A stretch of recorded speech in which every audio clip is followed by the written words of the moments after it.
Ahoy hoy gang, if this is your first time with us, welcome! And if you're joining us from a previous video, hey, we love to see it and I hope you're doing well. Here we are, the entire pre-movie era of Bob's Burgers reviewed. I thought it best to drop this on Bob's favorite holiday, so hey, happy Thanksgiving everybody! This is all of my previous reviews as well as some new ones touched up for your viewing pleasure and some extra stuff at the end. So rev up those fryers, pen some erotic friend fiction, and enjoy. It's time for a brand new series retrospective review thing. And today we're looking at the Little Creepo series that could. A series that introduced itself with cannibalism and through hard work, tenacity, and the driest of wit became an absolute media staple. I'm of course talking about Bob's Burgers. Like always, if you don't want to listen to the background on the series, by all means, I've included timestamps to skip over it. But this is a series that has a storied history that goes back to one of the greatest adult animated series of all time, and what people may have thought was a fluke was really the culmination of almost 20 years of creativity. So rev up those fryers, pen some erotic friend fiction, and enjoy. Remember how we could trace Archer all the way back to just some hand puppets on Cartoon Network? Well, to understand the full scope of Bob's Burgers, we need to go back to May 28th, 1995, when a one-of-a-kind therapist sat down with his first patient ever. Dr. Katz, Professional Therapist, was an animated series that aired on Comedy Central for 6 seasons and would feature Dr. Katz, played by an absolute legend of a man, Jonathan Katz, who would interview his assorted patients that were usually prominent stand-up comedians of the 90s. And I mean, it's a pretty stacked roster. Ray Romano, Mark Maron, Jon Stewart, the late Gilbert Gottfried, Bette Midler, and so many countless others graced his therapy chair to tell their wacky life stories that were usually that comedian's Soft 5, just animated. And while the patients were a revolving door, Dr. Katz not only had his regular friends, but also his assistant Laura, played by Laura Silverman, older sister of Sarah Silverman, and his son Ben, played by comedy powerhouse H. Jon Benjamin. The series was produced by Tom Snyder Productions, which would later be known as Soup to Nuts Productions, which will matter. Oh, and you want to guess who one of the producers on Dr. Katz was? Loren Bouchard. Oh, but don't worry, it gets deeper. See, Soup to Nuts specialized in squiggle vision. It was actually something of a craze for a period. You may not remember it, but ABC actually had an educational kids science show called Science Court that would teach kids about the laws of science with wacky court drama. Oh, let's see who worked on this fun little project. Oh, would you look at that? Episodes were directed by Loren, and H. Jon Benjamin played a few characters on the show. And Paula Poundstone would play the judge. Why does that matter? Enter Brendan Small. Brendan and his co-creator had an idea about a young kid who wanted to become a filmmaker and had followed his efforts to make his dreams a reality. Yeah, it was home movies. Want to guess who Brendan Small's co-creator on that show was? You guessed it, Loren Bouchard. Fun fact, Paula Poundstone actually played Brendan's mom in the first few episodes of the series that aired on UPN. Why didn't she reprise her role when it went to Adult Swim? Google Paula Poundstone to find out. It's alright, she's on NPR now doing much better. And if I were to ask you who Jon Benjamin's most famous characters are, I think it's pretty safe to say no list would be complete without everyone's favorite underqualified educator, Coach McGirt. Oh, so that's how everything is interwoven, right? Wrong! See, from home movies, we then go to Lucy the Daughter of the Devil, a weird 3D CG Adult Swim animated series that was a wild ride packed full of talent we love and appreciate today. John Glazer, Sam Cedar, Eugene Merman, and H. Jon Benjamin, who wrote on the show. Who is the show created by? You really want to know? Loren Bouchard. So, when Loren Bouchard has an idea about a dysfunctional family running a burger restaurant, he really only had one person in mind to play the titular character. To the shock and surprise of, I hope, no one at this point, H. Jon Benjamin. And even that is only scratching the surface. Like, did you know Jon Benjamin, Sam Cedar, and David Cross used to perform together? Jon Benjamin and Sam Cedar were actually a duo for a time. And we're going to get way more into that when we dive into the pilot, but the connections in Bob's Burgers are rooted in friendship and work relationships that span decades. The performers have known each other for years. They know what they're working with, and the show is so much stronger because it has that almost grungy New York underground comedy vibe. Bob's Burgers is the culmination of years of hard work and dedication, and it should be a surprise to no one that it's become such an institution. Now enough rambling, let's get into it. And here we are, the first season. The funniest part? Season 1 to this day still has some of my favorite episodes of Bob's Burgers ever made. These episodes have withstood the test of time, and it just goes to show that when you have real pros at the helm, you can craft something truly one of a kind. And so I have to ask those age-old questions. What worked, what failed, what musical robberies will be curtailed? It's time for some fun on a bun as we look at Season 1. It's a pilot, except not really. It's kind of interesting. So you can find the original pilot of Bob's Burgers on YouTube, and honestly, the only major difference is that initially Tina was actually an older son, Daniel, instead. Having watched that pilot in human flesh, just watch human flesh. It's basically the exact same, just better with Tina. The family is gearing up for another day of selling burgers, and that's when we get our first introduction to the family.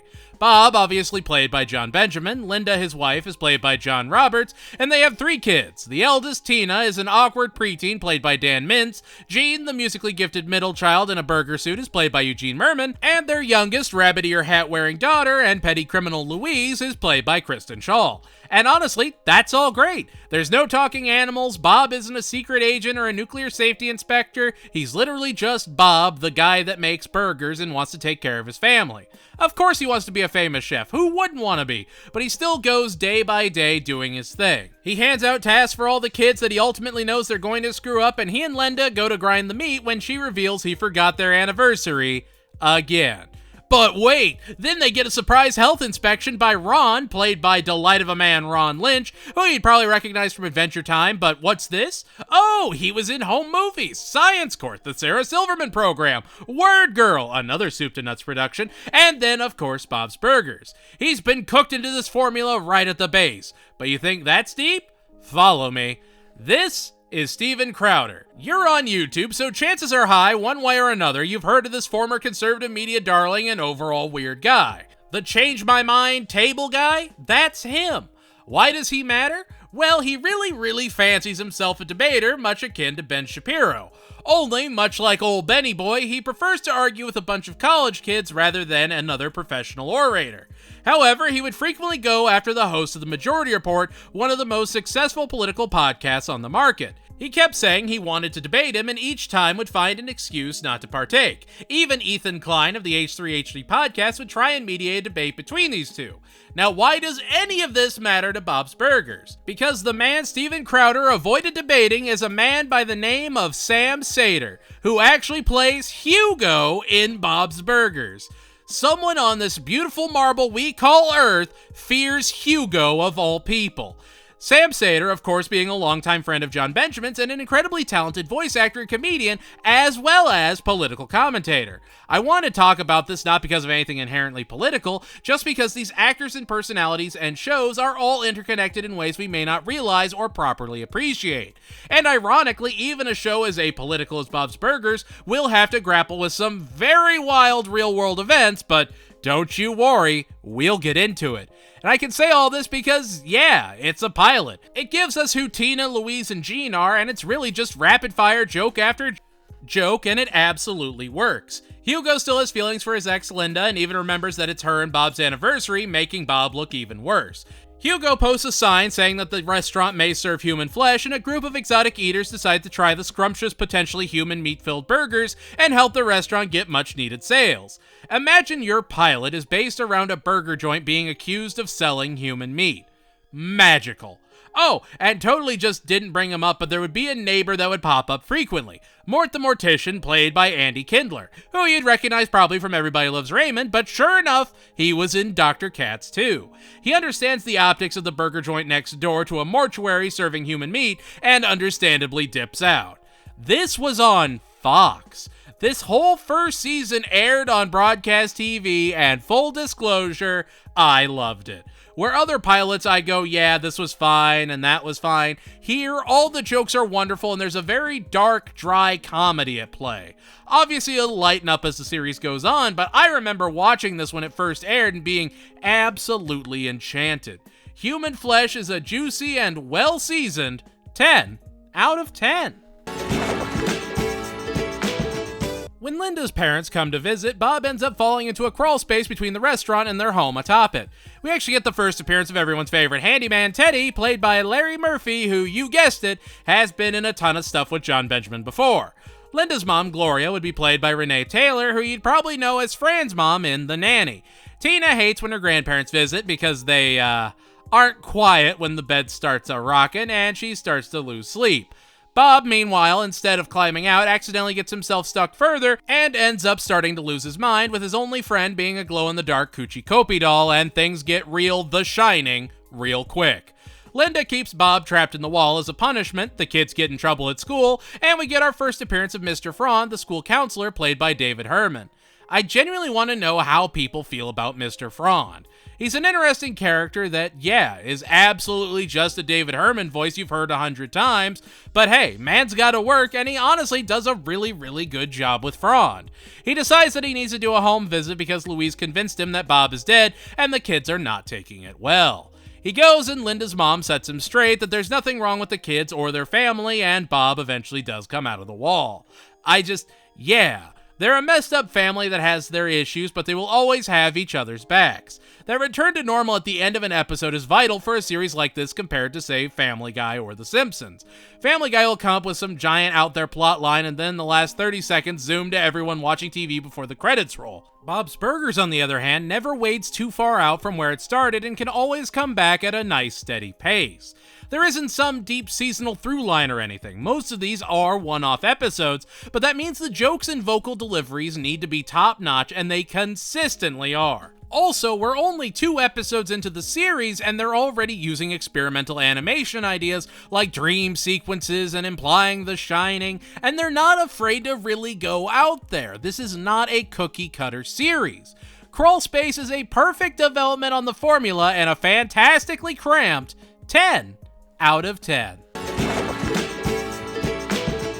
A documentarian puts a cow in front of Bob's restaurant as a means of sending a message as he tries to climb his way to being a big-name movie maker. This would be our first appearance of Randy, the filmmaker, played by comedic legend of stage and screen, Paul F. Tompkins. The family, mostly Bob and Tina, begin to bond with Melissa, who is a male cow, and Bob starts to feel some guilt and even has recurring nightmares. Tina thinks the cow is leaving messages for her and it's dung because Louise is shaping the dung, which is a long way to go for a prank. I don't know. I don't think I'd have it in me to try. Bob brings Melissa upstairs without realizing cows can't go downstairs, and they struggle to get her out into safety. In a dream, Melissa would be played by Todd Barry, who, you guessed it, would play a recurring character on Dr. Katz. Melissa gets taken by some crazy animal rights people that run a rundown zoo, and Randy and Bob team up to get Melissa back. But when animal control almost hits Melissa, their poor little heart gives out and they collapse dead in the middle of the street. The animal control guy? Brendan Small, aka the lead singer of Death Clock. Oh, and Brendan in home movies. Shocker, I know. Sacred Cow is another absolute banger of an episode that hits the comedic notes masterfully. Paul F. Tompkins is delightful, and I don't know, seeing Melissa presented as just a head and a bunch of meat in a dream is an almost twisted image you wouldn't expect from a broadcast cartoon. They never go too far with the shock comedy, but the delivery of it adds that extra layer to the show as a whole. Whether shows don't want to take risks or want to get the guaranteed laughs, Bob's Burgers is created and helmed by people that have been sculpting this kind of comedic delivery for decades, and they know it can stand on its own, and it absolutely does. Sacred Cow is an A5 quality, USDA approved, 10 out of 10 that never shies away from a good joke. Tina is suffering some teenage angst because she's a weird kid going through puberty and struggling with her identity and is more than just a smidgen awkward overall. Bob counts on her helping around the restaurant, but when she finds a new dojo open in town, she gets obsessed with capoeira, taught by Gyro, played by John Glazer, a writer on Conan O'Brien, who also made a great show for True TV called John Glazer Loves Gear, which is just phenomenal. Oh yeah, and he created Delocated, which had Eugene Merman in it, and was Neon Joe, the werewolf hunter. Oh, and the dentist dude in Parks and Rec, but that doesn't matter nearly as much. It's all connected. Everything is connected. And yeah, it's less about Bob being upset Tina is going and learning capoeira, and more he doesn't want to lose his little girl, and he doesn't know how to properly communicate that. It's a wonderfully weird episode about family. Bob has a daily bowel movement at a specific time, he fights Gyro for Tina and does not come anywhere close to winning, and yeah, the Belchers aren't pathetic, they're ordinary, and that's perfectly okay. They're everyday, weird, awkward people, and it's just wild to see this kind of writing on display. I haven't talked about the animation much because it's not super great or normalized yet, and a lot of the movement is slow and blocky, but much like Archer, that works for the series, because the writing and vocal performances are so strong they overshadow those animated shortcomings. And as the animation got better, obviously the show would perform better and better. Sexy dance fighting is brilliant. It does drag in some parts and some conversations go for just a bit too long, but for a first Bob and Tina episode, it works. And you'll see that Bob and Linda have very different relationships with each of their kids, which, yeah, that makes sense. They're different people. Tina is Bob's eldest. She's always going to be his baby girl, and he's always had her in his kitchen. He loves her. He loves all of his family. He can be disappointed in their work ethic, but he'll never question how he feels about any of them, and that's a very strong trait to have in your lead. Sexy dance fighting is a very dexterous, foot forward 8 out of 10. Welcome to what I like to call the Golden Stretch, a collection of quantifiably perfect Bob's Burgers episodes, one after another. Linda is obsessed with dinner theater, and after going to a showing of The Pirates of Panache, she decides that she wants to run a dinner theater out of Bob's Burgers, which Bob tries to say no to in every possible way he can, and still somehow allow it to happen. Tina has crippling stage fright and wants to break her curse and be the best actor she can be, and asks her mom for a line even though she plays a tree. The first night of their murder mystery dinner theater gets wrapped as soon as Mort uses some John Carpenter level special effects and terrifies the audience. This is also the first episode we get the appearance of Officer Julia, played by Jerry Minor, and Officer Cliffany, played by Sam Sater. They're fine. They sort of get phased out as time goes on, but they do have their moments. On the second night, when everyone is disappointed with the show, a thief comes in to rob the joint, but he gets caught up in the groove and starts singing and dancing, and everyone thinks it's all part of the show, even as Bob very seriously panics and tries to get the cops. The thief would be played by acclaimed comedic talent Toby Huss, who is doing a voice very reminiscent of the one he used for Copycat in Venture Bros. Very Dean Martin-esque. But he crushes it because he's an absolute pro. Everyone starts talking about the play, the robber shows up to rob the place in the middle of the day, and ends up getting caught and arrested before the third night. So on the third night, when everyone expects a robber that's not going to come, there's Bob jumping the counter and trying to save the show and absolutely failing.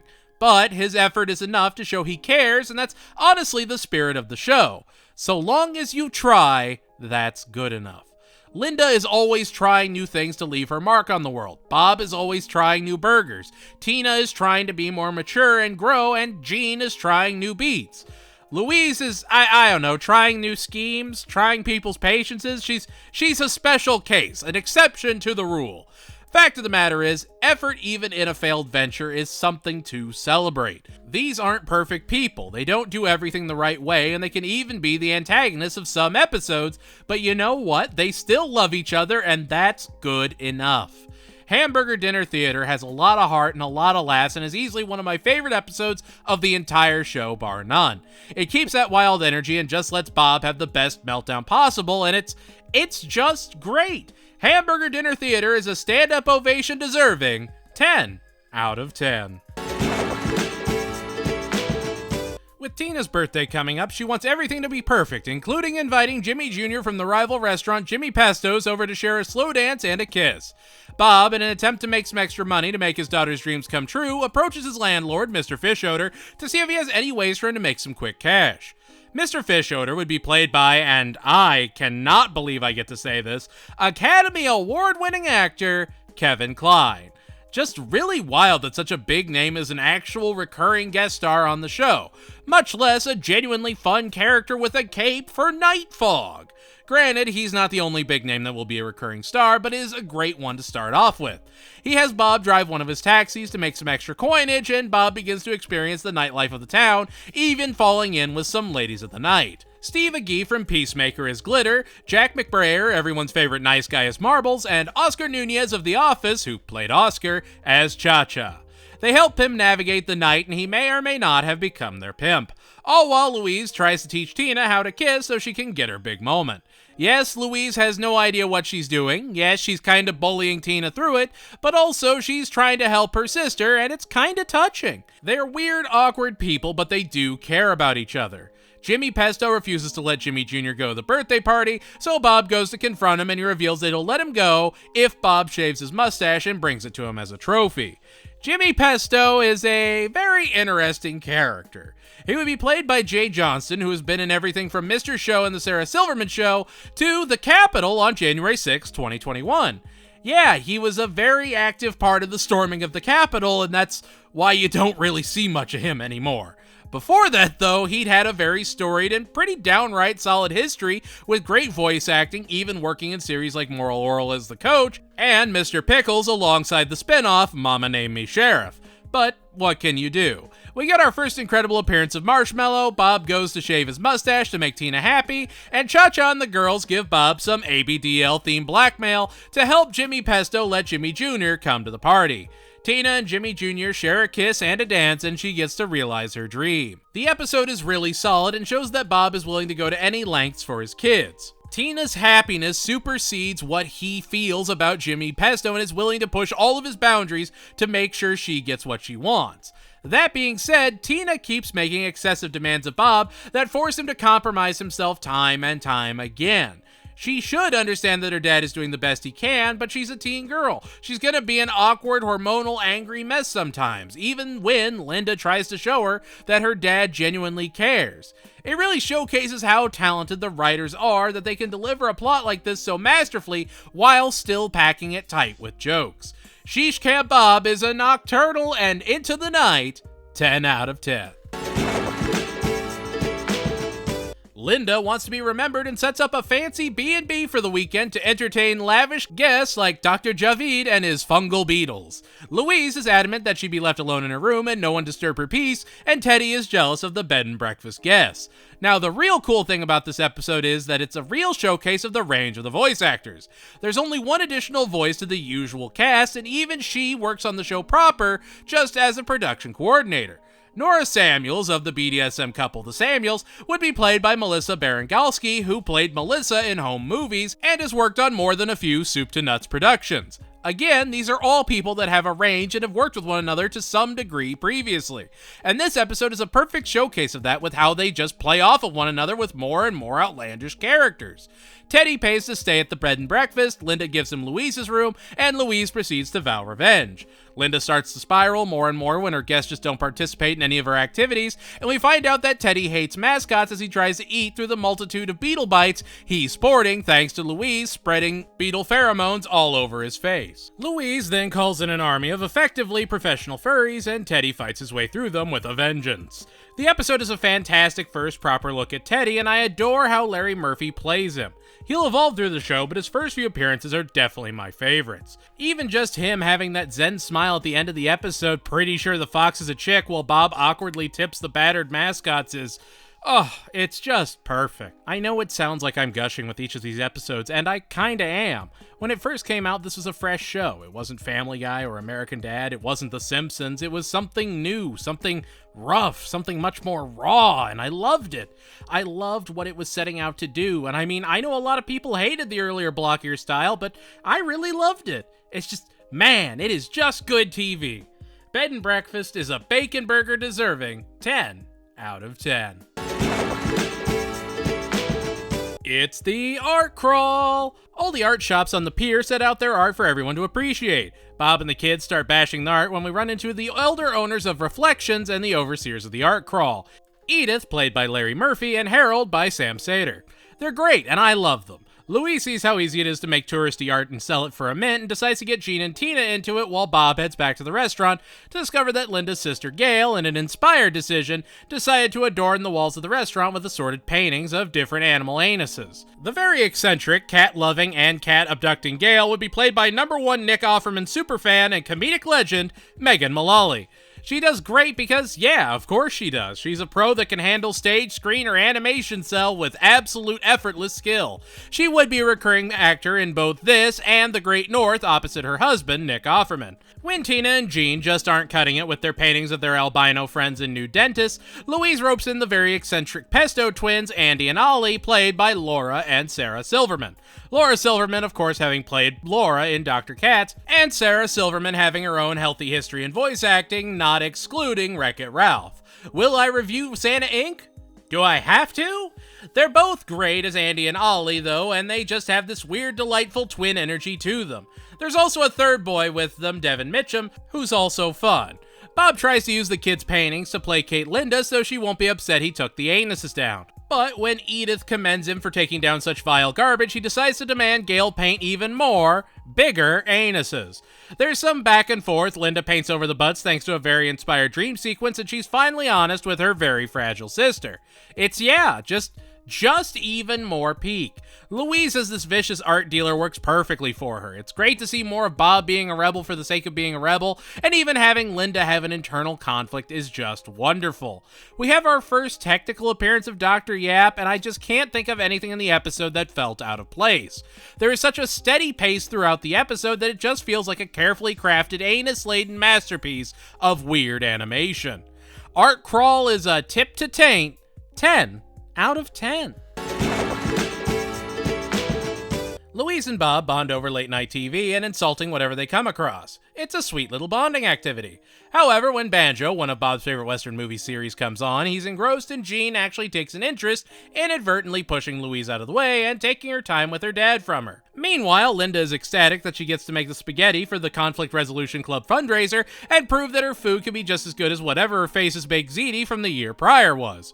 Jean uses what he learned from Banjo to confront his foil, Choo Choo, played by Mission Hill star and Deadpool writer Brian Posehn. Really nice guy. Got to meet him in Orlando once. Just a super chill dude. Which, obviously, he's been a huge part of the underground, almost fringe comedy of the 90s and 2000s, and was in all kinds of Adult Swim projects and series with John Benjamin in the gang.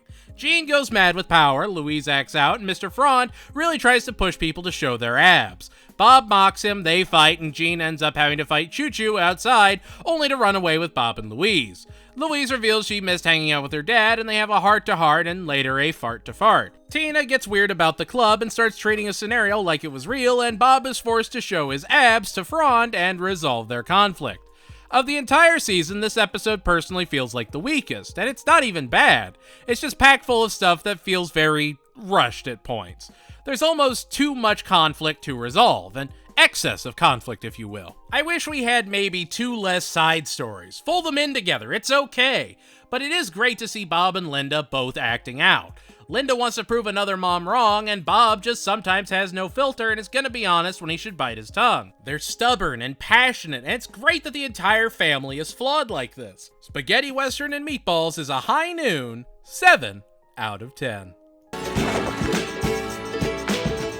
In my youth, I would have told you this was one of the worst episodes of the series. Now, with my sagely wisdom, it's some absolutely stellar TV and an episode so well done it could be the series finale if it needed to be. It's just that good. Bob is short on his rent again and tries to entice Mr. Fischoeder to be lenient with his rent by cooking him a burger. Jimmy Pesto wants to buy Bob's lot, so after Mr. Fischoeder chokes on the burger, he tells him if he can come up with his back rent, he's okay. Otherwise, the place is Jimmy Pesto's to turn into a gift shop. Again, Kevin Kline is absolutely incredible in this episode. I mean, he is going wild with Mr. Fischoeder and makes him such a uniquely eccentric person.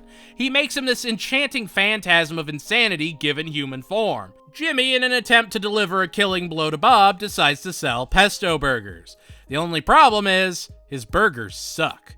Louise takes up voodoo to try and help everyone get what they want.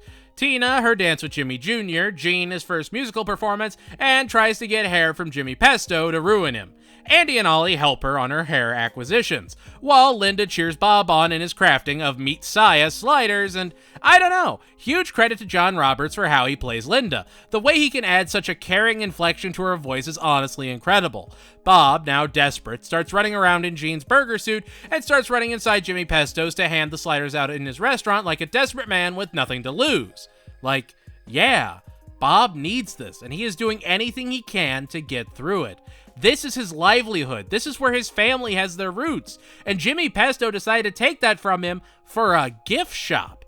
The episode also does a very important job of referencing Shish Kebab Bob to give the series some kind of continuity. It won't matter a ton through the series, but it is a nice touch to have those moments that build the characters up ever so slightly. It's really kind of fascinating when looking at a series like Bob's Burgers that is arguably a new age Family Guy or Simpsons at this point. You have to think of syndication and reruns and streaming all at the same time. You have to have both a wide appeal and retention in order to succeed in a massively niche landscape, and make sure that people want to binge your program. These ideas will have to be dialed down. That's just a harsh reality of anything on broadcast TV for long enough. Simpsons, Family Guy, you could even see it with The Office or Friends. You can argue it's creative drought, but more often than not, it's a mix of some creative burnout, a changing of writers, and networks wanting a series to be fresh and appealing. Burger War is an episode I think you can only get in the earlier seasons, but it gives you something truly spectacular to showcase the raw talent and emotion at play. Everyone is worried in their own way about Bob losing his restaurant. Granted, Mort did abandon his friend in his time of need, but I don't know. He gets a pass thanks to the next episode. Burger War is easily one of the best all-around episodes of the entire show, and I totally understand why I wasn't a fan when I was younger. I just couldn't relate to the struggles at play. It's a 10 out of 10 episode that shows this freshman season is truly something special. We're gonna have a weekend at Mort's. Weekend at Mort's. While not as in-your-face as later seasons, music has been a huge element to Bob's Burgers, with the family even just singing weird little tunes from time to time. I think my favorite is that weird synth radio song from Shish Kebab Bob, but I don't know, these small little bops just add that extra little creativity to everything.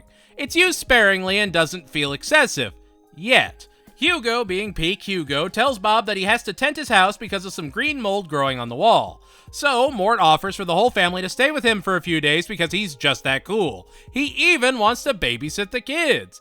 No, either he was lonely and jumped at the chance to have guests, or he felt guilty for being pulled away by his mom when he wanted to eat at Bob's and support his friend and decided to make it up to him. Either way, Mort at the end of the day is a true and good friend. He does try, and he does like involving himself in their antics. I don't know, Mort in the short time he's been around has made himself feel like a necessary part of the community. And while the Belchers may not have traditional neighbors, we've seen episode by episode the community get bigger and bigger and more fleshed out. There's so many small things that just snowball into bigger, more grandiose elements. I love it. Linda thinks this will be a proper honeymoon for her and Bob is in his comfy sweats with his bottle kit on the desk ready to build the bus from Speed with his new little friend, little Keanu. This was the episode I knew I was going to love Bob as a character no matter what. His conversations with little Keanu are perfect. They're just the best. We love little Keanu in this house. Bob's never seen Speed, Linda is upsetty spaghetti and took a dance class alone, while the kids set Mort up on a date with a fellow mortician. Now that's just sweet. Bob and Linda go to Jimmy Pesto's on a double date and Bob gets wasted while Mort really hits it off with his date, Samantha, played by icon Amy Sedaris, that we sadly never see again. Which is such a shame because she's a great voice actress that could have really given Samantha some depth. She's Princess Carolyn. She knows how to balance comedy and drama perfectly. Would have been nice to have Mort have somebody, that's all I'm saying. Bob stumbles in drunk, the kids think he's a zombie and try and cook him alive. All your normal goings-on at a mortuary on a weekend. It's a beautiful episode for beautiful people. No, it's just, again, really solid and so wonderful in that the Belchers are weird even by this world's standards. They're awkward and make a ton of scenes, and the only reason they work is because there's a mix of straight men and fellow weirdos that balance their antics. Louise can find backup for her schemes just as much as there's going to be people reacting in the background when they see a grown man in a children's burger outfit handing out sliders in an Italian restaurant. These small elements matter and compound on themselves, and I think Weekend at Mort's is a phenomenal example of making the people around the Belchers genuinely creative. We saw Teddy had some very unique issues, and now we get to see inside Mort's life. Nothing too crazy, but still something. Also really funny that they eat at Jimmy Pesto's literally the episode after he tried to get them shut down. Which, like, how do you even come back as a character like that? He's just an obnoxious ass that Jay Johnston brought to life incredibly well. Weekend at Mort's is an extra crispy 9 out of 10. Bob is allergic to lobster. He lives in a port town that has a lobster fest every year to celebrate how great lobster is. Conflict. The kids are all upset they can't go to Lobster Fest and want to experience their first lobster. So, when a hurricane starts to blow through, everyone panics and they all think Lobster Fest is going to be canceled, so they all huddle at Bob's to get through the storm while the kids find a lobster wandering in the neighborhood during the storm and take it home to cook it. We also get the first appearance of Gretchen, Linda's weird friend, played by Larry Murphy, and Hugo is the safety inspector of Lobsterfest. Bob, just glad to be the center of attention, throws an absolute rager party for everyone totally on the house, which pisses Linda off understandably. Like, did he get swept up in the fun? Absolutely, but something very important happens during all of that. Our Bobby boy actually tries to be Hugo's wingman and get him set up with Gretchen. He tries to make Hugo happy for no other reason than it's the bro thing to do. Man is drunk off his ass. He is his most honest self, and he wants everyone happy and celebrating even after Hugo has arguably cost him thousands. Even though Hugo has unapologetically lusted after Linda. He's not doing this for any favors. He's not doing this because he thinks he can bribe Hugo. He's doing this because he wants to be nice. Bob's a real one. That's all I'm saying. And the next day, there's bright clear skies and the storm had missed the neighborhood entirely. But the party left the restaurant absolutely trashed. Bob tries to rally everyone to clean up his restaurant that they trashed, which, is the right thing for them to do. And while they melt down a butter sculpture of Julia Child, Bob gets beanbag gun blasted into the butter. I think the descent of the butter Julia Child into the pot is the perfect encapsulation of what Bob's Burgers is. It's weird, but you totally believe it was a real thing some community did. Hugo is mad with power, having got the girl, the authority, and Bob shamed in front of the whole town, which wow, Hugo, way to be a dick. But then, like a permed stallion man among men, Ron steps in to remind Hugo of how hard Bob worked as his wingman in a beautiful rock ballad that deserves its own choreographed drone light show.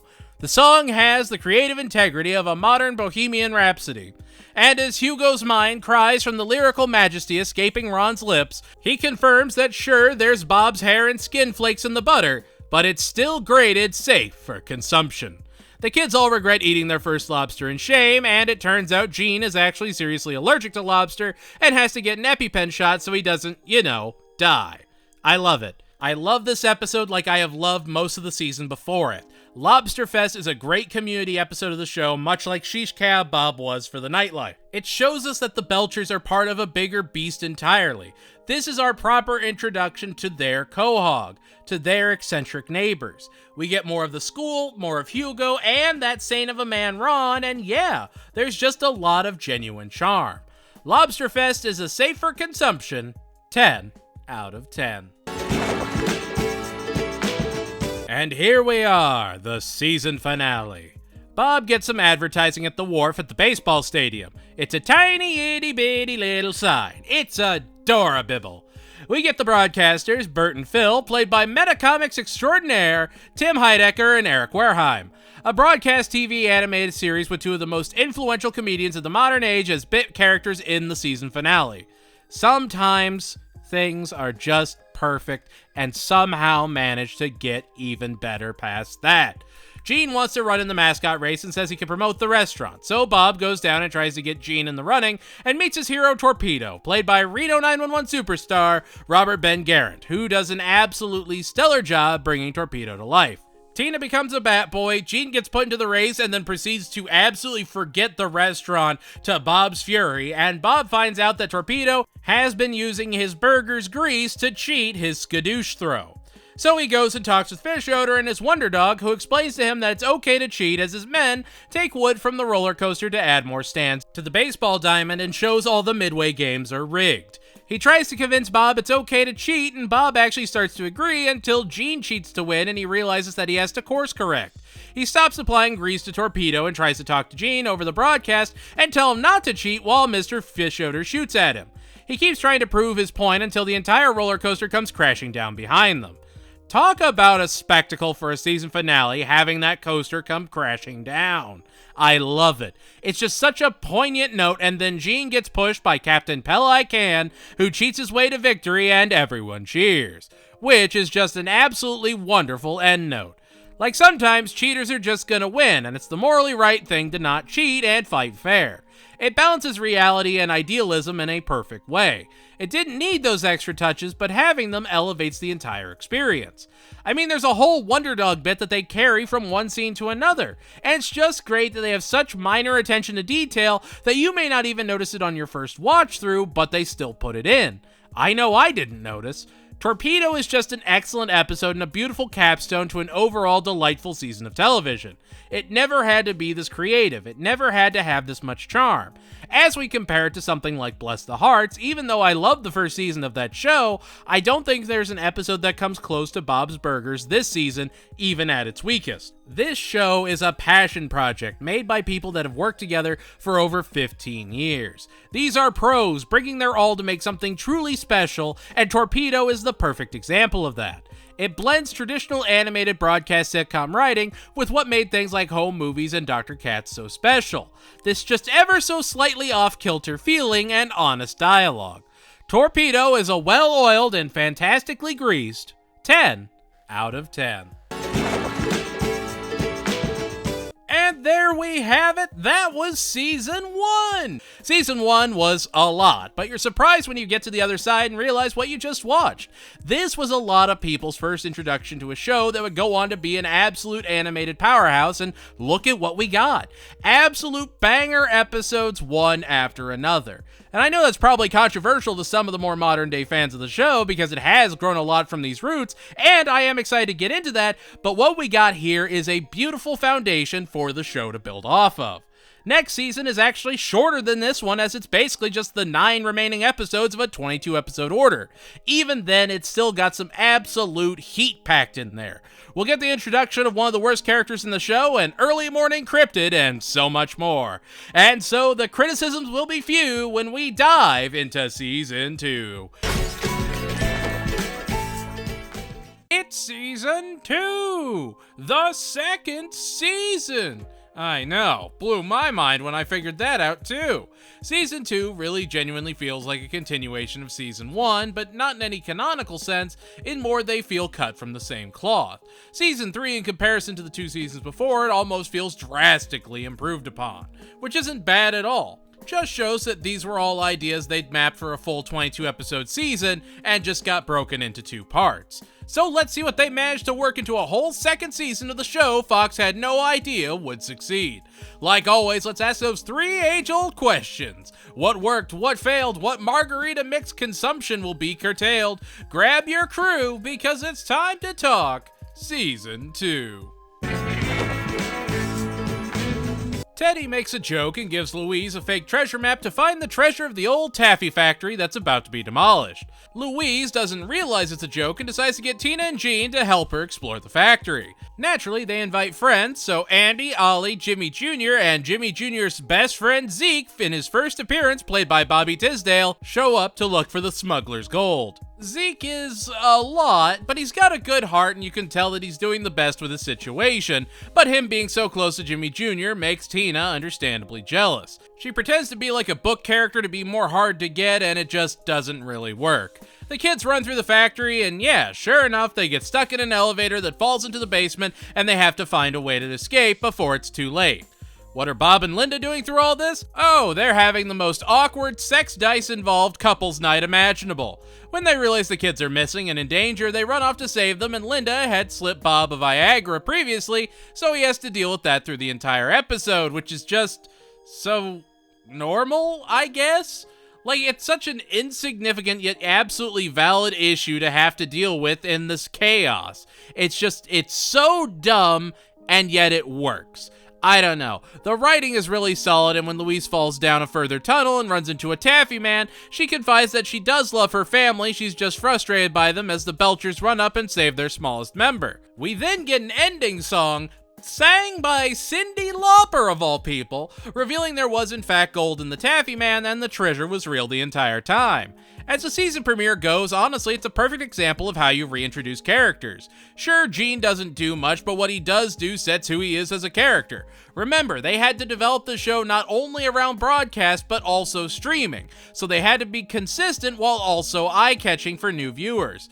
Musical number by a rock and roll legend? Hey, that helps. Big bombastic race against the clock to get the kids before the factory is demolished? Hey, that's not dull at all.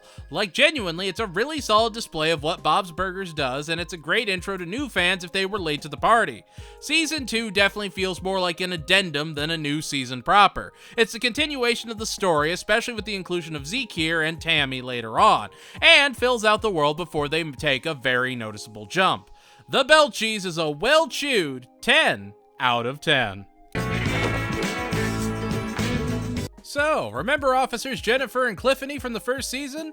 Well, you'll see their models around, but they'd be phased out with the introduction of Sergeant Bosco this season, played by the legendary voice actor and god king of authoritative Birdman voices, Gary Cole. Bob is over at the bank trying to negotiate his past due loan with Mr. Dowling, who has a very important call on his piece of paper. Mr. Dowling would be played by Craig Anton, who most would know as the dad on Phil of the Future. He's great as Mr. Dowling, and his performance is just terrific. Bob jostles a cutout in his fury and storms off after holding the door open for Mickey. Mickey is a failed criminal who tries to rob a bank, and he'd be voiced by voice-acting SNL super talent Bill Hader. It's Bill Hader just having fun, and that's just great. The cops, led by Bosco, take over Bob's to stake out the bank, and Bob has to bring burgers over to the starving hostages. First episode, escaping a crumbling taffy factory and treasure hunting. Second episode, active gunman situation. Even the playoff of Dog Day Afternoon is just, yeah, it's a lot of heaviness that if they were any other show, they'd fail at handling it spectacularly, but somehow Bob's Burgers manages to thread the needle with comedy and tension. They have Louise hogging the hostage line for Mickey to tell her his story so she can write her report. Gene is excited about Robot College. Linda is willing to experiment. There's a lot of moving pieces, and they're just so masterfully interwoven. Like, Mr. Frond is one of the hostages, and you really get to see him squirm, which really establishes his almost spineless character in the best possible way. And again, kudos to David Herman for bringing him to life like only he can. Oh, and fun fact, speaking of David Herman, we get the news reporter at the scene, Olsen Benner, played by Pamela Adlon, aka Bobby Hill. King of the Hill series review available now! The cops are trigger happy, Bob isn't trying to let anyone get hurt, it's a lot, and it absolutely shines because they involve the entire community in the event. This is beauty right here. This was absolutely fantastic, and I adored every bit of what I got. Everyone brought their all, and it's honestly still one of the best written episodes of the entire series. Bob Day Afternoon is a high-tension 10 out of 10. The kids, in an attempt to get out of gym, coerce Mr. Frond into letting them do an independent study of synchronized swimming led by their mother, who regularly still does prenatal yoga.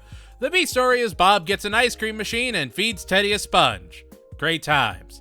Sometimes they're big, loud episodes. Sometimes they're Linda being taken advantage of and learning to stand up for herself.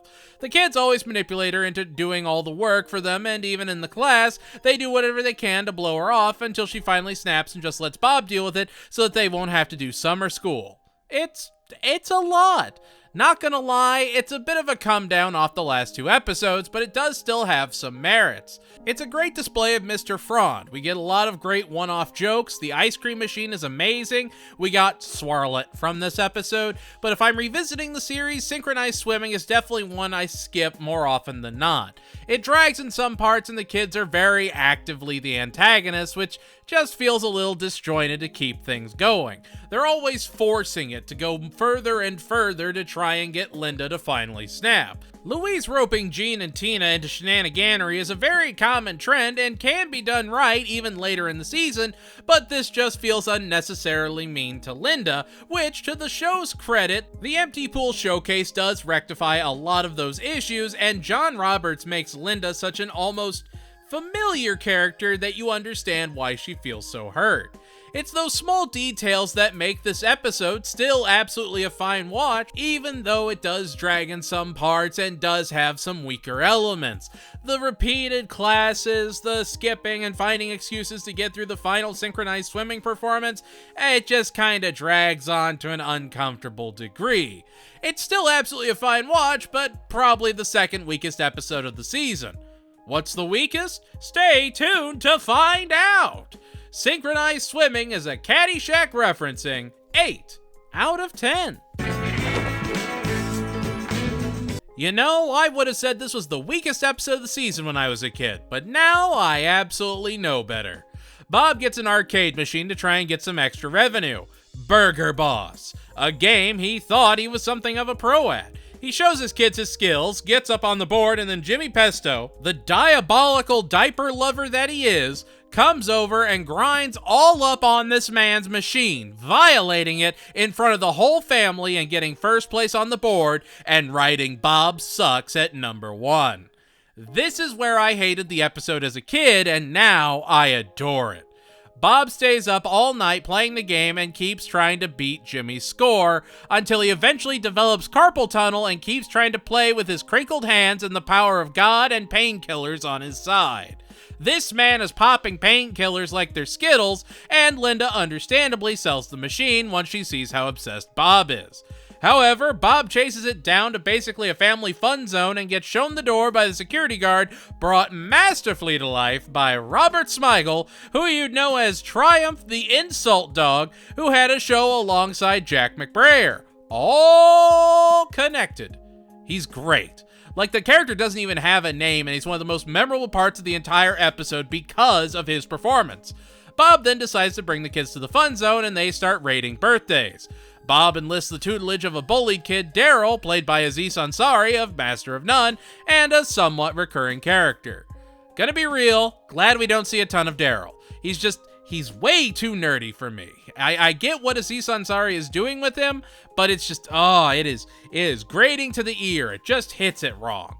Bob agrees to stop his bullies if he teaches him his gaming ways. So yeah, they do the training montage, and then Bob takes a ton of painkillers, trips, and starts chasing the bullies thinking they're food. Linda has to pick them all up from the yacht club they're now banned from, and Bob pays Daryl to get the score off after he sobers up. Like, what did I just watch? But go back and rewatch it and ask yourself, truly at your core, what did I just watch? It's a perfect encapsulation of Bob getting addicted to painkillers and fighting to reclaim his spot at the top of the board. This man is obsessive over beating Jimmy Pesto, which in the context of everything he's done, makes sense. He's not going to allow Jimmy Pesto to take another thing from him. The man's already tried to take his home, his job, and now he's taking Burger Boss from him? Oh yeah, he's gonna spiral. And honestly, I love it. I truly do. John Benjamin's delivery is perfect and elevates the entire episode. The kids are just having a wacky adventure along for the ride, and I gotta say, I love it all. I love everything at place. Everything has a place. Everything fits in a square. Burger Boss is a high-scoring 9 out of 10. If there was ever a perfect episode of Bob's Burgers, it's food trucking. Bob is frustrated, food trucks come and take all his business, and even tries to have his whole family run out and stop them just to, get pushed out of the way. We get the return of Randy, still played by Paul F. Tompkins, who's actually doing food trucking and is honestly supportive of Bob getting into the food truck business and wants to help him in his own awkward way. He's not even the only returning actor to the show. Megan Mullally would return as the oil spill singing Tabitha Johansson. And we'd get Paul Shearer, Dana Powell, and Dave Allen as additional characters. Dave Allen's back, you guys! We love to see it. He's great in this episode as one of the other food truck drivers. Honestly, yeah, the episode is flawless. Bob and the family go food trucking, Linda is a destructive driver, Tina becomes Dina and plays by her own set of rules, and Louise starts review bombing the other food trucks with Gene's help to take out the competition. Which is all phenomenal and juxtaposed with Bob doing anything to make ends meet. If there were ever an episode to build into a full, proper movie, why Warp Horse and not this? This episode could be made movie length, songs and all, with little to no effort at all. They do cross-country food trucking and wacky hijinks ensue as they go to each festival on the kids' summer vacation. Have Fish Odor either be sponsoring it or have like a wacky racist thing where you got Randy, you've got Morton, like Mortician Mobile, Teddy's there doing a whole song and dance. You can engage with everyone, still have this big long movie, and it doesn't feel like you're trying to stretch a 40-minute episode into a 90-minute episode. I don't know, it bugged me that this wasn't the angle they went with, because this episode feels rushed in parts, but it's so packed full of amazing writing and great jokes that you just kinda want more of it. The stove blowing up gets me every time. Just the last 2 minutes of the episode are perfect. The silent game, magnificent, no notes. Food Truckin' manages to have like 6 side stories and resolves them all brilliantly. There's such a chaos to everything that it just works fantastically in my eyes. I know we'll be going away from these more eccentric ideas, but I really do truly love this episode. Food Truckin' is an easy listening 10 out of 10. Worst episode? Still no, but I respect your moxie. Bob has some teeth pulled and gets the good stuff. So, while he's still woozy, he accidentally kisses Gail, does a little grab ass, thinking she was Linda. Dr. Yap would actually be played by Ken Jeong, who does a spectacular job with him. Gail becomes obsessed with the sordid romance that she thinks there is between her and Bob. Linda encourages it so that Gail can have her chase, and Bob decides to go up to Dr. Yap's mountain timeshare to hopefully get him and Gail to hook up to get off the hook. Oh, and Louise and Jean start getting into an assortment of competitions to earn the right to suck on a giant jawbreaker that they keep swapping from their mouths over and over and over again in probably the most vile display of the show yet. And so, yeah, Bob tries to run from his sister-in-law that is absolutely obsessed with him. Honestly, it's Megan Mullally and Ken Jeong that make this episode shine. I mean, there's a whole side story of Tina trying to use the Prince of Persuasion's dating tips to get her own grown dentist into her. And even the Prince of Persuasion would be played by Rob Hubel, aka Dragon Shumway. Seriously, the Adult Swim infomercials were great. They just...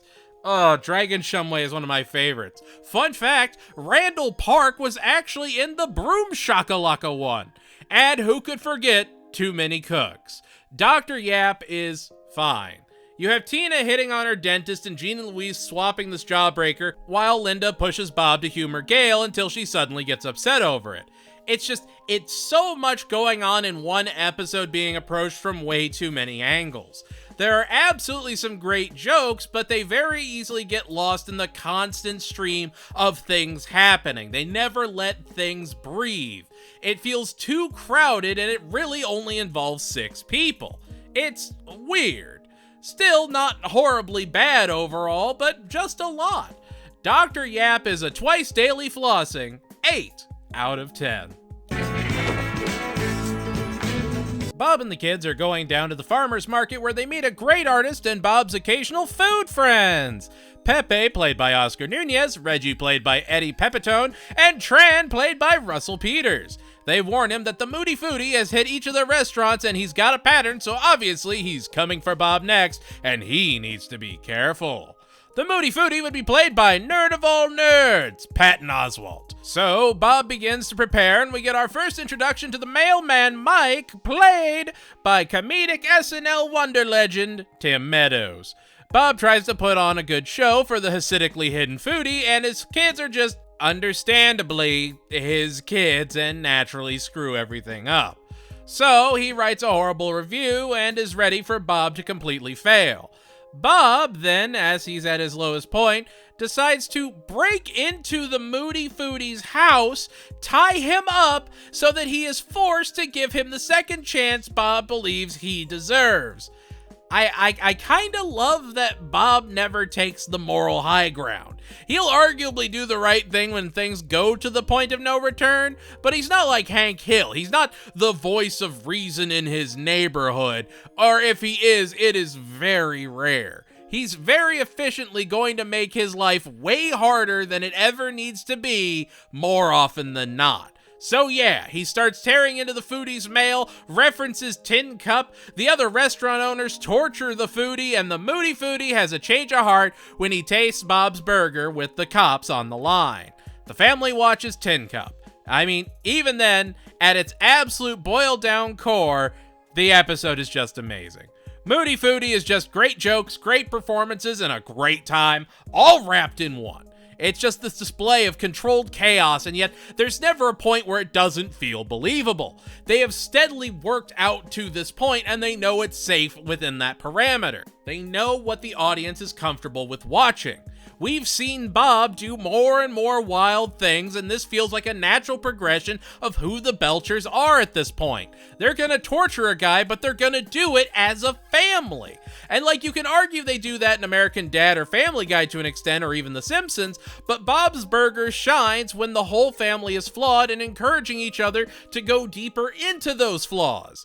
It's just this unequivocal support system between them all. And even seeing Bob having friends in the other restaurateurs does help flesh out the world and Bob's relationships more. It shows that Bob isn't this lonely artist. He's got friends and people that believe in him, and he's a genuinely likable guy. It may be small, but it is an important thing to establish. Doesn't really get built on all that much, but it is still fun to see. Moody Foodie is a well-reviewed 10 out of 10. Look, you knew it was this episode. You knew this was the worst one. You said, yeah, it's probably Bad Tina, isn't it? Well, guess what, viewer? You've got that ESPN, and you're absolutely right. Bad Tina is just bad. Tina is finishing up some of her new erotic friend fiction and is wearing her best outfit since she's going to be showing a new kid around the school, Tammy, played by Jenny Slate, who would also play the lead character in The Great North. Anything I critique, please understand, is purely based off the character and not the writers, actors, or anything of that nature. I hate Tammy. I have hated her since this episode, and I have hated her in every single appearance I have ever seen her in where she's been anything of a prominent player, anything of a player. If I see her, my blood pressure just goes up. You wake up, have a coffee, relax, and start your day. I wake up, scream into the void for 35 minutes every dawn that Tammy from Bob's Burgers exists, have my coffee, relax, and start my day. We are not the same. Tammy is a curse upon animation. Tammy is a force for true and unbridled evil. But I'm getting ahead of myself. Tina takes Tammy around. Tina shows her peephole into the boys' locker room that Tammy proceeds to ruin, and they get detention where they start flirting with Zeke and Jimmy Jr. And that's really the episode. Tammy pushing Tina further and blackmailing her when she refuses to go against her will, which in turn causes Tina to act out more and more and start to slip. Gene and Louise then proceed to blackmail Tina into doing their chores so they don't tell their mom what she's up to, and Linda's being a real boob punch about it all. Tina tries to come clean and stop everything and even goes to Linda to get off the wild and crazy ride and ends up having to stop Tammy from releasing her erotic friend fiction to the world. However, she decides to beat her to the boob punch and starts reading her erotic friend fiction to the entire school as her teacher, Miss Jacobson, and Mr. Frond chase her down. I'll say this, Mr. Frond is probably one of the most realized characters David Herman has ever done, and he's done a few. I've listened to the man my entire life. He was in the first R-rated movie I ever saw. He is an institution in voice acting that does not get the celebration he deserves. But also, he usually does the same voices over and over and over again. Mr. Frond at least feels developed around David Herman's voice, and all the inflections land brilliantly. The rest of the episode is really just a return to normal, except Tammy is going to be a recurring character throughout the series. Yay! Tammy is in more episodes than Mort or Hugo. So if you love Tammy, you're wrong. And if you hate Tammy, buckle up. Bad Tina is a mind-sizzling 6 out of 10. Beef squatch, more scotch. It's the season finale. Bob tries to get on the local morning show hosted by Pam, played by Samantha Bee, and Chuck, played by Thomas Lennon. Gene, in an attempt to get attention in a newly acquired Bigfoot mask, decides to run in and eat Bob's Burgers on camera and goes wild for the attention. This gets the morning show interested, and they want Bob and Gene to be their new Hey Good Cookin' segment hosts. Bob to make the burgers, and Gene to destroy them in more and more creative ways. Bob, of course, hating that they're basically mocking his hard work, and starts working with Louise to sabotage Gene, while Louise helps Gene to sabotage Bob.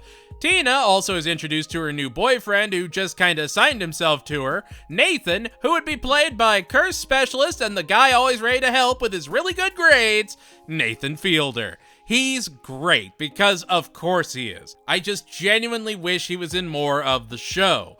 That being said, this is where even romance-obsessed Tina recognizes that Nathan is obsessed with Pam instead of actually interested in her, and she has some amount of self-respect, which I do appreciate. She understands that she needs to get away from Nathan. She needs to put down boundaries. Linda steps in when Gene and Bob won't stop fighting and ultimately gets the show taken off the air by milking the cow, as it were. It's an odd burst of a season to wrap up, but I think Beef Squatch harnesses the chaotic energy that's been at play and really brings it all home spectacularly.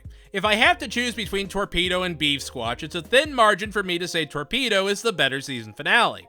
And even then, a well-worded counter-argument would probably sway me on that. It's interesting seeing the Gene versus Bob dynamic and how it's a pretty common one for the series. Even back in Spaghetti Western and Meatballs, we saw that Bob and Gene struggled to hang out, and they've got this weird, awkward relationship.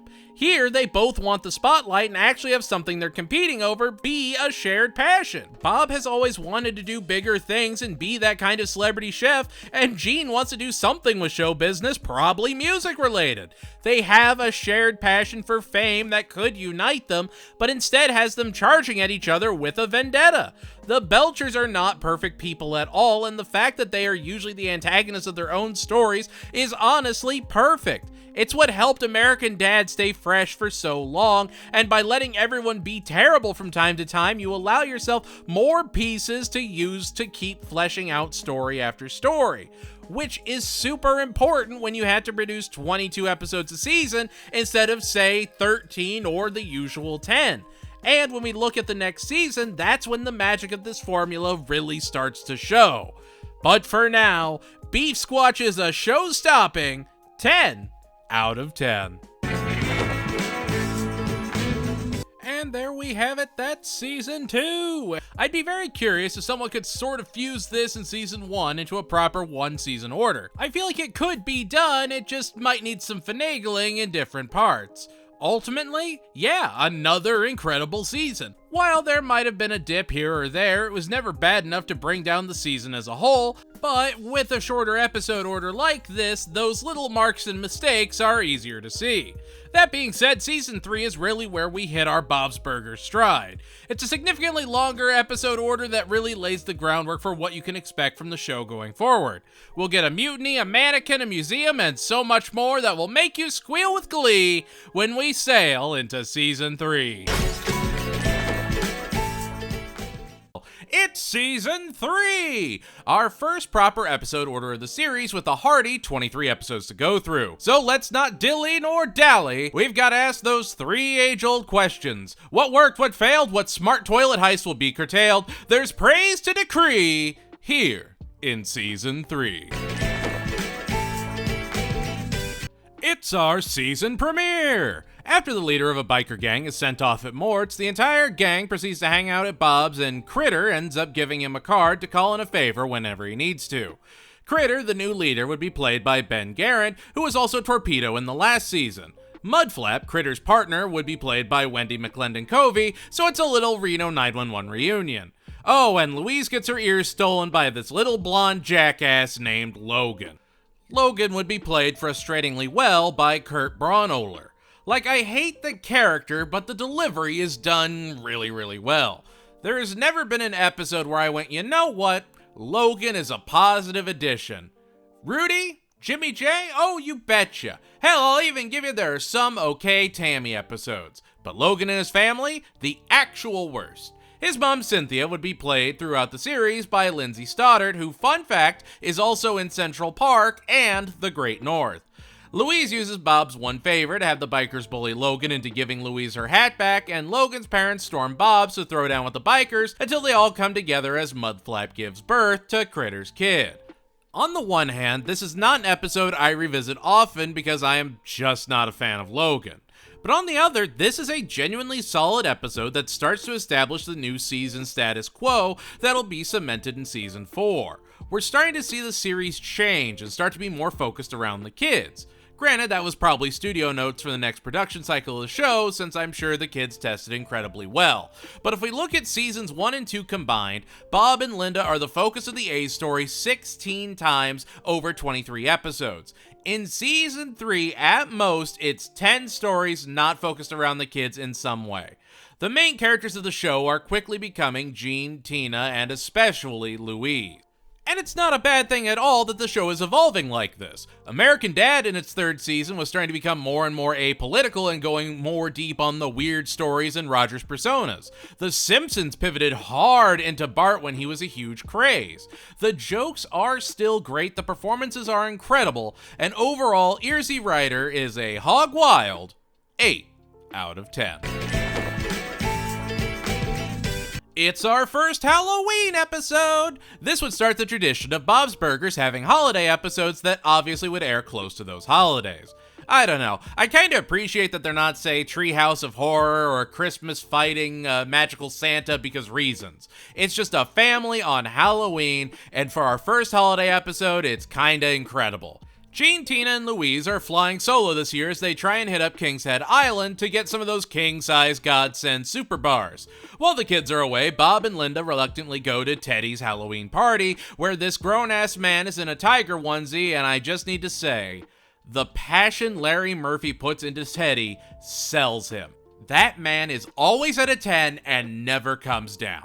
So, when Bob accidentally sits on his beloved spray-painted guinea pig, Teddy is on the warpath to find out who did it in a classic murder mystery. While trick-or-treating, the kids run into fellow kids Milo and Ned, played by Paul Rust and Dave Herman, respectively, who inform them that they need to leave soon, or else the teenagers would get them. The teenagers being led by Bryce, played by Joe Latrulio of Brooklyn Nine-Nine and Reno 911. Bryce's crush Amanda would be played by Samantha Shelton. And I know I'm going in depth on everyone in this episode and who they're played by, but almost everyone I've listed is going to show up again in the series. The guest cast for this show is going to get huge, and that's honestly one of the charms of it. The stories work even better because the voices sound so familiar. I'm sure I'm overthinking it, but Bob's Burgers really does a unique thing where they're not quite frequent enough to be supporting cast, but they're around long enough for you to never forget the voice. Unlike, say, Family Guy or The Simpsons, where it's largely 5 or 6 people doing an entire city's worth of voices. It helps share the load. Anyway, the kids get the rest of the trick-or-treaters to attack the teenagers, and they manage to make it home as Teddy makes peace with the fact that his 14-year-old guinea pig wasn't getting any younger. For a first Halloween episode, it's honestly refreshingly normal. The jokes are great, the murder mystery still has that dark comedy that makes Bob's Burgers shine, and it's just, yeah man, it just works. Full bars is a urine-filled balloon avoiding 8 out of 10. Urine-filled balloon, you didn't have anything else. Bob realizes he had a horrible childhood because he worked in his dad's restaurant all the time. And after breaking his beloved soap dog, Bob decides to fire the kids so they can just be kids and enjoy their summer. So the kids go out and are immediately bored out of their minds. They go on down and find a blueberry orchard run by Beverly and Cooper, played by real-life power couple Megan Mullally and Nick Offerman. Nick Offerman, of course, going on to be the dad in the Great North. They get told to distribute blueberries through town to very select clientele. Yeah, they're puff passing out people's undercover deliveries. One of the purveyors would be played by Doug Benson. All of this while Bob and Linda need help at the restaurant, so they take Mickey in fresh off of being in jail. Mickey's still played by comedic legend Bill Hader, who just does an absolutely spectacular job, like always. Mickey sleeps in the basement and is trying to dig a pathway under the bank with smooth Rastafarian grooves hiding his digging so Bob doesn't get suspicious. Bob catches him, not hard. They find out the kids are unintentionally touting toke trunks and go off to the farm to confront Beverly and Cooper, who I think are Mickey's parents? They know each other and it just sort of makes sense, but I could be way off base on that. The DEA raid and the kids go back to the nice, safe, boring restaurant. The last 2 episodes were solid. Up, down, left, and right, they are good episodes. But this one felt like the best of early Bob's Burgers and showed they still know how to tell these dumb in the best way stories. Like Bob's very innocent idea of trying to give the kids the freedom he didn't have ends up getting them involved in a blueberry smuggling operation. That's the charm of Bob's Burgers. Even at its most absurd, it still feels kinda real. Bob Fires the Kids is a left and right pedaling 9 out of 10. You know how you just find an episode that sings for you? That episode you can always come back to no matter what? Mutiny on the Windbreaker's that episode for me. The captain of a cruise ship comes into Bob's Burgers and has a burger that just blows him away.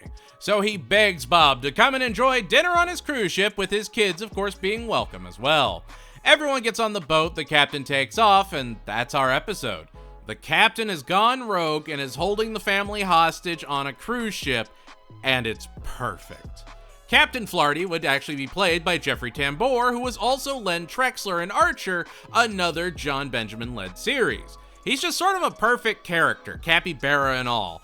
It's a sort of vignette episode where you're rapidly hopping across stories as you see Bob actively trying to escape, being, held against his will to cook for the ship, and Linda and the kids just having a good time. Linda playing the slots and gambling, Louise goes all Lady Deathstrike with a mani-pedi, Tina is too young for a massage, and Jean has a weird crush thing with a ventriloquist puppet manatee. Every one of these stories is done masterfully. I mean, you get every joke out of those situations as possible, just boom, boom, boom. There is never a slow moment in the episode, and it has this very panicked energy just under the surface, accented by the fantastic soundtrack.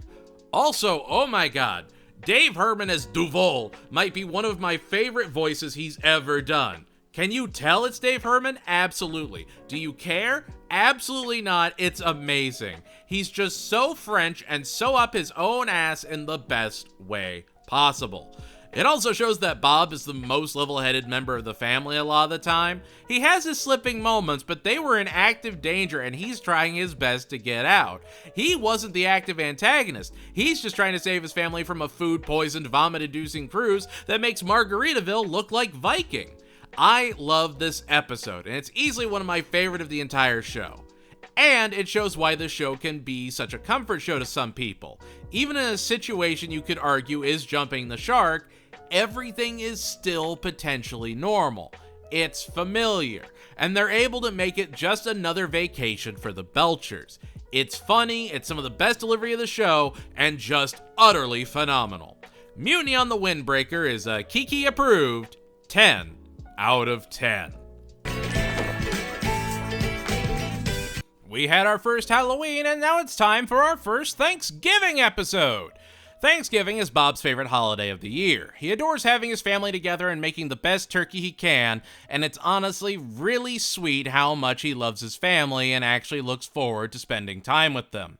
He might complain, but you never question if he loves Linda or the kids. Well, Mr. Fishorder comes to the restaurant to hire Bob to cook for Thanksgiving, while Linda and the kids pretend to be Mr. Fishorder's family so he can seduce his longtime crush who loves breaking up families. The kids compete for fun bucks, and Linda is keeping the act up so they can get their rent covered for a few months. Bob's trying to make the best of it by trying to pull the kids into the kitchen and try to have his own sort of holiday, but they're more focused on the prizes they can win. So he gets drunk on absinthe, has a My Neighbor Totoro hallucination, and then snaps. It's kind of funny how the holiday episodes get progressively weirder this season. Like the Christmas episode is just something else, but this is still fantastic. It's not my favorite Thanksgiving episode, but I really respect the creativity on display here. They literally parody the My Neighbor Totoro scene where they're making the plant grow into the sky shot for shot. I mean, yes, you see a Totoro figure in Louise's room. It's not crazy to think the people that work on animated shows like Miyazaki movies, but to sneak a reference like that into a broadcast animated series? We've come a long way. Bart wouldn't have cosplayed Zorro in the 2000s. It's just a fun thing to see, and it shows that there's a real creative heart at the core of the show. These people love making the show, and you can really tell. An indecent Thanksgiving proposal is a shot put sniping 9 out of 10. Just so many of my favorite episodes are in this season. And the funny part, not even the best season. Just a really, really, really great one. Bob convinces Mr. Fishorder to buy the mechanical shark used in the Deepening 3 Deepening, since it was filmed in their town. They get the shark set up at Wonder Wharf, give Christy Sanducci left-handed scissors, which is a very underappreciated joke, and everything is copacetic until, of course, the kids have to ruin it. Louise wants the shark's fin for mechanical shark fin soup. Tina wants to free the poor creature so it can be free to be a mechanical shark. which is absolutely Tina needing a Free Willy adventure. So they proceed to mess up, the shark falls on its side and starts thrashing as it powers on, and steadily hops its way from Wonder Wharf right up to Bob's block, and when you know it, Bob's block captain. So Bob has to combat a giant mechanical shark that ends up falling in a hole and then burrowing under Bob's restaurant. That last bit where Mort, Teddy, and Bob all come together to stop the shark, and Teddy even getting some closure from his time as an extra, perfect. The show could have ended with this episode if it wanted to and gone out on the highest of notes. I mean, throughout the episode, you have Bob interacting with the entire community we've seen up until this point. He has to save his part of the town. He has to save his neighborhood. And he does come up with some creative ideas, I will give him that. But seeing Hugo just sort of mocking him the entire time, that's how you know it's a good episode. If Hugo's there, it's pretty much even better. But this isn't a finale. We're only 6 episodes into the season, and it's just a completely and totally normal everyday episode, and everything will be fixed by next week, minus the ice cream machine. I genuinely love this episode, and it's easily one of the best episodes of the show, bar none. The Deepening is a free to swim 10 out of 10. Bob decides to teach Tina how to drive in a mostly empty parking lot. He thinks it'll be a great bonding moment between the two, until Tina manages to rear-end one of the few cars in the lot, and it just also so happened to be Jimmy Pesto's car. Bob wants to lie about the whole thing so their rates don't go up and so Tina doesn't get in trouble, and while their car is in the shop, Mort drives the family around in his hearse and they start asking more and more of him. The Mort stuff is honestly a great little Mort adventure, and we don't get a ton of those. It's kind of fun to have Mort be in a story, even if they're few and far between. The A story, I don't know. Tina, I think, is just awkward enough for it, but what saves it is absolutely their insurance adjuster. See, he knows they're lying and he covers it up for them so that they'll come over to his house for a barbecue and conveniently, unknowingly burn down his house for the insurance money. And their insurance adjuster is played brilliantly by Bob Odenkirk. Good old Saul is in this episode, and he's fantastic. He genuinely elevates the A story to a point that I actually want to revisit it from time to time, when I know without him, or if it was just Dave Herman or something, I would zone out every single time. Tina is a lot, but she's supposed to be, and you can see she's grappling with being dishonest. She doesn't want to be. She does have a good heart at her very core, and we'll see that with the other kids as well. Overall, the episode isn't the best and definitely not the worst. It's perfectly middle of the road. Tyrannosaurus Rex is a flame-broiled 7 out of 10. Now this might be the worst episode of the season. Linda goes on a diet where she can only eat the skins of foods, while Gene gets pushed into his first real relationship with the necklace-sucking Courtney. Courtney would actually be played by David Wayne, who you'd recognize as the warden from Super Jail, but he's also a prolific writer and director who, fun fact, directed Wet Hot American Summer, and plenty of Wet Hot American Summer stars would show up in the show. Man's top-notch, and Courtney is just the worst. Bob tries to coax Gene to break up with her if he's not happy with her, and he doesn't want to break her heart. He tries to practice how to break up with her with Tina and Louise, but when he sees her dad's setup from being a jingle writer, he tries to soldier through to play with all the fancy tech. Courtney's dad, Doug, would be played by Mentok the Mind Taker himself, John Michael Higgins, who will become a recurring cast member. Courtney's friend Rupa would be played by Kulop Vilaysack, and she'd also show up as several different characters throughout the series. Gene snaps at Courtney, makes her heart act up, and she and her dad scare him to get even with him for not being honest with her. The episode never failed at what it was trying to do. I just find Courtney so grating I can't enjoy the episode, and that's just because David Wayne plays her so perfectly. She is supposed to be the most annoying thing you've ever experienced, just like Gene, who is also super annoying sometimes. They're kids, they're gonna be weird, they're gonna be awkward, and yeah, they're gonna annoy the hell out of you sometimes. It's a perfect reflection of how awkward middle school was all those years ago, and sometimes you just don't like what you see. The unbearable likeness of Gene is a silent love, supplying 6 out of 10. And here's our Christmas episode. Bob's uncle is dead, and he left Bob a storage unit. Yay. And when they go down to see what all is in there, they run into just some guy living in it named Chet. Chet would be played by Zach Galifianakis, who would also take on the role of Felix Fischoeder starting in the next season. Chet stays with the Belchers and even starts doing window displays in the lead up to Christmas. We then find out that Chet believes he was a mannequin that was brought to life. Yep. He had a love that he got separated from, so the family have to find his still mannequinized soulmate. The family finds her at a fuzzy handcuff-selling paraphernalia shop run by a shop owner played by Fred Stoller. The kids give up the money they were going to have for presents to buy Chet's wife from the shop owner, and everyone bonds over storage unit fixins. While there always is this wonder if Chet was actually a mannequin or not, again, it's weird but normal.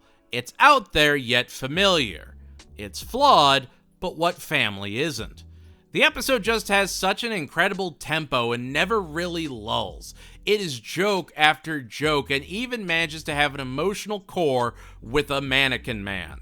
Zach Galifianakis is honestly a perfect addition to the show, and much like Bob Odenkirk, he brings this episode over the edge and really makes it sing. His delivery with Chet is just so matter-of-fact that he genuinely believes he was a mannequin. And you start to wonder, maybe he was. And that's his ability when he throws his voice.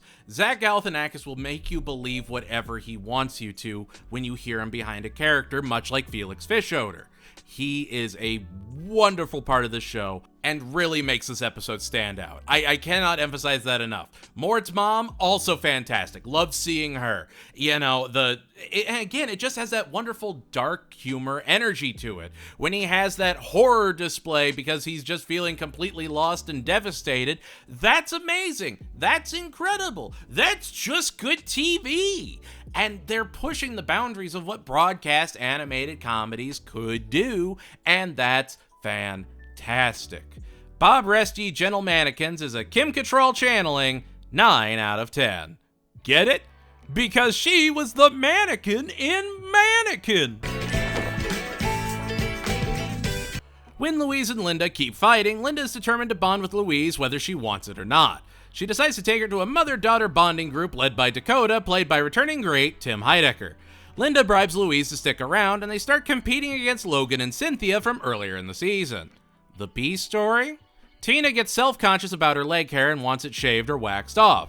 So Bob and Jean go to get her legs waxed and end up getting their own waxed instead. Bribes to stay in a bonding group and group leg waxing. What a show. While I don't like Logan, I will admit he's actually a great inclusion in this episode, and it might be my favorite Logan episode out there. He and Louise work great together, and again, Tim Heidecker is an absolute gem in this episode, and I love how they're bringing on metacomic pros like Tim Heidecker and Zach Galifianakis onto the show. They just bring such a great weird energy to the episodes, and again, this is a very real episode that highlights the weirdness of everyday life. Linda and Louise bonding over laser tag is great, and seeing Bob and Jean scratching each other's legs actually gives them a deeper bond, which we saw them struggling with earlier in the seasons. It's the small things that bring a family together, and sometimes it's just getting your legs waxed in solidarity, and I genuinely love that. It's just very simple elements that are elevated, and it shines because of it. Mother-Daughter Laser Razor is a hair-raising 8 out of 10. When a nude beach opens, Louise thinks of doing guided tours, and Hugo quits being a health inspector to join his undressed ilk. The replacement health inspector is Tommy, played by Fred Armisen. Bob lets Tommy perform in the restaurant, and he is just the absolute worst. But he blackmails Bob with mouse pellets, so Bob has to go and get Hugo back to make things right. The kids go through brambles, confront a two-headed goat, and strive to look at old, naked, wrinkled bodies. Honestly, everything else in the episode is pretty forgettable, but every time I see Bob competing against Hugo in the Nude Olympics to get him to come back, I lose it. It's this great frenemies bond where Bob knows deep down that he needs Hugo, and Hugo deep down knows he needs Bob. So they compete against each other, Hugo sees the light, and the kids climb through the bushes just to see the old people of the city on full display. Again, weird, but makes sense for the show. It's not my favorite episode, but it's still got a lot of charm and is perfectly middle of the road. And that's absolutely not a bad thing. Again, there are more episodes for each season now. You're gonna have episodes that are still just perfectly fine, that you put on in the background and don't really pay attention to. And I think Nude Beach is a perfect, just put it on in the background, don't think about it, and let it play.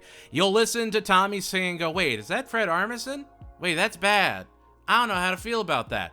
If you pay attention, yeah, it slugs in a lot of parts, but if you're a very passive viewer, it works. Which, when a show is being designed for streaming and broadcast and reruns, you have to make some episodes that, yeah, the concept is simple, but it still works.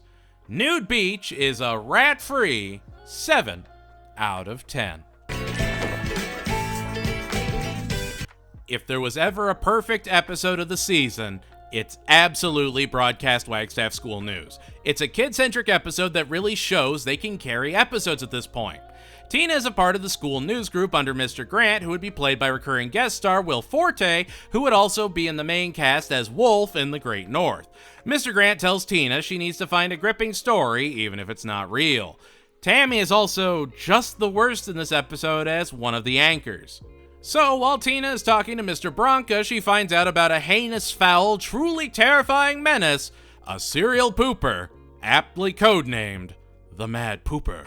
Tina goes deep on the investigative side while she's slandered and accused of being the Mad Pooper by the news team. That alone could fill an entire episode, but the B story is equally enchanting.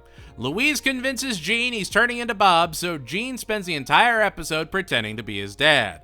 Between Bob and Gene competing to be the better Bob and Tina going all Dateline on the Mad Pooper, this episode perfectly encapsulates the weirdness and familial bonds that make this show so unique. Everyone is written at their absolute best, and I would argue this is a benchmark episode of the series. Not only does it show that Bob and Linda can be supporting characters to their kids' adventures, but the school has been built out in a way that it can carry the weight of other episodes in the future. Their teachers have more personality, and with Mr. Grant being introduced, the adults in the room are allowed to be dumber and act more and more out there. Frond isn't the only antagonistic adult at the school anymore. Miss Schumer is just doing her job and loves her cats, but Frond and Grant will absolutely use the kids to chase their own ideas of success, and that's honestly great. It's reminiscent of The Simpsons, but going even deeper in on it. Also, make Zeke better somehow. Zeke's the Mad Pooper because my parents move around a lot, and it's just like, you know what? That was delivered so flatly, I'll absolutely give it a pass. That's wonderful. Fantastic. Broadcast Wagstaff School News is a 24/7 news ticking 10 out of 10. Pancake Hearts just aren't doing it for Linda for Valentine's Day anymore. So after the kids tell Bob they know what she wants, they go on a town-wide search. First for little baby figurines, and then for a love testometer that Bob remembered from their first date. The B story? Linda does speed dating for all her miserable single friends. Now right there, it could just be some generic Simpsons clone episode. How does Bob's Burgers make this unique? Sergeant Bosco shows up to the speed dating and starts breaking everyone down into their worst selves until Linda steals an officer's firearm and things go sideways. And the love testometer? Bob remembered it from a different date with a different girl. This is just more perfect Bob's Burgers. It's awkward and weird, and that's what makes it great. Teddy shouting out all the worst parts of him? Genius. And I think this episode does so well because we know the supporting cast at this point so well. Bosco, Hugo, Ron, Teddy, Mort, Gretchen, and Mailman Mike all make appearances this episode, and we've learned enough about them that they actually add an extra layer to everything, even giving us more of Bosco as he becomes a much more frequent visitor. And if we look at it as a holiday episode, it's kind of a return to normal. No one's thinking they're mannequins, no one's doing crazy adventures, but Linda's speed dating still goes sideways, and Bob messed up the testometer. They are still a flawed family, and that absolutely shines. Is it the best episode? Absolutely not. But it has all the weird elements that make the show the gem it is. My Fuzzy Valentine is a love-tested 8 out of 10. Bob gives Linda a not-so-stellar customer evaluation, and Linda decides to get a job at a grocery store to bring in some extra income where she could be appreciated more. And that's the main conflict of the episode, with the kids all doing their own adventures in the grocery store. Louise tying shrimp to balloons being my absolute favorite of the side stories. It's just perfectly diabolical. Jean gets free samples and Tina helps stock milk when she runs into the bandaged finger of a mystery man, Josh, played by Ben Schwartz. Greg the manager would also be played by Matt Besser. But the thing to pay attention to is that this is the first episode that had a dedicated musical number in it. This is where the characters just break into song for some reason. And they've had unique songs in some episodes, but this is showing the turn into a musical series, much like Family Guy in its earlier seasons. This is something that will turn into songs at the end of every episode, and a writing culture that would be carried over to the Great North. It's such a core element in the later seasons, it's just charming to see where it all began. Are they amazing singers? Absolutely not, but that makes it that much better in my book. You can hear the passion in what they're doing, and just even hearing John Benjamin going, grind, grind, grind, grind, grind, grind, grind, they're able to turn that into a proper melody. They know what they're going for, and I think they genuinely achieve it right out the gate. It's another benchmark episode that really shows the formula of Bob's Burgers starting to be cemented, and it could absolutely be a lot worse than what we got, with this being a little bit more experimental. L'Independent Woman is a clearance sale avoiding 9 out of 10.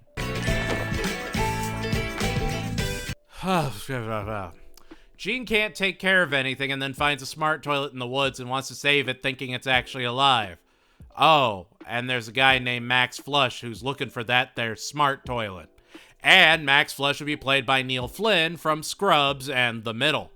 The smart toilet would actually be voiced by John Hamm of all people, and still, even with those two great guest stars, this episode's just not for me.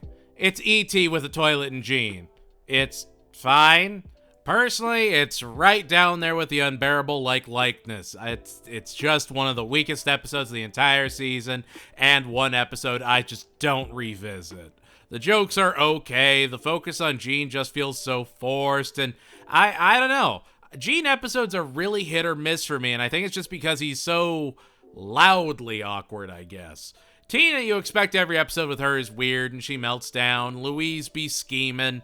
Gene is either scared of something and has to overcome that fear, or has a creative idea that he's determined to pursue. Some Gene B stories are great. The one where he's in a table setting contest later in this season, I absolutely adore. I just think he's the hardest character to write, and either they really, really work, or they really, really don't. And they save the toilet and it gets put on a ferry to its rightful owners, and Gene shows he can handle responsibility. Woohoo, I guess. It's just a weird episode that feels like it never found its footing. OT, the outside toilet, is a low-flow efficient 6 out of 10. When a substitute teacher / Thomas Edison LARPer takes over Louise's science class, he bans baking soda volcanoes as lazy science experiments for the upcoming science fair. And so Louise has to come up with a new plan and take down this teacher that got in her way. Mr. Dinkler would actually be played by Mark Proksch, famous for What We Do in the Shadows and On Cinema at the Cinema, equally. They're both equally important. YouTube it. This would also be the first appearance of the school librarian, Mr. Ambrose, played by Billy Eichner.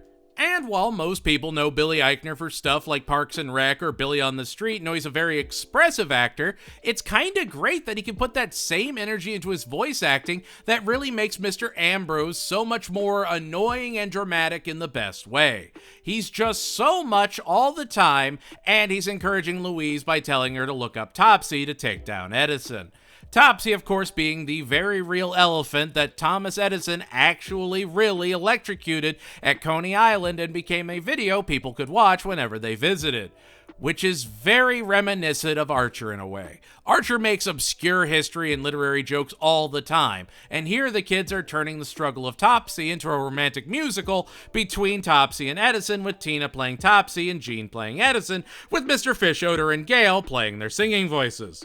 Louise has Teddy set up an actual shock plate under Tina to show off what actually happened, which could go so bad, so fast. Tina thankfully survives, and Louise clashes with her teacher. I mean, other than the almost flash-fried Tina, it was a good idea that just went off the rails. I genuinely love this episode, and it has some of the best writing of the show, a song that can't get out of your head, and that's Megan Mullally singing opposite Kevin Kline in a broadcast animated comedy. It stands out. Electric Love is kind of a bop, that's all I'm saying. Teddy is also just terrific this episode, and we're starting to lean more and more into Teddy just being a mainstay of every adventure to some degree. He's always doing something worth watching. Topsy is a shockingly good 10 out of 10. The school dance is coming up, and Tina can't decide between the ballet student Josh from L'Independent Woman and the bad boy Jimmy Pesto Jr., so she decides to try and have them both, because of course she would. Josh's friend Douglas would be played by Gabe Liedman, who was also the showrunner for Q-Force, funnily enough. Jimmy Pesto Jr. gets Jean and Louise to try and get Tina to pick him, and yeah, that's the episode. By the end, Josh and Jimmy Pesto Jr. are having a dance-off and start up a bromance, and both leave Tina. The B story? Linda gives Bob the full school dance experience since he didn't get to go to his when he was a kid. Their chaperones for this school dance get drunk and vomit on themselves. That being said, it is a very sweet thing that Linda is still trying to help Bob live experiences and genuinely does love him. It's a really great contrast of their weird, awkward selves that love each other no matter what, and Tina just sort of entranced by dancing butts. You always know Bob and Linda care about each other, and they actually show why they work together. Of course, the episode is meant to feel awkward because it's a Tina episode, but the A story does feel like it drags quite a bit, and you probably could have just added in a C story to take away some of the pressure. The episode is perfectly fine. It never does anything amazingly, but doesn't make you scream into the void. I don't know. I wish we had more cemented resolution with Tina going forward, and we just sorta never do. Tina is the one character that spins her wheels the most, and it's very obvious. 2 for Tina is a dance-off encouraging 7 out of 10. This is an episode. When the Belchers go to visit Linda's parents in Florida, the kids are ecstatic to use the pool, but it's closed for cleaning, and so they decide to help an old lady get proof that her dog was ate by a python, which she'll pay them for. Helen would be played by Linda Lavin. They go into the, forest, jungle, Everglades, while Gene stays back, absolutely terrified of snakes, and refuses to go until, guess what? He gets the courage to face his fears and goes in to save his sisters, who have actually found Helen's beloved Bitsy in one piece. Aw, so sweet! What a perfectly normal Bob's Burgers story. How nice. And now the kids got their money. Delightful. The A story? Do we have to worry about all that? Come on! The kids save a dog. He to the haw. Yeah, no, Linda's parents have moved into a swinger community, and because they aren't participating, they're going to be kicked out with nowhere else to go and potentially moving in with the family. Bob is determined to not let that happen and has Al open up about his love of balloons, because once you pop, you just can't stop. They finally start to get into the swing of things, and the day is saved. If it was any other show, this wouldn't work. They don't make it all that fantastical or exaggerated. This is a loofah community. It's exactly as weird as you think a swinger community would be in Florida. The jokes are still great, the kid story doesn't go on for too long, and I actually like that Gene tries to get involved and has an understandable fear he's getting over. Big snakes, an understandable, justifiable fear. Good for Gene for facing it. And even that last bit with the Bitsy and the snake again highlights the themes of the show. Weird familial bond. It Snakes a Village is a team player, 8 out of 10. It's time for Family Fracas! Local celebrity Chuck from Beef Squatch is hosting a brand new show, Family Fracas, and the Belchers decide to enter to hopefully win a new car.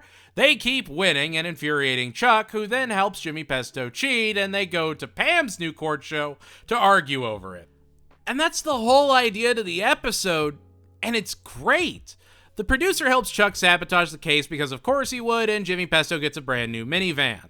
The episode has major season 1 energy, and I love how it just sort of all breaks down around them. It reminds me a lot of like Lobster Fest, where Bob is understandably outraged when people refuse to help him after he gave him a party of a lifetime. This episode, more than most, hangs on the jokes and the conversations. It's very much more just cut to scene A, cut to scene B. Hey, look, it's Chuck and Pam, remember them? And most of the episode just happens on TV sets. And that's great. It's experimental in a weirdly isolated and almost claustrophobic way. They are at the whim of the studio. And even after Jimmy Pesto, this horrible, horrible guy, treats Bob like trash, mocks him, talks down to him, takes the van that Bob desperately needs, and when Bob has a perfectly good chance to mock Jimmy, to give him some of what he was dishing out, his family tells him it was too much. He went too far. And even with Jimmy continuing to just dig at him and mock him, Bob helps him change the tire on his car. Bob genuinely cares what his family thinks and wants to do right by them, even if it means helping his enemy. And that's what Jimmy Pesto is. This episode has cemented that Jimmy Pesto has little to no redeeming factors. He is just the actual worst, though. I know we'll get some episodes that kind of humanize him, but yeah, no, he's just horrible. Family Fracas is a foam-covered 8 out of 10. Bob cuts himself, and he and Linda have to go to the hospital. So, without the parents around, the kids decide to do what any kid would do in their position: open an underground betting hall. Bob gets easily one of the worst doctors imaginable, who keeps messing up his hand. Dr. Eigerman would be played by Johnny Pemberton, who you probably recognize from the Fallout show. And for the longest time, I thought it was Michael Cera. For the longest time, I was dead wrong. Sometimes I'm just a freaking idiot. He brings a great naivete to the character that makes him just genuinely hard to hate. He's just so sunshine and rainbows, even as he does horrible stitching. The kids are doing well while this is going on, and Gene is starting up a girl group to perform at the casino until a man in a white suit decides to play their games. It's Louise, the pit boss, versus Mr. Fishodor. I actually really love this dynamic, and it happens somewhat frequently through the show. Louise and Mr. Fishodor are both con artists in their own ways, and Louise always seems to get more and more complex schemes after she loses to Mr. Fishodor. At first, every time she loses to him, she gets more and more agitated. But as you go through the show, she starts to really figure out who Mr. Fishodor is, and he has a sense of respect for her over time. Well, after going deep in the red at a game of rock, paper, scissors, it's up to Bob to throw the impossible scissors and settle the score. It's graphic, it's kids running betting halls, and just more of that weirdness that makes Bob's Burgers absolutely shine. It's another episode I just genuinely love and has that very natural delivery in everyone's voices that treats everything so matter of fact. The Kids Run the Restaurant is a doubling down on rock 9 out of 10. When Gail can't take Tina to the Boys for Now concert, she and Louise have Zeke's cousin Kevin drive them. Kevin, played by the returning great Jack McBrayer. The girls go to see the show, and Louise gets her first crush on Boo Boo, the booster seat needing, lead singer of the boy band. Boo Boo would be played by Max Greenfield of New Girl fame. Tig Notaro would also guest star as the band's bus driver, Jody. Louise is just completely and utterly compelled to smack the ever-loving daylights out of Boo Boo, so they sneak on the bus and get their wish. It's so great to see Louise being just a kid. There is no scheme, there is no extra plan, she just has this overflowing need to smack a tiny blonde man. And yet, the B story absolutely overshadows it, and I'm not even mad. Gene is going to the regional championships of table setting with Bob and Linda. I honestly don't even want to get too into it. It genuinely needs to be seen to be believed, because let me tell you, it's some of the funniest line delivery of the entire show.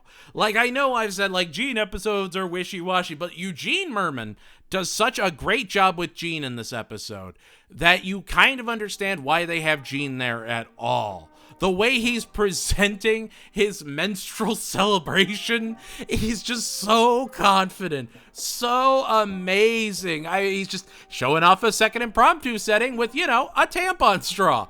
Enchanting. Utterly enchanting. Everyone is being weird this episode, and it's just great. The way the kid's dad breaks down when he doesn't win, good. It's good. You have to watch it. Boys for Now is a slap happy 9 out of 10.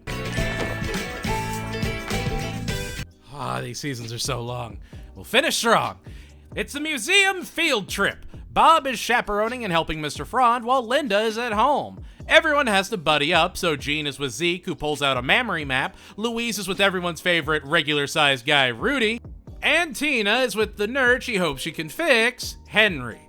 Rudy and Henry would go on to be recurring characters played by Brian Husky and Jim Gaffigan, respectively.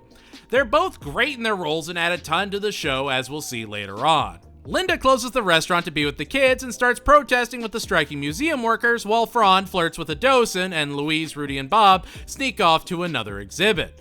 There's bonding between Bob and Louise, even having Louise say she'd run the restaurant one day. Gene begins to appreciate Zeke's escapades. Tina and Henry figure out they were trying to fix each other, and Rudy got his inhaler.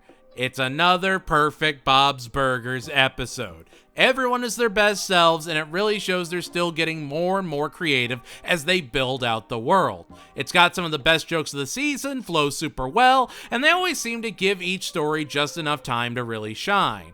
Like, if you had to show someone what Bob's Burgers was, perfectly encapsulated in just one episode, I think Carpe Museum would be your best choice. It has everything that makes this show so unique. I mean, have you noticed how the art has steadily improved? They haven't changed the base designs, but they're getting way more comfortable with them. New characters don't look too off, and they're starting to come up with a much better design book. And while this is a nice introduction to Rudy, it's very obviously not his best episode, though he will be more included later on. Brian Husky makes Rudy. Everybody loves regular-sized Rudy. And I love the fact that not only do we get regular-sized Rudy, we get tiny Rudy. He's just like, hey! I love that. Perfect. Fantastic. It's just, this is when you know Bob's Burgers has really hit its stride. Carpe Museum is a Sands from Exotic Lands loving 10 out of 10. And here we are, the season finale. Gene is horrible at baseball, and Bob gets a fancy new espresso machine that gets Tina addicted to sweet lady caffeine.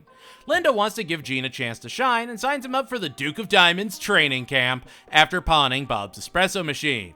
The Duke of Diamonds is also just the Prince of Persuasion back from Dr. Yap, which is wonderful. I don't know, it builds on him just being a total loser that people keep somehow believing in. Tina starts to go through withdrawal, and the Duke takes the boys to go intimidate the owner of the hotel that he hasn't paid. Mr. Manoogian, played by a comedy great and easily one of the best voice actors out there, Jason Mantzoukas. Close enough was taken way too soon. Bob tries to prove that the Duke is a fluke, and when Gene actually manages to hit a ball, gets his confidence, and Bob loses. You know the episode, but it's honestly a perfect season finale, and it's a Gene episode of all things. A Gene episode where he's scared of the ball and has to conquer his fear, but the elements around that are so almost depressingly skeevy that it works.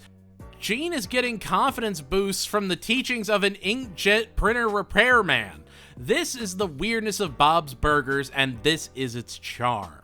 Their world isn't perfect, they aren't perfect, but they always go on some weird and wild adventure. This is easily one of my favorite episodes of the entire series, and I know I've said that about a lot of episodes this season, but this and season 4 honestly feel like the perfected Bob's Burgers formula. It's that perfect blend of weirdness, dark comedy, and still being borderline family friendly that makes it especially stand out. In the first season, you could even argue it was a Family Guy clone since they had cutaways, but by the end of this season, it's really taken on an identity all its own. You can be spun around and sat down and asked to describe each character and know exactly who they are off the top of your head, and it's because episodes like The Unnatural and Carpe Museum flesh them out so perfectly. They've really tapped into what makes the show such a cultural phenomenon at this point, and they're going to go even more wild with it next season. The Unnatural is a no cream, no sugar, 10 out of 10. And there we have it, that's season 3. Honestly, yeah, we were still very much in the ascent of the new age animated comedy juggernaut. Season 3 didn't reinvent the wheel or pivot away from anything. It just kept polishing the ideas we saw in the past 2 seasons while adding even more musical elements. And next season, frankly, even better. Season 4 is just sort of the best in my book. We'll get the kids in a dumpster, the invasion of the yapfish, and an Emmy award-winning episode? So don't snore when we talk about Season 4. It's Season 4! Controversial take central over here, but I genuinely believe that if Bob's Burgers ended after the 4th season, it would be hailed as one of the greatest animated comedies, bar none. Obviously, it didn't get canceled, we're barely a quarter through the series, but that is just genuinely how good this season is. And why is that? Well, there's only one way to find out and 3 questions to be asked. What worked, what failed, and what magic curses will be curtailed? Knock down the door, because we're reviewing Season 4! What? Why would you knock down the door? The family is going camping! We really get to see Bob's love of wanting to be an outdoorsman this episode as the family heads into the woods to start their adventure, with Tina questioning being in the Thunder Scouts. Bob eats bad fish and he and Linda end up getting taken downstream after they break their little lukewarm lagoon. The kids try and chase after them, with Louise and Jean trying to convince Tina to give up the sash, and they even run into some survivalists. It's the family in the forest. That's the whole episode, and it's honestly great. Again, we're seeing the show go deeper and deeper into a kid's storyline and a parent's storyline. Sometimes Bob or Linda will come along, but the kids are strong enough characters on their own at this point that they can carry an entire episode. Like, even in this episode that sounds like it should be focused around Bob and Linda, the kids actually have more screen time. It's a fantastic season premiere that gives everyone a chance to shine and shows they haven't lost the magic, but we also see that they're trying to flesh people out.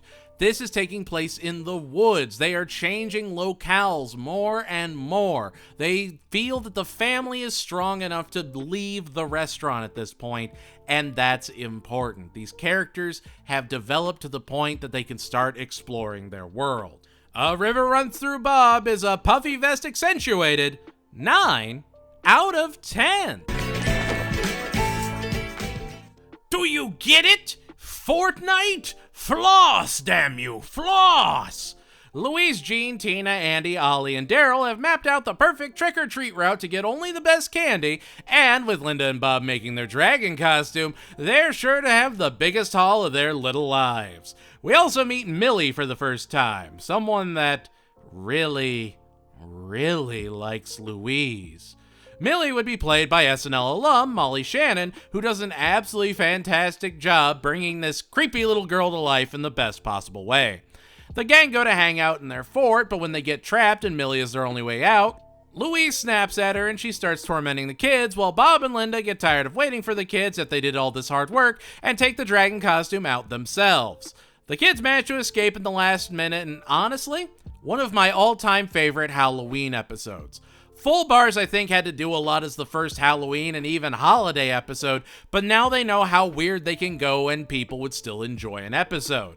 Millie is unnerving and so well written as this just chilling, weird kid that adds a little suspense to Bob's Burgers of all things. It's also sweet that while Linda and Bob were fighting when they were making the dragon, they team up and go trick-or-treating themselves so their hard work actually gets some use. It's crazy to think that Fortnite is a decade old at this point and still somehow feels fresh. A lot of Bob's Burgers is surprisingly evergreen because they aren't making topical references a lot of the time and are just being a weird wharf family. Fortnite is a Dust Bunny approved 9 out of 10. Date night is bland, boring, and dumb. So Linda decides to spice things up with seaplane lessons and goes to learn from the best of the best. Kurt, played by the returning great Will Forte. Bob finds out that he's actually upskirt Kurt from Mr. Fish Odor and goes to save his wife from a fake crash romance. And here's the thing. Kurt's got the wine. He's got the cheese. He's got a lute and is singing on key. And Linda is never tempted to cheat on Bob. Never has the thought cross her mind. Linda's a real one, and this episode is a showcase of how much the two of them genuinely care for each other as Bob and the kids make a beeline for Kippaquisset Quickie Kisset Island. Bob is willing to climb out of a flying plane to cut a rope to save his family. Even if he's not all that exciting on date night, he is still willing to go well outside his comfort levels for those he cares about. Seaplane is another one of my absolute favorite episodes because it's just so weird and perfect in all the right ways. Mostly thanks to Will Forte being so delightfully hateable as Kurt, but Mr. Fish Odor also just being obscurely antagonistic in kind of a great way. It's just I lied! That's great! That's fantastic! Mr. Fish Odor isn't like a Mr. Burns character, he's just more of a entity. A floating amalgamation, because deep down, he really wouldn't probably kick Bob out. He likes Bob too much. He's amused by Bob too much. And so seeing him just sort of be added into these stories is great, and I really, really love what it does for his character. We're also getting more musical numbers, even if this time it's only Tina flying and kissing a bunch of guys on an island. But that musical element is creeping more and more into the forefront of the show throughout the season, and yet never really feels overused. Seaplane is a butt-punching 10 out of 10. Bob fills in over at a frat as their chef when Pepe can't do it, and we get to meet some of the best guest stars of the whole show. Hefty Jeff would be played by the legend Hannibal Buress, and Pud, played by Master Shake himself, Dana Snyder, in one of his first appearances on the show. Oh, and the Dean in this episode? You ready? Just gonna geek out a little bit. The Dean is played by Jonathan Katz. The guy that played Dr. Katz in Dr. Katz, where John Benjamin played his son. It's all connected. Every bit of it. Bob gets along great with the guys, and after helping them pull off a dumb prank, gets a drink from Beta, the house's taxidermied iguana. We then get introduced to Slowhand, the frat grad, who is, in fact, Dr. Yap. I love that Dr. Yap is still their dentist, and is also just a really eccentric character on his own. Ken Jeong also gives him that same kind of wild energy he used for Senor Chang in Community. Dr. Yap tries to get the frat to attack Alpha House by framing them for stealing Beta, and when the kids break into the Room of Secrets and find Beta, Bob goes to stop Pud and the gang from breaking Yap's spit keg and spraying everyone with stored saliva, which is just so vile in the best way. This is a Bob episode. The kids are in it, sure, but unlike A River Runs Through Bob, this is all Bob almost all the time. The guys love him, and he loves hanging out with them. He has a sense of community you can tell he always wanted, and being a personal chef gives him time to just cook for a few guys and do his own thing for a change. He's not stuck behind the grill in the restaurant. Again, they're building out the world. And even if we never go back to that campus again, we know it's there and it's just, a normal college campus. Also fantastic that Yap will continue to be their dentist after this, and they just kind of accept they're gonna be weird to each other, and that works for them. Fun fact, Jonathan Katz and Dana Snyder would actually be in Squidbillies together for an episode. Oh, and the Beast story. Feel like I should mention that. Gretchen brings Linda on to help her sell female special care toys, I guess? They got a real good vibe to them, if you catch my meaning. It's fun. It's nice to see Linda being experimental as a salesman, and feels like a story for Linda. And at the end of it, it has probably one of the best conclusions of the entire show, with the guys meeting poodles and cougars and hybrids of both. My Big Fat Greek Bob is a butt-chugging 10 out of 10. Gail is staying over for Thanksgiving, and she brought her cats even though Bob is horribly allergic. Tina wants to sit at the adult table and starts acting more mature, while Jean tries to make a Thanksgiving song with Linda and Gail.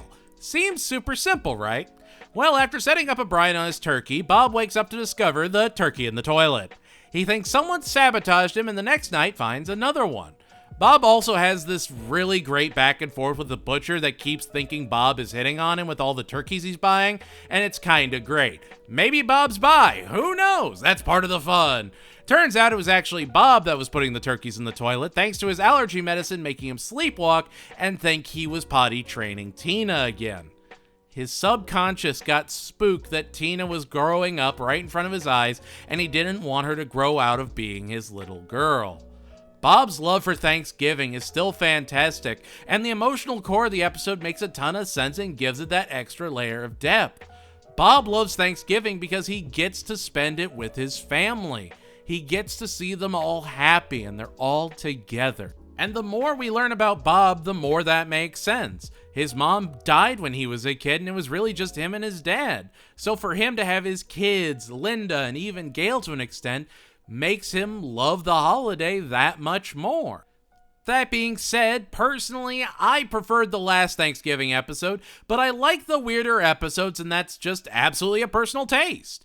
The writing is still fantastic, and even though it doesn't have as many outlandish elements, it still manages to perfectly capture the reason for the season. Turkey in a Can is a toilet-trained and properly brined 8 out of 10. When the reunion committee is out of ideas for entertainment, they reach out to Linda to perform at her reunion, and she decides to get the old band, the Tatas, back together. Bob gets a pimple. So when Linda gets the band back together, including her sister Gail, she and Bob go to the reunion, leaving the kids with their babysitter Jen instead of Tina.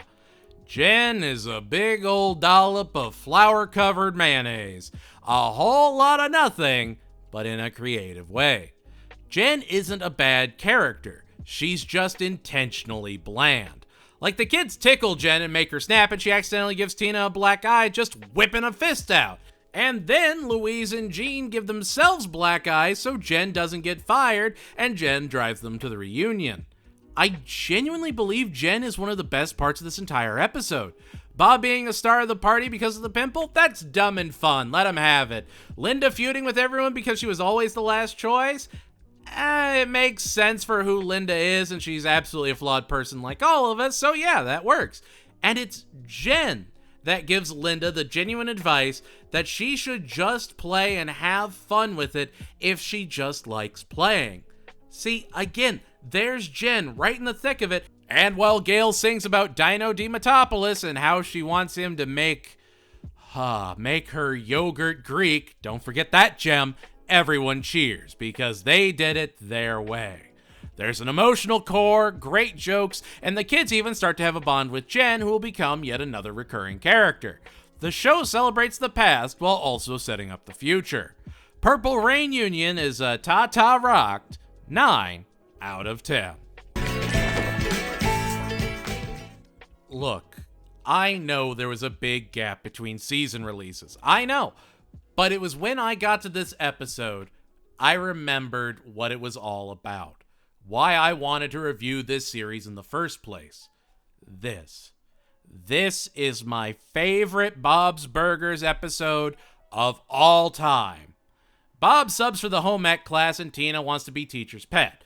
Bob wants to do something more creative than just having the kids watch videos, so he teaches them how to cook popcorn and steadily adds more and more elements until he's teaching the kids how to really cook, and Zeke shows a ton of promise. They open a small little restaurant, and Jean and Louise are actually excited to help run it. They get swept up in the passion and are actually doing something they feel is torture at home. The lunch ladies hate Bob, and the hand-washing scene is utterly amazing. Larry Murphy is just great. It's just, the B story of the episode is Linda teaching Teddy to dance, and he's just the most awkward person imaginable with a heart of gold, and it's terrific. He's a dancing machine by the end of the episode. But when Bob refuses to listen to the hand-washing warning, he has to meet with the man up top, Mr. Platt. Like, I know everyone loves Rudy, and he's a great voice, don't get me wrong, but I adore Brian Husky's Mr. Platt voice. It is easily one of my favorite voices of all time. The delivery is perfect with the Michael Mauerman, and he feels like that dumb sales identity. You will call in and it will say Michael Mauerman, but it will go to me for I have replaced him. Perfect. Utterly perfect. I have seen this episode like 17 times. Way more than any other episode of Bob's Burgers by far, because it's just good, man. I mean, Bob has a chance to really shine and becomes a popular teacher because he's sharing his passion with the kids. Tina goes soul searching and even starts taking shop when she feels overshadowed. I don't know, it reminds me of when Hank taught Bobby shop class in King of the Hill, and Bobby was totally cool just being a part of it. I get why Tina wanted to be class pet, but it's really the only lesser element of the episode. And even by the end, she's jamming that metal rod in the wheel to keep it spinning and keep their restaurant dream alive. Even Teddy in the bouncy castle at the end of the episode is just primo. Approach the episode from any angle and it's perfect Bob's Burgers. Zeke is a positive addition to the episode. Zeke has become this realized character that's gruff and awkward, but is a good guy deep down. He's inspired by Bob and even has a talent for cooking. That's awesome. Dave Herman had some of the best jokes of the entire episode, and he just had so much more energy than other shows he's been in that it's palpable. It's just good. Want a rating? Sure, why not? Bob and Deliver is a burger flipped and life changed. 10 out of 10. Hee-haw wee snaw, it's the next Christmas episode. Linda gets a Christmas tree the day after Halloween, and it's dead well before Christmas. And so the gang are going out on Christmas Eve to get a tree. They get their tree, and while on the road, they see a candy cane-shaped truck, and Linda honks at them to spread some Christmas cheer. The candy cane truck then goes after them, because of course he did. Why would she honk at him? Granted, the family doesn't believe Bob that the truck is chasing them at first, but after they go to the diner, grab one of those fancy 40-minute Dutch babies and head out, the truck tries to run them off the road again, and they have to escape into the woods. Escape into the woods. Yeah, it's a Christmas horror episode, and it's actually kind of fun? I don't know. When I first watched it, it was just kind of whatever to me, but nowadays I kind of get it a little more, you know? They're being hunted down by a candy truck. It's just a festive maximum overdrive. Turns out the truck was being driven by Gary, played by the pain-bringing, documentary-slinging Bobcat Goldthwait. Man makes some very interesting documentaries. Bob sees Gary's alone on Christmas and he gives him the Dutch baby, and Gary helps pull their car out of the snow, and they all go on their merry ways. Now, if that was just the episode, maybe like a 7 out of 10. The Gene Jingle and the Jungle stuff was so long it was annoying after a point, and it just sorta happened. Still had great jokes and all, but the B story? Oh ho ho! Oh man, that's where it bumps up. While the family are away, Bob asks Teddy to watch their ham. And then he gets caught in one of Louise's Santa traps and flails around like a captured animal until the fridge lands on top of him. I love this B story because Teddy is just so exaggerated, so Stoogian, that it makes it that much funnier when he's thrashing around. I know that sounds twisted, I do, but it's how it's animated. This man sees these signs, sees a straight up glass of milk in a fridge, doesn't ask any questions, sticks his hand through the wreath because why not, and then just loses it. It might be one of the best animated scenes I've seen out of the show yet, and it's just utterly incredible. I love it. I don't care. You can judge me.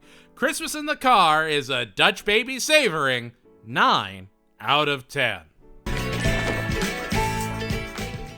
Louise has thrown a surprise slumber party to hopefully get her some more friends. She isn't having any of it and wants them all kicked out. Rachel Dratch is Jody. Catherine Hahn, that's right, Agatha is Jessica, and Katie Crown is Harley.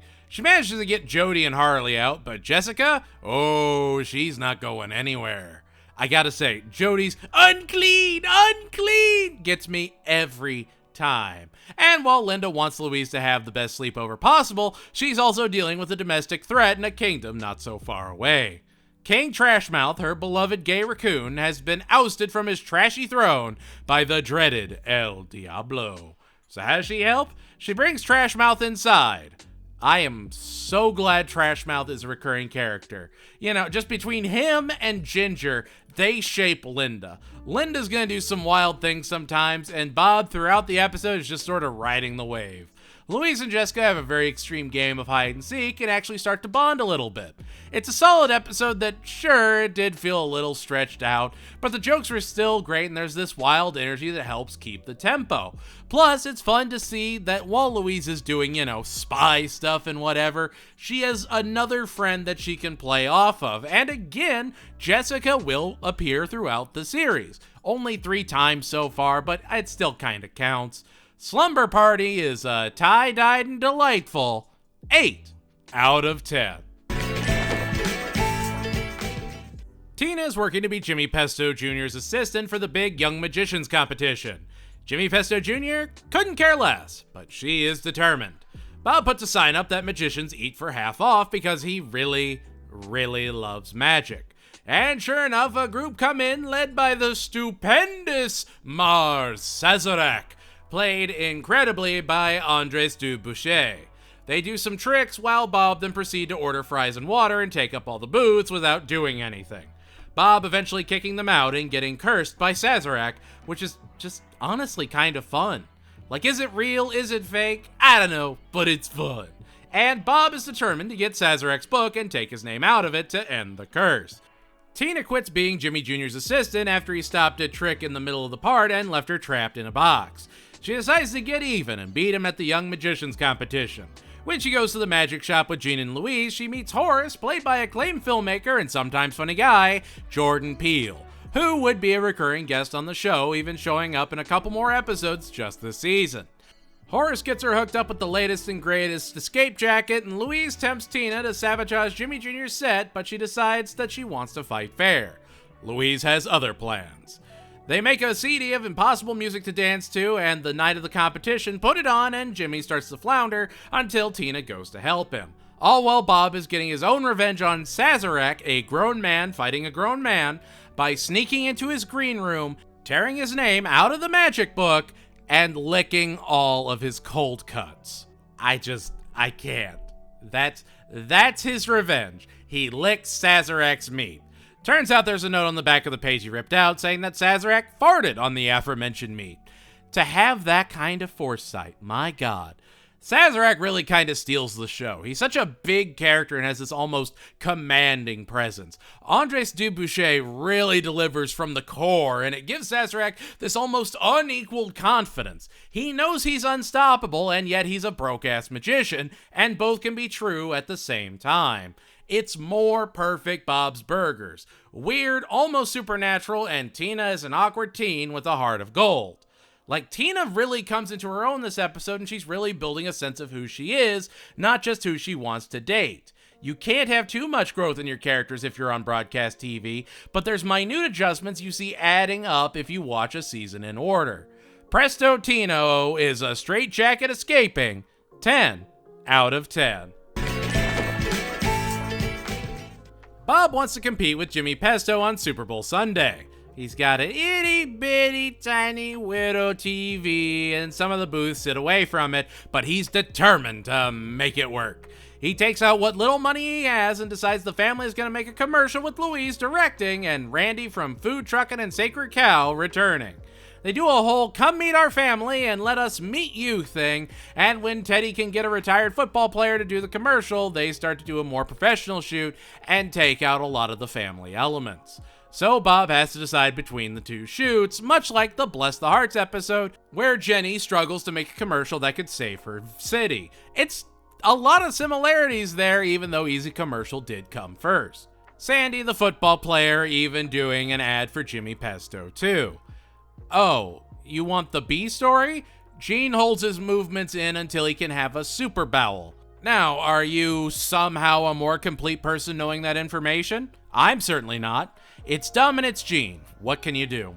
Bob runs the family commercial, goes to get his family when Gene drops the Super Bowl at Jimmy Pesto's, and floods his restaurant, and it's a slightly successful Super Bowl Sunday at Bob's. Jordan Peele as Sandy this episode is utterly amazing. Sandy is just so matter-of-fact and confident. I love it. No, I cannot, little lady. There's an emotional core, amazing jokes, and sure, the Super Bowl brings it down a little, but it's still a fantastic episode of Bob's Burgers. Easy commercial, easy go-mercial is a can dancing 8 out of 10. Worst episode of the season, hands down. I'm a cool guy, I'm hip, but if there's one thing I can't stand, it's anthology episodes, gang. And this episode is the anthology that launched them all. Bob and Linda get called into Mr. Fraun's office because the kids wrote some creative stories that did not paint him in the best light, and he proceeded to take Gene's keyboard from him. And that's the episode. Louise's story is a loose Terminator parody. Gene's is this Yellow Submarine-esque journey to bring music and dance back to the school after Fraun bans it, and Tina's is a sometimes erotic, always zombie-infested horror story. It's a lot. I think the Louise Terminator story is probably the best put together of the three. The Gene story was absolutely the most creative, and Tina's was completely unnecessary and I hated every bit of it, but what can you do?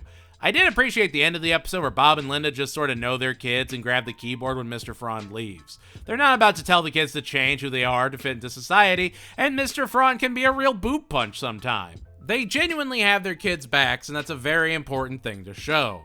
The whole Louise sensing Fraun sat on a brownie thing at the end of the episode really reminded me of home movies. It was honestly the funniest part of the whole thing, and it's at the very end. If you like anthology episodes, I'm sure you'll love this one. But this episode was just not for me, and none of them, just spoilers, none of the anthology episodes are particularly wowing to me. The Fraun Files is a music-saving, zombie-seducing 6 out of 10. Tammy is having a bat mitzvah and Tina isn't invited. Devastated when she hears that Tammy needs another caterer, she offers that her dad could cater if she and her family could come to the bat mitzvah. Louise scares off Tammy's coordinator, who knows working with Tammy is a nightmare, and Tina becomes the new coordinator, having to help Tammy navigate family members and conga lines. However, when Louise and Tammy end up locked in the giant Tammy head at her self-themed party, Tina decides to sub in for Tammy and starts doing all the events in Tammy's place. Linda and Bob actually wander off from the catering station, and Gene has to keep everyone entertained with uncooked patties. Tammy is not a good person, but it takes an outstanding writer to make you feel even the most minute amount of empathy for her. This is her special day, and you can tell it means something to her, even if she's complaining and raging the entire time. She's a weird and awkward character like everyone else. Tina did go too far, and Louise was the one that had to talk to her. Like, when Louise is telling you enough is enough, that's saying something. And you know what? You want to know something actually really cool? This was the first episode of Bob's Burgers to win an Emmy. An Emmy. Want to know what it was up against? Archer Vice's The Rules of Extraction, where Cyril, Ray, and Archer have to escape in croc-infested waters, Black Friday, the South Park Game of Thrones super event, the Nick TMNT with Seth Green's Project Manhattan, and Meanwhile from Futurama. This episode beat the series finale of Futurama for an Emmy. It's just interesting to see. Futurama series review available right now. Personally, I'd say Meanwhile was infinitely better, but while this is an awkward episode, it's supposed to be. It's well written, fantastically acted, and does incredibly shine. This won an Emmy. It's not even my favorite episode of the season, not even in my top 5, just really surprising. Mazel Tina is a crepe-loving 8 out of 10. Bob and Linda are going to a convention meetup for the people in the online forum Bob's a part of. When they can't find a babysitter, they reluctantly let Teddy do it a la John Candy and Uncle Buck. Tina gets a crush on Jonas, one of Reggie's delivery guys, and she tries to flirt with him, and yeah, you can already see where this is going. She does anything to seem cool, even letting Jonas and his friends into the restaurant and then running away, while Teddy just has to deal with it all. It's a great Teddy episode, and honestly just an annoying Tina episode. Teddy is doing his best to look after the kids of his best friend, and Tina is just doing what she did in Bad Tina all over again. It just feels lazy. That being said, the real charm of the episode is in the Bob and Linda B story. Bob doesn't know how to write comments and does just all the internet faux pas imaginable. He's over here typing in all caps and not putting /s when he's being sarcastic. Man's an anarchist to the highest degree. We live in a society. But he's yelled at by Meet Cute, played by series regular Brooke Dillman, Just Grillin', played by Sheldon's dad and one hell of a Ponderosa, Lance Barber, and of course, B for Sutherland, played by the Mad TV legend Keegan-Michael Key. Key and Peele in the same season. You love to see it. Bob and Linda taking over the hot tub just works perfectly for their characters, and I love that Linda has Bob's back with this arguably incredibly petty fight. She will always be there for him, and I don't know, that matters.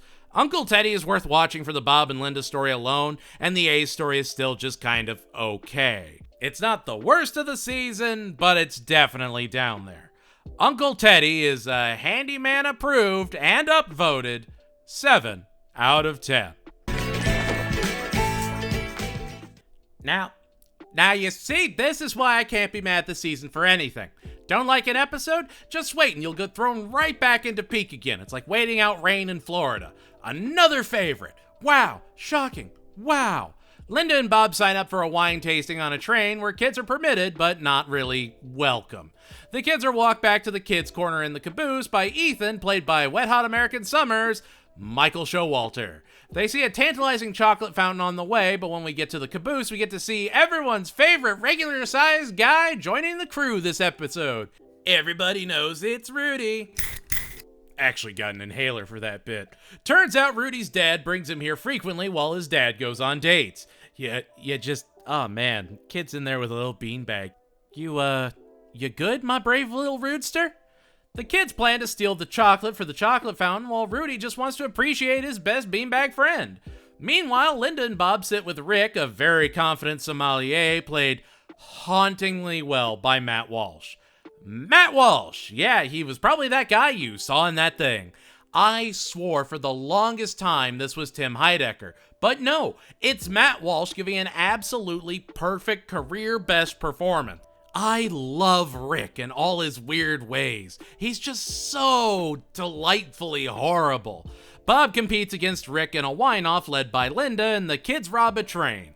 That's it. That's the whole episode boiled down to its most basic components. But like I always say, if the episode premise is super simple, it gives you time to really make it sing with fantastic jokes. And the jokes are great, the pace is phenomenal, and again, my God, Matt Walsh is incredible. I will still whisper "talk to me, Goose" sometimes because of this episode. Tina isn't the focus, which is a nice change of pace. Rudy cements himself in the cast and loses a dear friend. You got laughs, loss, and spit buckets. All you need for a good episode. The Kids Rob a Train is a succinctly titled 10 out of 10.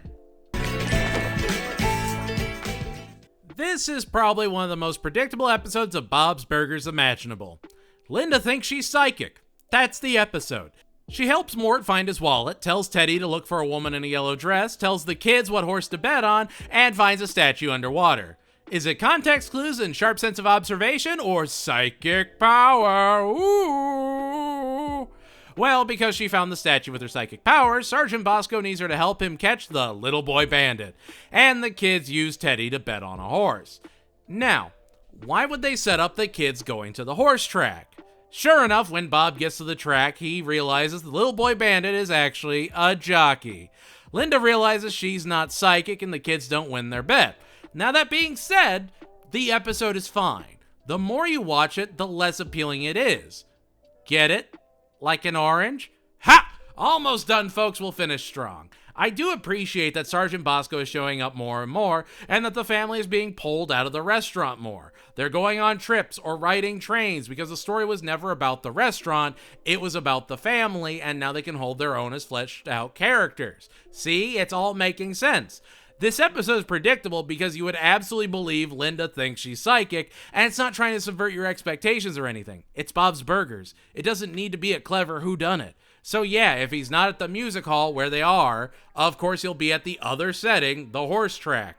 Oh, he's a jockey? It all makes sense and fits within the formula you expect from Bob's Burgers episodes at this point. I don't know. Even if it's only for that, I commend the episode. I get a sigh kick out of you is an audited, married, and faithful 8 out of 10.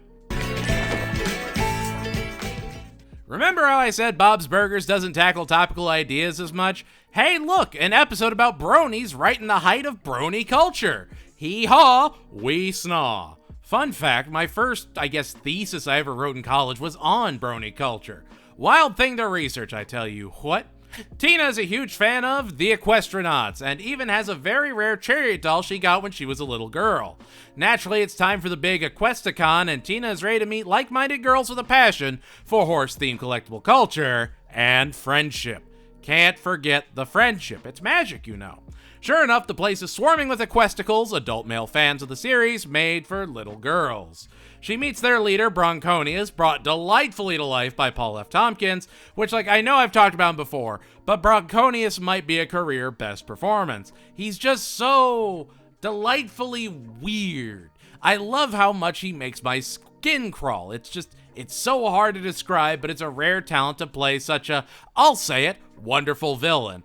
And one of his fellow Equesticles would be Horseplay, played by shark aficionado Ron Funches. Love me some Ron Funches. He's a treasure. And you also got Pony Danza and Sun Pedal, who are just great.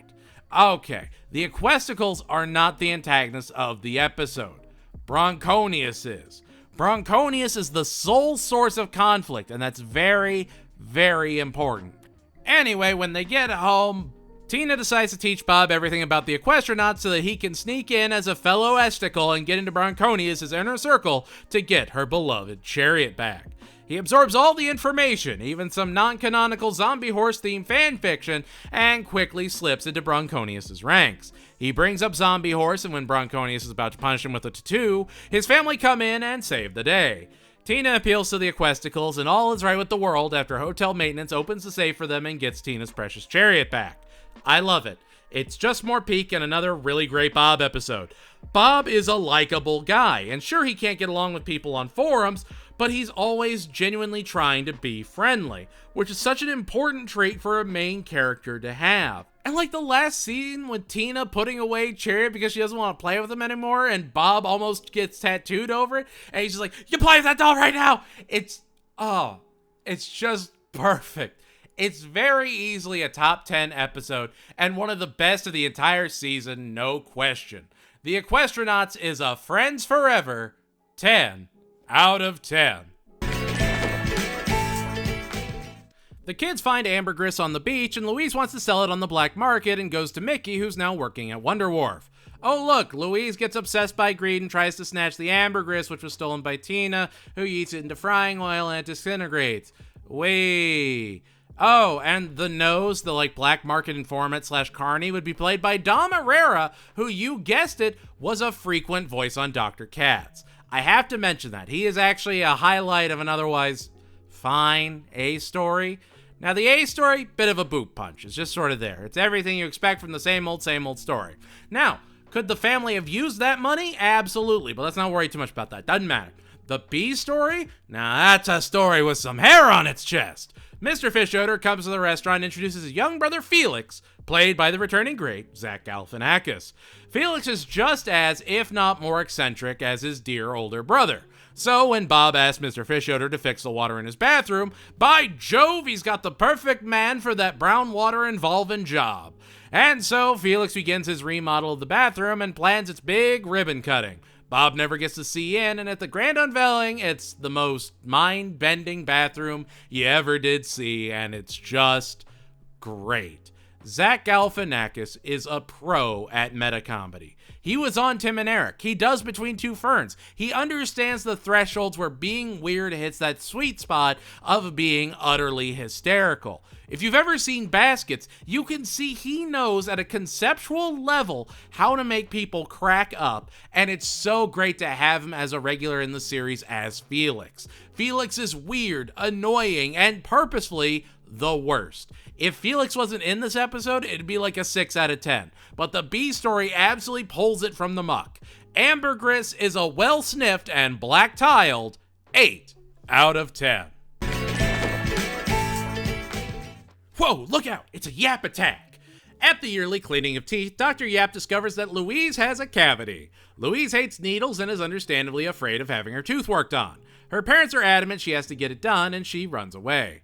She goes to get her go bag that she had stashed at a park and pulls out her candy-filled cell phone because, of course she had one, and eventually hides at Gail's until Linda sends Jean and Tina to join her to try and smoke her out. I actually really appreciate this episode. It allows Louise to just be a scared kid. At this point, Louise is very much the Stewie equivalent for Bob's Burgers, except you can't really do Stewie as a baby stories anymore. He's basically a flirtatious adult at this point, so you can't really put the genie back in the bottle. Here, Bob's Burgers never forgets to show Louise is just a kid sometimes.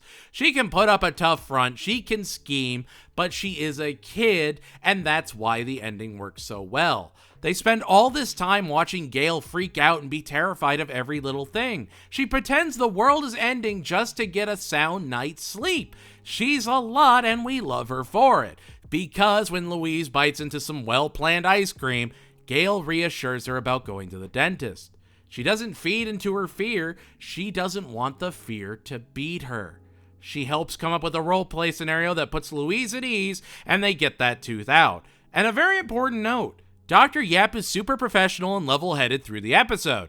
He isn't an antagonist, he was just a dentist fearing for his life from a little girl. Sometimes characters are just there doing their jobs, and that's great. He's not going yap, yap, yap, yap, yap, yap, or anything. There's an emotional core to the episode you don't expect, and seeing everyone genuinely care about Louise is so important. She'll never be alone, and her family loves her more than anything, and deep down she knows that. The Kids Run Away is a Scott Baio loving 8 out of 10. And here we are, the last episode before the two-part season finale. Tina decides to try out for the cheer squad, and Linda reveals how she always dreamed of being a cheerleader too, and would love to live vicariously through her cheerleading children. Tina goes to perform and ends up hitting her mouth and getting a swollen tongue. Jean starts dancing and cheering to show how easy it is, and gets recruited to the cheer squad, led by Mr. Ambrose, who always wants more and more drama. And also there's Todd. Who is Todd? He's played by Keegan-Michael Key, so that's fun. Linda becomes an obsessed cheer mom, and Jean quickly becomes her favorite, while Bob is just sort of there. Louise becomes Tina's interpreter, since she has a strong lisp when she talks now, and it goes exactly how you think it does, eventually securing Tina a date with Jeju up there at Pie in the Sky. Mr. Ambrose artificially adds drama to a successful cheer squad, and Louise abuses her power. Very simple premise, done incredibly well. The kids acknowledge that Mr. Ambrose is just the absolute worst, and he's doing every cheer movie cliche known to man, which after a point, you just had to commend him for sticking with it. Even after leaking their dancing robot final performance at the championships, it's him that runs and turns around and tries to catch them all when they try a horribly dangerous tower roll. And why did he try and handle their fall? It was the more dramatic option. He's not a bad guy, just deprived of excitement and wants it wherever he can get it, and that gives a charm to his character. Antagonistic without being a villain. The Tina story would be sweet since she and Jimmy Jr. have a moment up in the sky pie, but it just doesn't hold up when you look at the season as a whole. And like, the weird bathroom at the restaurant? That's gonna be in the show after Ambergris. That's gonna be referenced. There are small elements that'll be built on, but the Tina Jimmy Jr. angle just keeps going nowhere, and they keep including it over and over again. It's fine, I guess. Fun fact, Monica, the cheerleader that succeeded, who Linda resents, would actually be played by Carrie Clifford, who has been in a lot of Broken Lizard productions. The more you know. Gene It On is a really solid Gene episode, and the only one of the season. It seems like they're readjusting how they want to use Gene, and I at least appreciate the delicate art of evolving a character over time to make them more enjoyable. Just look at Klaus in American Dad. It can be done. Gene It On is a windmill performing 9 out of 10. And here we are, the two-part season finale. This is really something special. It's our first episode that doesn't even use the intro.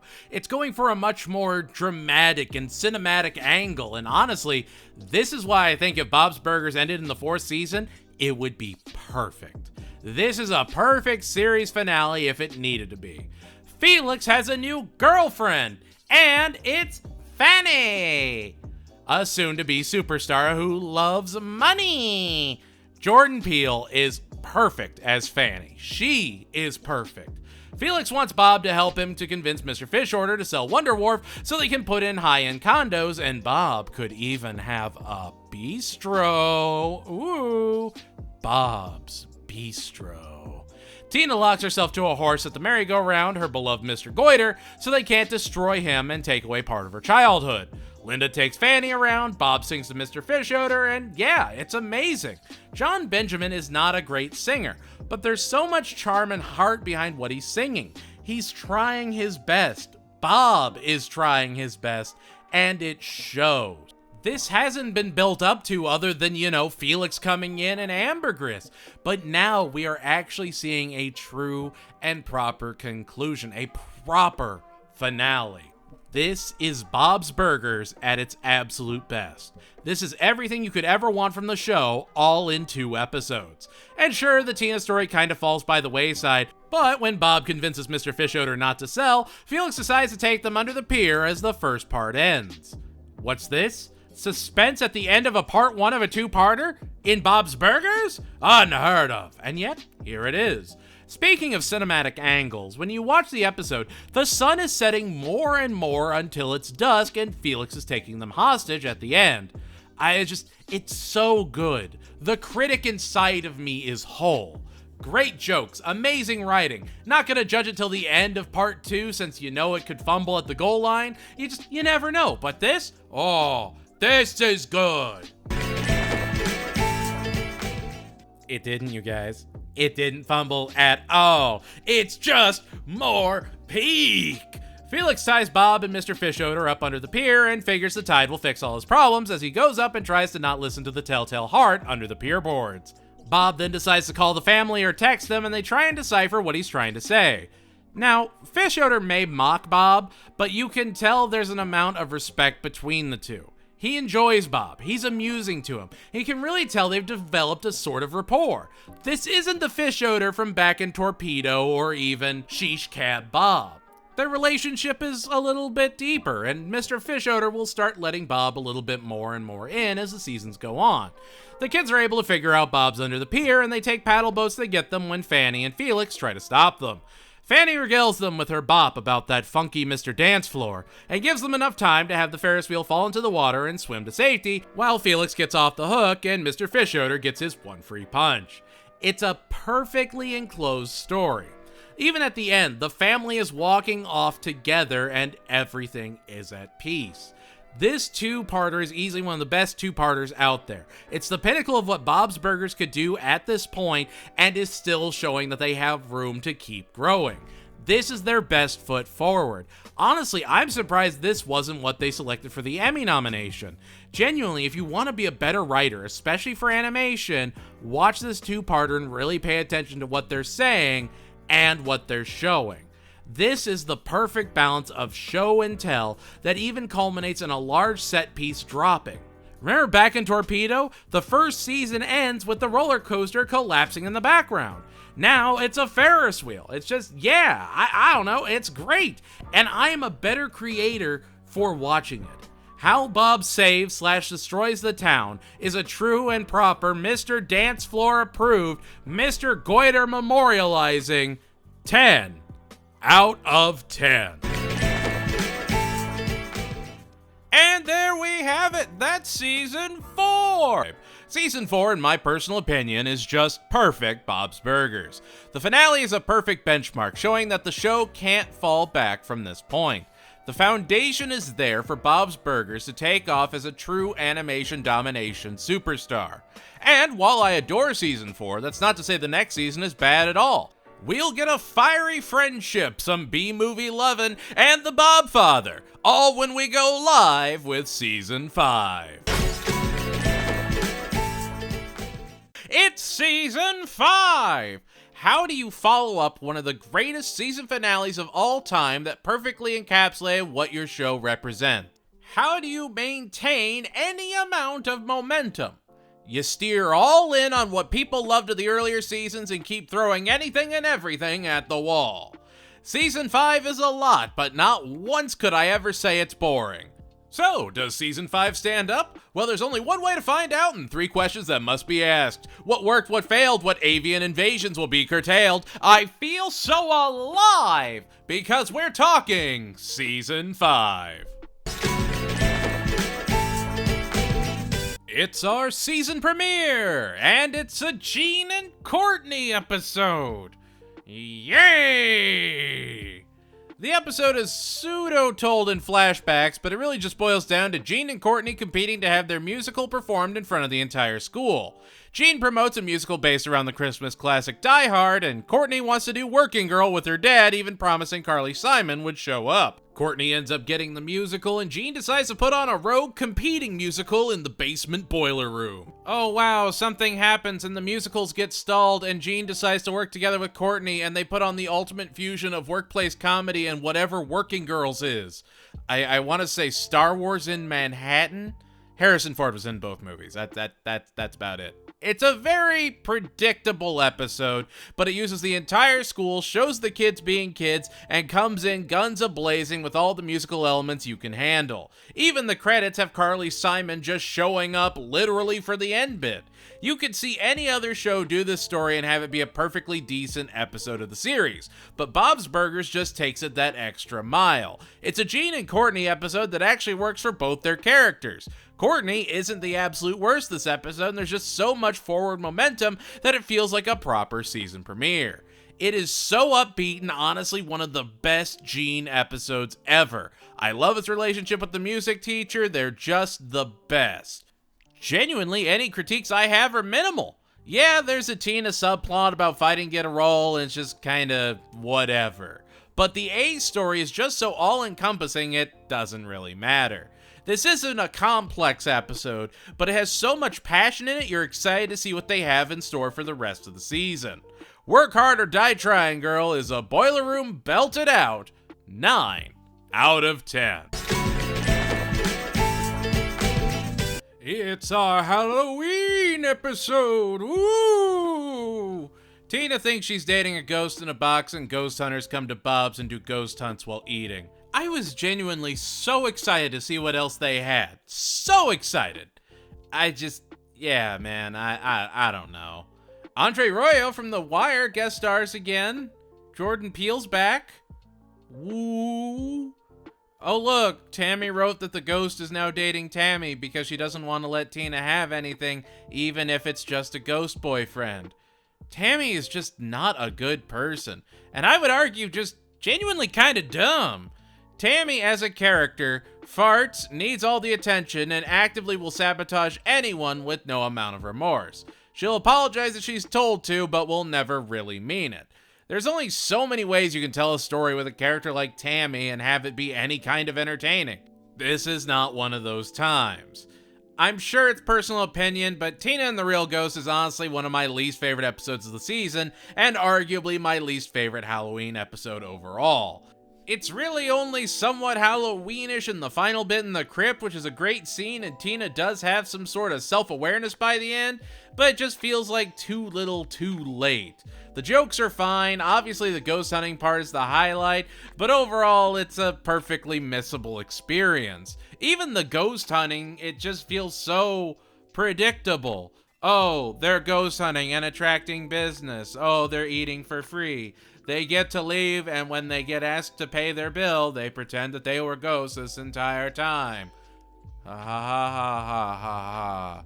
It just doesn't stick the landing. You can see what they were going for, but it feels like a very held back Halloween episode. Tina and the Real Ghost is a box ghost be wearing 6 out of 10.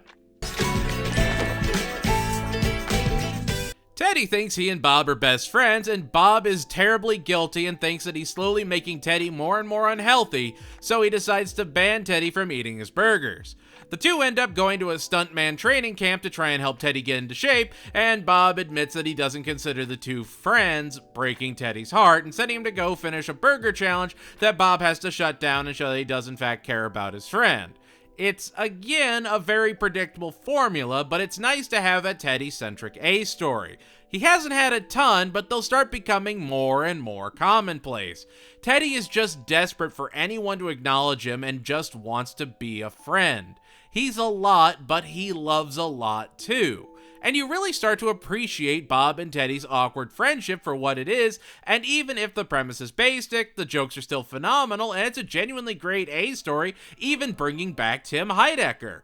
Oh, and the B story? The kids make a frozen floor in the freezer and compete in a Thunderdome-esque glacial gladiatorial smackdown, all watched over by Linda. Love it. Love everything about it. Like, Linda isn't immediately shutting anything down, is actively encouraging and even getting swept up in the kids' antics. Linda genuinely loves her kids, and this whole episode just has so much heart under a really bizarre premise. And while we'll get more into Teddy later on and his fears of being taken away from everyone and not being able to fix anything, and even his hoarder tendencies, it's just really wholesome to see him and Bob have this sort of adult man relationship. They're just friends, and they're both awkward people that are awkwardly going to show their friendship. But Bob does care about his best customer. And this was an episode that absolutely needed to happen. Because every time I want to revisit this episode, I always think it's way later in the show than it is. But no, right kind of out of the gate, we're getting this kind of introspection. Friends with Burger Fits is an Ice Vice escaping 9 out of 10. Dun-dun-dun. Best episode. And you know what? I'm conflicted. Because I'd love if this was the Halloween episode of the season. Now granted, wouldn't make a ton of sense, but it would be fun. The fish odors are throwing a festival and decide to do a running of the turkeys, except they got all kinds of birds, not just turkeys, and they can't really establish a pecking order, so the birds go crazy and terrorize the city. Bob is at home, boycotting doing anything that isn't the traditional Thanksgiving and getting absolutely blasted, while Linda and the kids have to try and escape the feathery menaces. From Mickey being a fantastic carny to the grocery store scene, Dawn of the Pack is easily one of my favorite episodes of the show of all time. Now, is it a Thanksgiving episode? In the same ways things like Thanksgiving or Black Friday are. Thanksgiving horror is a very under-celebrated subgenre. And yet, Bob's Burgers manages to give you a zombie/creature drunken double feature because they know those kinds of Thanksgiving movies. Because they know the elements that make them work so well. Your Thanksgivings with Patrick Dempsey, your Pilgrims, that dumb Thanksgiving lore, much like Christmas horror. You have to camp it up just enough to keep people's attention. And it's much like Mall and Royal Crackers being a parody of shopping mall horror movies. Even more camp.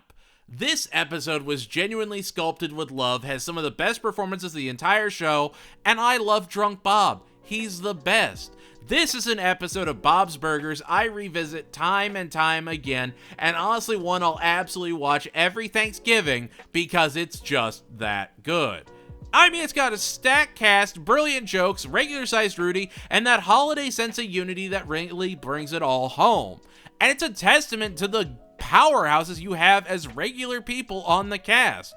This isn't a special guest star episode of Bob's Burgers, but it's got Kevin Kline, Bill Hader, Zach Galifianakis, it's got Sarah Silverman, Laura Silverman, and all the other big names that are already attached to the show.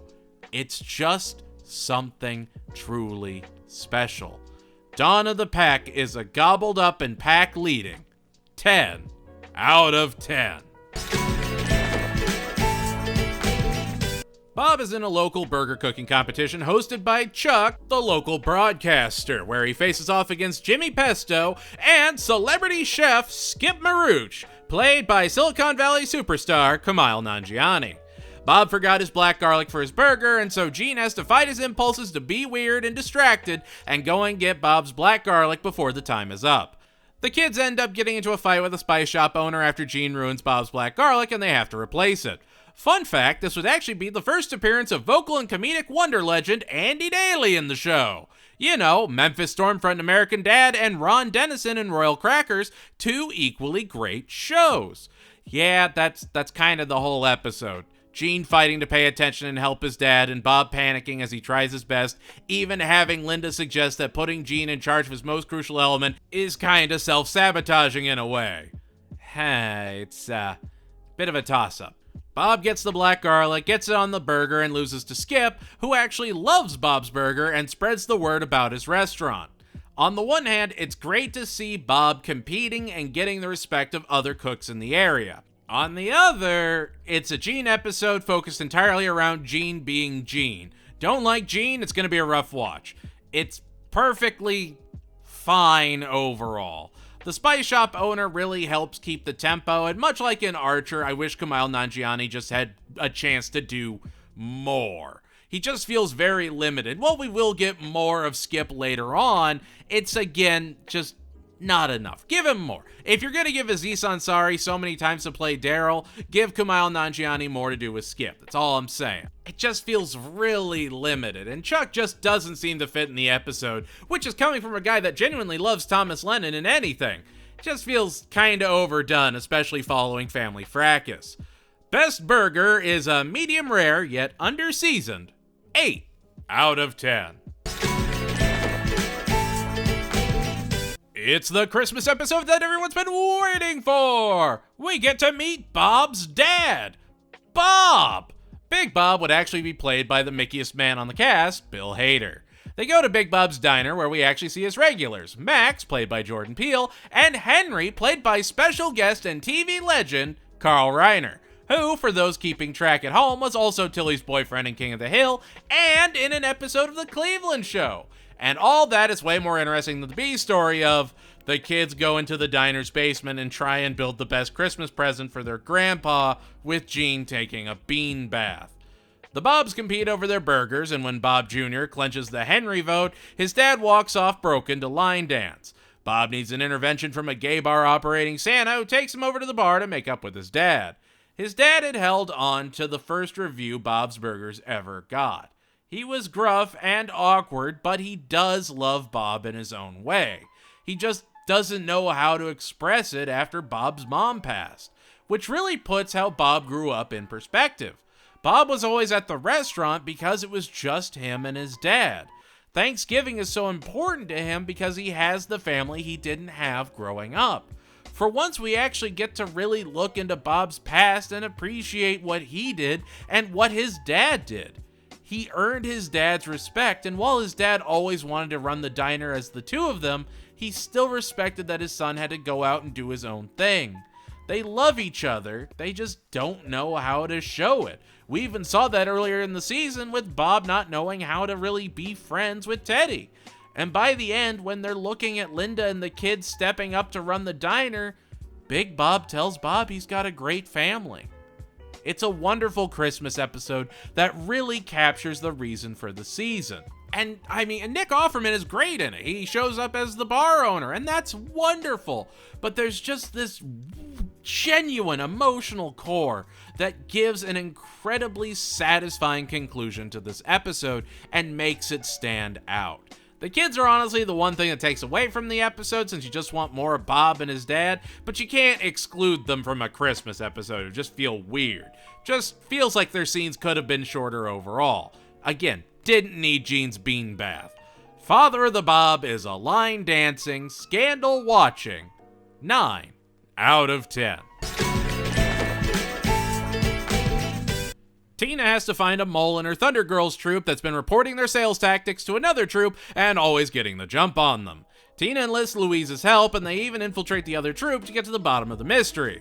Oh, and Linda goes blonde after the kids point out her grays. She then becomes a stereotypical dumb blonde. Ha ha ha ha ha ha ha. Comedy. Fun fact, this would be the first appearance of two very frequent guest stars. Sarah Baker, who plays Rena, would also play Miss Selvo throughout the series, and Betsy Sidaro, who plays Patty, would also show up as a collection of characters throughout the series. Neat. Wowee. Now that is not fair. This is honestly an incredibly strong Louise and Tina episode, and you can really see it deep down they do have a mutual respect and love for each other. Tina isn't helpless, and she's really starting to come into her own. At the end of the day, still very obviously Tina, but what can you do? The B story is just so forgettable. It's absolutely believable that Linda would start acting, like a dumb blonde, because she just does that. We even saw that back in the Psychic episode where she was just 100% committed right out the gate to being able to see a plane that no one else could see. It's a blessing and a curse. I will at least say this. Everyone is still acting like you would expect them to. No one has been Flanderized yet. These are still very much the Belchers you know and love, and I appreciate that they don't twist their characters to make them fit in an episode and even have that be part of the resolution. This is how the Belchers are gonna handle those stereotypical sitcom moments. It matters. It's very, very minute, but when you're manipulating tropes like that, it matters. Tina Taylor's Soldier Spy is an old man endorsed 7 out of 10. Get it? Because Gary Oldman. He's an actor that's in and here we are. It's our first Tina as a hall monitor episode. Yep, first of multiple. And it's actually kind of great. Yeah, no, it's not bad. Tina's a hall monitor striving to get the big promotion, and her hall protege Rudy is learning all about Tina's unwavering belief in the rules. She can't break the rules no matter what. So when she has to escort Zeke to the principal's office and he manages to escape, she starts lying and ducking and weaving to get him back before anyone suspects anything. And that's honestly one of the huge strengths of the episode. It's not about some kid we've never seen before. It's about Zeke. Zeke is arguably the nicest member of that friend group. Tammy, Jocelyn, kind of the worst. Jocelyn is at least funny and does have some heart. Jimmy Jr., sliding scale tolerability. But Zeke? He's pretty dang consistent, all things considered. You always know what you're gonna get with Zeke, and he's honest almost to a fault. That isn't just told to you, you're shown it every time he's shown up. Zeke wanted to borrow the mascot outfit and go and dance at his grandma's retirement home. He got rejected and he just wants to entertain his grandma. Tina doesn't believe him at first, but sure enough, he was telling the truth the entire time. You even have Zeke dancing at the end of the episode in the mascot costume. Tina has slowly bent more and more rules as time has gone on, while still pretending that she needs order all the time. She sort of picks and chooses what she wants to follow, and those flaws are what make her a realized character, and it really shines here. This is easily one of the strongest Tina episodes of the show, a great insight into Zeke, and really just humanizes him to the nines. I don't know, I always appreciated who Zeke was, and he just feels so properly realized here. He's not some bully caricature. He's a kid whose family moves around a lot and he loves his friends and his family, and he's gonna be rough, but he's a good kid deep down. And that kind of depth in a character matters when coming up at 9 is greased up deaf guy discovering Heelys for the first time, and he's glad to be back, America. When before you have the most radioactive nuclear family in all of Springfield, and after you have the quirks down in Quahog, it's actually a really smart move to play to those more normal, just sort of almost dull ideas and elevate them to make them a more introspective episode. And all of this isn't even getting into the B story that's also fantastic. Linda wants to hang up napkin art around the restaurant so everyone starts drawing, and Bob is just the worst. He even has to take art classes with Edith to get better, and it's just such a dumb day at the restaurant story. He wants to be a better artist just so that he can be better at that activity of the week. That's just so on brand, and I really kind of love that if you have a school-focused A story, it usually lets the adults be dumb in the restaurant in the B story, and it's a pretty perfect formula. Midday Run is a surprisingly honest 10 out of 10. Teddy starts brewing beer, and he and Bob decide to sell it out of the restaurant even though they don't have a liquor license and have to keep it under the table and sneak it Hugo and Ron's investigation. It's fun and dumb and works great. What's the A story? Oh, the kids decide to enter a go-kart league and get a go-kart from Critter and Mudflap to compete with Louise hogging the go-kart and deciding to be the sole driver of it. Fun fact, Bryce, played by Joe Latrulio, is back in the episode, so it's another Reno 911 reunion, so that's, neat. Sasha, a King's Head Island elite kid played by John Daly of American Dad fame, enlists Tina to drive for their team, and oh look, the sisters are competing, and Louise learns to share while Tina helps her sister win. Aww. It's predictable and perfectly fine. I like that Teddy and Bob are doing more stuff together, but the episode as a whole is just sort of there. The jokes are fine, the stories are fine, it's really just fine across the board, and that's kind of the appeal of the show. no matter what episode outside of like one or two that I'll get into, even at their worst, these episodes are watchable. A weak Bob's Burgers episode still at least has some creativity and a baseline of quality assurance attached to it, which shows the passion that's still being put into the show after 15 seasons. Here, they're still trying to perfect their style, so yeah, you're gonna have some perfectly episodes while that happens, and that's okay. If it gives us more to work with, I'll take it. And this season is very much a peaks and valleys season. You're going to have a lot of really great episodes and a lot of episodes that are just sort of there. Squeak Easy Rider is a push to the finish. 6 out of 10. Oh good, a Logan and Cynthia episode. Yay! Bob can't get into the community garden ran by Cynthia, so he agrees to hire Logan part-time to help him get into a good college. So, Logan and Louise fight in the restaurant while Bob lives his best gardening self, singing to his plants as everyone awkwardly watches. Love seeing Bob happy and really enjoying himself. He's so passionate at the end of the day, and you really do want him to succeed. Oh, and Louise is utterly miserable and wants Logan out, Linda joining in when Cynthia refuses to leave, so they're just doing anything and everything to make both of them miserable. Yay.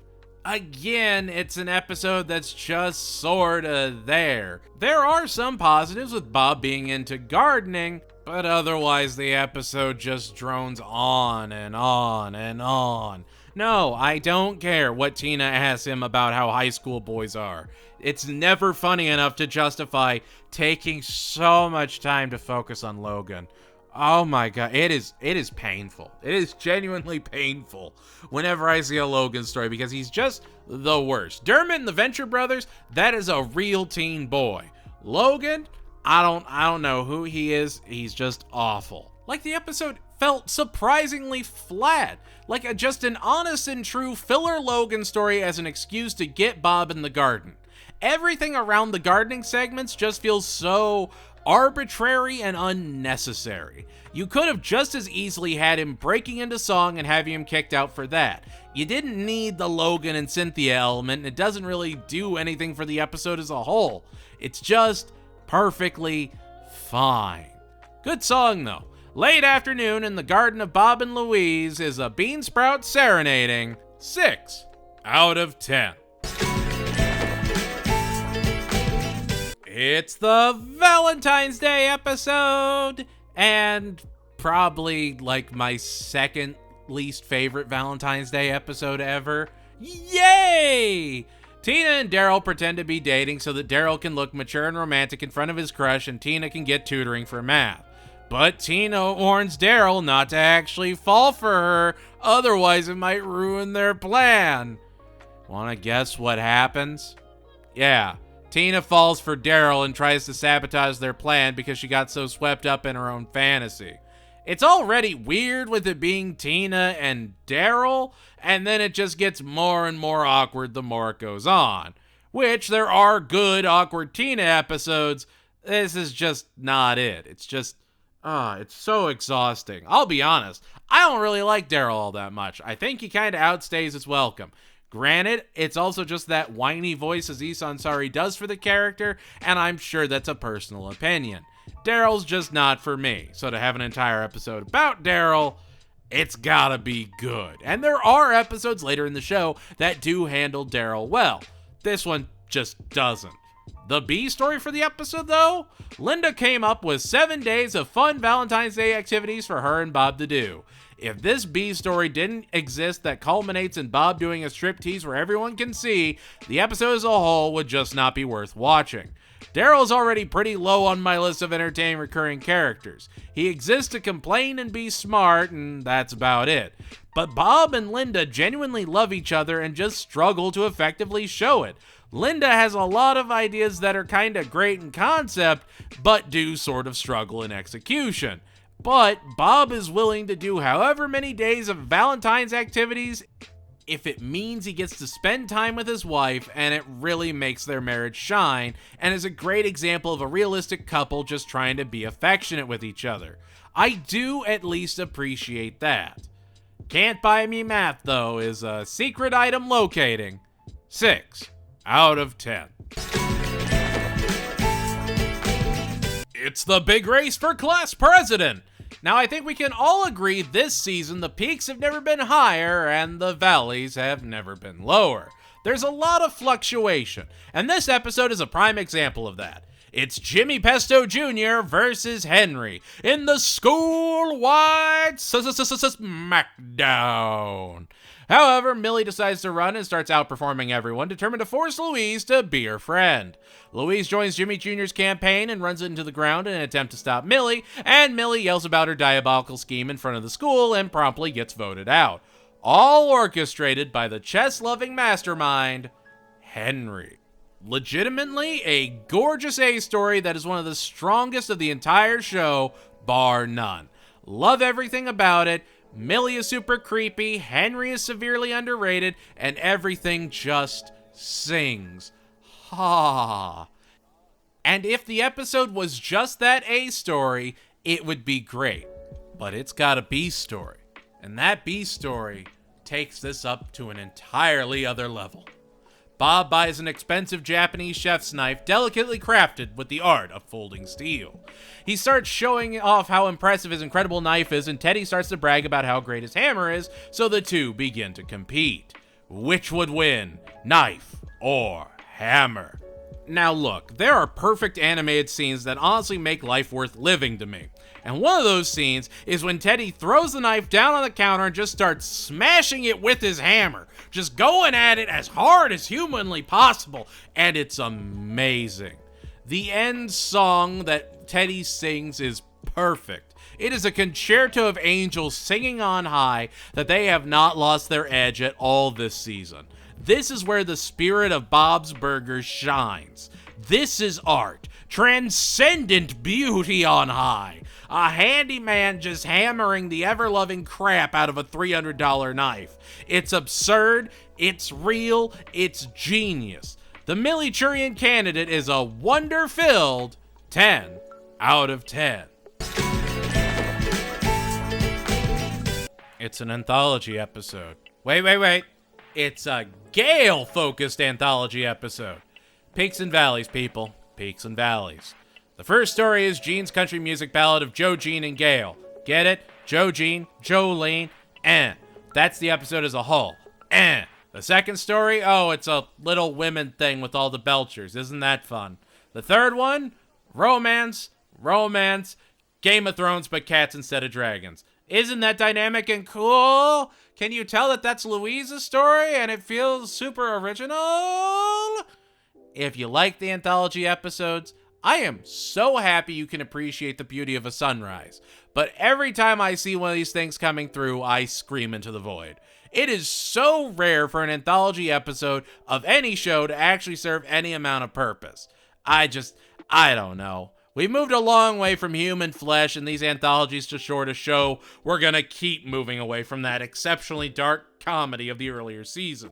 They'll still be quirky and reference Game of Thrones in a weird way, but it's not gonna do more than that. And it's like, the anthologies aren't bad, I guess. They're just not good either, and none really justify themselves. Oh, sure, the kids aren't grounded now because they came up with creative ideas. Haha. I guess when Linda got injured and they got grounded, that was kind of funny, but overall, it's just sort of there. It's a no from me.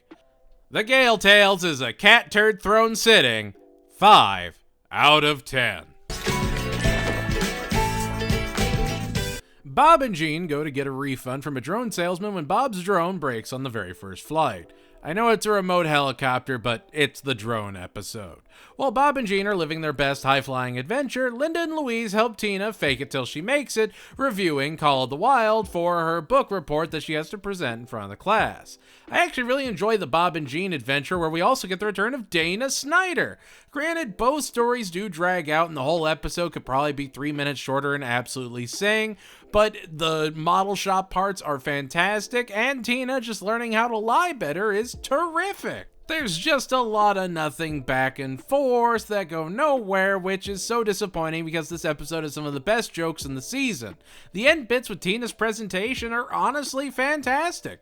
It's not an episode I revisit a ton, but it is really and truly solid. You get a good Crazy Bob story where he talks about just having righteousness on his side and how righteous he is for wanting his refund, and actually has to be talked down by Gene of all people. While Linda isn't helping Tina focus or anything, but rather lie more effectively. I love that Linda and Bob are flawed, but still loving and genuinely want to help as best they can.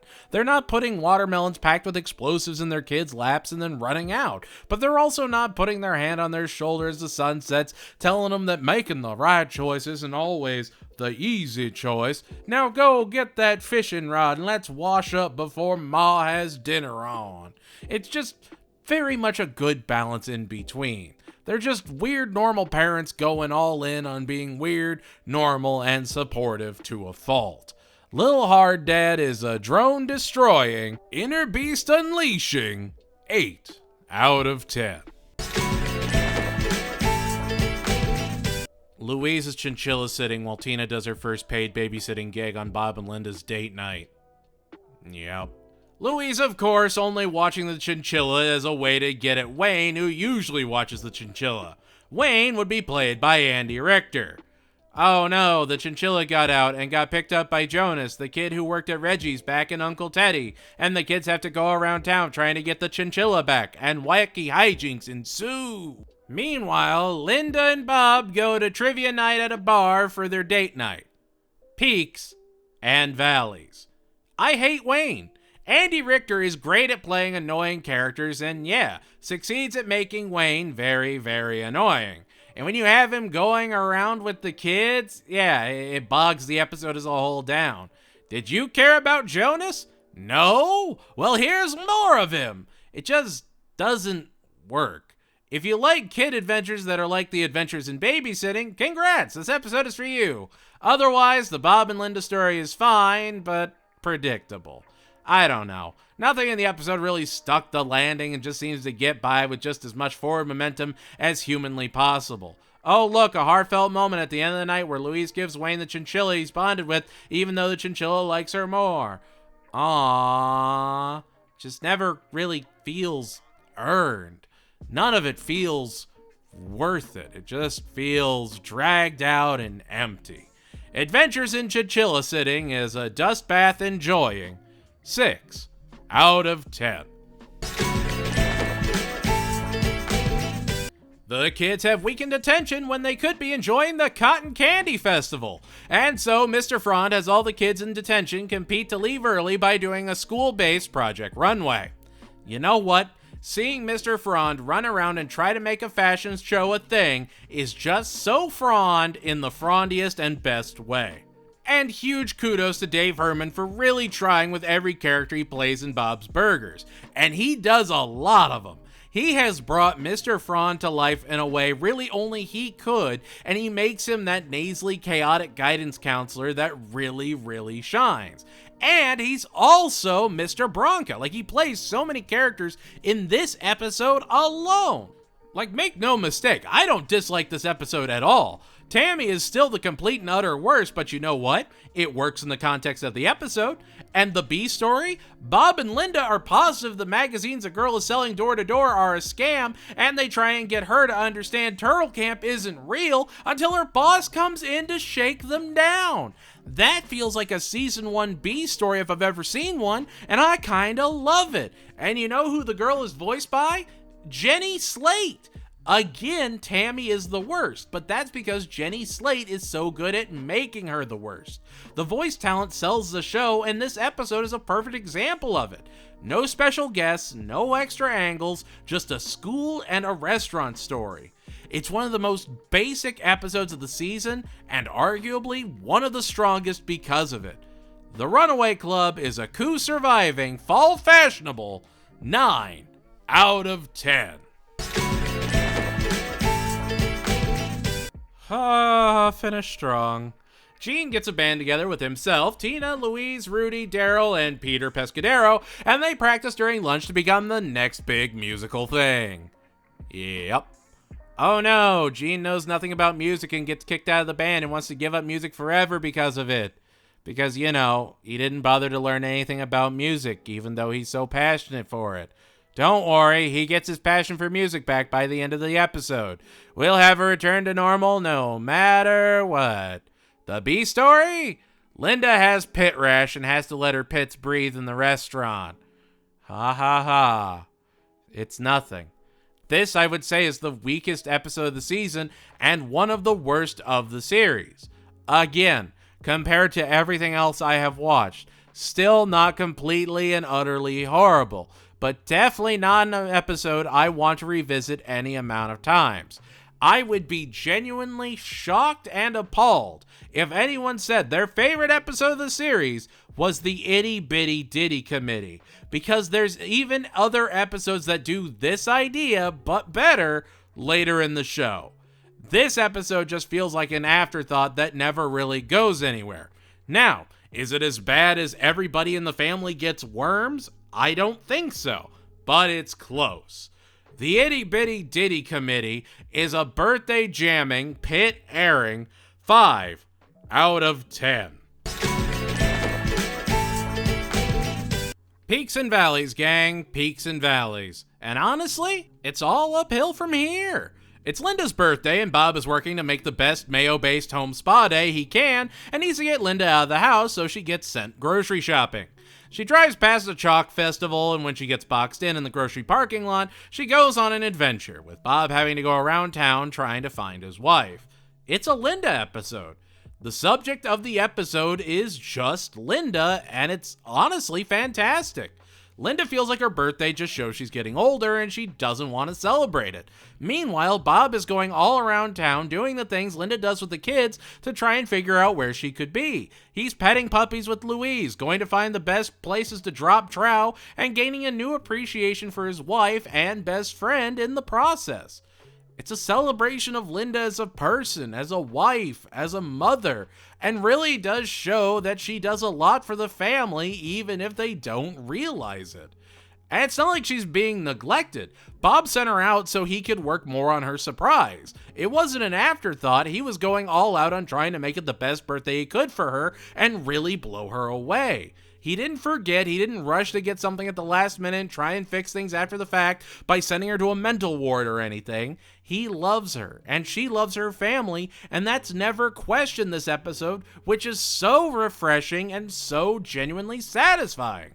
Bob's Burgers is weird but normal, and yeah, after a point, birthdays can feel like you're just another year older, but this celebrates the impact you have on those around you. Linda, by the end of the episode, is bolting through a chalk festival to get home, and her family is excited to see her again. That's perfect. This is perfect Bob's Burgers. The jokes are still great, Ginger is still unseen, and Eat Spray Linda is an egg-based pour opening 10 out of 10. Teddy has a crush on a homeowner he works for and asks the Belchers to go up and just bring some stuff inside.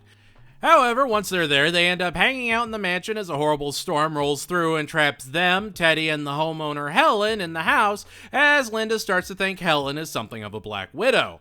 Helen would be played by professional giant bird, Caitlin Olsen. So yeah, they think Helen took out her previous husband and that they're trapped with a monster while Bob plays pool, and Teddy keeps trying to impress Helen by helping out. And it's honestly great that Teddy really likes someone and is actively pursuing them. He's all in no matter what, and seeing how he's developed this season, you really want him to have a win. He deserves to be happy. It's got suspense, great jokes, and Sweet D. There's a lot to love. Is it the absolute masterclass that was the earlier episode? No, absolutely not. Is it still fun with a very believable, somewhat overused trope episode idea? Of course! Every episode isn't a home run, and that's fine. It's not something as peak as Royal Crackers. The episode is fun, good, dumb Bob's Burgers that by the time the sun is coming out and the skies are clearing, you know Helen didn't do anything, and it's just another of those kooky Belcher adventures that ends up being perfectly rewatchable if you ever catch a rerun of it. It never tries to overcomplicate itself. It plays out exactly how you think it would. And while it does sort of set up and play with that trend of like, oh, is something gonna happen? Oh, you never know. No, just kidding. It's Bob's Burgers. We're TV PG now. Like, it doesn't...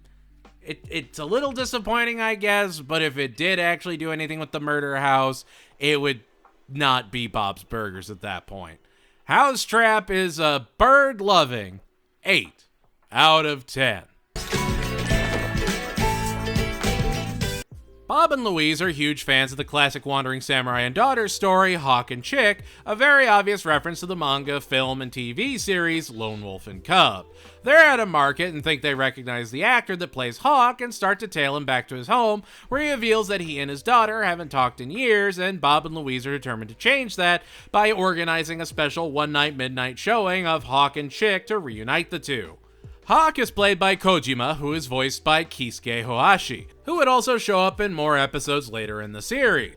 Chick is played by Yuki, who's voiced by Tacoma FD and Avenue 5's Suzy Nakamura. They're both fantastic and really highlight a truly spectacular episode. Bob and Louise are going around trying to put together this show just because the movies have helped them bond. They're not doing it to get paid or anything. They're just genuinely trying to do a good thing for the people that have impacted their lives so much. And even if it's awkward and they're bringing Yuki in with a cardboard barrier, they're trying to help, and sure enough, Hawk and Chick have that heartfelt reunion while Bob and Louise are live dubbing a movie. The fact that they made it a Lone Wolf and Cub reference, again, just shows they don't care if you don't get the reference. The reference is for them. And like, Wolf and Cub is the story of a father samurai and his daughter. It's a perfect idea for what they're going for and plays into all the Miyazaki love we've seen in the series, all the extra, deep cut, noir ideas and samurai ideas that show that there is creativity still at work.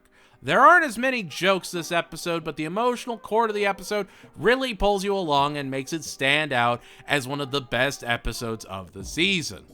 Hawk and Chick is a high-flying, broccoli monster slaying 10 out of 10. And here we are, the season finale. With Mr. Fishodor raising the rent, Bob gets the neighborhood together to try and go on a rent strike to force Mr. Fishodor to reconsider. Even Jimmy Pesto is on board. That's how important it is. That is until Mr. Fishodor proposes a water balloon fight. Last one standing doesn't have their rent increased. Bob tries to get everyone to put down their balloons and fight together so they can all win. Bob is actively trying to help everyone, even if they're willing to sell him out at a moment's notice. Also, the shop owner from Bob Resty Gentle Mannequins finally has a name. It's Sal, which I need to say, Fred Stoller is great as Sal and really brings an extra level to the show. I mean, he was in Home Movies and Dr. Katz. He knows what he's doing in this writing style. And that's the episode. The Belchers fighting everyone else to try and save their family while Linda's looking for a reason to lose so she can go to the patio with the snacks. Jean and Louise find Felix in a giant treehouse and more balloons so they can provide covering fire. There's not even an intro to the episode. You're thrown right into it. And honestly, I thought Hawk and Chick would make a great season finale episode, but then this is the actual season finale? Hawk and Chick never stood a chance. This is a celebration of the main crew we've seen all season and gives you a chance to just come down and end the season on one of the strongest episodes. Bob ends up apologizing to Mr. Fishodor for not just coming to him, and hey, no rent increases for a couple years. Whoa, what a kind landlord. That hurt to say. Is it as good as Warforce? No, but it was never trying to be. It's easily the second strongest season finale we've gotten so far, and that's saying something. The concept of this episode wouldn't make sense as a two-parter. They use their time super efficiently and just jam-pack the episode with some absolutely fantastic jokes to make it just fly by. It never stalls, it never feels like a scene is being dragged on for too long, and this was honestly the most refreshing season finale I've seen in a minute. The Oder Games is an over-the-shoulder boulder holder bombarding 10 out of 10. there we have it. That's season 5. Season 5 did have more peaks and valleys than the last season, but when the episodes were peaks, they were some of the best episodes the show has had up to this point. And the valleys didn't make me want to claw my eyes out, so overall, a win. By season 5, most shows are experiencing some sort of shift, and here we're seeing the shift into a more introspective series as time goes on. But is it able to maintain the momentum as we head into the last season before we hit the 100th episode benchmark? Well, next season we'll get ghost graffiti and adhesive adventure and so much more. So don't kick bricks when we talk about season 6. Kicking bricks would hurt, friends. It would hurt a lot. It's season 6, the 6th season of this burger flipping epic. We're now fast approaching the lauded 100 episode benchmark, and looking over the season, it's easy to see why it's become such a mainstay. But will the first 100 episodes be looked back on fondly, or will they just be a flash in the pan? Well, there's only one way to find out and 3 questions to be asked. What worked, what failed, what lubricated litigation will be curtailed? Time to get our fix and eat some tricks as we review Season 6. Here we go, season premiere. Hell yeah, let's go. This is where things are gonna kick off from. It's an anthology episode. Anyone else hear that buzz? I smell toast. Yeah, granted, we're getting the anthology right out of the way. It's the only one this season. That's the positives. Bob is losing hair, and Linda mentioned she probably wouldn't have noticed Bob and dumped Hugo if Bob didn't have his mustache. So the kids wonder what would have happened if Bob lost his mustache. Jean gives Bob a robo-mustache, Louise makes him turn into a circus freak, and Tina just imagines Bob as a health inspector, and Linda married Hugo anyway.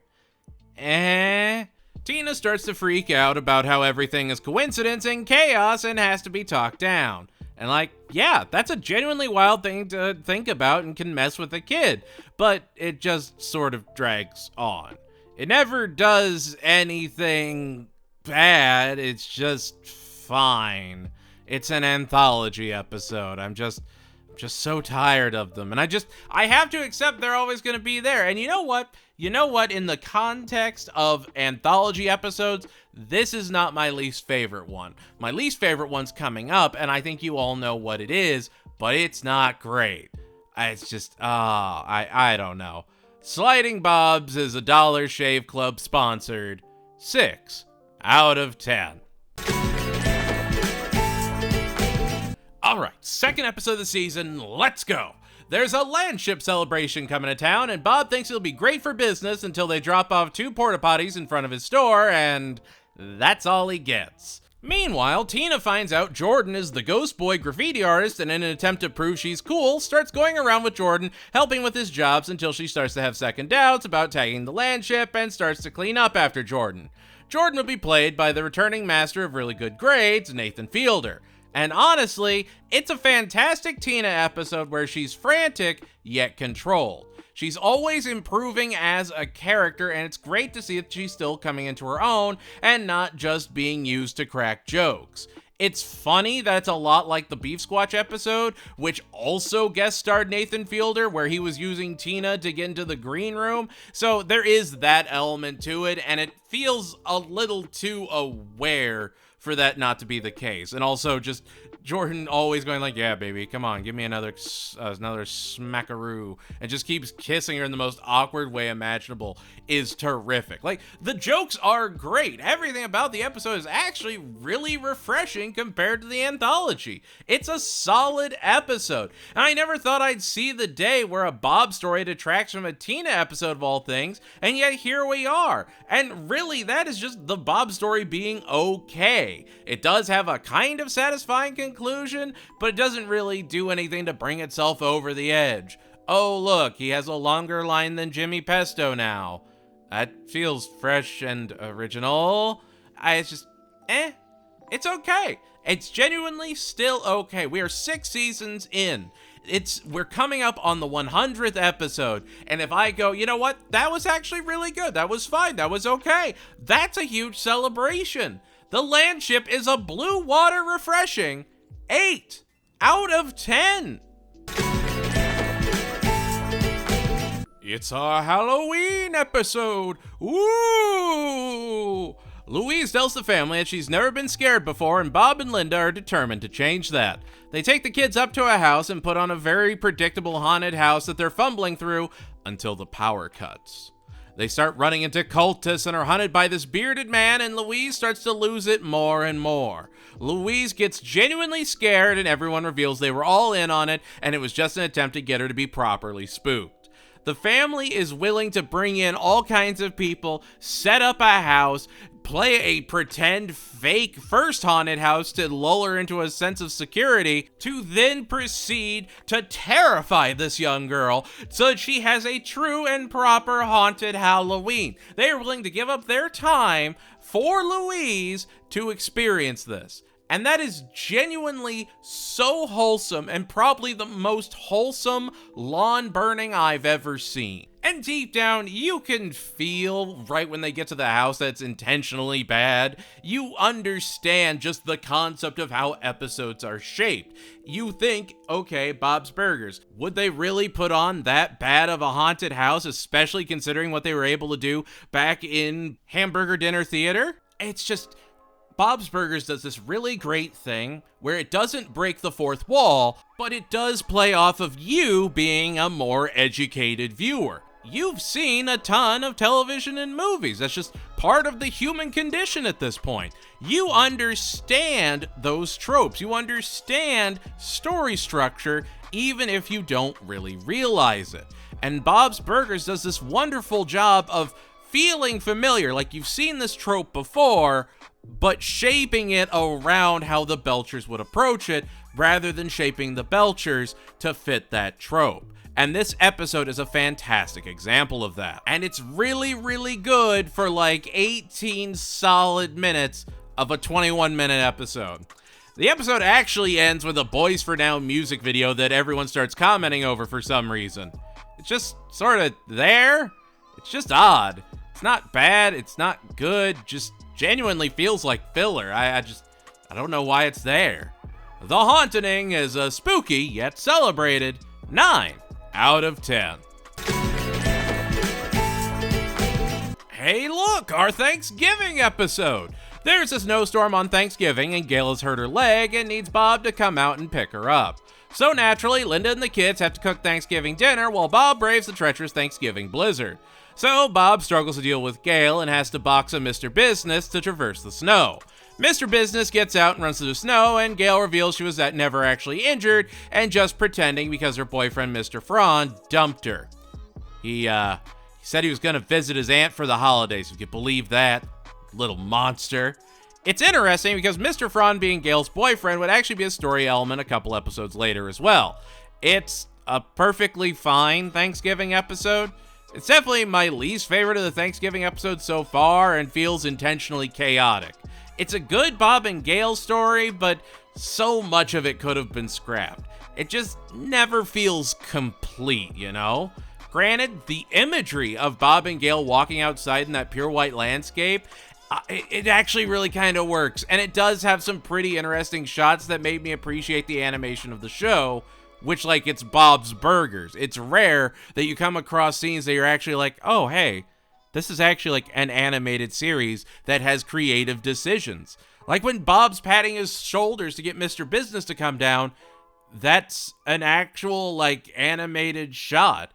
And you don't really think about it, but compared to Family Guy, you're seeing a lot more camera angles. You're seeing them being approached from different sides. You've seen Bob front-facing, side-facing, what have you. How many times do you see Stewie side-facing in Family Guy? It's very, very human. And the camera angles and the way it's shot, I think, actually adds a lot to it. Episodes are largely choreographed as if humans were actually doing it in a live action set, and that works to the benefit of the show. And it's just, again, there's always a passion behind the writing and animation that really shines through even in episodes that would be otherwise lackluster. Even if it's an uneventful episode, it's still easy on the eyes. Gail making Bob's sled is a shoulder patting and scatting 7 out of 10. Oh hey, it's the Christmas episode. Here we go. Gonna change the game. The family is at the mall when the kids bully an old man out of a massage chair who warns them that Santa is always watching before putting on his mall Santa jacket and walking out. The mall Santa would be played by the man, the myth, the Holy Fonz, Henry Winkler. His elf would also actually be played by Jessica Lowe. And so, Louise decides to throw on a giant, nice ice spectacle, the Nicecapades, where Louise, Jean, and Tina will put on shows and lie to Santa about all the nice things they've done so that Santa will give them presents. A lot of moving parts here. Like, on the one hand, you have the innocence of kids thinking Santa is still real, and there's the real Christmas spirit and whatnot. On the other, these kids are keeping this man from shopping for his nephew who's into nephew stuff so he can report to a non-existent Red One inspiring Merry Man. How did The Rock think Red One was gonna beat Oppenheimer? Why is that a thing? How? It's a bad movie. Much like, overall, this is kind of a bad Christmas episode. Because even with Henry Winkler, who is fantastic, this episode just feels simple and vapid. You can just sort of zone out, go, oh, that was nice, and go about your day. The last Christmas episode gave us some background on Bob and had him make up with his old man. This one just feels predictable and empty. It's there. It is Christmas themed, but nothing really has that Christmas spirit. How do you have an episode about a Christmas mannequin that feels more holla delightful than a mall Santa story in Bob's Burgers? It just, Nicecapades is an honestly nice and forgettably empty 6 out of 10. Bob has a new friend, Steve, who he's invited to dinner the same night that Gail is bringing her new beau, the kid counseling guidance counselor, Mr. Frond. Oh, and Steve's son comes, and he's a total klepto that sounds just like Jason from Home Movies, and he's honestly fantastic. I love when John Benjamin gets to do that voice. He just starts stealing, and Louise is determined to break Gail and Frond up, even if they're super happy together. Louise just does not have a ton of great ideas this season. It's kind of annoying that back-to-back you have Louise having an idea to lie or steal, and then at the end of the episode has a change of heart and wants to do the right thing. Louise has a conscience. What a concept. I don't know. It's fine. The jokes are better than the last episode. I will give it at least that. There is a lot of conversational elements, but it's another episode where it's Dave Herman, Megan Mullally, and Rob Hubel playing the people around the family. I don't know. I feel like Steve might have worked better if he was played by someone else. Otherwise, it's just, oh, that character's voice I've heard 8 times before in the last 10 episodes.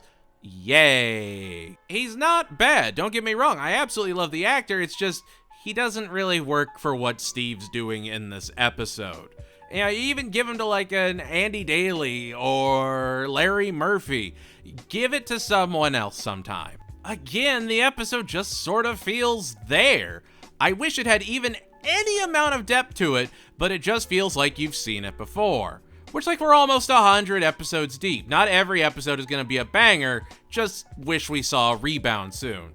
The cook, the Steve, the Gail, and her lover is a sewer swimming 6 out of 10. It's the Valentine's Day episode. Aww. We're just boom, boom, boom, boom. We're getting out of the holiday episodes, folks, I promise. All uphill from here, weirdly. Bob promised to bring in 250 carnations for Tina's fundraiser carnation giveaway. Tina is desperate to know who got flowers for who and if she got any, and proceeds to tear up the envelopes in a frenzy out of the box. So Linda, Louise, and Tina have to fix that while Bob goes to a flower market in the morning to get the rare reds. The A story focuses around Jean and Courtney doing the morning announcements and having a natural chemistry that builds into them having feelings for each other. This, of course, making them have to choose between their budding romance and their booming morning announcement careers. They choose their careers, but Courtney still gives them a cheek kiss on Valentine's Day. It was a lot going on at once, but honestly, the Jean-Courtney story really kind of works. It's a perfectly serviceable Valentine's Day episode that involves everyone to some degree, and you actually have something to hold on to. Nicecapades basically just had Bob go shopping. Now, Bob has to go shopping early in the morning and has to bring the flowers. See? It's different now. And there's even that scene where Bob and Linda acknowledge that they didn't get each other anything and just agree to make out. That's great. They were aware that this is a weird, fast Valentine's Day episode, owned it, and made it Bob's Burgers. It's all the small adjustments that make this episode actually stand out and give it that much more impact. The Gene and Courtney Show is a florist license requiring 8 out of 10. Bob is walking on the sidewalk when he slips on the oil Gyro is emptying from his capoeira studio and ends up messing up his shoulder. Bob has to go to a lawyer and finds out he should sue Gyro to cover the expenses. His lawyer, Tom Innocenti, would be played by the boardwalk ruling volunteer firefighter legend, Steve Buscemi. The kids learn about the power of legal letterhead and open their own law firm to start threatening suits if they don't get what they want. Gyro offers to help Bob heal and even starts to live in the basement and teaches classes down there. Honestly, just great to have John Glazer back. Gyro is still great and Steve Buscemi fits too well into the episode. He's a fantastic voice actor, he's done it before, but just hearing him be so natural and baseline with no real exaggerations is kind of wholesome in a way. He's just being Steve Buscemi, and I really love that, as odd as it is. And there's a very important thing that sticks out. Gyro isn't an inherently bad guy, just really kinda oblivious. He genuinely wants to help Bob and does feel some amount of guilt for what happened, and there Bob goes making friends. Bob's a friendly guy. It's perfectly understandable people would want to be friends with him, and that's great. The characters are muted and human enough that they can have changing relationships with one another. What an idea. The kids get caught, Bob gets fixed up and gets Gyro his old place back, and everything has that natural return to normal. Like it's just a good, easy viewing Nothing Bob's Burgers episode. It doesn't need an emotional core or anything because it's just great jokes and a dumb story that just glides to the end. I was honestly kind of tense in this season getting up to this episode. I was wondering, how's this going to compare to this or that? And then I get to Sexy Dance Healing and I just kind of relaxed. It was the first episode that I just understood what's going on this season. It's just gonna be good, human Bob's Burgers stories. Sexy Dance Healing is a scrunchy earning, well-oiled 8 out of 10. Boing! Louise wants a new couch and the family votes against it. So she decides to saw the support of the couch so it falls apart when they sit on it and they have to get a new couch anyway. What? Louise is way more volatile this season. Like really? Do we pump all the Louise love into the Haunting and just let her be this little jackass for the rest of the season? She's just kind of the worst in this episode. So yeah, the Belchers are going couch shopping under the watchful gaze of the Sofa Queen, played by Wanda Sykes. Her delivery is fantastic and at least adds some extra pepper to an otherwise fine episode. Oh, the original couch got taken by a band called the Couch Burners that burn couches. So then they trade their new couch for the original one so they can all go home and sit on their memories. I get it, but Louise has got to stop being the source of any and all conflict. It's just more of the same. And I enjoyed the Couch Kingdom, I really did. It's nice seeing the Belchers going away from the restaurant. They're in a factory area that we'll see later on. They're in the Couch Kingdom, which is great. Just seeing them interact with more and more people builds out the city. And like, who doesn't love Jordan Peele going boing? It's great, but it could only carry an episode for so long. The jokes are okay, but the episode overall just sorta drags on. Sacred Couch is a boing 7 out of 10. I will not apologize for that, okay? I still say boing all the time. It's addictive. Samantha Bee is back as the school nurse in this episode. Tina is helping out in the school infirmary, and Nurse Liz thinks there's a lice outbreak and locks down the school, determined to shave every kid's head and finally have a big crisis that she can heroically solve. Oh look, she wants to shave Louise's head, but Louise isn't going to stand there and take that. No one takes off her ears. And, I do appreciate what they're going for here, and it's great that Tina is the one that figures out that it's actually dandruff, and that's great for her character, but it just drags so much. And, the big twist that it's all fake feels super telegraphed, which is fine, just a little watered down. Samantha Bee sells it just a little too much that she wants to be a hero, and this is all, just a way for her to be cooler, but she's not wearing her glasses, so she didn't see correctly. It's just kind of, Oh, and Bob gets new cushions they has to get the farts out of so they don't blast ass when someone sits on them. It's another just perfectly okay episode, and really kind of shows that the stories don't have to overlap, and I'd be curious if they intended for it to happen that way. If they come up with Bob Restaurant B story ideas and A story ideas about the kids or the school or something, and just smack them together to see what works best. And it's just, this is the season when things really started to sort of flatten out. There isn't peaks and valleys. There's just this long plateau where episodes are just sort of okay. There are still great episodes this season, don't get me wrong, but we're sort of moving into that very familiar territory. Lice Things Are Lice is a head-shaving, gas-blasting, memorial celebrating 7 out of 10. It's Rudy's birthday in the park! Oh, and it's also Sasha's cousin Caitlin's birthday in the park, and chaos ensues. Caitlin would be played by Beth Dover. So yeah, they deliver a bouncy castle to Caitlin's party and not Rudy's since they thought there was a mistake, and Louise leads the party in an attempt to steal Caitlin's bouncy castle and get it into the pond so they can't enjoy it while Rudy gets to bounce, even though Rudy just wanted to do his puppet show. Oh, and a pigeon gets into the restaurant.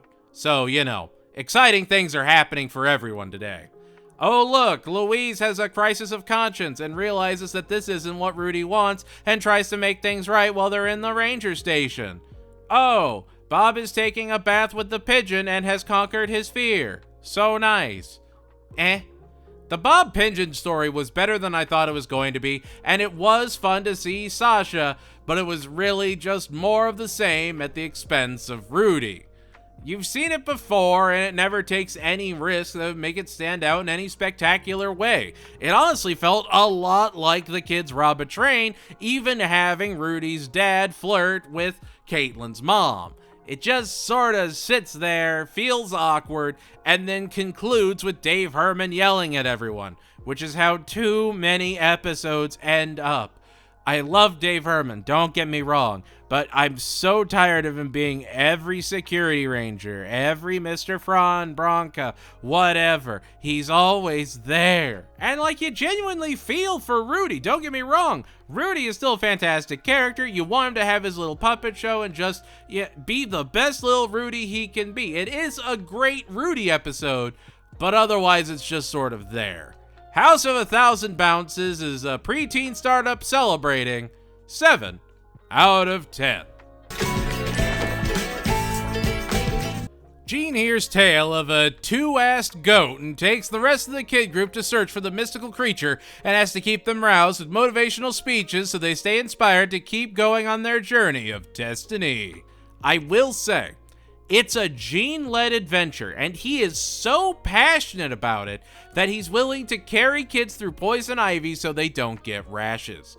He's willing to sacrifice for this spectacle and shows he's not just all talk.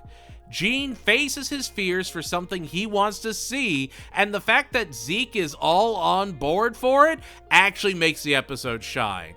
It's a really solid kid episode that I would actually probably revisit from time to time.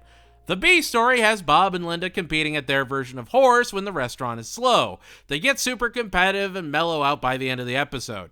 It's a perfectly fine and predictable B story attached to an actually standout Gene story that makes the episode weirdly one of the best of the season. It's got great energy, fantastic music, and overall the jokes are the sharpest we've gotten yet. Stand By Gene is a napkin tossing 9 out of 10. Critter is locked up and needs to put up bail so he can get to his first day at a retail store to stop his biker ways and be a dad. So Bob has to go and sell a bike for Critter with the kids while Linda babysits the wee baby Hurricane sidecar. Linda takes sidecar to a baby jamboree thing and he goes crazy since he needs his nap and gets violent when he doesn't get those sweet Z's. Bob has to sell the bike to just some salary man and it gets stolen by another man of business and they have to get it back, fixed by the snakes, and then sell it so Critter can go to his worky job and make up with the snakes. Other than it being another Reno 911 reunion episode, it's okay. It's not the strongest Critter episode, but it's not the weakest either. It's perfectly there, which is just the common theme of the season, I guess. The jokes are fine, both stories are a little dragged out, but it's still easy viewing. Sometimes you just need to turn your brain off and watch a show. And honestly, episodes just kind of blur together after a point. It's great to see Critter's growth and see how the snakes have evolved and how they'll keep showing up throughout the series, and would actually be one of the evolving elements of the show. Critter and Mudflap and the crew have actually grown.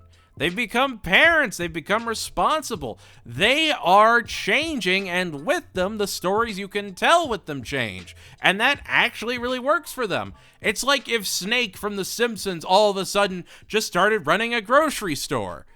You can tweak characters, you can evolve characters. We saw it with Gyro.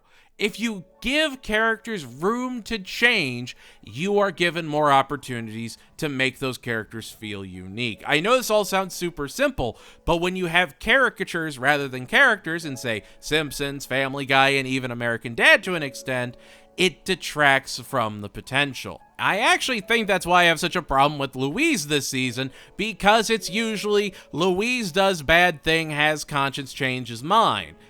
She needs to just be a kid sometimes. It's okay. It's frustrating. But Wag the Hog is totally fine. It's an episode I've revisited. It's an episode that does have good jokes. It is a funny episode. It just doesn't have that oomph that puts it over the top. Wag the Hog is a tie-wearing, headscarf sporting 8 out of 10. The B story is Linda coming up with the genius idea of a shoe that holds a bottle of wine and wants to pitch it to the fish owners to get funding for her genius business idea that's never been thought of before. Oh look, a Google search shows she had the same idea as a business did several years before her, because of course they did. It's a perfectly fine B story, and I do kinda love that Linda just kinda admits, yeah, it was a good idea, but I guess it was a good idea for a company to do it, so there I go. I'm still a winner. I wish I had her confidence. I wish I had her energy. Linda has grown on me, I will admit. The A story has Tina getting a lead spot in the school singing group led by Mr. Frond after one of their singers gets mono, so Mr. Frond wants to put on a musical about the danger of the kissing disease and starts throwing up posters saying that kissing Tina is deadly right before a spin the bottle party extravaganza. Oh boy. Oh look, Tina is using the Mono musical to kiss everyone and show that Mono isn't the deadly menace it's being shown off as. It's a very predictable Tina adventure that, again, just feels like more of the same. And the fact that Tina is doing grand public awkward displays and that's commonplace is really saying something. The characters are still acting like they should, but it just feels like reused story ideas after a point. Sure, Shoe Wine is a later season Spice-Ups and it's okay, but hey, look, we're almost at the end of the season. I hate that I'm saying that. The Harmoniums is a bottle and wheel spinning 7 out of 10. When Bob's friend Warren Fitzgerald comes to town, he wants to invest in Bob's restaurant and help the world see what Bob's doing. Warren Fitzgerald will be played by voice acting comedic legend Chris Parnell. He offers up $100K to help Bob and start to make adjustments. And he decides that the one thing that's going to save Bob's Burgers is tiki. Tiki everywhere. Pineapples greeting you with a friendly sun-baked aloha. Tiki, luau, burgers, consume, media, tiki. Yeah, Bob hates the tiki and wants to get rid of it, but he'd also be getting rid of the money. Which Bob does. In order to have 100% control of his creativity, he gives his friend back his money. Warren even tells Bob that he was the one that led their group, and sure, he had the money, but Bob had the family and the talent. I think this, combined with Skip Maruch from Best Burger last season, is super important. Bob is not a bad chef. Bob has incredibly successful people that do believe in him. He has people he didn't realize look up to him in ways. Bob's greatest enemy is absolutely himself, as he's always got impossible goals and seeks a summit he doesn't even know exists. Unlike Hank in King of the Hill, who never really desires more than working at Strickland Propane and being there with his family, Bob actually has a ton of ambition to climb out of where he and his family are. He wants to give his family a better life. He wants the world to recognize his skill, his cooking, and himself. How he felt isolated early on has helped drive him to be desperate for that spotlight as a celebrity cook, which we've seen as far back as, say, Beef Squatch. And it's Bob's ambition that both helps and hinders him every step of the way and actually makes him a really great protagonist. It may just be tiki suck and what kid gets to sleep in front of the TV, but it's another really solid Bob episode that makes you appreciate the burger boss that much more. Pro Tiki Con Tiki is an aloha coming and an aloha going. 9 out of 10. Boo Boo is leaving Boys for Now, and it's devastated the Boys for Now fan clubs, so Tina takes Louise to a meetup to share in the grief. Chrissy, the club leader, would be played by Lauren Lapkus. Louise defects to the Boo Boo crew and finds out that Chrissy plans on winning the meetup with Boo Boo contest and have the entire group throw up all over him for leaving their group. That'll show him, so Louise has to try and stop it. The B story has a professor coming in and informing Bob that his restaurant was the location of a very famous mob hit years ago, and it's actually a historical landmark. Professor Wallace would be played by Mighty Boosh's own Rich Fulcher. Bob gets a plaque but doesn't want to hang it up and be known as the Hit House, so Jimmy Pesto decides to steal all the glory and pretend that his restaurant is the one that actually had the hit in it because, of course he does. Jimmy is just kind of the worst. The man refuses to be cool about anything. Bob even has a chance to discredit him, and he doesn't. He sees Jimmy as happy with his lies and just walks off with the professor, who calls Bob his best friend. Bob, no matter what, usually ends up taking the moral high ground, even if it more often than not bites him in the ass. He will always try to some degree to do the right thing or make people happy. He's a good guy that is honestly easy to like. Even if that's the joke that the professor doesn't have a ton of friends. Whatever. He's still nice to the professor and offers him a burger when he didn't need to. Bob gives out so much free food that we don't appreciate. Bob's genuinely personable when he has the confidence to put himself out there, and it's a great Bob B story. And the Boys for Now stuff was honestly fine, and it was great seeing Louise using a campaign to try and win the contest.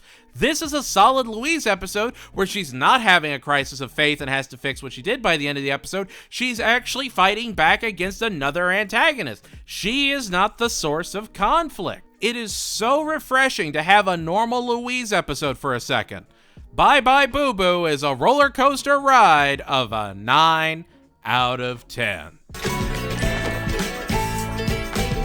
Tina has an imaginary horse friend, Jericho, played by ant-themed funny man, Paul Rudd. Tina wants to go to horse camp and make real horse memories, which would probably push Jericho out of her mind entirely, which makes them both have a crisis of identity, which the more I watched, the funnier it got. The fact that Tina was arguing with an imaginary horse that she's the real person was perfect. Every time I come back to this episode, I find another thing to appreciate.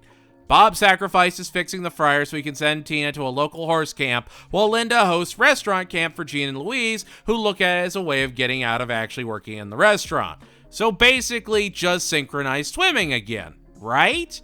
I mean, it hits all the same notes, even having Linda overhear that they're just doing it to get out of work, but by the end, Gene and Louise are actually approaching Linda to do the camp because they genuinely enjoyed it. Tina struggles through camp with Ploppers, everyone's favorite cross-eyed horse, and when it comes time for her final ride, she decides to ride Jericho and just sort of prances around the ring as everyone looks on.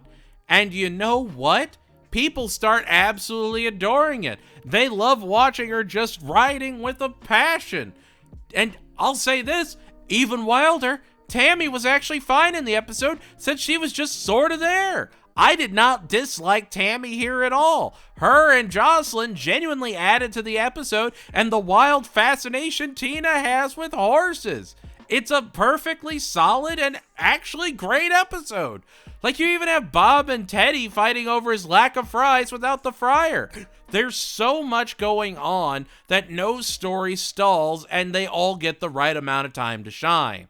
I love this episode, and the more I watch it, the more it genuinely grows on me. It feels like a truly complete and fleshed out idea. The Horse Riderer is an existential crisis avoiding, proudly prancing, 10 out of 10.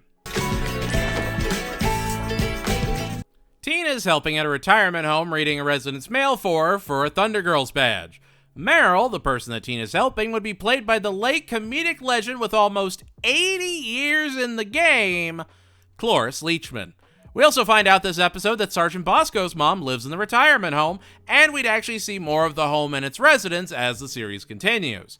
Tina sees a love letter written to Meryl, and when Meryl doesn't want to respond, Tina naturally responds to the Admiral in her place, and proceeds to get Meryl's pearls that end up stolen, and it's a whole thing. Was it her nephew? Is the Admiral real? Does love actually exist?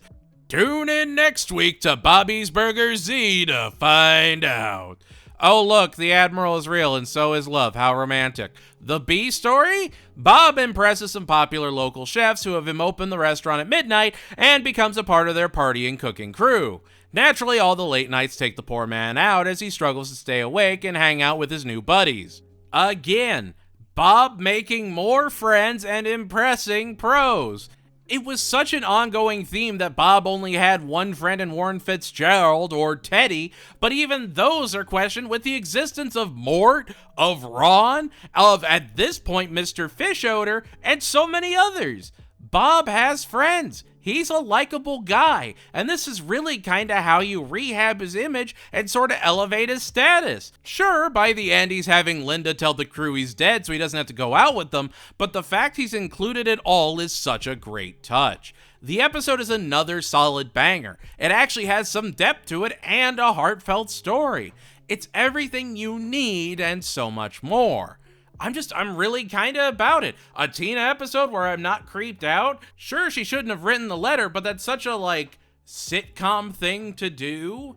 She didn't break any, laws or anything. She was perfectly fine. Bob was great. Everything in the episode is solid. I'm kind of just about it. Secret Admiral Irer is a Last Dance having 9 out of 10.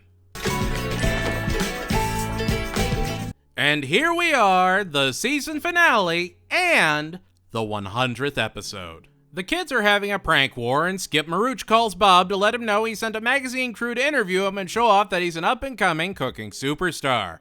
Bob starts to freak out and gets pumped as Linda starts working with everyone to get things ready. Bob has to go to the bathroom, so he goes in the restaurant's Felix-designed black hole and ends up super glued to the toilet seat, lacking toilet a la Louise's perfect scheme to get Gene. Bob then proceeds to sing about being stuck on the toilet and just hoping everything will eventually be okay, while Louise sings about how he'll get off the toilet and she won't get in trouble.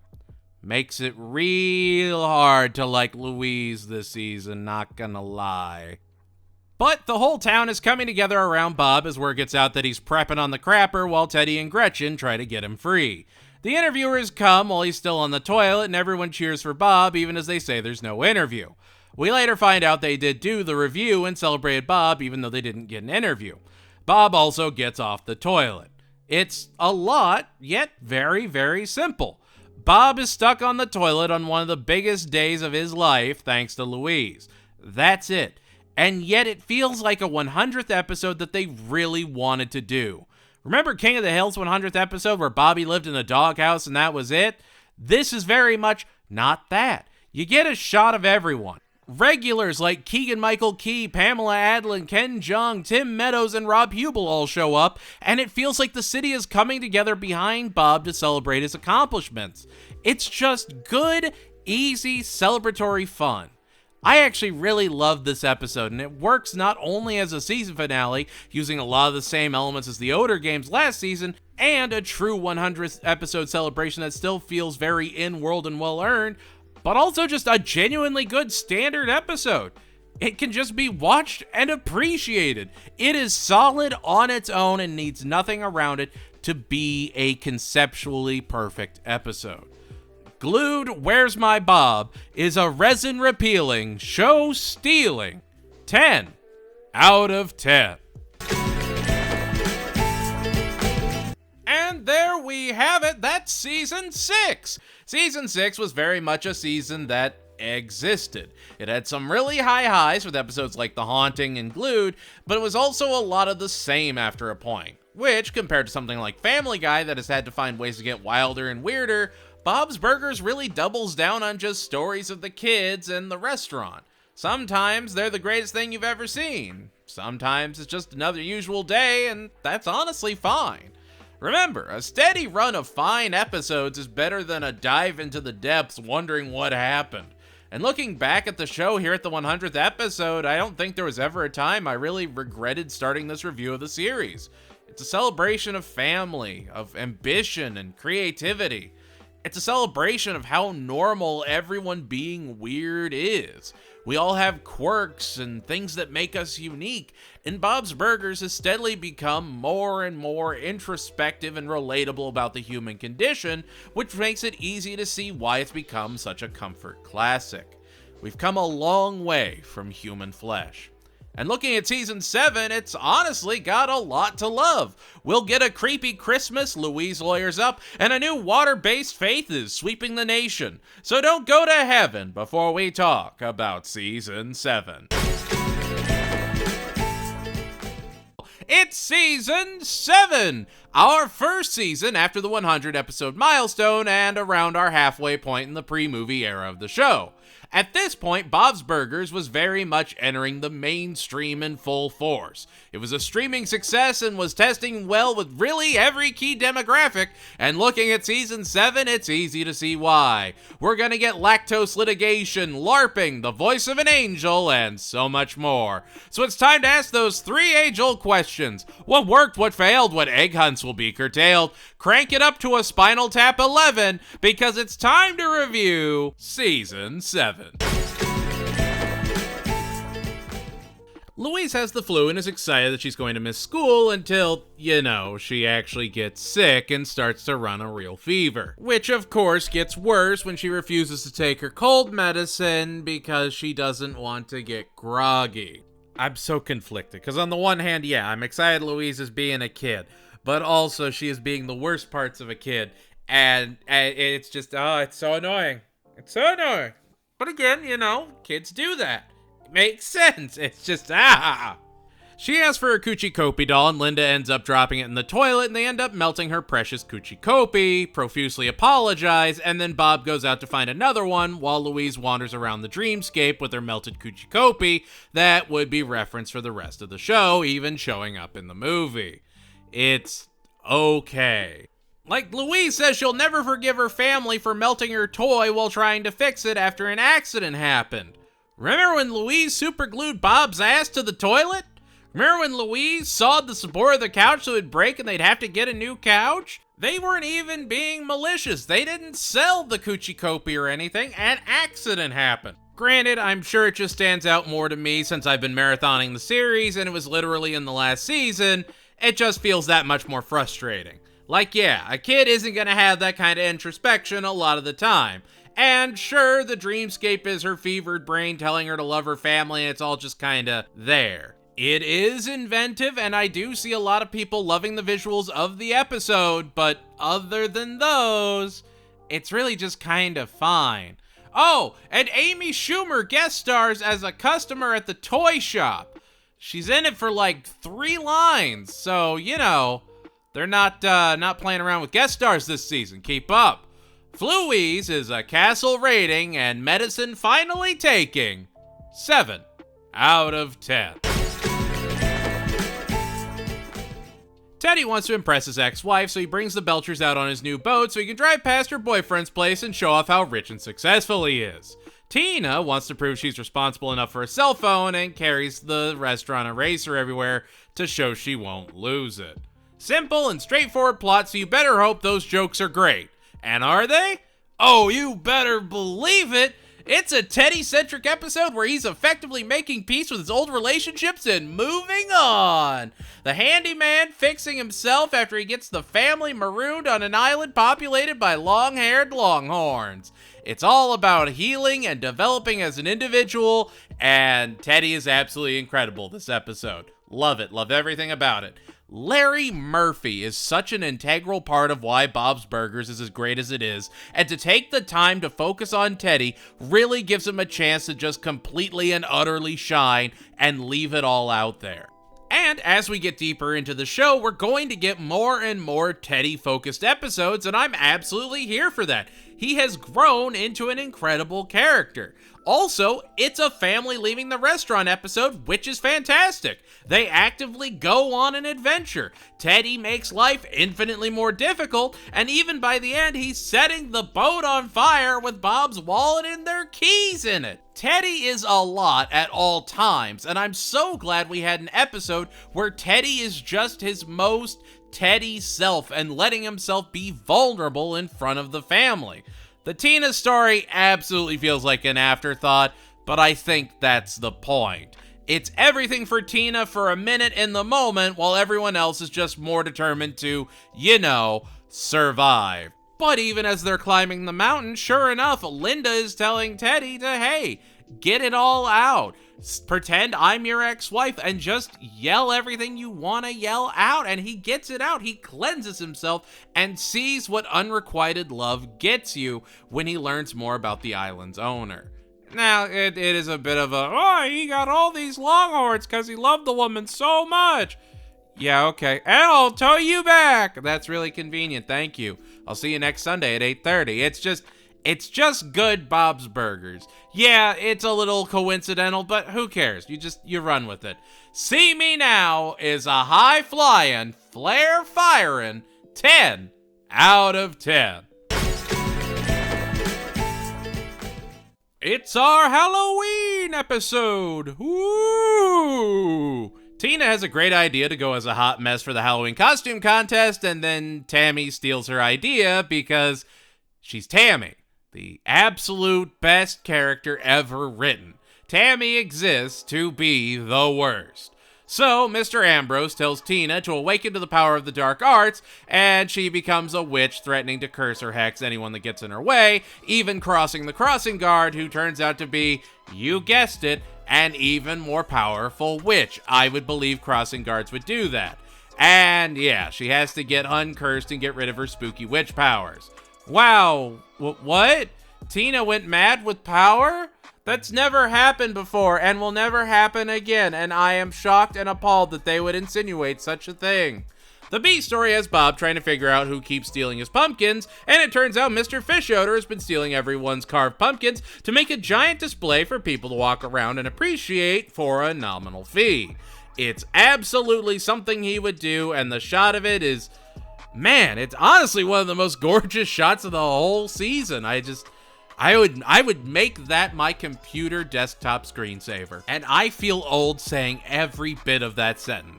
And like, even if I wanted to be critical of this episode, it is infinitely more Halloween than Tina and the Real Ghost. It feels like a proper setup and payoff, and hey, I'm fine with Tina going on power trips, so long as she stays consistent as a character.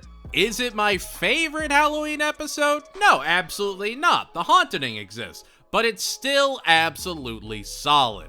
Great jokes, satisfying payoffs, and Tammy, admittedly, is a very hateable villain. When you can do Tammy right, she works. I do appreciate that we have very few Tammy is redeemable stories for now. Teen a Witch is a curse carved and hex handling 8 out of 10.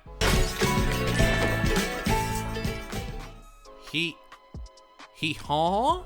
Jimmy Pesto has been saving buku bucks with a new meat supplier and he decides to offer Bob an even better deal. Jack Conway the Meat Man would be played by everyone's favorite catering waiter, Ken Marino. Bob gets the new meat, and while Teddy loves it, he thinks it tastes off, and Hugo and Ron bust in to tell him what he's done. Jack Conway is a horse meat salesman, and Hugo wants Bob to help him take the man down for selling his illegal meat. So the Belchers go to a backyard bash at the apartments, and Bob does a funny little sting operation. That's really the whole episode. No major B story other than Tina wanting to do some vigilante justice for the horses that have been eaten, which, yeah, sure, it's a little aggro, but I don't hate the spirit, Teenster. It's just, yeah, it's a very awkward episode that feels very, very Stoogian. Hugo feels off. Ron is just sort of there, and Bob is awkward the entire time, just trying to be the best mole he can be. I just find it really hard to believe that Hugo is this inept when he's trying to do a sting. I get it's not something that, health inspectors do all the time, but it really does stand out. It feels like maybe have him say, Bob, you've got to do this for me, or something, Linda thing that you've forgotten about. But no, it just kind of happens and then ends. I wish there was something to actually hold on to, but the episode just sort of goes to the credits and it's over. It's got that weird energy and weird potential that you would expect out of Bob's Burgers, but with execution, it's absolutely one of, if not the weakest episode of the entire season. They Serve Horses, Don't They? Is slipping and sliding 6 out of 10. It's tax season! Bob and Linda need to go and do their taxes, and when Tina gets herself put in detention to flirt, Jean is left to babysit Louise as they go on a wacky adventure. Oh, and then Bob and Linda actually take some edibles with their tax agent, Gerald, who would be played by Eric Griffin, and they, do not take it well. Linda cannot handle her stuff. Louise and Jean drop a moldy cantaloupe they found in the fridge on the ground to see what would happen, and it ends up just so happening to hit Logan, so Jean and Louise have to escape Logan's kinda 100% justified fury. Again, they were just dropping it on the street. They were not going after Logan. He just happened to be skateboarding past at the time and just ends up getting a whole shirt of rotten cantaloupe, which I can't really blame him for wanting to terrorize the kids for that. He chases the kids around Wonder Wharf, they hide his shrimp, Louise is panicked, and when they're backed into a corner, when she needs him the most, Jean steps in to keep his sister safe. I went into this episode ready to hate every bit of it, and yet, it's actually one of my favorite episodes of the entire season. The jokes are fantastic, and the Linda and Bob story is perfect, and feels like the perfect mix of absurd and commonplace. Of course, they would eat edibles with their tax agent and have to tell him, hey buddy, maybe your jokes aren't the bangers you think they are. It's so weirdly wholesome to see them eating spiked snickerdoodles and bonding. And I was genuinely amazed that I was laughing at something Logan said about his therapy. Logan! An episode where Logan is actually amusing and Jean's weirdness works to his benefit? A deep emotional core that showed Louise and Jean actually bonding? It's just, yeah, it's fantastic. And then you have Tina just trying to get this guy. She's like, oh, maybe he just really, really likes me or something. I don't know. Cool, whatever. And it doesn't turn into anything. It's just dumb. And sometimes Bob's Burgers can just be this dumb, fun show, and it shines. Large Brother, Where Fart Thou is an overripe and trip-inducing 10 out of 10. It's our Thanksgiving episode! Mr. Frond loves putting on shows the day before Thanksgiving that end up turning the half day into a full day. So, Louise is determined to create a show so bad that everyone will hate it and leave early. It's just the producer's reference, but with the play being Tina's Thanksgiving-themed erotic friend fiction. To the show's credit, it very, very rarely makes a topical reference to just make a reference. If they're referencing something, there's usually a purpose for it, like back in Hawk and Chick very obviously being a lone wolf and cub reference. It adds that extra layer of believability into the world. Because younger viewers probably have no idea what the producers is. This is for the older viewers, for the parents watching with their kids, and even then, the producers is a kinda niche thing. Yes, there was the 2005 musical and movie, but I don't know. It's weird, because even the anthologies make reference to like 80s action movies, and sure, my generation has seen those, but what 14-year-old is getting these references? It's again, for a much older audience, and it shines because of it. It doesn't pull its punches, and I will always appreciate that of Bob's Burgers. You make that producer's reference. You make that Lone Wolf and Cub reference. You bring up Ingmar Bergman. Like, do it, Bob's Burgers. I believe in you. And Bob's Burgers actually does a really great job of balancing writing for younger and older viewers and makes it a much more universal experience, which gives it a much wider appeal. And I can talk about all of this because the episode as a whole is fine. Oh look, Linda found a potato that she thinks looks like her grandfather. That's definitely unique. Sure enough, Tina's play is incredibly graphic, but she uses it as a chance to celebrate her individuality, and it's honestly got super stellar pacing. The potato story is dumb. Like, dumb. But I think the play is extreme enough that it sort of balances out. Not the best, not the worst, and as far as Thanksgiving episodes go, I'll take it. The Quirk-Deucers is a giblet exploding 7 out of 10. It's the Christmas episode! Ho, ho, ho! Mr. Fischoeder wants to have Bob join him for his gingerbread building contest with his fellow rich guys. This would actually see the return of Andres Dubuchet as one of the rich guys. The other one would be played by the legendary Andrew Daly. And while Bob and Calvin are dealing with that, Linda takes the kids caroling and tries to rope anyone and everyone in until they come to a super creepy house and wonder what kind of person lives there after everyone else just sort of slammed the door on them. The episode is really just a Bob and Calvin bonding episode. Calvin only invited Bob so he wouldn't get last place in the gingerbread house contest, but Bob shows him that his contest is a reason that Calvin and his friends come together to talk and hang out. And it's actually a really great introspection into Calvin. Calvin loses year after year. He doesn't want Felix playing along, and he's always trying to show up the other rich guys. In the city, he's the guy that basically runs everything. Do you know who the mayor of Bob's Burgers is? You don't see him. You don't know anything about him, but you know Calvin. You know Mr. Fischoeder. And here you're seeing he's not at the top of the totem pole. Even if it's just about him being super awkward with making gingerbread houses and they're all pulling out their pieces and blasting away the competition. Calvin is trying, and he's tired of being pushed around. So he has Bob come in to get pushed around. And it's really kind of beautiful. Mr. Fischoeder is bonding with Bob. He's showing a vulnerable side of himself to Bob. They're more than a landlord and a tenant at this point. I think you could probably say that Bob and Calvin are friends. The episode is honestly super fun. I really enjoyed the Linda story, and Dave Herman does fantastic as the caroling potential murderer. Just, the best comedic chills when he shows up. It actually feels like Christmas and delivers on everything it needs to and gives us more of Bob being a likable guy that people actually want to talk to. The last gingerbread house on the left is a frosting foundational 9 out of 10. Bob gets a banjo that he swears he's going to learn how to play. The B story, the A story. The focus of this episode.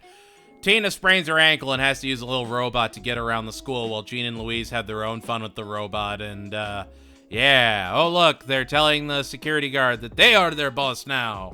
Isn't that fun? Isn't that fun and exciting? Are we having fun yet? Oh, look, Tina uses the robot as a way to interact with everyone and even wants to take it to the big school bonfire so she and Jimmy Jr. can dance. What? Jimmy Jr. feels more comfortable talking to the robot than he does the actual Tina and uses it as a way to bond and show off his really awesome poetry? Aww. It's a super predictable Tina episode from start to finish. You've seen it before, it plays out exactly how you think it would, and it's the embodiment of just a nothing episode. No joke particularly stands out, and even that bonfire scene where Jimmy's giving his poetry slam about cars and everything, it's just kind of the worst. I don't know, I'm not a huge fan of the episode. Even if you've never seen it before, it's predictable to a fault, and yeah, it's a fine background noise episode, but doesn't do much more than that. Ex Machina is Kumbaya singing 6 out of 10. It's a Valentine's Day vignette episode! Alright, a lot of moving pieces here. Bob wants to dance with Linda, so he and Teddy go to learn salsa so he can spice up Valentine's Day, except they're not teaching salsa at their dance hall, they're teaching hip-hop. See how I'm walking here with one foot to the side? Well, that's hip-hop. That scene, that reference to the instructional video, this episode. They're taught by Shelley, and this is the first appearance of her son, Flips Whitefoot, played by Daniel Van Kirk. I'm just gonna say it, Brooke Dillman nails the cadence. I mean, that is a perfect impression. Just, they didn't like how I was walking. Well, that's hip-hop. And she's like, I love everything about this. Go on, tell me more. Jean runs into a substitute lunch lady who is making chocolate for her Valentine, and Jean is completely and utterly enraptured since he's down with the thickness and chocolate. Isabella would be played by Gabby Sanlitro. Linda helps Miss Selbo get over her breakup, and she rebounds super quick. Tina has the bubble guts but wants to talk to Jimmy Jr., who's on a trampoline, and Louise thinks that Rudy is going to give her a Valentine, but he's actually trying to romance Chloe, played by everyone's favorite musical and voice acting legend, Stephanie Beatriz. Chloe having absolutely no interest in Rudy and just using him for his homework, so Louise kisses Rudy so his heart isn't completely shattered. It's a lot, but believe me when I say it's one of the best episodes of Bob's Burgers of all time. It doesn't even open with an intro. They had a creative vision for this episode, and it's so meticulously crafted that every story feels satisfying. Ellie, that's not just me saying that either. This would be another Emmy Award-winning episode of the show, which, frankly, this one deserves it way more than Mazeltina ever did. That episode was good. This episode is next frickin' level. This episode is why Bob's Burgers exists. This is an episode that could only happen in the 7th or later seasons. This is an episode they have earned. It's the strongest Valentine's Day episode. I don't think any will ever take its throne, and it's just fantastic. Bob actually is a hip-hop stepping, rebounding 10 out of 10. Gail's been getting professional headshots from Mr. Business, her cat, because she found a pet agent that thinks he could really be something. Bob, in an attempt to make sure they don't keep paying for Gail to do whatever she wants, including the aforementioned pet pics, decides to help train Mr. Business and ends up bonding with the cat. The pet agent, Ian, would be played by an aficionado of last week's John Oliver. Oh, and the B story is, the rest of the family enjoys eating dry cat food and don't know why.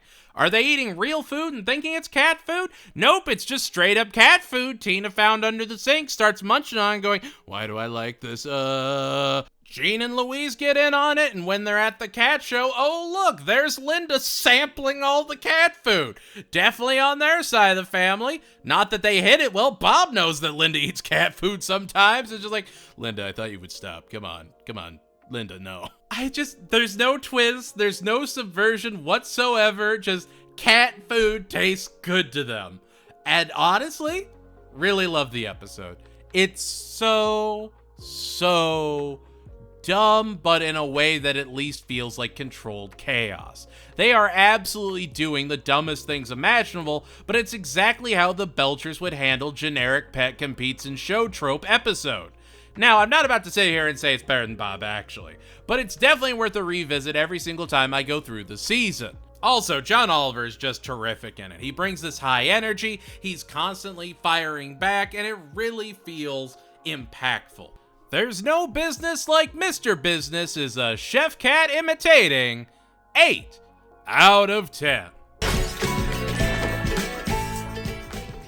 The B story of the episode is Bob dealing with a guy that fakes a hair being in his food to get free food from the restaurants in the area, so Bob works with the other restaurant owners to waste his time, and it's all perfectly fine and whatever. He doesn't read his contracts, has to pay for a strip show.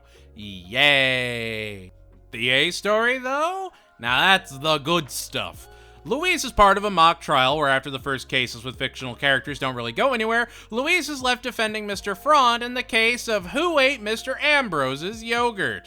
They'd also have a special guest judge for these mock trials. Judge Conklin, played by one of the greatest in the game, a man that knows how to make a ruckus, Gary Anthony Williams. So, Louise has to defend her mortal enemy and get to the bottom of the yogurt scheme when she believes Mr. Frond didn't actually do it and decides to do the right thing.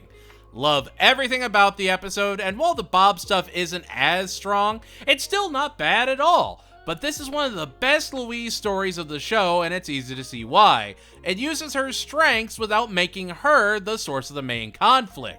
She's able to just be herself while realizing that Mr. Frond is a human just like anyone else, and she starts to have some kind of respect for him. She wouldn't want him to railroad her, so why would she railroad him? It's nice. It's nice to see some kind of growth from Louise, and admittedly makes it a lot more frustrating when Frond does railroad her later in the show. I really truly love this episode, and it really shows that this season is one of the most solid of the entire show. We have been getting some real bangers, honestly, back to back. Even the cat food episode is good. How do you pull that off? And the fact that we're doing this well after 100 episodes speaks volumes for the creativity at play. A Few Girt Men is a dance disturbing, non-refundable 9 out of 10.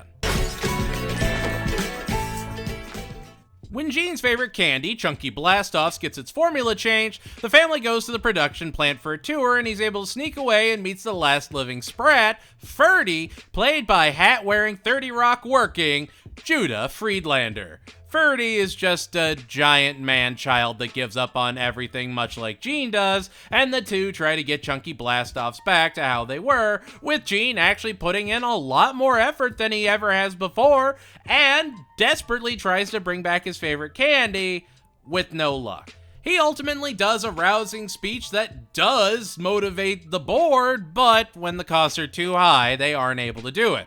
However, Ferdy is able to give him a box of old Chunky Blastoffs for his trouble. Honestly, even though it's not an episode for me, it's easily one of the best Gene episodes and a great showcase of some of his more positive traits. This season, they're definitely giving Gene a bit more identity. He protected Louise earlier, and now he's fighting for something he's passionate about, and that absolutely means something for him when we're usually shown that he's a coward that'll take the easy way out every time he can. Gene is the Usopp of the Bob's Burgers crew. And that's not to say that the B story isn't great. It's Bob helping Teddy get golf balls at a golf course, and it's phenomenal. It just feels like a fantastic cutaway gag for a story that has Gene growing up in real time. Bob's Burgers does a lot of experimenting with A and B story structures, and when it fails bad. But when it succeeds, oh, it's easy to see why the show is so beloved by so many. And honestly, anything that gives me more of John Benjamin and Larry Murphy just sort of yelling at each other is good enough for me. I love those stories the most. They're, good old Bob B stories. They're the best. This was an episode written with love and care, and you can really tell. Like Gene for Chocolate is a pro shop stiffing 9 out of 10.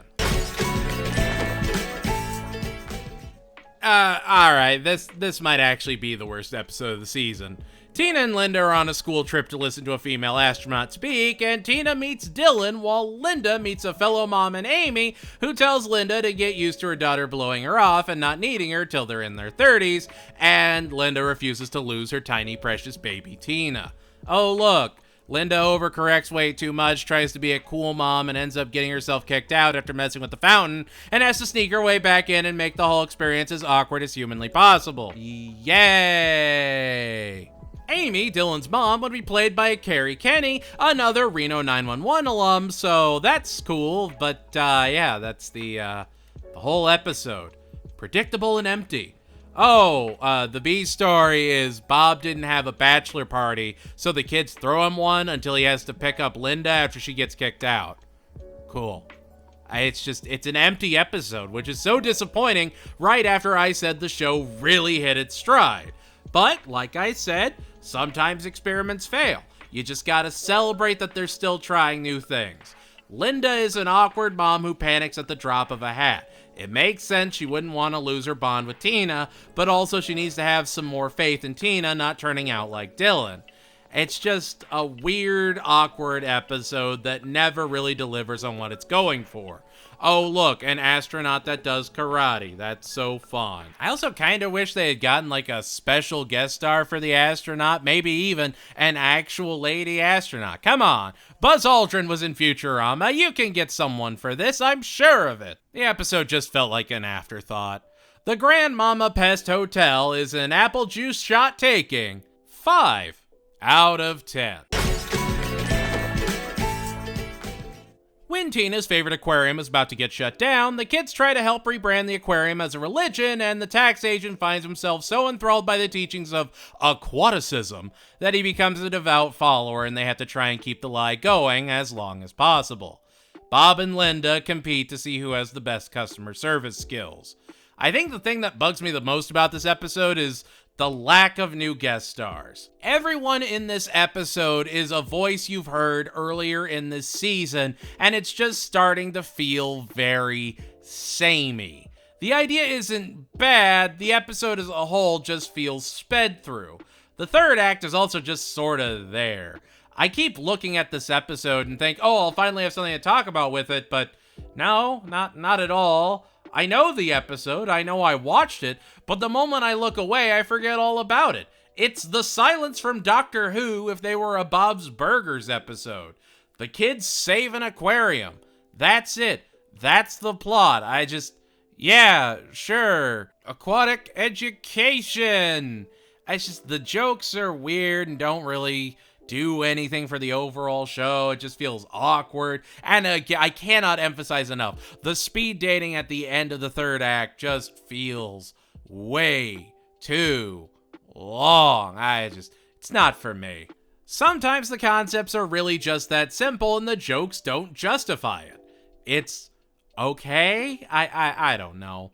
Aquaticism is a sea cucumber pumping 6 out of 10.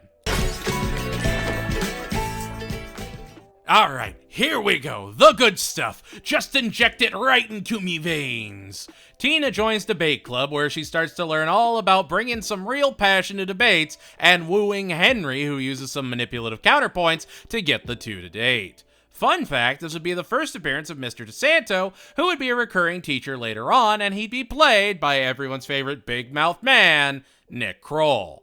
Well, the debate team keep winning, so they get to go to the finals against the King's Head Island debaters, led by Sasha, and Tina finds herself absolutely wooed by the ankle-showing New Zealand heartthrob Duncan, played by comedic super legend Rhys Darby. Our flag means this episode's about to be a banger. I love Duncan. I love that no one understands him because of his quirky Kiwi ways. I love his energy. Everything about him is perfect. Again, I'm a very, very biased Rhys Darby fan, but he does fit perfectly into the show and really elevates the A story. The B story has Louise and Jean making a stop-motion Meat Man video, and it's childish, wholesome, and utterly delightful. They even end up blowing up the Meat Man in the last shot, and it's glorious. Gave me big thank you for rewinding energy. You know, back when Jack Black was funny and not screwing over his friends because he yearned for the mines. I absolutely adore this episode, and it's one of the strongest Tina episodes yet. We've had some weak ones this season, but this shows they still know exactly who Tina is and what they want to do with her. Also, Jim Gaffigan as Henry is seriously underappreciated. He has been a phenomenal addition to the cast, and I love seeing Henry whenever he shows up just to hear Jim Gaffigan be as nerdy as possible.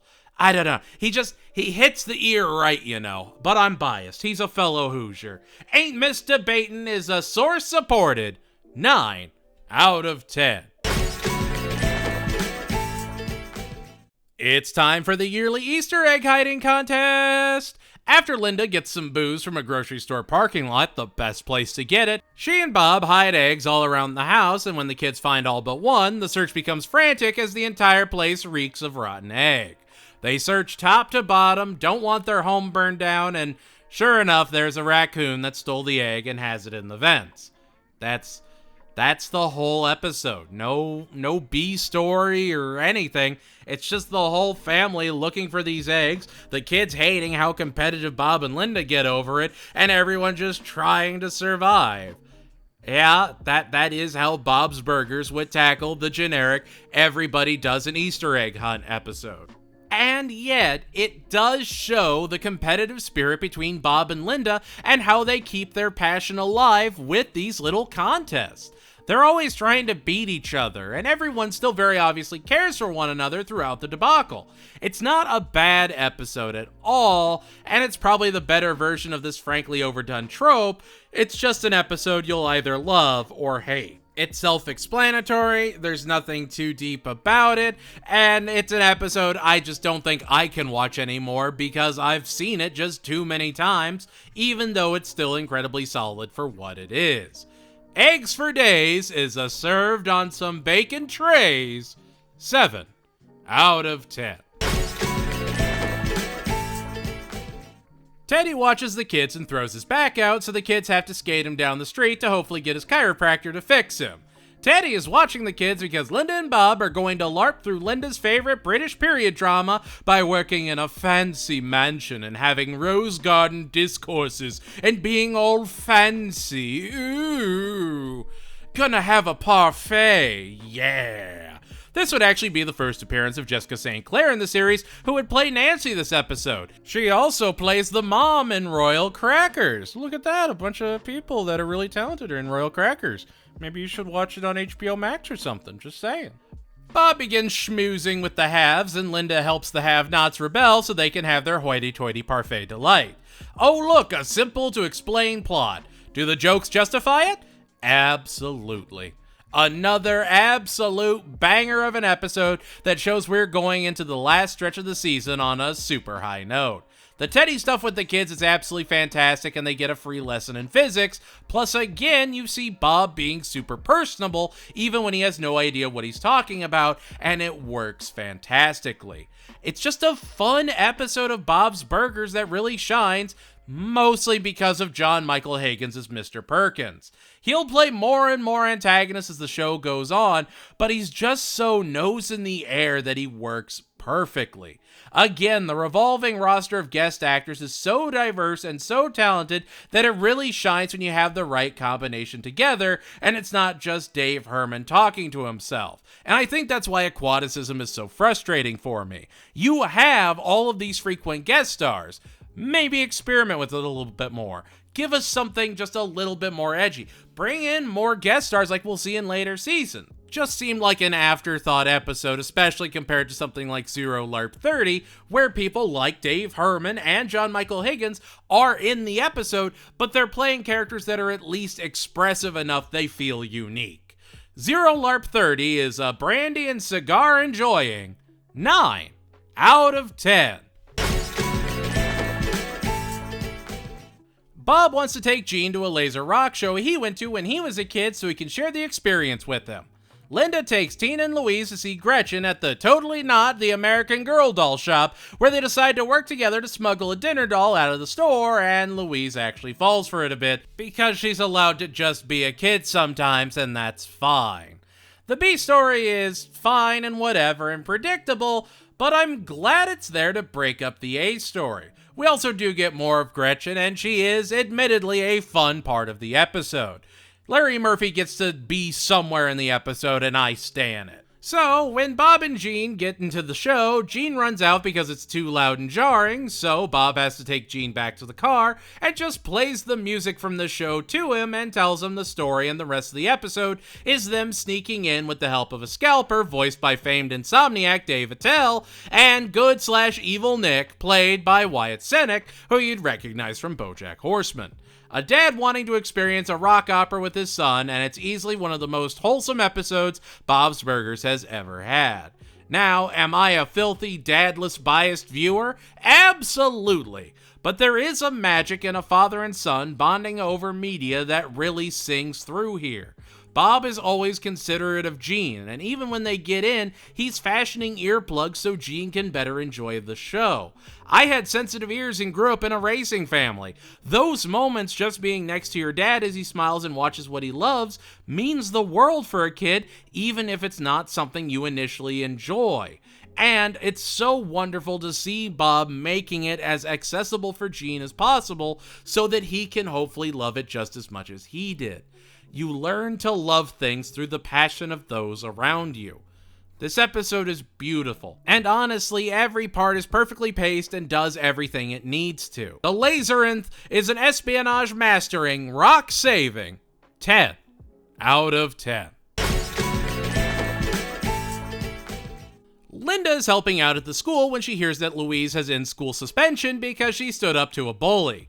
Linda doesn't think it's right for her to be punished for helping out another kid and decides to spring her for a day on the wharf while the two actively avoid Mr. Frond and enjoy ice cream. All the while, Bob gets a surge of cyclist customers and Teddy has to step in and help out at the restaurant and just do the worst job imaginable. I love that Linda knows the system is broken, and we've even seen Linda act up when she was younger. She knows Louise is a good kid deep down, and she wants to reward her for doing the right thing even if the school is punishing her. Which, Mr. Frond could be a little lenient with Louise here. She did save him in the yogurt case. I'm just saying, they pick and choose when things are canon. But to have Linda defending Louise is such an important element to showcase, and Linda is actively putting her chance at the bake sale on the line to do something nice for her daughter. It's honestly the strongest Louise and Linda episode of the show so far, and is just a lot of fantastic bonding, with Bob and Teddy being a great odd couple to break up the A story.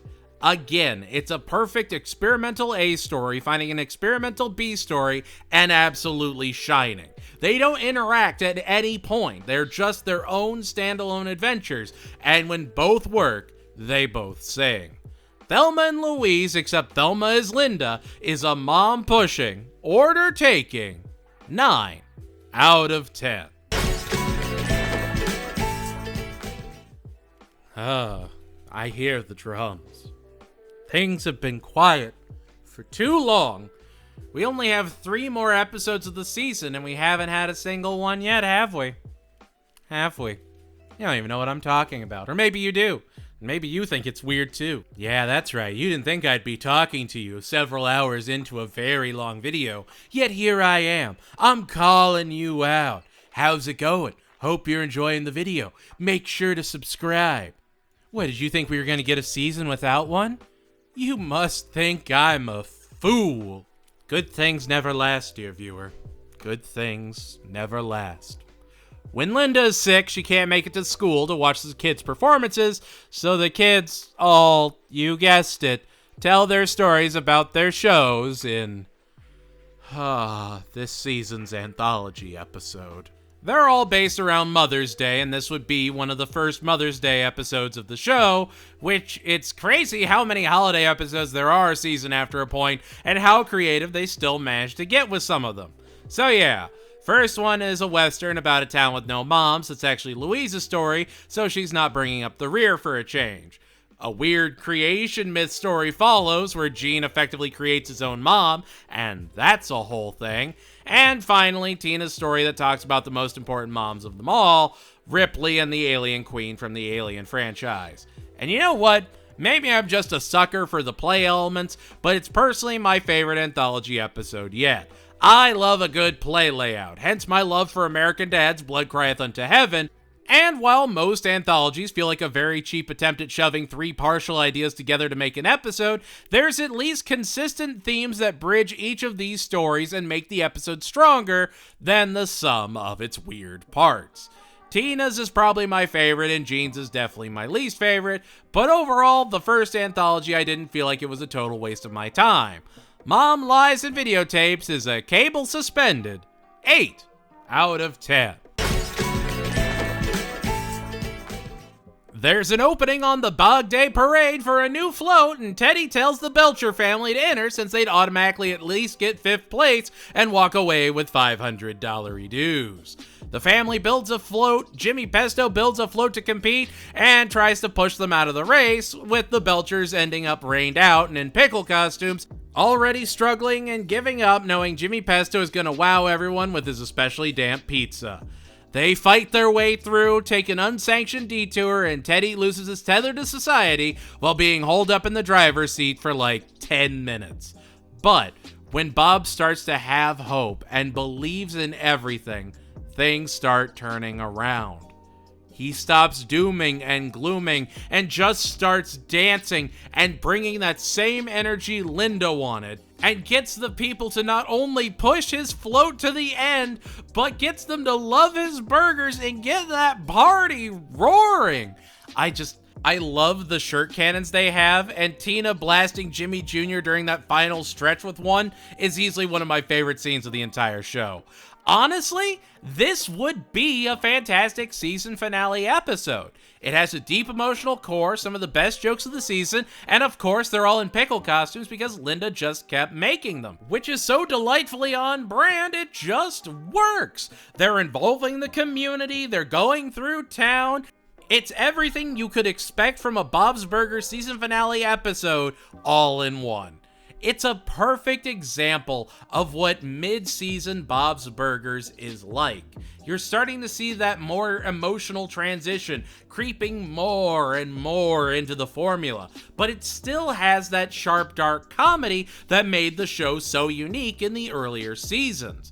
It's just this perfect marriage of heart and creativity that shines brilliantly. Paraders of the Lost Float is a blind and delightful 9 out of 10.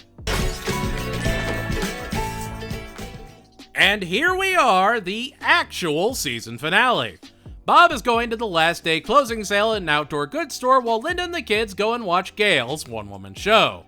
While Bob is at the store, he runs into Austin, an employee played by veteran and putt-putt intellectual Rob Riggle. Bob falls asleep in a tent, and when the store closes, he's locked inside and has to somehow escape. Turns out Austin stayed behind too to grab some gear, so the two have to break out together while Linda and the kids continue to watch Gail's one-woman show. And I know that sounds like I'm bashing it, but I actually really kinda love it.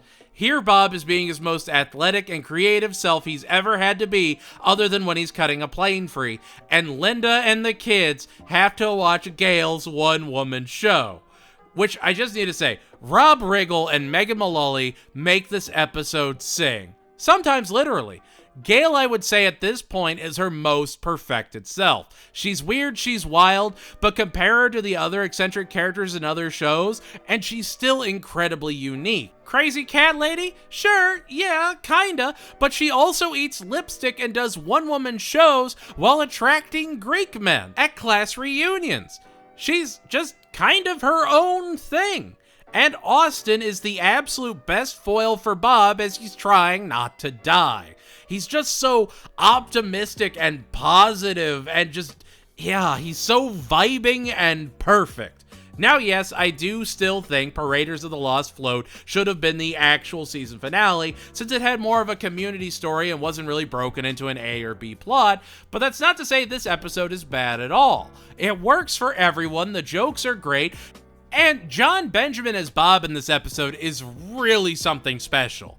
Listen to how he's performing Bob here. Watch a couple of episodes of Archer Review available right now, maybe some home movies, and you'll see that here there is a raw earnestness in how John Benjamin is playing Bob that makes him that much more endearing.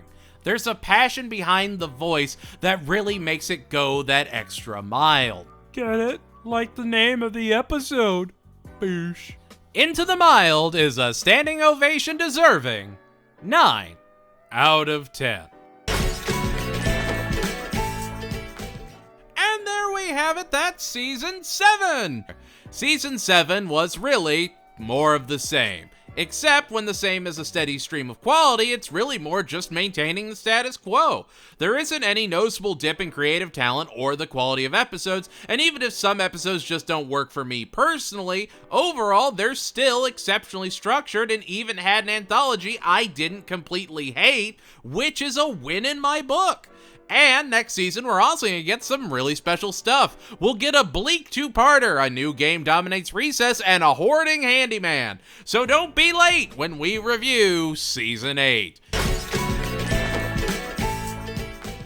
It's Season 8! And honestly, not a ton here for me to hate. Sure, there's some perfectly existent episodes, but we'll also get a great two-parter, some very creative fans, and so much more. So it's time to ask those 3 age-old questions. What worked, what failed, what Rudy MVP dreams will be curtailed. It might be destiny, it might be fate. Either way, we're reviewing Season 8.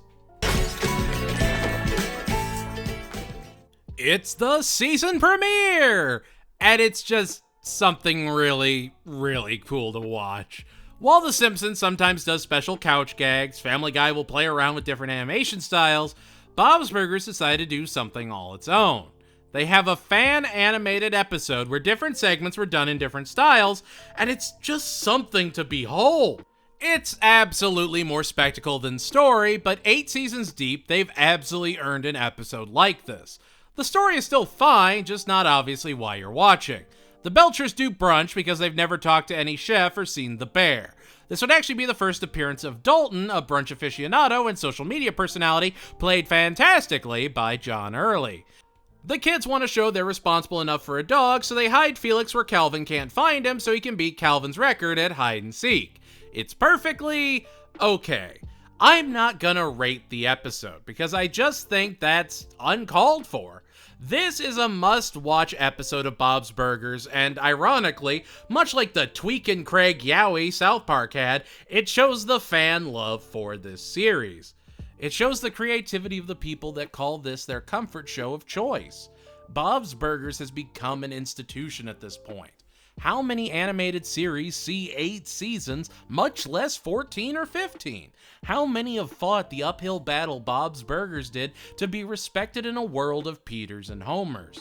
The creativity on display here is a celebration of Bob's Burgers' cultural footprint, and it's an utter spectacle to behold. Some of the segments I prefer over others, but the fact that it can switch from anime to Dolly-esque to Weeble Wobbles somewhat effortlessly shows just how adaptable the characters are because of how simply they're presented. You can really do them in any style and they'll never lose who they actually are. Go ahead and try and write your own Bob's Burgers story. Come up with your own A and B stories and actually write it out. You could do it with very little difficulty because the characters are just so inherently basic and a great starting point for anyone to learn how to write. Bob's Burgers is an inspiration, a celebration of the weird and out there people that make our normal everyday special, and a comfort for everyone that watches it. I'm just genuinely glad Brunch Squatch exists. It gives me hope. When the kids manage to actually hit their goal for the book fair, something awful happens. Someone broke into Mr. Fran's office and mutilated all his therapy buddies, so no one is going to the water park until this yarn monster is caught. So Louise enlists Millie, her own personal Lecter-class monster, to hunt this diabolical fiend. The B story has Teddy getting into the inspirational poster game with Janine, played by Lennon Parnham, who was also in Royal Crackers, hint hint, wink wink, nudge nudge. Naturally, it all implodes when we laugh at Teddy and his wacky hijinks, and that's honestly fine. I love a good Teddy fail. We love Teddy. Teddy's the best. Can't be mad at it all. It's just good Teddy. The A story is honestly another just really great Louise episode. When Louise isn't causing the problems that she's fixing, she's actually a phenomenal character to use. Here, she's using Millie to investigate who would want to tear these dolls asunder, except it looks like they've been very delicately mutilated. Louise does have selfish ambition, sure, but she's willing to do whatever it takes to get the prize she justifiably earned. Turns out it was actually Mr. Frond that did it so that none of the kids could go because they actually couldn't afford to take them because they spent all the money on frickin' coffee pods. I love it. I love that the faculty are becoming even more flawed yet human characters, and it reminds me a lot of King of the Hill. The teachers were mostly trying to be good people, but they're still human at the end of the day, and Bob's Burgers has really made them shine as characters. I mean, Mr. Frond has just gotten more and more desperate, and it's just kind of perfect. I love the episode, and it's an absolute must-watch. The Silence of the Louise is a yarn spinning 10 out of 10. It's our Halloween episode. Woo! There's a warning that there's a wolf on the loose, so kids had to be escorted while they trick or treat. Bob has a broken leg, so he's staying in, and Teddy is nursing him in a nurse costume while Linda takes the kids out. When the trick-or-treating isn't going anywhere, Linda decides to go and hunt for the wolf and see if they can have a spooky Halloween and even run into everyone's favorite documentarian, Randy. All while Bob, high on pain pills, thinks Teddy is turning into a werewolf because he saw a bite mark and decides to cheese it, running away in hysteria. I really love the ambiance of this episode. If it didn't have the shots and the fog that it did, this episode would not be nearly as good as it is. This is a celebration of the importance of angles and creative shots and, my God, layering. Again, think of, say, Family Guy or The Simpsons. The Halloween episodes, and just episodes in general, are going to be much flatter and not have that creeping tension and darkness in the episode. This episode only works because of the mood it sets, and it's honestly just terrific.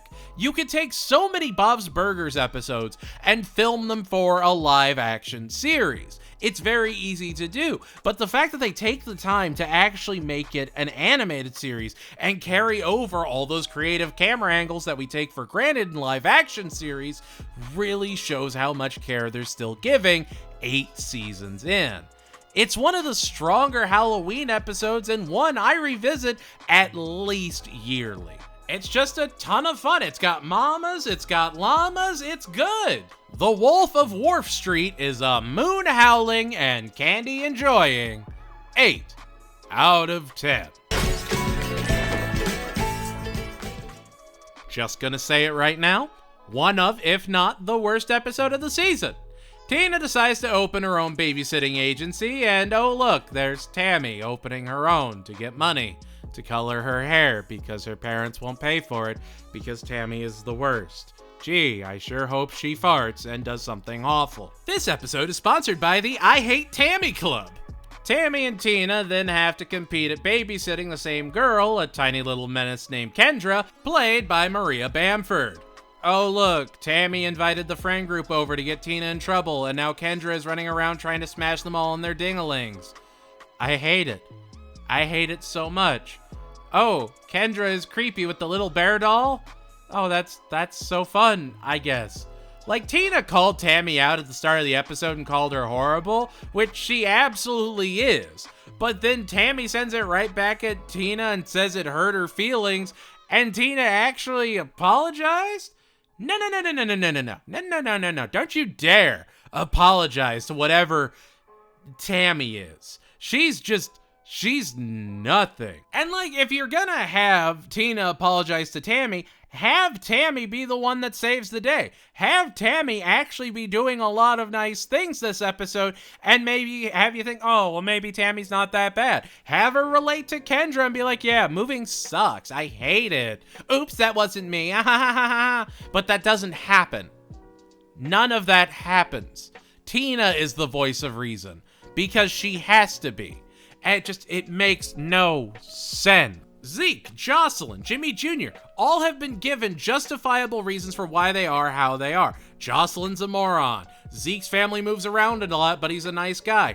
Jimmy feels unseen.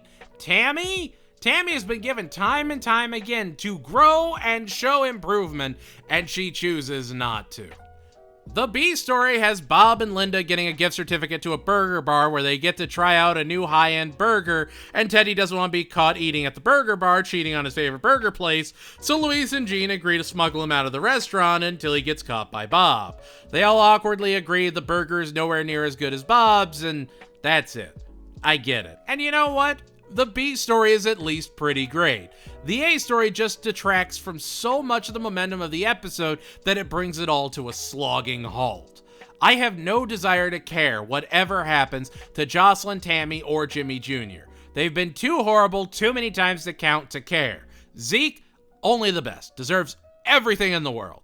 Sit Me Baby One More Time is a dry and unseasoned 5 out of 10. It's our Thanksgiving episode. I'm not going to do like a turkey gobble or anything. My throat hurts. Teddy is having Thanksgiving at his house this year and doesn't know what to do. So Bob and the family go to get everything set up and they find out that Teddy is, in fact, a hoarder. Linda and the kids try and clean up while Bob comes up with a step-by-step instructions to make sure all the cooking goes off without a hitch. And when the family have their own Thanksgiving and it's just okay, they go to Teddy's for a do-over and spend the holiday with everyone's favorite handyman. It's a beautiful episode that showcases what makes Bob's Burgers so special. Throughout the episode, Teddy is talking about his mom and how he would sit between his mom and dad to stop them from fighting, to try and fix their relationship. He hoards because he doesn't want to give up on anything. He doesn't want to say that something can't be fixed. Nobody calls him a freak or a monster. They just say he needs professional help and support him however they can. They walk him step by step and are willing to invest the time to actually be there for him like he's been there for them. And should Linda have cleaned off his dining room table when he said not to? You could argue probably not, but also she was just trying to help. Her heart was genuinely in the right place. And Teddy is a handyman because he wants to help people, because he wants to fix things and not have to rely on anyone else. He has a vulnerability this episode, and not once is it exploited for an easy laugh. Even back in See Me Now, you can tell they're worried about Teddy. They don't know how Teddy keeps going, and here you see he doesn't know some days. And while sure, most things will be written off and next week he'll be right there at the counter eating his burger like any other week, this for the viewer is important. This shows you Teddy is still a person. He's still flawed, and that's okay, because we're all flawed in a way. Bob's Burgers always respects its characters a bare minimum amount. They will never be made a complete and utter clown for the sake of the story. This is one of my favorite Thanksgiving episodes, and honestly one of my favorite of the entire show. Thanks Hoarding is a table set and heart filled 9 out of 10. It's our 2-part Christmas special. Linda wants to bring some Christmas cheer to the town, so she decides to throw a Christmas party at the restaurant and even has her little tree on full display with all her family ornaments as a way of showing how into the holiday spirit she actually is. Well, after the party, someone stole the tiny tree and the family are on the case. Bob and Linda are hunting down guests while Louise, Tina, and Jean think it's the ancient Christmas evil, the Bleakin. Thanks to Teddy telling him it was probably the Bleakin. While going around town, Bob and Linda run into Art the Artist, played by the Megapolis residing, Knights of Ren leading, born Hoosier, Adam Driver. All of this is, of course, a Christmas musical, and it's a real visual and audible treat.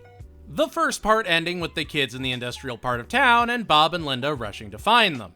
Obviously, we still have another part to go through, but just appreciate the creativity on display here. They're repurposing old songs, doing new ones, coming up with special choreography, and the musical identity Bob's Burgers has found has taken the show to a whole new level. At no point does the show feel truly cynical. You deep down want Linda to get her Christmas cheer back. You want that return to normal, you don't just expect it. You could even argue, you need that return to normal. You need to see that everything is gonna be okay. And it's a brilliant show that somehow makes you want things to stay the same while appreciating how much the characters and the narrative structure have grown. We've truly come a long way from talking mannequins. But does it stick the landing? Well, there's only really one way to find out. While exploring the industrial district, everyone finds a secret club where the entire town's collection of Christmas decorations have been stolen for a one-night, delightful rave that everyone is enjoying. Teddy is taking out the front yard in a blow-up Santa costume in the second greatest Teddy Christmas adventure, behind, of course, getting caught in a fridge and flailing like a trapped animal. It will never not be funny. The festivities at the club are led by Miss Triple Xmas, played by Kinky Boots wearing, Big Brother competing, Todrick Hall. What a character. Linda calls the cops, Bob pretends to be the Bleakin to chase the cops away from the party, and Christmas cheer is brought back for one and all. If we never got another Christmas episode after this one, I don't think I'd be upset. This truly felt like the ultimate conclusive Christmas celebration. And honestly, recording this after finishing my season 12 watch through, yeah, there has not been a Christmas episode after this one that proves that point wrong. Fantastic songs, spectacular jokes, again, really creative scene design and set pieces, and they were actively going for some amount of visual spectacle that I appreciate the hell out of in a broadcast animated series. It's competing with Simpsons and Family Guy. It didn't need to try this hard. This Christmas special is something truly and honestly special. It's a true and proper celebration of what makes the town so unique, the people so individual, and what makes the Belchers so lovable. And it's not the kids or anyone that's the active antagonist, it's Art, this guy that you will no longer see after this episode. Goodbye, Art. Take all of the bad Christmas vibes with you. Like, literally, everyone is coming together to help Linda, and she just wants to feel that Christmas cheer. Yeah, she accidentally ruined the party for everybody, but she didn't know that, and she tries to make it right. They try to do the right thing and enjoy the holidays. I don't know. I really kind of love it. The Bleakening is an antler-adorned 10 out of 10. After a rough, I don't know. I don't know what breakup this is. After a rough, I guess, 19th breakup from Jimmy Jr., Tina's heartbroken on Valentine's Day, so Linda decides to take her and Louise in a pink limo to get their groove back. This would be the first appearance, that's right, first appearance of the limo-driving, lesbian, reptile-loving wonder of 1,000 professions, Nat. Nat would be played by Jillian Bell and show up from time to time in the series and is actually kind of a great addition. Legitimately had no idea Nat was going to be a recurring character, and the chaos she brings into the Belcher's life is just erratic enough, it works. She's done a little bit of everything and has a story and a half about each one. It's a really delightful A-story that, gets everybody to scream and put their hands out the sunroof in the designatedly safe grocery parking lot. It's just a super A story, and the B story has Bob and Jean going to a trapeze lesson, and they can never let go, so they just hang there for hours, ruining the experience for everyone else, and Ron Funches is back. Still love me some Funch. Bob and Jean being awkward and uncomfortable suspended high in the sky, perfect. Everyone on a wild limo ride, what's not to love? It never overcomplicates itself, and honestly, this is one of the strongest Valentine's Day episodes out there. It's not going to come anywhere close to the Emmy Award-winning Bob, actually, but if anything could come close, if anything could knock it off its throne, I think it would be this episode. V for Valentine Detta is a handheld 9 out of 10. Mr. Frond introduces the brand new game that's sweeping the nation, Gaga Ball, and it quickly takes the school by storm, with Rudy being a surprise pro at the new hierarchy-shattering, shin-based ball-using megasport. Gene is tired of everyone getting so swept up in the game and just wants to make his shrub boobs. Zeke even gets bullied a little by an ego-boosted Rudy. It's honestly kind of great.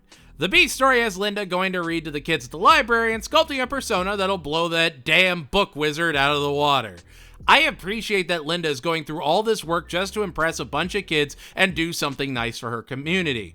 She just really wants to entertain kids, and that's absolutely something Linda would do and really shine at.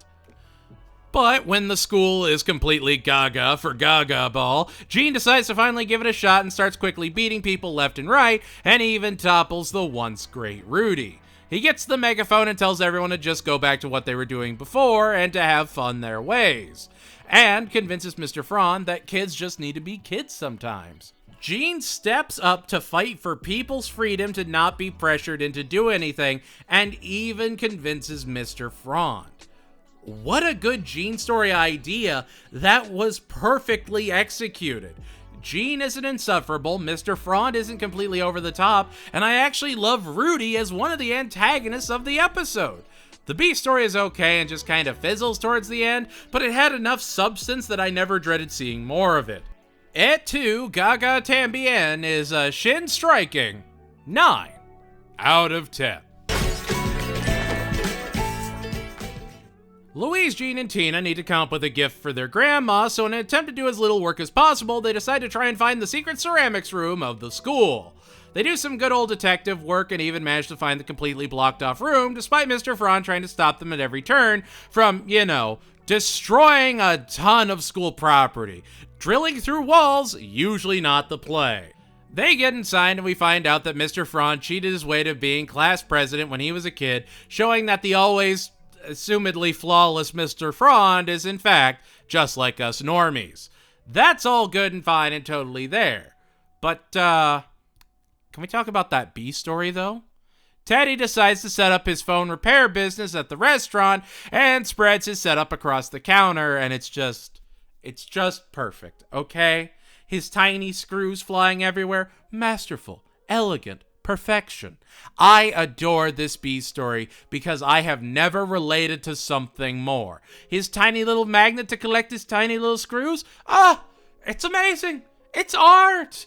I love that Teddy is just this everyman doing everything all the time, and he's gonna end up doing something weird next week, and you better believe he's making it Bob's problem, and it's terrific. Yeah, sure, the kids find the importance of doing work that actually represents them, but consider doing an iPhone 6S on a burger counter. Très magnifique. Chef's kiss 1, chef's kiss 2, chef's kiss 3. Magnifique. You do not know hell until you are managing your screws on an iPhone 7. Did you know the tri-bit is a different size screw? It'll destroy the whole phone if you're not careful. It's fun. It's a ton of fun. Don't even get me started on Samsung Flip. The Secret Ceramics Room of Secrets is a battery discharging and grounded 9 out of 10. Bias. Tammy is staying with the Belchers over spring break, and she and Tina begin working to get Tammy set up with her new long-distance crush, Brett, played by Brooklyn's finest, Andy Samberg. The B story is Gene losing one of his baby teeth and having to go to Dr. Yap to get a replacement so he has something to give his mom to complete her collection. Oh, yay, this all sounds great. Look, Tammy and Tina are fighting over Brett because Tina told Tammy what to say, and Tina and Tammy are actively the worst to each other and bring out the worst in one another. What's that? Linda doesn't actually have all of Gene's teeth and just has as many as she thinks she does, and that's good enough? Oh, good. What an overall nothing, empty, vapid episode that is the living embodiment of a flat pulse. So glad I wasted 20 minutes on this. It's honestly just like the show was seeing if it could hold its breath for 20 minutes to see if it could. This is the worst episode of the season and doesn't even have an evil bear to lighten the mood. It's just nothing. I never thought I'd miss Kendra and the bear to bring this episode up from the depths. The jokes fall flat, the story is nothing, and it's just, even the sets just feel lazy. The whole episode feels like they just gave up. It's so mindless and easily one of the worst episodes of Bob's Burgers I've ever subjected myself to. Sleeping with the frenemy is a tooth-swallowing 4 out of 10. The family forgot they signed Louise up for soccer, and on the day of the last game, the coach desperately needs her to play, so Bob takes her while Gene and Linda get ready to do a piano bar thing, when the music teacher, Miss Merkin, shows up fighting with her sister and the director of the musical she was in and just wants to get back into. That's right, it's a sports episode! Louise's team always loses in blowouts, and Bob and Louise are all on board with just letting the other team run up the score until they find out that it's always like this and they actually want to make a change and try and turn things around. This is a great have it on in the background episode. It's never complicated, never really sets up any important plot points, and if you come into it at any point, you can pretty easily figure out what's going on. It's predictable, comfortable, and completely normal. Nothing particularly weird happens, and sometimes it's just a normal weekend day at the Belcher house. I don't know. I appreciate basic episodes like this that just minutely exaggerate otherwise everyday stories. Plus, you also get Gene interacting with Miss Merkin outside the school, and Miss Merkin is actually the, eccentric part of the conversation. It's nice having Linda and Gene be kinda normal this episode. I don't know. It's weirdly calm, and I kind of appreciate that. The Hurt Soccer is an on-key 8 out of 10. It's our first appearance of Gene's real best friend, Alex, played by Silicon Valley alum and Rick and Morty-inspired pod person, Thomas Middleditch. Gene gets invited to a sleepover, and when Alex is tired of eating his family's strictly healthy food, he decides that he and Gene need to run away, and so they completely cheese it and don't really accomplish much of anything before Gene is trying to sneak them back in. Oh, and Bob and Linda record themselves while they sleep to see who snores more, which that's honestly the most real story I've seen out of this show. Every couple does it at least once. We've had so many good Gene episodes, and then this one is just sorta fine. And it's not even Gene's fault. He didn't tell Alex to run away, he's just along for the ride after a point.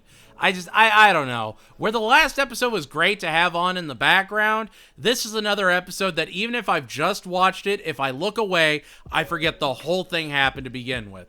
It's there, it happened, that dog sure loves its treats. But there's nothing there that really makes it stand out or feel like a Bob's Burgers episode at all. Go on. Tell me Cheer Up Sleepy Gene is your favorite episode. Do it. Lie to me just like you're lying to yourself. No one has ever uttered those words. Cheer Up Sleepy Gene is soundly sleeping, no one watching, 6 out of 10. Bob and Linda are going on a miserable double date that ends up with them in an escape room where Linda accidentally texts the other wife how boring they are, and awkward tension ensues. Ruth Ann will be played by Tammy Sager, and Nicholas is played by John Gemberling. They're just the actual worst people to go out and do anything with. They're boring, impulsive, have an emotional support dog that isn't properly trained, and it's just chaos. That's really the only interesting thing about the episode, since the B story is Louise puts on zombie movies which scare everyone until Tina puts on a baby video to get everyone to look at her and laugh instead of being scared. Yup, that's definitely an idea, I guess. Sure. Again, it's just background noise at this point. The escape room is at least somewhat fun and a creative idea, but the B story really just felt more like an afterthought than anything. Which again, even at their worst, these episodes are still better than entire shows I've seen. Like, I've yet to find an episode of Bob's Burgers I'd say is worse than even Mr. Bertram's best episode. Nothing in The Good Family is good enough for me to not just throw this empty episode on instead. Even if they're nothing episodes, they're never offensively bad, and that's a charm all its own. Tammy episodes excluded, of course. Those are genuinely just bad. It just has so many familiar beats again and again and again that it just feels dragged out after a point. Oh, they're having trouble with the escape room. Oh, there's a rat running around. Quick, everybody needs to team up, and then credits roll. The trouble with doubles is a rat chasing. 6 out of 10. Tina is excited to go to outdoor camp, but it's raining, so they have to stay indoors and do cool indoor activities instead of doing the mountain climb. Tina gets stir-crazy and runs out, eventually meeting the hermit Martha, played by comedic tour de force Nicole Byer. Martha inspires Tina with how wise she is and how she totally lives out in the wild and doesn't have, like, a tent with stolen electricity and video games or anything. That would be crazy. Come on now. Yeah, Martha's a sham, and Tina manages to climb the mountain with the power of teamwork and get her spiritual ascension moment. Andrew Daly is back this episode, and he's just the best. Love any time we get old Memphis storefront in it. And did I mention he's a denizen in Royal Crackers? I'm gonna get people to watch that show, I swear. The B story has Bob and Linda being child-free for a few days and not knowing what to do with themselves as Teddy pushes them to be more and more exciting and exotic and go and have some adventures. They keep swearing they're gonna go out and then they eat a ton of cheese and pass out. They get spray tans, go clubbing, and just start to find themselves again. It's such an important distinction between background episodes and background noise. This is a perfect casual Bob's Burgers episode that, again, doesn't complicate itself, but has enough jokes and comedic timing that it actually has some amount of substance for you to latch onto. Even if you're just passing by, you may notice a new joke, you may notice new delivery that actually elicits a response from you, instead of it just feeling like static. Go Tina on the Mountain is a human bridge forming 8 out of 10. When Linda and the kids forget Bob's birthday, they start to scramble and try and come up with the mother of all special parties for him. So, while they plan, they have Bob go with Hugo and Ron on their inspector runs, where we meet restaurateur Sam, played by the Duck and Panda Man himself, Bobby Moynihan. Bob gets food poisoning, pushed around by Hugo, and the family realize that he doesn't want some surprise party where he has to pretend to know everyone. He just wants to sit and watch TV and take it easy. Bob gets his relaxing birthday and everyone is happy. I appreciate that they had an episode where they just straight up forget Bob's birthday and he doesn't make a big deal out of it. He just sort of rolls with the punches after a point, and that makes Bob just so dang endearing. Like Stan in American Dad is willing to rewrite his family's memories until he gets the perfect Father's Day because they forgot it one year. Bob understands that people are human, that it's human to forget. And it makes too much sense for Bob. Bob is always willing to give other people a ton of grace so long as they're not Jimmy Pesto. He's willing to say, it happens, people make mistakes, but he never gives himself that luxury. He always has to be the best. He always has to make the best burger. He can't forget Valentine's. He can't forget birthdays. And he does feel bad. He does get in that sort of tunnel vision. But he makes an active effort to remember important dates, to remember Linda's birthday. In the early seasons, he was forgetting things left and right. Later on, he is making an active effort to do these important days for people. Not because he was hurt that people forgot his birthday, just that he knows it's important for him to remember those birthdays. And like Ron and Hugo take Bob out, and it's their way of helping out. They just want to make sure he has a good birthday, and Hugo doing something nice for Bob for no real payoff other than to do it is fantastic. There's a lot that works even if the episode does stall in some places towards the end of the third act. Are you there, Bob? It's me. Birthday is a waffle cone served. 8 out of 10. Ah, yes, the obligatory kid joins the local lifeguard group trope episode. Tina is on the beach when she encounters the junior lifeguards, and oh look, she wants to join up so she can be with all the cute guys, despite the fact that, she can't swim, or run, or do anything, and has to wear glasses, and isn't really up to doing anything on the beach, but she's gonna do it! Yeah, you'll see. I don't care. Oh, and the B story? Bob and Linda offer free Wi-Fi and a cyber criminal uses their restaurant as their base of operations, so Sergeant Bosco is on the case. I love that Gary Cole is just a recurring cast member now. Bosco is great. Even back in Secret Admiral or whatever, when he's just smacking the nephew with his report book, that's terrific. Love it. It's such a dumb but obvious plot for the restaurant that I can't be mad at it. Like, yeah, what if they did offer Wi-Fi? It's something you do with any restaurant sitcom after a point. The Tina A story plays out exactly how you think it would. She's worthless. She gets pushed to quit. She points out something that's going to go very badly, in this case, the sandcastle contest at the end of a marathon, and she proceeds to save the day and never goes back to what she was working on. The episode is fine. It's a very weak Tina episode that drags a ton in the A story, but the B story does its damnedest to keep any kind of momentum. It's just, If you like Tina being awkward with boys, you'll love this episode. If you think that Tina is a clear and present danger to beachgoers by offering to support them in any amount of ways, you're probably not going to love the episode all that much. Boy Watch is a sandcastle tripping 6 out of 10. Gene, Tina, and Louise are playing in the alley when a food truck wants to get through and forces them to get out of the alley so they can go about their day. Louise begins fighting with the food truck and tries to make Rudy a Make-A-Wish kid to get the cops on her side. This would also be our first appearance of the Belcher's neighbor, Mr. Huggins, played by the stand-up superstar, George Wallace. He's a fun addition to the show that does add a lot of great energy, but that's just George Wallace being as personable as possible. He's a great guy that's been in the industry for decades. He knows how to be just charming and upbeat. Otherwise, yeah, it's Food Truck v. Louise, and it's perfectly existent. The B story has Gail getting a job as a security guard at an art museum and starts thinking everyone is after the paintings, but Linda tries to be as hands-off as possible so Gail can grow up and learn some responsibility. You know, the woman that's either in her 30s or 40s gaining responsibility. What a concept. I actually really appreciate that we still have Linda and Gail episodes where the sisters are still growing in their own ways.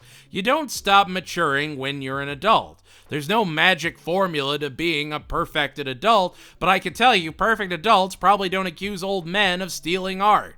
That being said, the jokes honestly save the episode. The B story is super sharp with the jokes, and the A story does have some moments, though Alice is just insufferable, and Brooke Dillman makes her the absolute worst in a great way.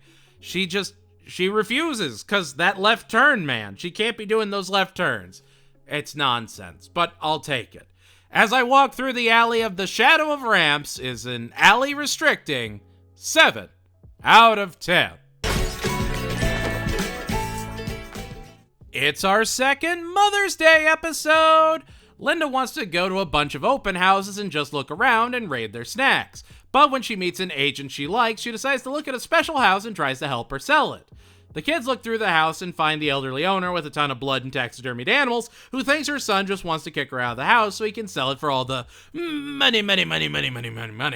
When in reality, he wants to sell it because it's too big for her and he wants her to move in with him so she doesn't trip on the stairs. The absolute cad. So Bob and the family pretend to be rich to hopefully sway another couple into buying the house and giving them a Mother's Day miracle.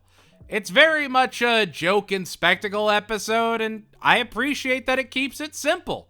They're throwing taxidermied squirrels and blood buckets in a Mother's Day episode because they still have that creative dark comedy in their absolute core, and they're letting it out this episode. This is an early Bob's Burgers episode. This feels like a season 3 or season 2 episode, and it completely sings because of it. Do we need 5 holiday episodes a season? No, probably not, and we're gonna miss them when they're gone, I can tell you that much. But if they're all the same quality as this, hey, you know what? I definitely wouldn't be upset. It's got great dark jokes, solid emotional core where they show that families do still love each other as the years go on, and it works on a lot of levels. Mo Mommy, Mo Problems is a stuck in place, afraid of the future, 8 out of 10. Louise breaks the rules and trades fake, gas fume, accented Borobu cards for the one she's missing from her collection in the middle of school and gets everyone's cards taken away. And so she and the kids come up with a scheme to break into the teacher's party and get their precious cards back. The jokes honestly sell this entire story. I hate when Louise is the active antagonist, and she's absolutely the problem, even using fakes to complete her collection, which is the highest form of party foul. But again, it's just the humans being human and having some fun after work and dealing with the constant stress of the kids. And it's so fun because they're even like, yeah, no, don't invite Mr. Frond, he's weird. Let's just drink together. And that's great. They don't want to hang out with Mr. Frond after work because he's just that annoying. And to be fair, he makes it hard to like it. And it's all great. The last bit with Tina trying to climb back up the tree to show she can, fantastic. The B story, though, honestly also really worked for me. Bob has to give a eulogy at an old market friend's funeral, but everyone remembers the pickle fight he and Bob had before he died, and shun Bob until he apologizes for getting into a briny exchange of pickled cukes. It's again a really early season B story attached to an A story that I'm torn on. Hate that Louise is the reason the story starts, but it at least feels earned when she hasn't been the source of conflict all season. It's the small things that make an episode like this actually stand out. Plus, you have that dark yet light-hearted humor of Bob getting the forgiveness of his friend for, awkwardly throwing pickles at each other years ago. Mission Impossible is a tapped and attacking 8 out of 10. And here we are, the season finale. Bob is feeling his usual melancholic self when a couple comes to the restaurant and asks him to cater their wedding since they met at his restaurant. Farah would be played by the returning Kula Vilesak, and Connor would be played by the one true Dark Knight, Pete Holmes. Bob begins to have hope in his cooking, knowing that his food brought two people together that want to spend the rest of their lives with each other. Linda thinks it's way too early since they've only been dating for 3 months, and that there's no way they would know enough about each other to actually have this marriage work. And that's the episode. The wedding just completely and utterly falling to shambles, but through it all, having love and passion persevere. Where the last season finale didn't feel like a finale, this one hits all the notes it needs to hit. It's got a huge emotional core. You see Bob actually caring and going out of his comfort zone. The songs are great, the jokes are some of the best of the season, and the episode as a whole is one of my absolute favorites. Oh my god, the ceremony and then the scene with the butterflies is absolute art. I scared my wife, I laughed so hard. Just when they're throwing these little corpses up and they get taken away by the sea winds. Oh my god. There's so much heart at the core of the episode, and it's so genuinely amusing that it's Bob that's the romantic this episode instead of Linda. He wants to believe there's something deeper to everything and actually has hope for a change, which is also reminiscent of the parade episode of the previous season, which just goes to show that should have been the season finale there. It's just sweet, and this is one of my favorite season finales of the whole show. Something old, something new, something Bob catered for you is a frosting smushed, butterfly accented 9 out of 10. And there we have it, that's Season 8. Season 8 was just more that steady tempo we've come to love. Some less stellar episodes, some absolutely amazing ones, and no sign of the show dropping in quality at all. just much more introspective than anything and has taken on that identity spectacularly. But will Season 9 have the same kind of peaks? Next season we'll get a lot of boys, a battle of the handymen, and a galactic invasion. Things are gonna be just fine when we review Season 9. It's Season 9! We're fast approaching the end of the pre-movie era, and looking through this season, it's largely fine. Just sort of fine. So how does a fine 9 stand up in the grind in the grand world of season reviews? Well, there's only one way to find out, and 3 questions that must be asked. What worked, what failed, what intergalactic communication will be curtailed? Ooh, it's looking so fine here in Season 9. Oh, it's so much. Just so much. The boys for now are having a casting call for a replacement for Boo Boo, and Tina dresses up as a guy to take a look at the venue and to prove she isn't boy crazy. She then ends up playing out fantasies in her head that are just boy band musical numbers, and that's most of the episode. Though we would get several special guest stars. Damon would be played by the singing snowman Josh Gad, Jesse would be played by Daveed Diggs, a man of frozen trains and musicals, Rory O'Malley would be Chad, and fun fact, he would also be in Central Park opposite Josh Gad, and Andrew Rannells would be Hayden, Andrew being a huge part of Big Mouth as well.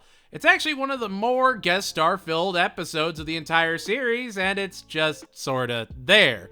Though it should be stated, most of these actors would show up in the show later on. The B story is Bob, Linda, and the kids looking after a baby rat for Teddy and hiding it from Hugo, since there can't be rats in restaurants. Okay, you got it. Yeah. There's no real payoff to it. Isn't it weird how to foster animals? Now granted, I've been around fostered animals and my wife has done a ton of fostering, so I'm used to that kind of stuff. Maybe I'm just desensitized to it, but it just doesn't really have any kind of payoff. It doesn't really do anything. By the third act, the family is going to get Tina and the rat just never matters after it. It's just in a box till the end of the episode. Which, like, yeah, sure, why does it need to matter after that? But also, why have it in there when you could have just gone all in on the Boys for Now stuff and shoved another 2 songs into it? Have everyone go with her and have Bob interact with the, I don't know, singer dads, and Linda goes to see merch. Maybe Louise thinks she saw Boo Boo, but there's no way it's Boo Boo, and she and Jean go running after him, and then by the end of the episode, just like in this one, it reveals that, yeah, Boo Boo is rejoining his beloved boys crew. Just so close to great. And yet, it's just okay. If you like the Boys for Now stuff and the boy band elements, you will probably love this episode. But for me, it was just completely and utterly there. Just one of the Boys for now, is a dancing in the vicinity of your heart 7 out of 10. The kids want to win the Dune Buggy at the Funtime Arcade and start devising a plan to get the tickets for it. Mr. Fishoder even offers to help them train and pull off the ultimate heist, which sounds way too kind for him, but you don't think about it. The kids get their usual gang together to pull off the heist, including the wonderful Ollie, whose special power is he knows how everyone is gonna die. Awesome!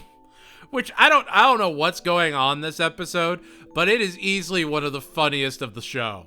Fun fact, Jack McBrayer and Robert Smigel are in the episode, and so you get just great Triumph the Insult Dog playing off of Jack McBrayer, which was a common thing on Conan O'Brien since Jack McBrayer worked on it, and that's where Triumph is from. But it was also even a part of the short-lived Triumph the Insult Dog series on Adult Swim. They have phenomenal chemistry and really play off of each other well, on top of Kevin Kline being absolutely terrific, and the episode as a whole being elevated because of those voices involved. Sure enough, Mr. Fishoder is a part owner at Family Fun Time, and used the kids to show how the games could be rigged.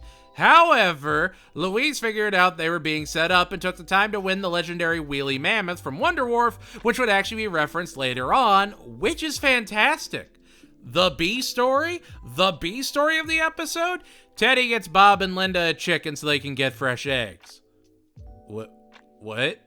Oh, look, the chicken ends up laying just one egg, and they decide to just buy eggs again. Spend the $4. Ha. Ha ha ha ha. The A story is pretty all-encompassing and is the obvious focus of the episode, and the B story is really just more, oh, and then they have to be doing something. What if chicken? Like, yeah? I guess, sure. It's not overdone at all. No, go ahead. And yet, even a weak B story can't extinguish my love of a good heist. You got a heist or a train, or worse, a train heist? Top of my book. The taking of Funtime 123 is a heely-wheelying 9 out of 10. The kids are a part of a business club called Tweentrepreneurs with Tina's friend group, including, you guessed it, Tammy, Jocelyn, Jimmy Jr., and Zeke.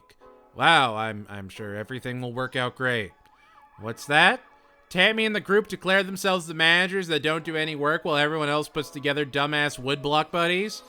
Awesome. Oh no, say it ain't so. Tina gets mad with managerial business power and starts telling Bob how to run his restaurant better by basically making it a McDonald's and taking all the heart, charm, and creativity out so that he can be pushing numbers faster. Oh man, what a Chad. I mean, oh no, who could ever see that coming? The kids work less because they aren't appreciated, product quality drops, and they have to figure out how to sell googly eyes so that they don't take on a huge amount of debt? You've seen it before. Yeah, I don't even have to tell you what happens in the episode. You know you've seen it before. You could see it in your head right now. And like even the B story just feels so the same. Oh look, Bob and Linda deal with a dine and dasher played by Thomas Lennon. Oh, he gets more and more creative with his antics and just keeps messing with them for a reason. It's fine. It's background noise, and sometimes that's okay, I guess, but this just feels like a paint-by-numbers lowest common denominator episode. It is everyone boiled down to their most base selves. It's the closest I think we have to any kind of Flanderization to the characters. This is just so... I don't know. This feels like someone's homeschooled cousin's third favorite episode. Oh look, Tina is going on a power trip and Bob is exacerbated by something. The sun sure does rise. That sure is good old Burger Bob's. You don't even need to hear the audio to figure out what's going on either. It's that familiar, which is frankly a feat in and of itself. And just not in any kind of good way. Tweentrepreneurs is a sanded yet splintering 6 out of 10. It's our Halloween episode. Woo! The kids are trick-or-treating and they all have their candy stolen by a mysterious menace that they chase into the Wonder Wharf haunted mansion. Turns out it's Dr. Yap that took the candy so that the kids wouldn't destroy their teeth and he wouldn't be fixing cavities all winter. That's the bulk of the episode, and it's honestly terrific. The jokes are fresh, Louise isn't the source of conflict, and it has fantastical settings in the haunted house that actually look kind of impressive. There's layered lighting and characters moving and jumping out that they didn't need to include, but they really genuinely put a lot of thought into how they wanted the house to be laid out, and that means something. They're still respecting the viewer's time. Like, yeah, the last episode wasn't amazing, but it still had jokes. It still didn't feel like I wasted my time. And when I'm only saying that about, like, what, 3 episodes at this point? That's saying something. Oh, he's talking so much about the A story because the B story sucks, right? Nope. Teddy is in a handyman decorating battle with fellow handyman Glenn, played by James Adomian. Glenn is going all out and putting in like fog ghosts and a flying bat, and Teddy gets desperate, and he had a stationary spider, but then he makes it move, and he makes a spider with frickin' chainsaws in all its legs, and it's spinning around and eviscerates the bat like some kind of hellish Beyblade, and it is amazing. I have not laughed that hard since the last season, which does not sound that impressive when it was only 4 episodes ago. That butterfly scene in the finale will never not be funny. Just whoosh, there they go. And they're both a perfect example of how Bob's Burgers manages to get the true, belly laughs it gets. It maintains this steady tempo. It lulls you into a false sense of security as things are just steady, steady, steady, even episode by episode. And then just spider with chainsaws just starts spinning. Steady, steady, steady. Look, some credits roll. There you go. They know to just toss those things in so that if you're paying attention, you lose it. And if you're not, and you catch the episode on a rerun and see it for the first time, you get a deeper appreciation for it, and then lose it. So much of the delivery of the show is just normal conversations, like the end with Yap and the kids. They're both speaking at reasonable volumes, and they're telling Yap how dumb his idea was. That's great! Even get the workers involved on it. Of course you have the kids tell the adult he screwed up. Why not? It's fun. The whole thing is fun, and I'm really kind of about it.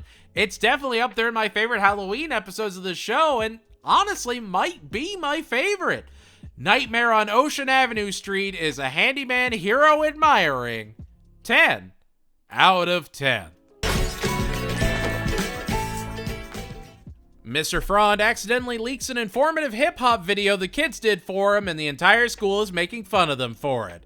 And so they decide that they're going to get revenge by flying a banner at Frond's hotel conference that spills the tea he spilt on all of his colleagues. They go to the airstrip and try and enlist the help of good old upskirt Kurt, still played by Will Forte. Kurt will fly their banner if they help him get over his fears and perfect his move for the air show so he can finally prove he's better than his sister. Okay. Kurt, I'm fine with still being Will Forte. It makes sense that he'd be Will Forte. I really wish Laverne was a special guest or something. But nope, just Brooke Dillman doing one of the 4 voices she does on the show. But that's okay. You know, I have been critical of Dave Herman before. I'll be critical of Brooke Dillman. You know, honestly, I'm surprised John Benjamin isn't more characters in this show. He's not a lot of special recurring characters other than Miss LeBons and Gus. It just feels like there's something missing there with Laverne just being a normal cast member. Have it be, I don't know, Kathy Bates would be fun. Anybody. Really. Anyone. The kids talk to Kurt, get him to overcome his fears, does the move, and he and his sister learned their dad pit them against each other so that they can be better pilots. Isn't that great parenting? The B story is Bob and Teddy making paper airplanes for the contest at the air show, and Bob wins a blender. I'll say this. I love Kurt. Think he's a great character. Would have loved if he was the B story, though. Focus on Bob and the paper airplanes, because all of that and seeing how giddy he was as he had his dream of the perfect plane was utterly fantastic. The rest of the episode is just sort of fine. It's just disappointing that a Kurt story's funniest bit is just Will Forte talking about all the huevo rancheros he ate. Cool, man.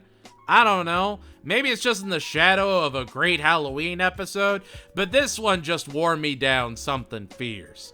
Live and Let Fly is a ribbon-cutting 6 out of 10. You know what?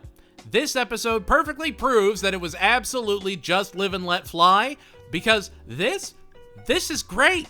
Bob is driving when he sees Edith hoofing it and decides to give her a lift. She tells him how she can't drive because she's been experiencing spells and starts threatening him with her using the seizure procedure if he doesn't keep driving her around town as she steals quilt squares. What an A story.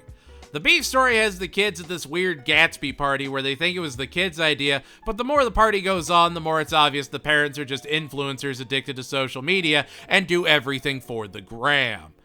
It's a weirdly wholesome B story, I'll admit. Oh, and the C story is Linda teaches Teddy how to eat sushi and he is just constantly revolted by it. The kids are actively trying to help this kid not have to deal with a Gatsby party and just have the simple, casual birthday he always wanted. There's a lot of sweetness and wholesomeness to an episode like this. We find out Edith is actually something of a rebel, and she just wanted to include the Freaks of the Freak Show in the quilt that represented the town's history, but she was banned from it. She even goes on to tell Bob that the reason she cares so much is because they helped raise her and kept her out of trouble, and therefore they shouldn't be forgotten by time. Oh, and we meet Sergeant Bosco's mom, who leads the quilt group. It's just Dave Herman again. Like, see, again, branch it out a little bit. But even with that, this is the charm of Bob's Burgers. This is an Edith episode, and while we don't get a ton about her, we get enough to see her in a new and refreshed light. She can be something more after you watch this episode. Also, like, Edith is Larry Murphy, who is putting in work this episode. He's got to do a lot of Teddy and even more Edith, and it just shows how talented he is that he can put so much emotion behind Edith's lines. I don't know, I really loved this episode, and no story seemed to go on for too long. You get an appreciation for Edith, Bob learns more about his community, and there's a surprising emotional core to an episode that didn't need it, but thrived because of it. Bobby Driver is a gas pill taking 10 out of 10. It's our Thanksgiving episode! The family tries to save a turkey that was going to a slaughterhouse under the guise of being pardoned. They steal the turkey, a reporter joins them as they try and get the turkey to a sanctuary, and by the end of the episode, they're dropping the turkey off at the farm of the man that owns the two-assed goat. Oh wow, the lieutenant mayor is a bad guy. This episode is the equivalent of watching an egg fry. The family goes on a frantic fall drive with a turkey in the trunk. That's the episode. Still not the worst Thanksgiving episode, but also just nothing worth caring about in my book. It's again beautifully colored and very vibrant, but it's just so damn samey. There's never a moment where everything just clicks. It's like a lot of spinning gears that are off track ever so slightly and can't join up. It's missing that one character, that one B story that really brings it all together. I don't know. There are some appealing elements to watching an egg fry like the sizzle, but overall it's just an empty experience. The music is nothing, the scenes feel reused even though they're not, and it's just the same voices over and over again. The charm of holiday episodes is you can have a special guest star here and there. You can have a character that isn't, the same ones we've seen. And we get 3 brand new characters, all of which played by people that have played characters frequently in the past.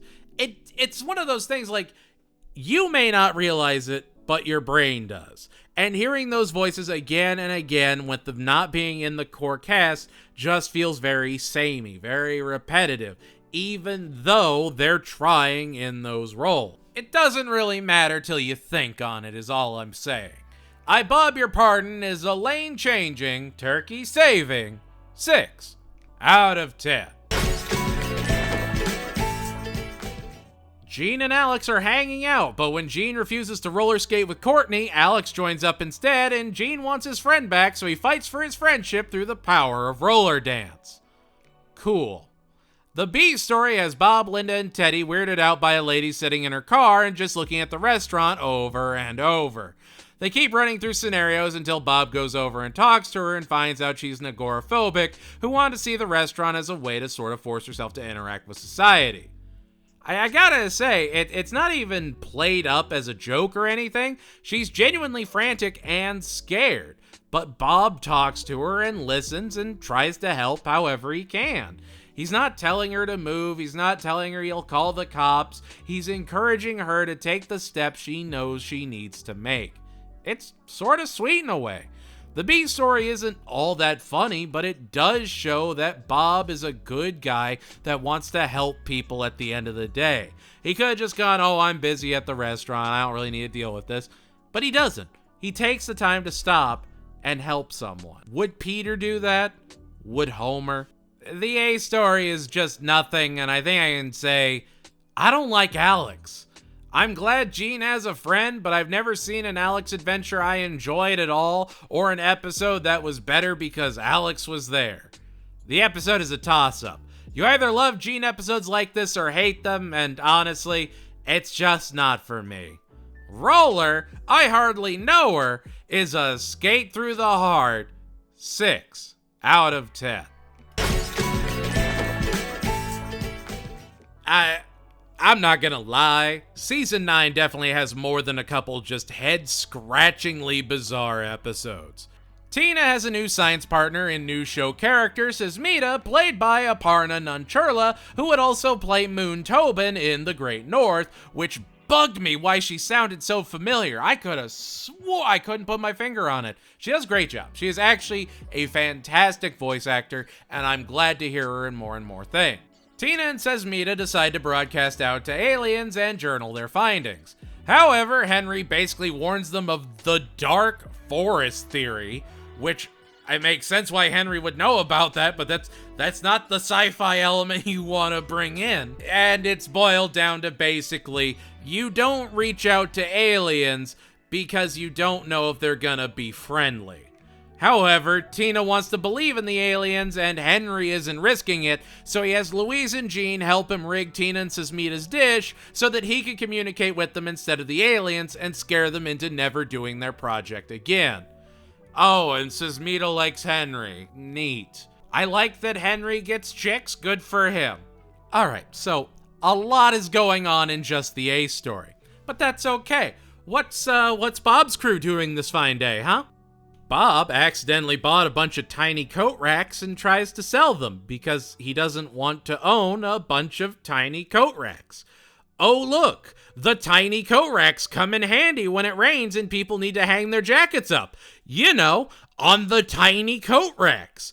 I had to check and see if I dreamt this episode. But no, it's just probably one of the most absurd episodes of the whole show, and I just had to laugh at just, the tiny coat racks. Look at them. They're so tiny. Not a bad thing, just a, rack fact. I don't know, man. If you're partying and you and your friends are just sort of grooving in the zone, put on this episode of Bob's Burgers just out of the blue and see how they react. I would love to know how a new viewer would react to this episode. It is so weird in the best way to me. UFO No You Didn't is a signal blocking, tiny coat rack marketing. 9 out of 10. Yeah, he's just got these little tiny coat racks. I mean, it's our Christmas episode! Ho, ho, ho! The kids want a sled, and Logan and his friends are having a snowball fight where the sledding is, so they have to fight fire with fire and have an epic snowball fight against Logan with the help of snowball legend Mandy, played by the returning great Jillian Bell. Make it Nat. Bring Nat in. Have Nat just come in her pink limousine and just start tearing Logan and his friends apart with some kind of snowball Gatling gun or something. I think that would have been great. The B story? Bob helps Linda knit. Everybody is doing something. It's okay. It's perfectly there. Logan is actually a really solid antagonist, and sure, you need a good snow day snowball fight episode for your show.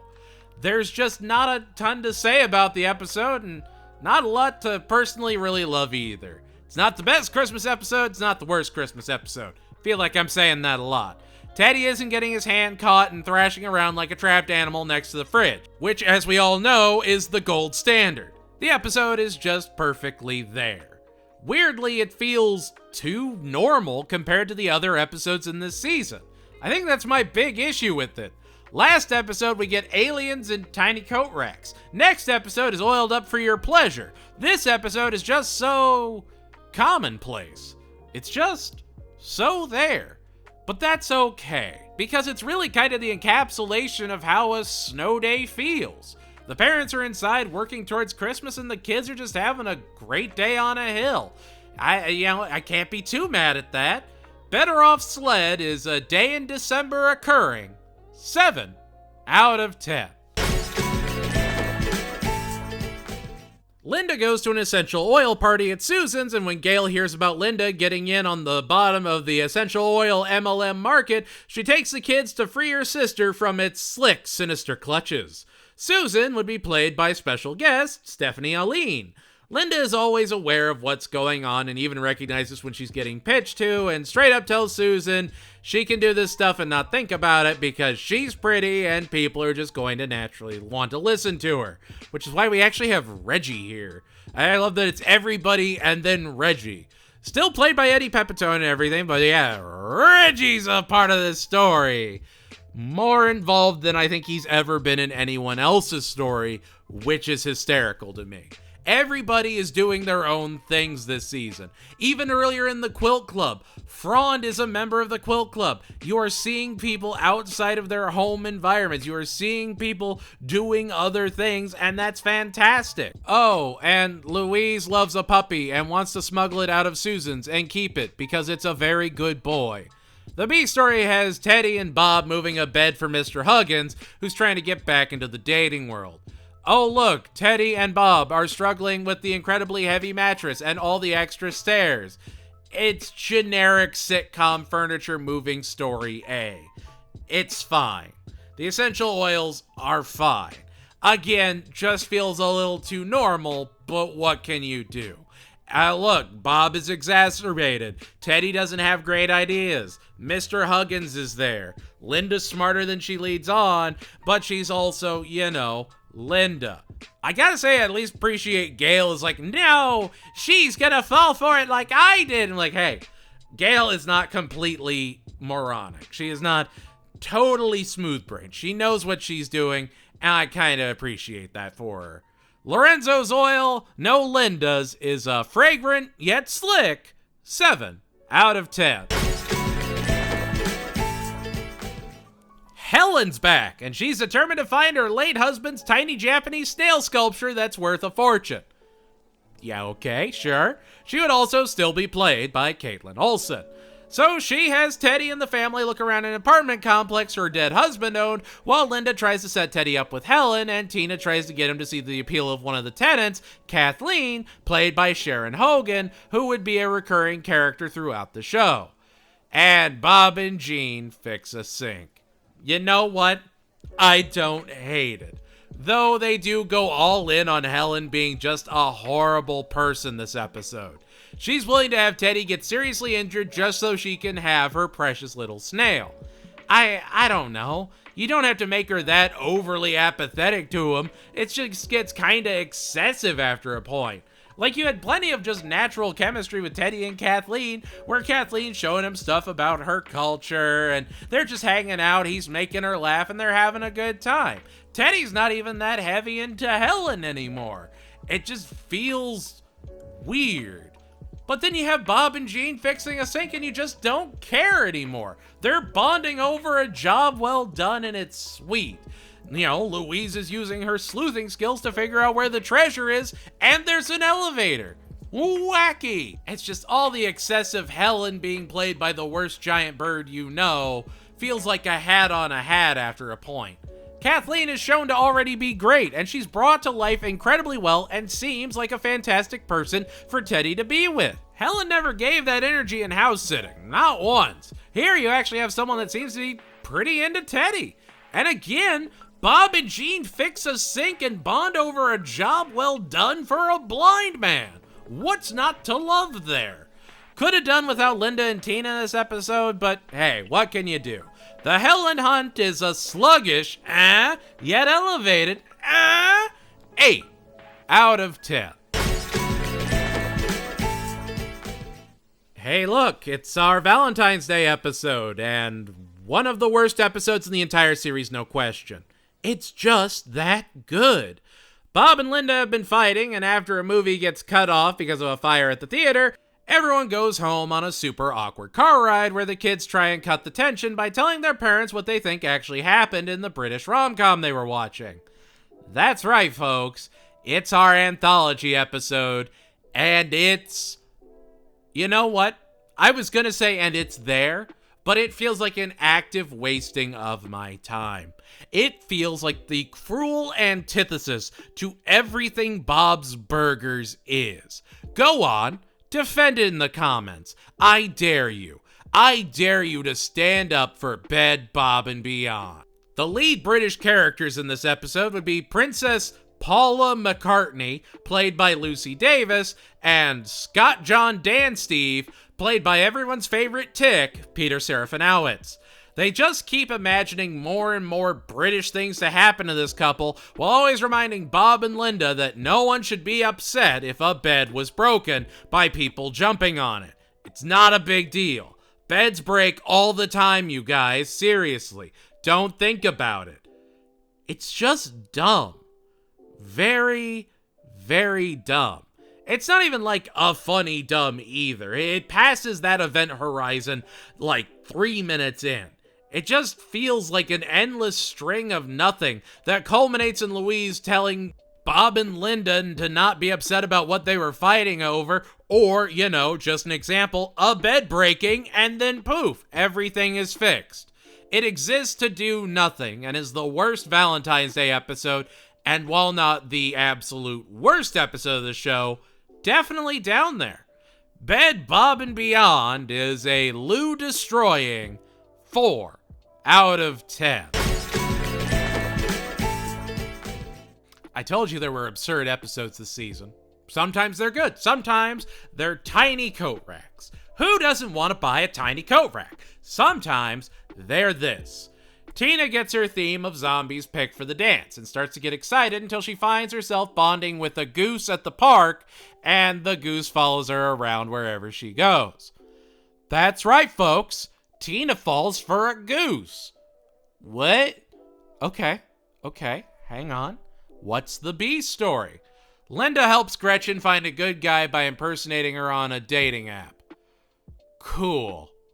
I mean, at least we get more Gretchen? But her stories are just way more hit or miss.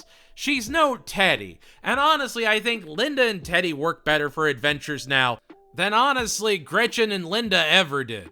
Gretchen just feels phased out at this point. But do you just absolutely love Every Which Way But Goose? Is it just your absolute favorite Tina episode? Let me know in the comments below, because frankly, I'm expecting 0 comments. I'm expecting you to do nothing. Be the change you want to see in the world, you goose lover. I just always skip this episode because all I can remember is Tina falling for a frickin' goose and Jimmy Jr. going up into the rafters to help the goose and that whole scene. It's an odd choice that does very, very odd things and never really sticks the landing on any of them. Every Which Way But Goose is a duck avoiding 5 out of 10. Louise wins being principal for a day and doesn't get to do anything fun with it. So she bribes Miss Schnurr with a chance to use the principal's private bathroom and starts enacting the change she wants to see, even helping Mr. Frond keep his job when the principal wanted to fire him and replace him with his brother-in-law. Louise sees that Mr. Frond genuinely loves the kids and actively wants to help them. He's got all their issues memorized and is always going through the hallways to make sure as many of them as possible feel seen. That's actually really touching in a way and sort of recontextualizes Mr. Frond in Louise's eyes. In a lot of ways, it's Louise's version of Bobby Driver. She's seeing in real time that Frond doesn't just want to punish her, he ideally wants to help everyone, even her.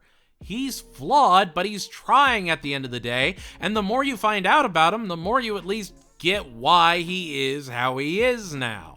Frond has been realized at this point, and as we get deeper into this show, oddly enough, the characters get more and more built out, not flanderized and shoved into corners.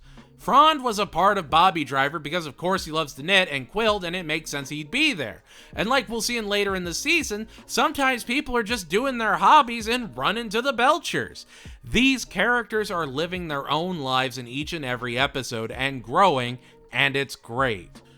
The B story has Bob getting over the burger flipping yips and ends up wearing Jimmy Pesto's briefs to get his groove back. It's honestly a superhuman story that makes sense for Bob to suffer from yips. I really kind of loved the whole episode. I thought it would just be a power-hungry Louise, but there was a lot more heart in the episode than I was expecting. Granted, not too much of that respect and growth is going to carry over to the next episode, but it's still nice to see.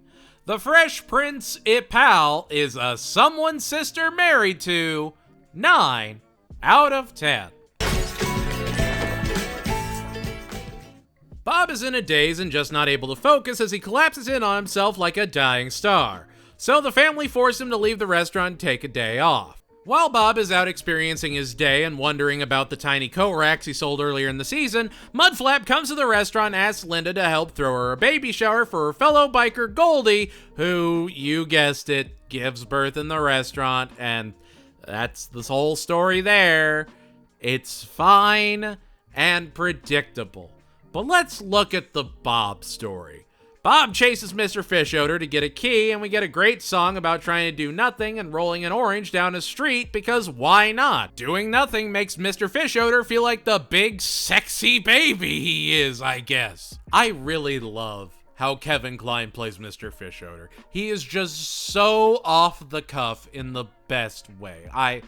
He's great. He's absolutely great. So Bob ends up trapped in a bread truck inspecting his buns like some kind of bread pervert and gets dropped off in front of a sandwich shop run by Patricia, played by Tiffany Haddish, the ship AI from Solar Opposites. We also meet her love interest Steve, played by Steve Berg. Go Steve Berg! Bob sees Patricia is swamped and offers to help her on his day off. He doesn't want money, he doesn't want credit, he just wants to help a fellow restaurateur that seems swamped. And after they tackle a massive catering order, he feels accomplished. He has that spark back. It's Bob being passionate and loving cooking at the end of the day. What's not to love? He even closes up Patricia's shop for her so she can go on a date. Bob just genuinely loves helping people, and it feels like a truly cleansing episode. A rebirth, if you will. Get it? I'm not apologizing for it. I don't know. I love it. Even if the B story is just sort of predictable and more of the same. But having Mudflap there sort of makes it acknowledged that it's more of the same. That it's more just people are going to have life-changing experiences at Bob's. Bob is going to be a positive element in people's lives. Roman Bobaday is a 77 sandwich mastering 9 out of 10. Gene is annoying everyone with his mop handle jams, so he goes down to the kid hangout spot, the Oyster Bar, where he sees a giant blob of bioluminescent organisms that have moved into the Glencrest Yacht Club's dock. He's enchanted by their glow at night, and the yacht club wants to completely destroy the blob, so it's not there for their grand regatta. The kids team up with Sasha and Duncan to try and save it, eventually using Gene's specialty of smacking rods on things to splash the blob out of the dock and to safety. It's another Gene being fascinated by nature and wanting to learn more / save it. It's honestly perfectly serviceable, and again, John Michael Higgins sells the episode as the yacht club president. And having it be this sort of introspective appreciation of nature for Gene is great. It talks about the climate, talks about the preservation of nature, and I don't know, if you're gonna do an episode like that, this is kinda how you do it to a T. The B story is Jimmy Pesto going on vacation, so Trev is in charge and he starts hanging out with Bob and Linda, and we find out Trev really doesn't like making fun of people and he's just sorta a sweet guy when Jimmy isn't around. On the one hand, I like that we get a Trev episode finally for a change, and on the other, Gene is doing something that he loves and is fascinated by nature while slucking back oysters. You know what? I got quality on both my hands, gang. I didn't hate this episode at all, and genuinely, how could you hate any episode with Rice Darby in it? He's the best. He's the Darbyest. Wanna guess what Rice Darby's been in? Royal Crackers. Thought I hadn't brought it up in a minute. Thought I wouldn't bring it up again, huh? You're wrong. Man's just great. Duncan's just a treasure. I can't help that. What About Blob is a breadcrumb battered and fried 9 out of 10. The kids go on a field trip to a marionette studio where Louise gets bored with the same old puppet activities and looks for something with a little more heat to it, leading her to constantly clash with Esther, the owner, who just wants to do the boring content because she's tired of being creative and it going nowhere. She sticks to what works. The B story has Bob helping a guy that's passing out flyers in front of his restaurant. The guy with a sick ferret and a wild hat with no name would actually be played by Tom Kenny. It's just a very hyper-energy B story coupled with a reflection in why we do what we do and what happens when the passion dries up. Louise is always frustrated by adults that aren't passionate about what they're doing. It's actually something that shows up throughout the show and makes her question if she'll be a boring adult when she grows up, and it makes sense. Bob and Linda are passionate to a fault. She's used to watching her dad whisper sweet nothings to a turkey and see her mom do whatever crazy thing she wants to do that week. She knows Esther can do something better and actually manages to pull the creativity out of the woman that she had shut herself off from. And we get to see Ron pursuing his passion of puppetry. Everyone loves Ron. It's a perfectly solid episode. I remember catching it as a rerun one night and being utterly blown away that it wasn't later in the show than it was. It's got a really solid and honestly way more relatable emotional core than I was ever expecting, and even though the B story is nonsense, it's chaotic in the best way. If you love it so much, Why Don't You Marionette It is an untangled and high-flying 9 out of 10. While at a bowling alley, Bob runs into his radio hero, Clem Clements, who was fired from the station for rambling too much. This is where I think this episode would have really benefited from a guest star. Clem is played by Nick Offerman, who does a great job, sure, just you've heard this exact same voice before, arguably used to better effect. Oh look, the radio station manager is Rob Hubel, and Ron Funches is back. It's the usual Bob's Burgers recurring cast players, and while it's not a problem for the manager or the producer, it just makes Clem, who's supposed to be this inspiring broadcast voice, feel samey. I love Nick Offerman. They're just set up for so much more that they don't go with. Oh, and the B story has Linda making sweet potato fries and pies, since people enjoy sweet potato, and it upsets Bob, who doesn't want to do sweet potato fries. Clem steals a radio van and they do some renegade radio broadcasts to try and inspire people to listen to the radio when it has actual hosts and not automated systems. This episode came out in 2019. Were you listening to the radio in 2019? Didn't think so. I like the passion, but the episode is just predictable to a fault and just kind of flat. The jokes don't really land and it just sort of drags itself to the end, which is so disappointing because I usually love radio station episodes, and this kind of premise, though overused, is one of my favorites to see. This was the episode I was actually really excited to see since I had never seen it before this review, and when I got to it, it was just there. I don't know. I wanted something more, but I think that's just on me.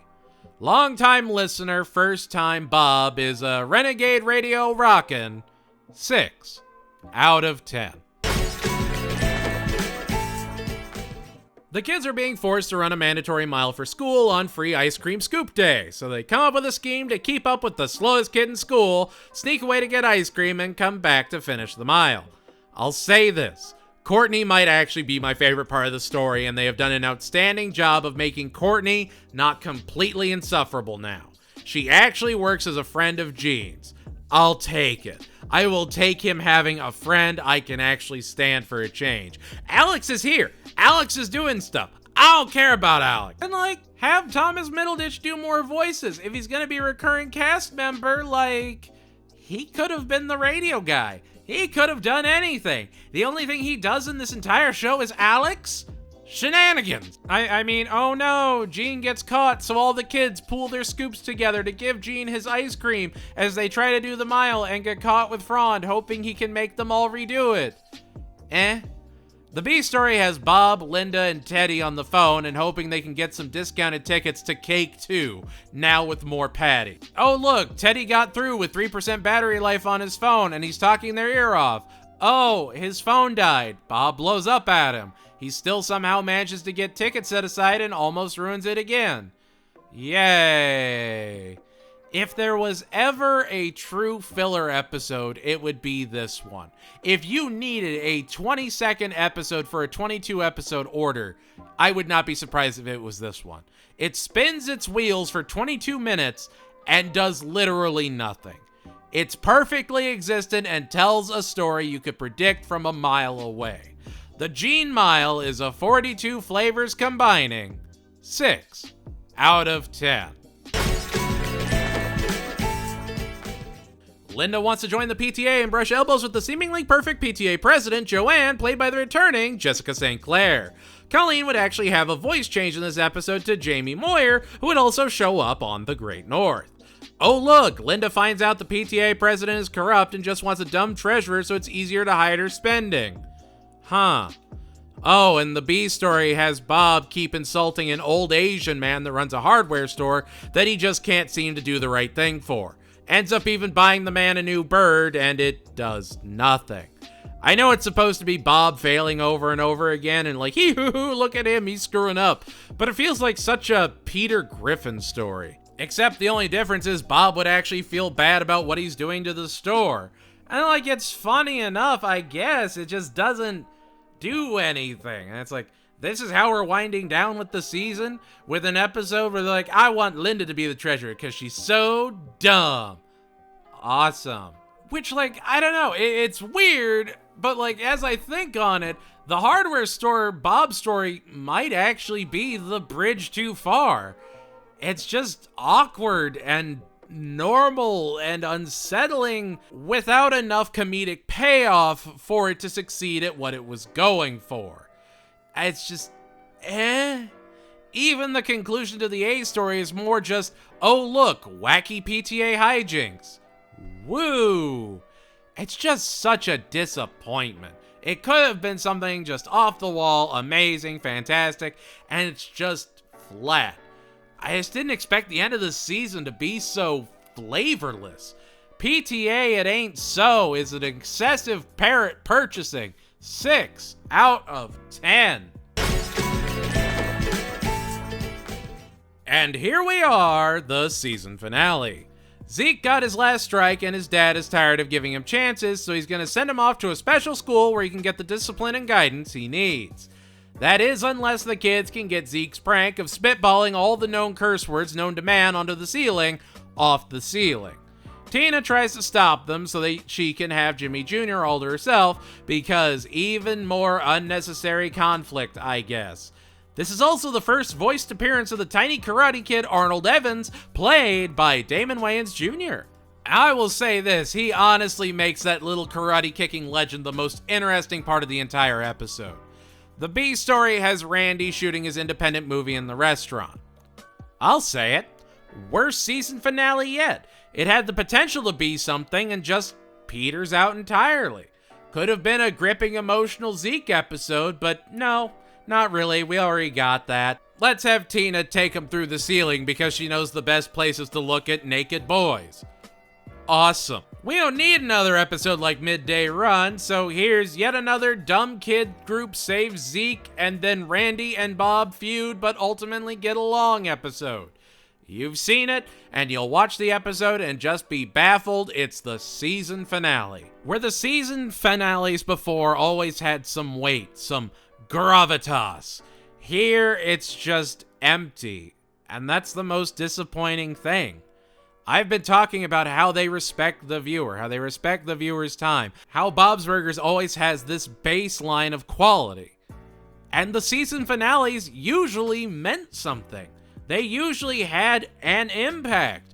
They were larger or involved the community to some degree. Here it just falls flat and just kind of closes the season on nothing. Yes, Without My Zeke is a justice-bringing, roundhouse kicking 6 out of 10. And there we have it, that's Season 9! Season 9 was definitely a pivot back to peaks and valleys, and some of the weakest episodes of the show so far. They're still not unwatchable, except for maybe the Valentine's Day episode, but it is a noticeably wobbly season quality-wise. Granted, we also just got some of the best episodes yet and great introspective adventures. There's still plenty to love about the show, and next season we'll get even more to appreciate. We'll get a very special Tuttle appearance, a cryptid hunt, and 2 fun guys. My favorite diagrams of Venn, so I'll see you all again when we review Season 10. It's Season 10! The 10th season! Season 10 is definitely a season of Bob's Burgers, and I'm gonna be real with you, if there was a bad season of the show, it was probably gonna be this one. It's not horrible, but we'll get into it. So what worked, what failed, what pants fittings will be curtailed? If not now, then when? It's time to review Season 10. The kids go to the water park and Gene accidentally puts the ring Bob was going to give Linda for their anniversary since he wasn't able to get her in an engagement ring on his fat little finger.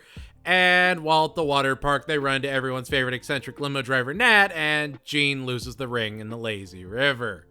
The B story has Linda trying to give Gail her eye drops and failing every step of the way and has get more and more creative to eventually trap her sister and help heal her pink eye.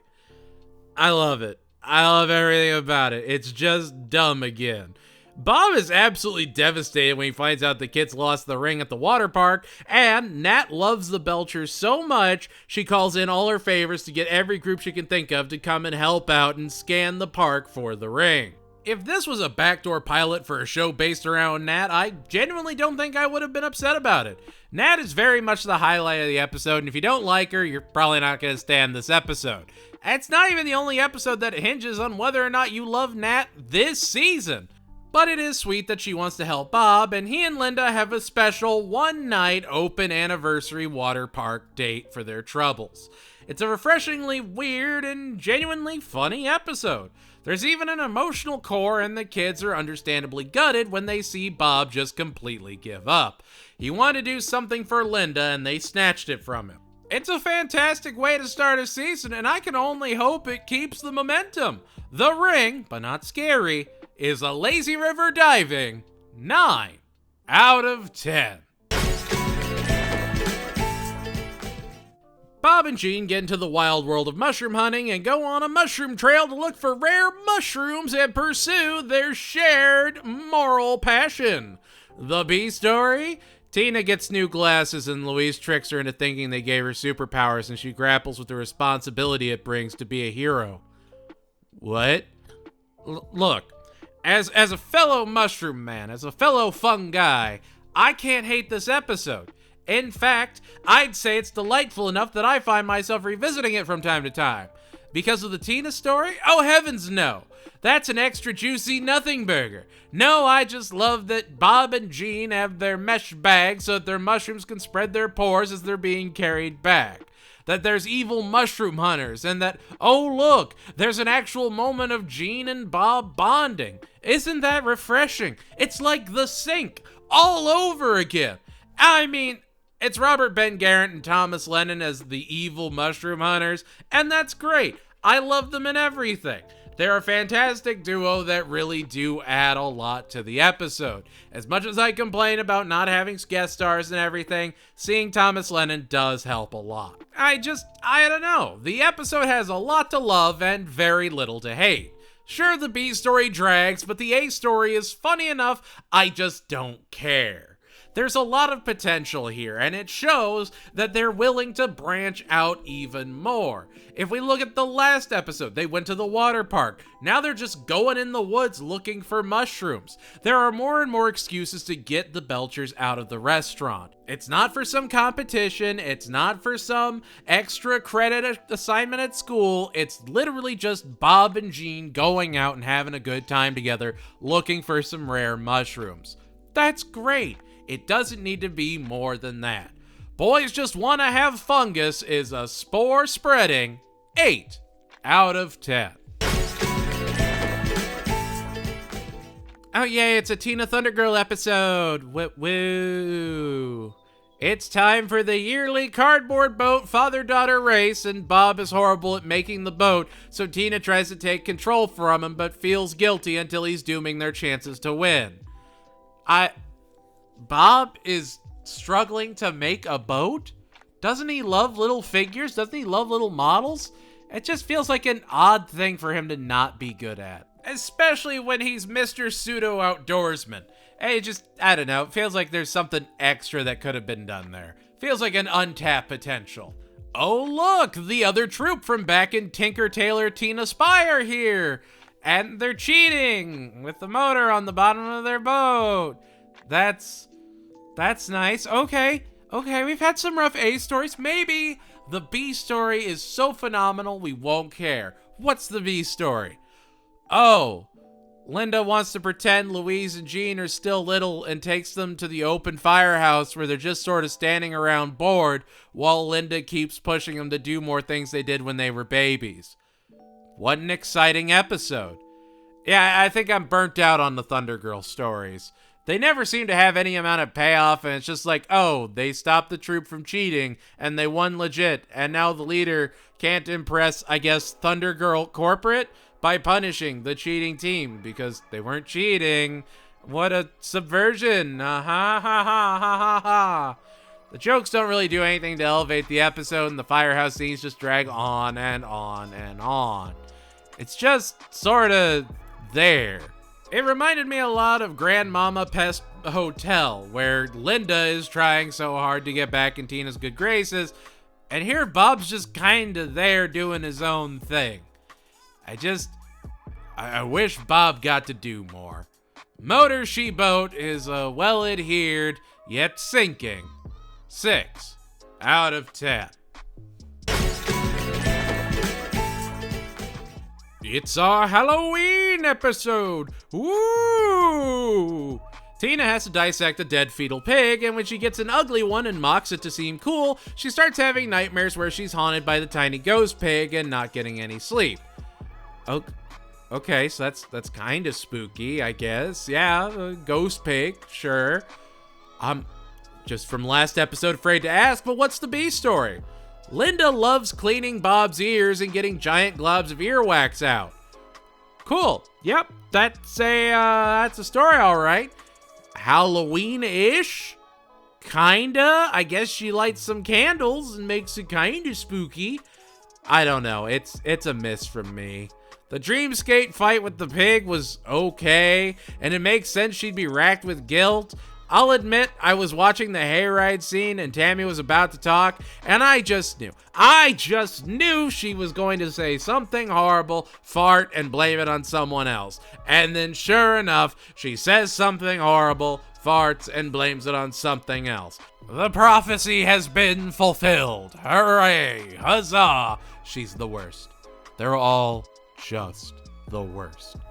Literally everyone else is a fleshed out character, and then there's Tammy, that refuses to change, and that's her character, that she is always Tammy. The worst. Awesome. The episode is just so nothing, and I hate that I feel like a broken record saying that. Make no mistake, I enjoy the show, and I'm not trying to be burnt out at all, but when this episode is up against even just Nightmare on Ocean Avenue Street from the last season, it just does not compare. Tina is haunted by a dead pig, and Linda finds a new kink. You can't hang too many jokes on a skeleton that small. Pig Trouble in Little Tina is a 7 hands clapping 6 out of 10. The family is going on a mall adventure. Bob needs new pants. And so Linda is determined to take her man clothes shopping. Except there's an author she wants to hear, Tina wants to prove to Tammy and Jocelyn her boy mall game is on point, and Louise and Jean want to get rideable motorized animals to race around the mall. Tina finds a sleeping guy on a bench named Brian, and she sits next to him. He rests his head on her shoulder unknowingly, and his friends start to think Tina is his girlfriend and keep pushing until she finally admits to the lie. Brian would be played by Tacoma FD's Good Place Deserving Eugene Cordero.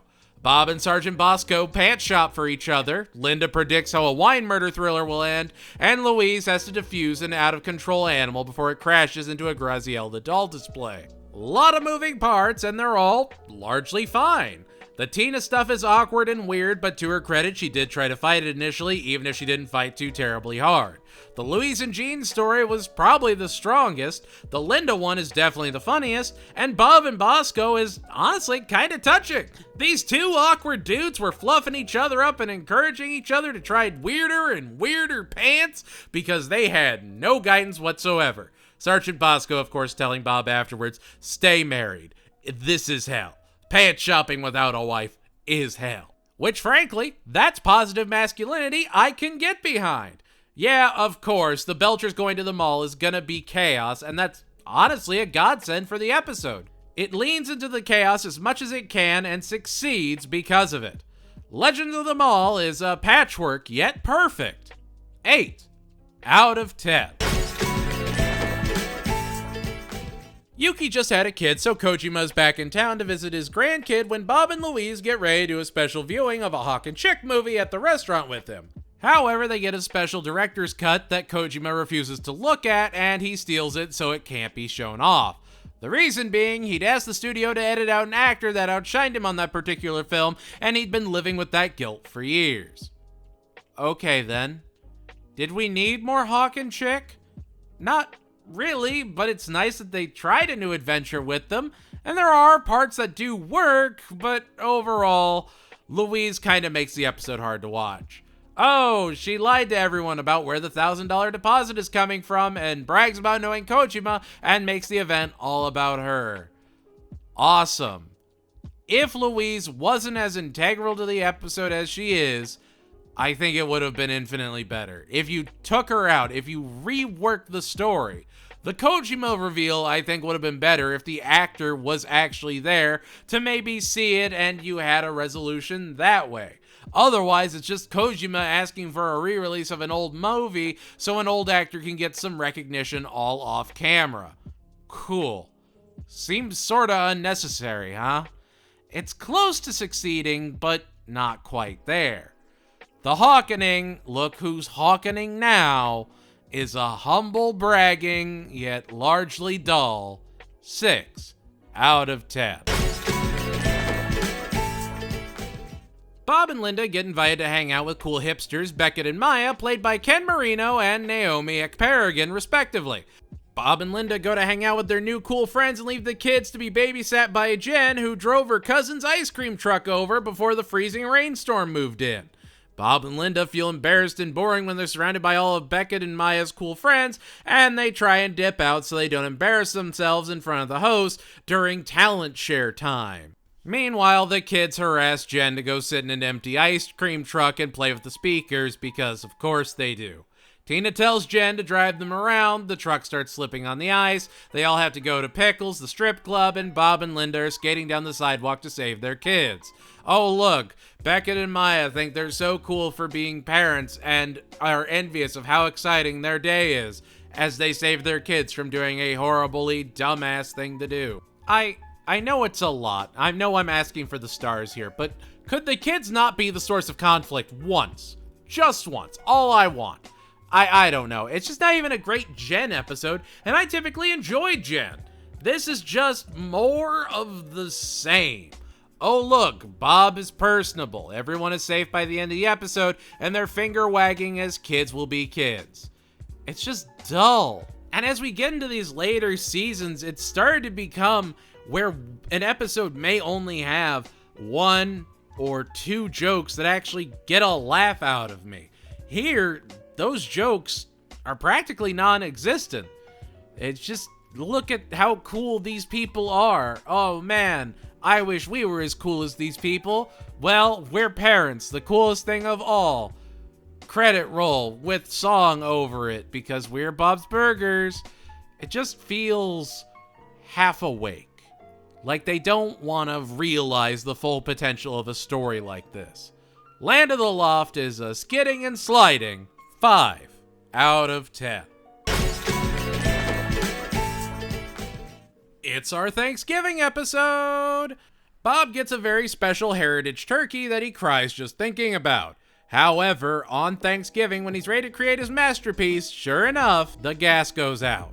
He tries to cook the turkey on a spit in the alley, but the fire department keeps coming to shut him down, with the lead firefighter played by Natasha Rothwell. Look, Thanksgiving is Bob's holiday. I get why he'd be so passionate about getting this turkey just perfect. Yeah, he spirals, yeah, he goes crazy and shuns the family to focus everything on getting the turkey just right, and by the end it's burnt to a crisp but actually tastes incredible. It's just, that's all there really is to the episode, is Bob slipping more and more, trying to cook his turkey in the rain, getting every single fire he makes doused by the fire department, and it's just there. I'm tired of saying that. I'm so tired of it. It's okay. It shows that Bob really desperately needs Thanksgiving to go well, but it's also like, at what point do you draw the line? Is this my favorite Thanksgiving episode? Of course not. Is it my least favorite? I'm torn, because there's only one other one I would say is worse than this, and it might not actually be, just because of 2 puns in the episode. This might actually be my least favorite Thanksgiving episode. It's just disappointing. Of all the episodes, I always thought the Thanksgiving ones would have at least a semblance of high quality at all times. It's just kind of proved they're gonna be a victim of being okay too. Now We're Not Cooking with Gas is an alley roasted, yet juicy 6 out of 10. Gene gets a role in a local play, but instead of being quiet and following his lines, he goes crazy and hops around and Gene's up the production. Turns out Linda begged the director to give Gene the role if the family could sell tickets, and he didn't actually earn it himself. It'd actually be the start of Phil Lamar showing up more and more within the show, so, you know, that's neat. Oh, the B story is Tina and Louise pushing theater tickets on restaurant customers and end up selling them all. Cool.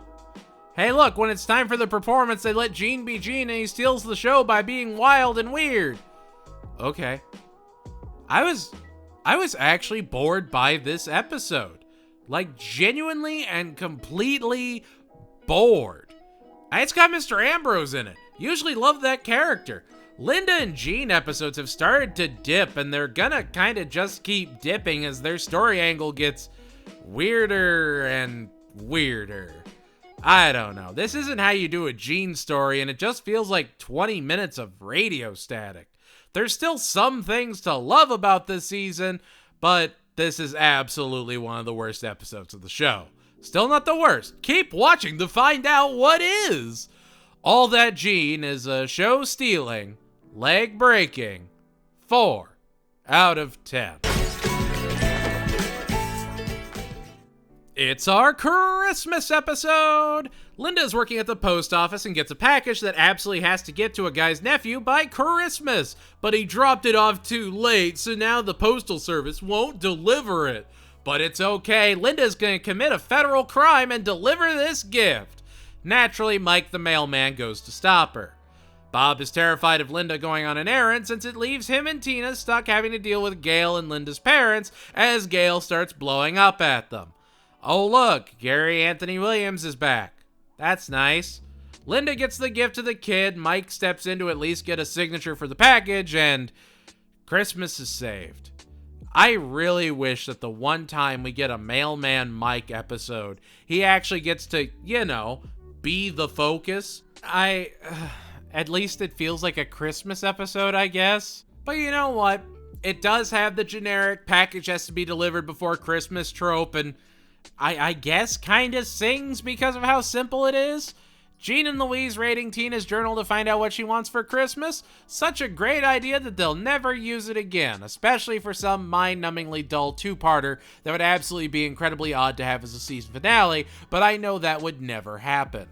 The U.S. Postal Service and Christmas. Name a better combination, that's all I'm saying. Have yourself a maily Linda Christmas is a properly stamped and weighted 7 out of 10. Gene absolutely loves going to a secondhand shop and plays with the drum machine there. However, the owner of the store hates whenever Gene comes in and just plays on his merchandise for free and kicks him out when he makes too much noise. So Louise is determined to get her brother's music privileges back and give the owner what's coming to him. She keeps escalating, and Dino bans anyone under the age of 14 from ever playing the instruments to test them, which, as someone that's worked retail and secondhand shops, I can tell you, there is nothing more infuriating than having a kid messing with your stuff. You have hundreds of dollars worth of musical equipment, and kids are just gonna come in and play on them all day and never buy anything? Dino took justifiable action. He's running a business. Dino would even be played by the returning Bobcat Goldthwait. Louise just keeps making things worse and worse while trying to fix them for Gene, who keeps begging her to stop and let him handle it his way. Oh look, Gene wants to be responsible. The B story has Teddy doing a job over at Jimmy Pesto's, and he's upset when Bob isn't upset that he's working over there. So Bob has to pretend to be angry at Teddy for everything to be right with the world. Okay. Does Teddy want Bob to be a tsundere or something? What's going on there? Gene eventually gets let back in to use the drums, and all is right for the world. The Gene episodes just seem to be getting sloppier and sloppier. And I don't know why there's this weird regression. They had hit a really solid stride and how they wanted to write Gene, but now it's like they completely forgot what they were doing. I don't know. The whole episode just doesn't make sense. The jokes aren't really there, neither story sticks to landing, and it just feels like more of the same. Drum Forgiven is a headphone requiring 5 out of 10.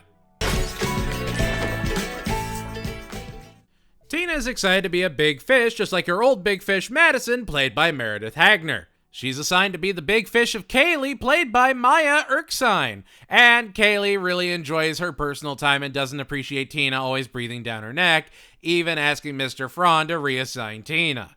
Tina keeps trying to bond until Louise has to stand up for her eternal big fish. Louise talks about how much Tina has inspired her and encourages her to keep being herself.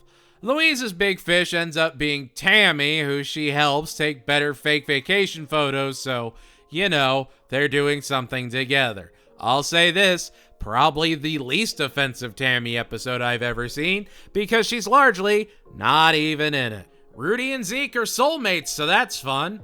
I don't know, I just love that Zeke is this wild ball of positive energy that encourages Rudy to be his best self.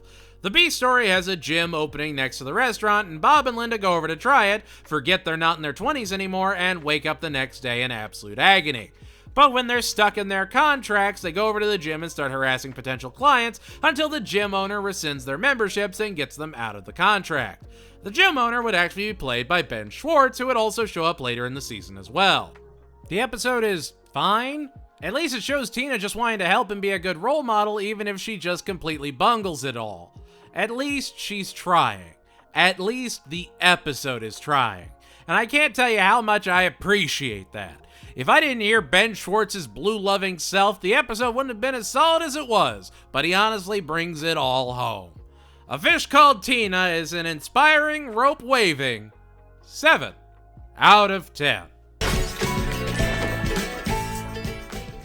It's Spirit Week and Louise refuses to participate, so she's sent to work on signs with the other girls lacking spirit, the returning Jessica, and Megan, played by Abby Jacobson, who are both determined to prove that Whorfy, the Wonder Wharf cryptid, is very, very real.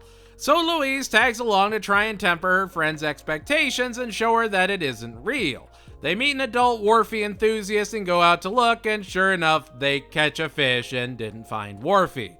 Isn't that such a good story? What's the B story? Oh, Bob takes Mort's masterclass from pro chef Michel Durocher and listens to class after class not understanding anything at all. He keeps trying to fathom the lessons and keeps failing until he forgets everything he knows and has a mind-bending epiphany that everything is food.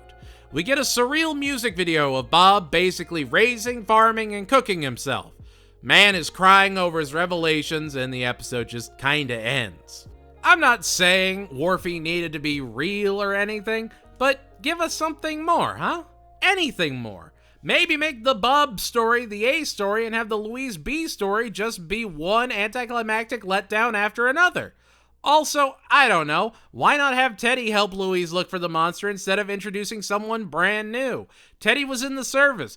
He could have heard a story from a sailor about Wharfie, or maybe has a boat and is part of a society looking for Wharfie, and Louise uses them to prove he isn't real.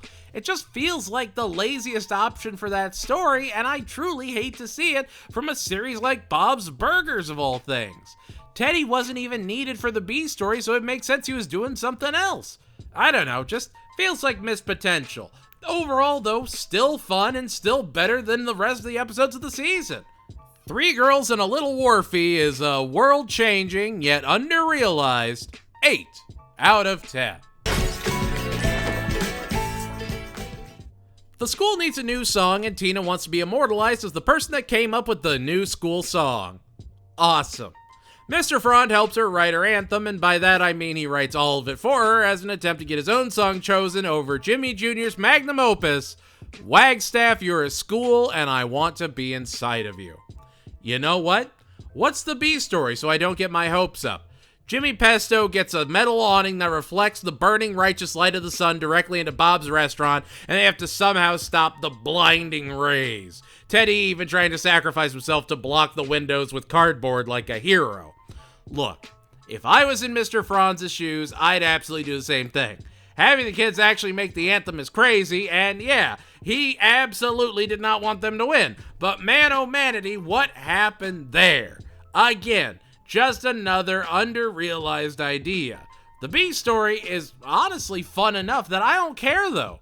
Bob, Teddy, and Linda is my favorite team for any story, and it's great to see them feeding into each other's craziness as they keep escalating until they're trying to attract pigeons to dull the metal on the awning. It's a forgettable episode, but when you get that B story, it jumps out at you and makes you laugh at how absurd it was. And honestly, I'll take that. Where the last episode felt incomplete, this episode at least felt familiar, like a return to the true background episodes of Bob's Burgers. Wag the Song is a school inside of being 7 out of 10. You're a school and I want to be inside of you. Enchanting. Gail is doing a yurt seminar on how to be a better artist out in the woods where Tina and Linda go to be a support, except her only actual student is just there to experience 1-star experiences and review them so reviewers don't have to endure them. That's right, this episode, Gail's a lol cow. They try and get the reviewer to just leave, and Louise and the kids try and find a missing cat for the B story. A lot of moving pieces here, and none of them are particularly great. The Gail story just drags for way too long. I honestly would have loved if it was a group of people that came to watch her. Have them all snickering behind her back or something. It at least gives Linda a bigger antagonist to deal with and go back and forth on. The B story is just nothing. The kids are all chasing down a cat that isn't even the right cat. Hilarious. I feel like if that was like a Little Rascals thing, that might have been good, and I think that's kind of what they were going for. It's just these kids don't really fit for that role, so they're just sort of there and dragging it out. Alright, it's another forgettable episode, and I'm so upset that this season just seems to be nothing. Nothing is particularly stand out about the episode, and it's a nothing experience. This is animated pack filler. Yurty Rotten Scoundrels is, I guess, a Tabby approved 5 out of 10. Oh, well, it's St. Paddy's Day, don't you know? And the green beer is flowing mighty. Linda goes all in on the St. P spirit and makes green burgers that no one, understandably, wants to eat. She keeps trying to find any way to get rid of them, eventually giving them away as sliders to attract drunk customers. Meanwhile, the A story is Bob and the kids go to a restaurant auction to get some new plates, and they see a suspicious-looking character eyeing the old restaurant's flat top. This would be Jules, the former restaurant owner, played by one of the best in the business. He's in Big Mouth. He's in Spin City. He's a face you've seen before and a voice you can't help but love. That's right, Jules is played by the Tuttle voice-bringing, George Clooney-knowing Richard Kind. Love me some Richard Kind. Matt Kaminsky and Paige King would also guest star. Bob and the kids help Jules get the flat top out of the restaurant, and it tries to be all introspective about how much owners love their restaurants, but you can see Bob's getting way more out of the conversation than Jules was. The episode is okay. Obviously, I love hearing my boy Tuttle, but other than that, neither story has a particularly satisfying conclusion. It's the only real St. Patty's Day episode of the show, and just kind of leaves you scratching your head as to why it ever happened in the first place. It just sort of floats there, like the little squiggle in your eye. A weird St. Patrick's holiday episode that doesn't do anything. Everything okay? You guys still there? Flat top of the morning to you is green meat slinging. 7 out of 10. Bob absolutely hates going on car trips because something always happens. Nat, the limo driver, needs to return something to her ex, and the family agrees to go with her, even though Tina gets car sick. Louise always wants to stop at knick-knack places, and Jean is Jean. Oh, and the B story is Teddy imagines himself living with the Belchers and starts wearing their aprons and sleeping in their bed. Cool, buddy. Teddy is turning more and more into Bill from King of the Hill, yet it kind of works for Teddy, I'm not gonna lie. It's just dumb enough to work for him. Oh, and what's Nat taking to her ex? Her python. Jean opens the python box, it gets out, and Jean is understandably freaked out. Louise gives Tina something to read so she'll get carsick right next to the House of Madness so they can go in and Louise can get what she wants because that's all that matters, and Bob explodes by the end of the episode and sounds just like Archer in all the best ways. His rage is completely and utterly justified, and when he starts going off about not seeing any lion cubs being friends with monkeys even though that was never promised, it just sounds like something Sterling would say as he melts down, and I love every bit of the third act. It was clunky getting to the end, but those last scenes with the snakes and Bob talking to them shows they still got the pepper. That being said, Louise is just the absolute worst this episode, and it just feels like they almost forgot who they were writing. Jean is the only one that feels normal, and by that I mean a python crawls on him and he's not okay about it. That's fair. That's justifiable. Good Lord, Nat is entertaining. She's a little much for her ex, and even her ex is like, we never worked well together. That's great. That's all wonderful. This is the first episode of this entire season where I was like, you know what? This might go on my list of top 10 Best Bob's Burgers episodes. And it's 17 episodes into the season. Just the Trip is winding yet scaled up 9 out of 10. Tina has gone to see Josh perform and to tell Josh she sees him as just a friend. But when Josh falls off the stairs and it smells of sabotage, Tina is on the case to find out who hurt Josh so she can tell him, that way he's not as hurt by her just wanting to be friends with him. The perfect scheme. I love that throughout the episode, everyone calls Tina out for being weird. Her scheme absolutely doesn't make any sense and she should absolutely be called out on doing it. Drag her ass. Sure enough, Josh only likes Tina as a friend too, and she didn't need to do any of it because, sure enough, it was just an accident. Cool. Glad we wasted time with that. And honestly, that's the point. Tina wastes time when she's just not upfront with people. If that's all the message is, there's some good jokes overall, but the A story is just sort of there. The B story has Louise and Jean competing to make the better burger so it can win a spot on the Burger of the Day board. And oh look, one has a chewing gum center. It's gonna be a close race.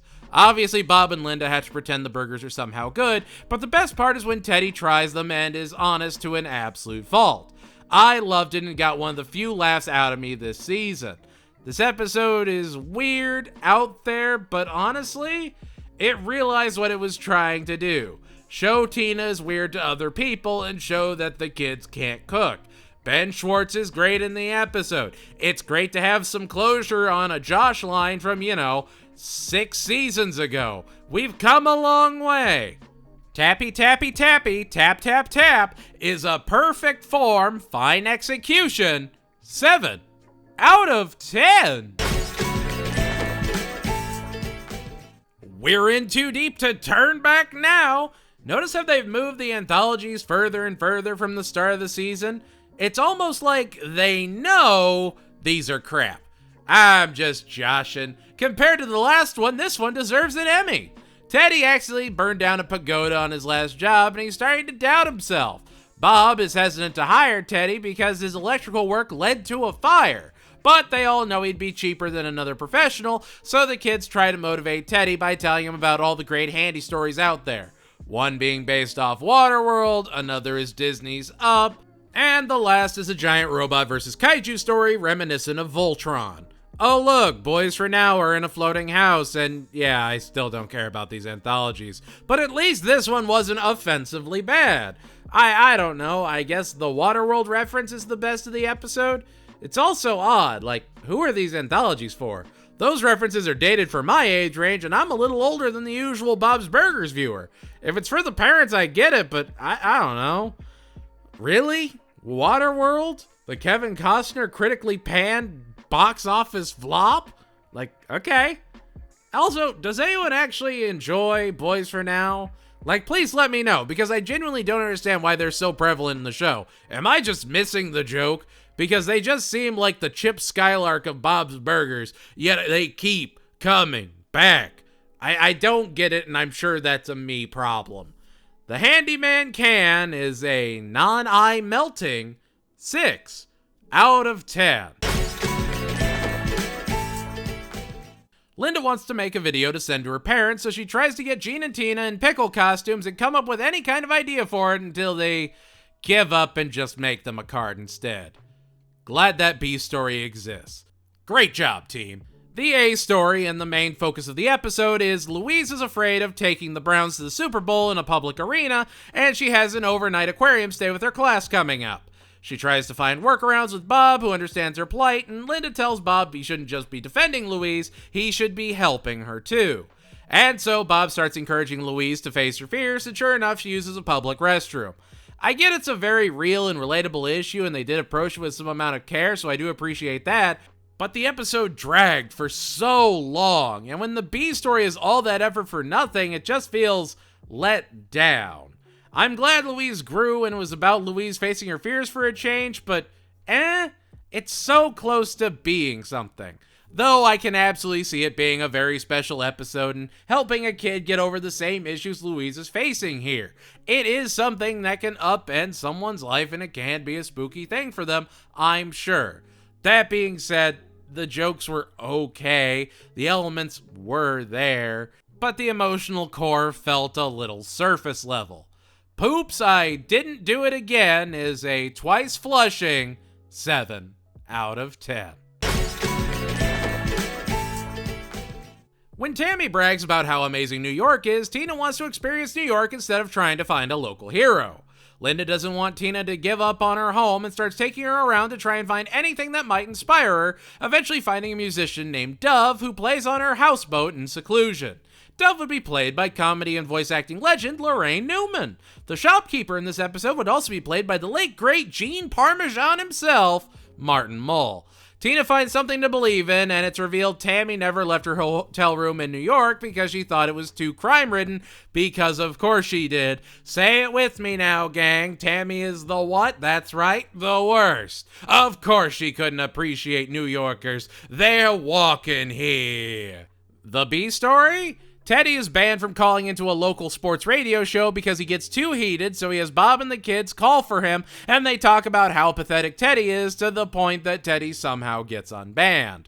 What a win for Teddy, having all of his dirty laundry aired out so that people will feel that he's that pathetic. Good for him. I'll admit, I love the B story infinitely more than the A story that I kept expecting to turn into something that it just never really did. The A story doesn't even have any kind of satisfying payoff and just feels like you're being dragged to the end to appreciate the beauty of Seymour's Bay. Oh look, Linda is jumping on rocks and wants to drink someone's wine because she's such a wine mom and funny, and look at her. Meh? Well, hey, it can't get worse, right? Local Shiro is thanked for calling in 6 out of 10. And here we are, the season finale. Bob has to take Jimmy Pesto his hernia medication and get stuck in his workout equipment, needing Linda to come and get him out of it since Jimmy can't get up. Season finale, folks. Linda gets him out of it and Jimmy doesn't insist on them leaving, even encouraging them to stay because he doesn't have a ton of friends. I guess? The A story follows Louise helping Kaylee become the best prankster she can be so she can pull off the ultimate prank and become a legend.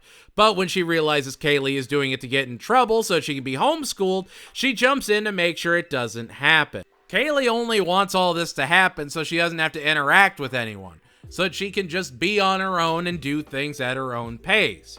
Louise desperately wants her to open up, which, does sort of give Kaylee an end to her arc from back in A Fish Called Tina, but overall it's just sort of there. She's not really all that receptive to it, and it doesn't move the dial at all.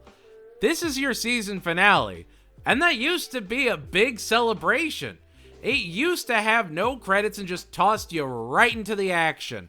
Now for the last couple seasons, it's just been an episode. It just feels disappointing that we went from finales like War Force, Torpedo, and hell, even Into the Mild to this. This is how you walk away from this season? It just feels too simple, too plain, too nothing. Prank you for being a friend is a roach-infested catapult launching 6 out of 10. And there we have it, that's Season 10! Season 10 was absolutely the weakest season so far and a sort of turning point. Obviously, I'm sure a non-zero amount of this season, but especially next season, had to deal with a certain global event, so I can give some grace, but there was still some episodes to love, they were just fewer and fewer. Next season, though, we'll get a new dreamscape, a Christmas yachting, and a rocky good time. So it might be better than Season 7 when we review Season 11. It's Season 11! Our second to last season before the end of the pre-movie era, and the season that had a significant part of its development during a certain global crisis. So, while I may be critical, I do understand that it did have an impact on a lot of shows, even my beloved American Dad. It's hard to be creative when the world's in lockdown. Who knew? So, how did Bob's Burgers fare this turbulent time? Well, there's only one way to find out and 3 questions to be asked. What worked, what failed, what time capsule power trips will be curtailed. So don't go to heaven, because it's time to review Season 11. It's our season premiere! Bob is trying to find the key to his lockbox to get the kids' birth certificates for an activity they want to do. He digs through his car and ends up falling asleep and dreams that he's become a tiny man that has to navigate his ant-infested car with the help of a rubber band ball and a self-help tape played by Jack McBrayer and John Glazer, respectively. The B story has Tina trying to learn a hand-clapping game and just not getting the rhythm at all, even though everyone else does it like the back of their hand. Haha! Bob goes through his car and realizes he's always self-sabotaging and destroys the embodiment of his cluttered life, while Tina finally understands how to clap. You know what? You have an absurd A story with a conventional B story with a unique twist. Is that proper structure I see? Do both stories have a solid payoff? What is this? Is this good? Is this creative and feels genuinely unique in absolutely how the Belchers would handle these situations? Does it give Bob a chance to navigate his own dreamscape and be creative? What? Bob? Inventive? I don't know. I appreciate what it sets up and actually resolves by the end, and as a whole, it was a pleasant surprise. Fantastic jokes, great introspection. It had everything you could possibly need. Dream a Little Bob of Bob is a reclined and relaxed 8 out of 10. Linda wants to take the family to the symphony on free night, and the school is dealing with the pinworm outbreak. Can you see what's being set up? A B story? You want a B story?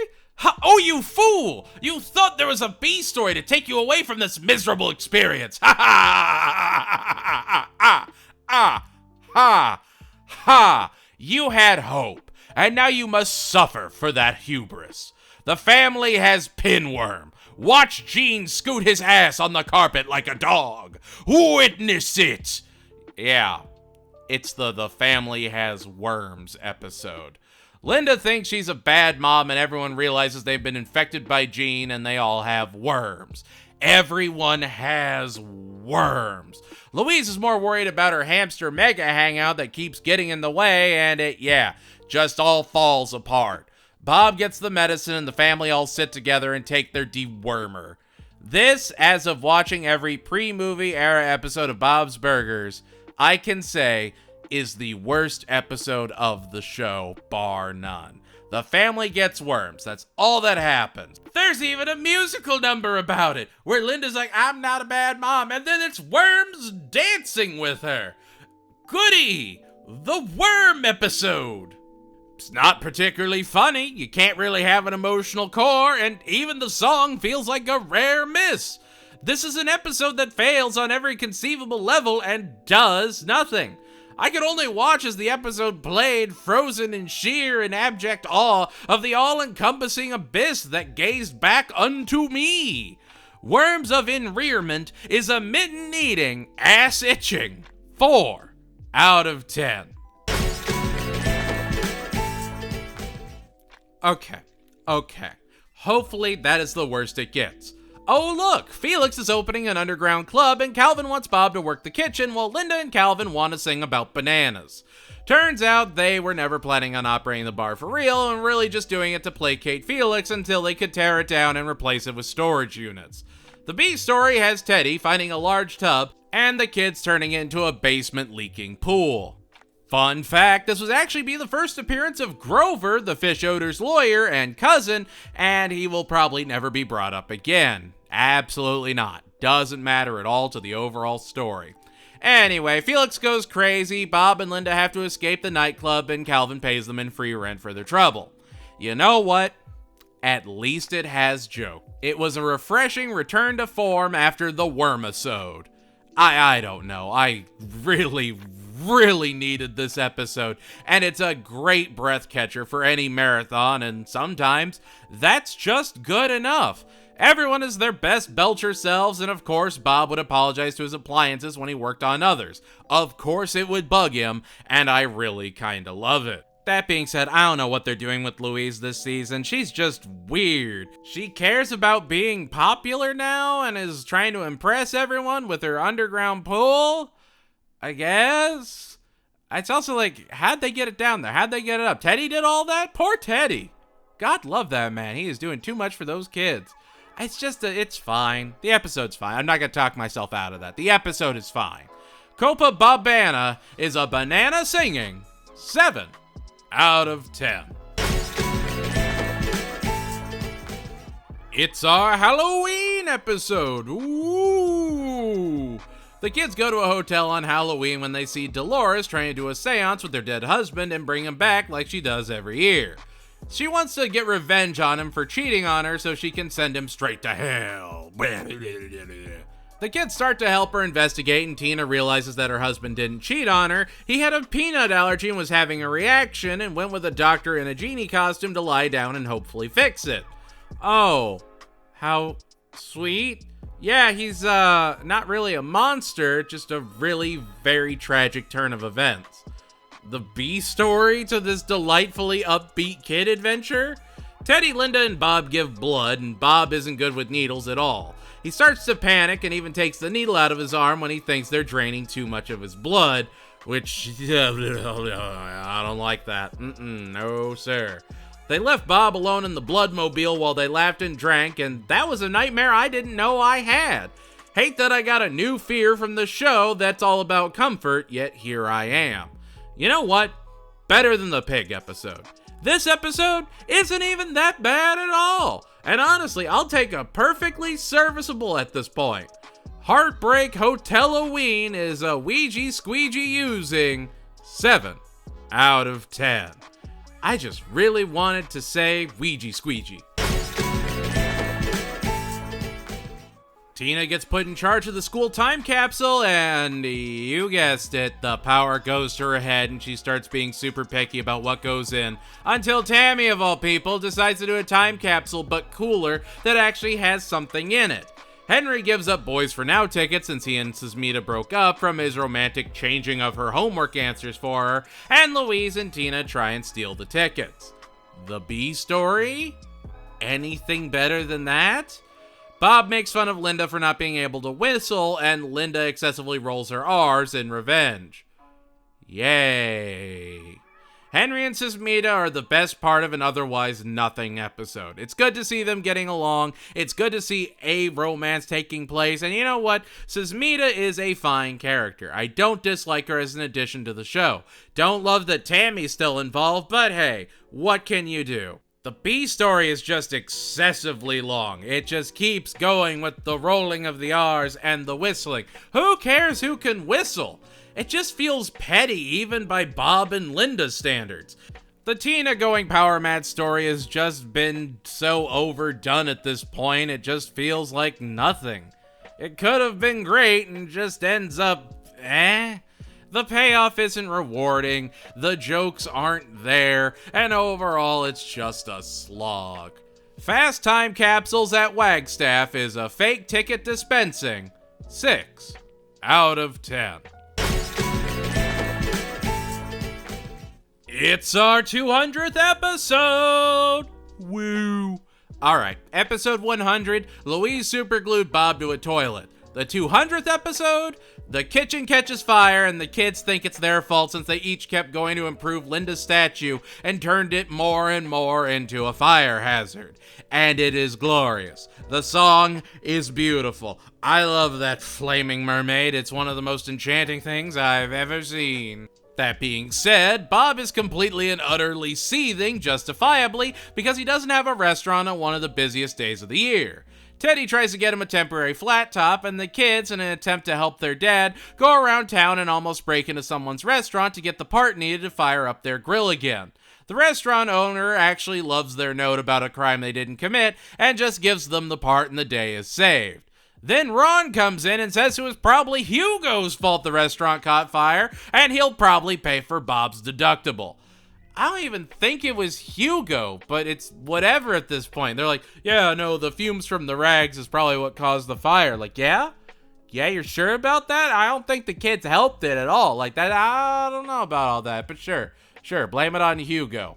The kids were actively remorseful and wanted to help their dad. Bob was broken, and the episode just had a very anxious energy that kind of made it shine.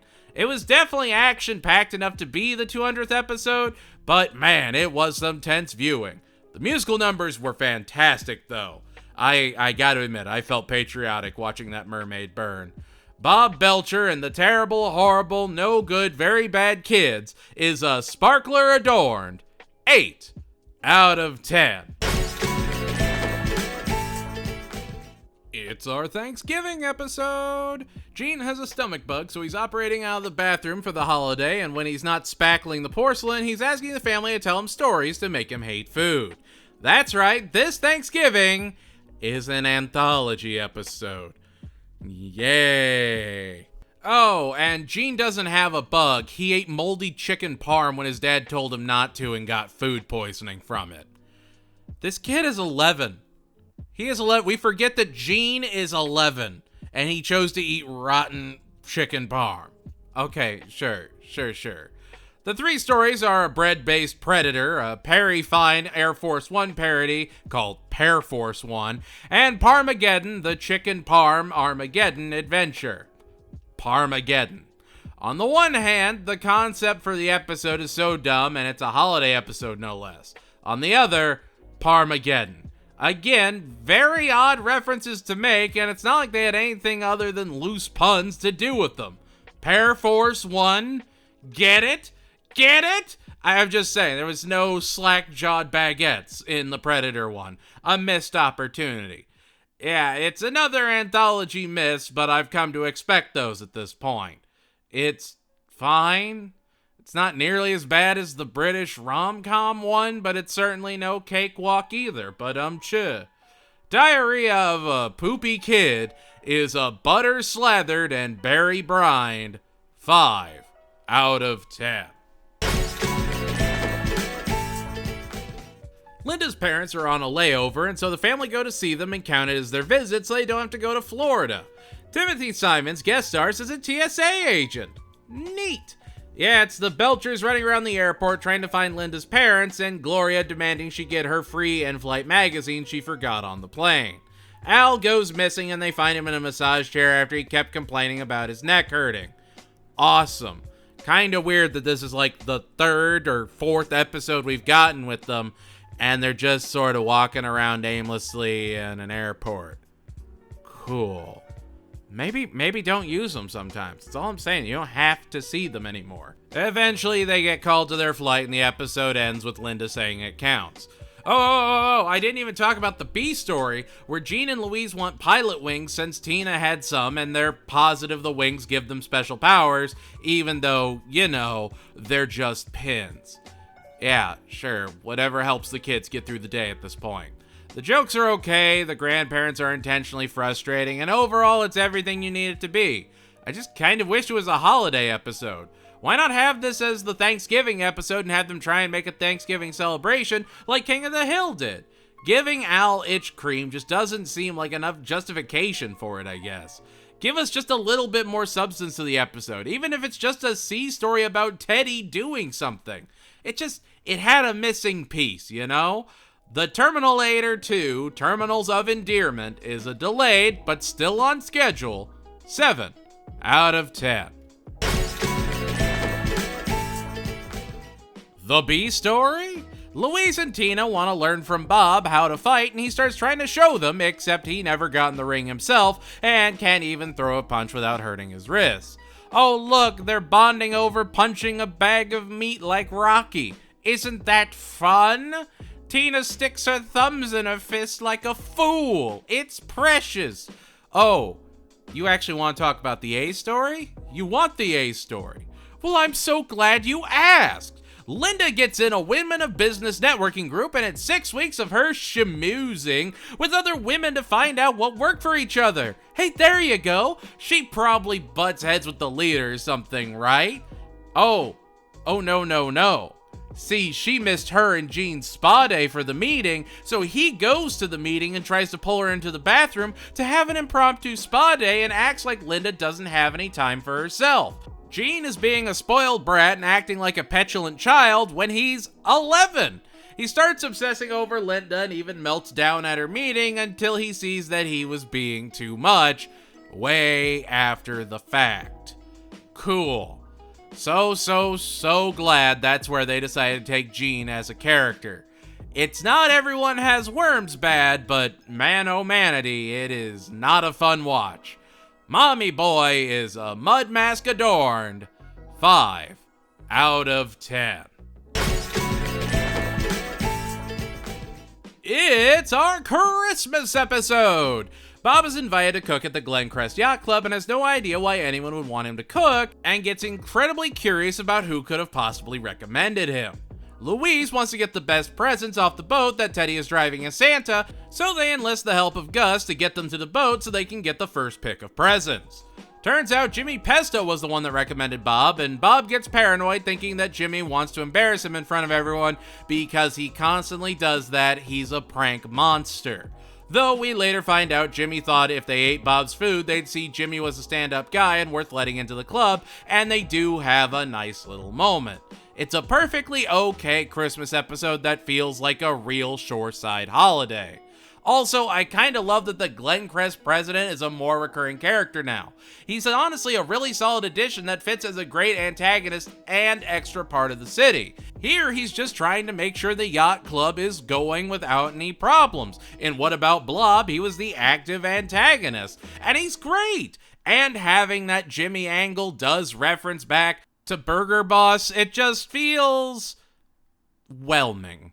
It's not an amazing Christmas episode, it's not the worst Christmas episode, it just kinda spins its wheels, and I feel horrible that I keep saying that, But it does. As the story progresses, Jimmy and Trev never really do anything horribly suspicious other than move in a crowd, and Bob is slapping bungee strings around him like he's frickin' Borat.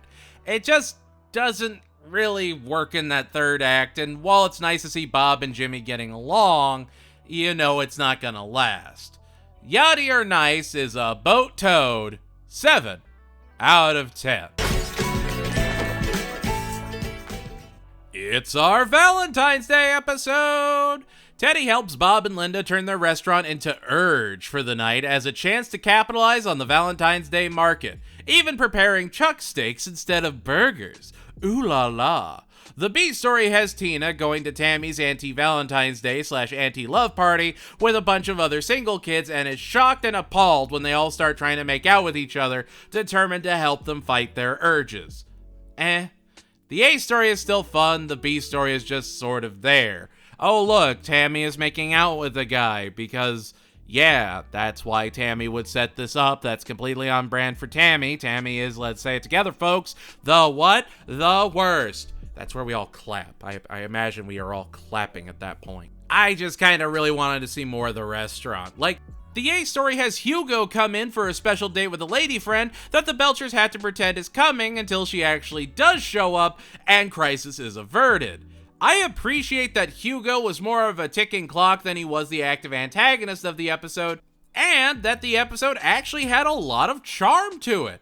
I don't know, I appreciated that they were trying something at least a little new and it really seemed to be working. Jokes were fresh, the story was very fluid, and the performances are still top notch. They still have it, they're not phoning it in. As much as I may hate the Worm episode, I can tell you, it's the first one I've seen. They're still being unique, they're still being weird, it's just the stories are very much more hit or miss. Romancing the Beef is an urged on 8 out of 10.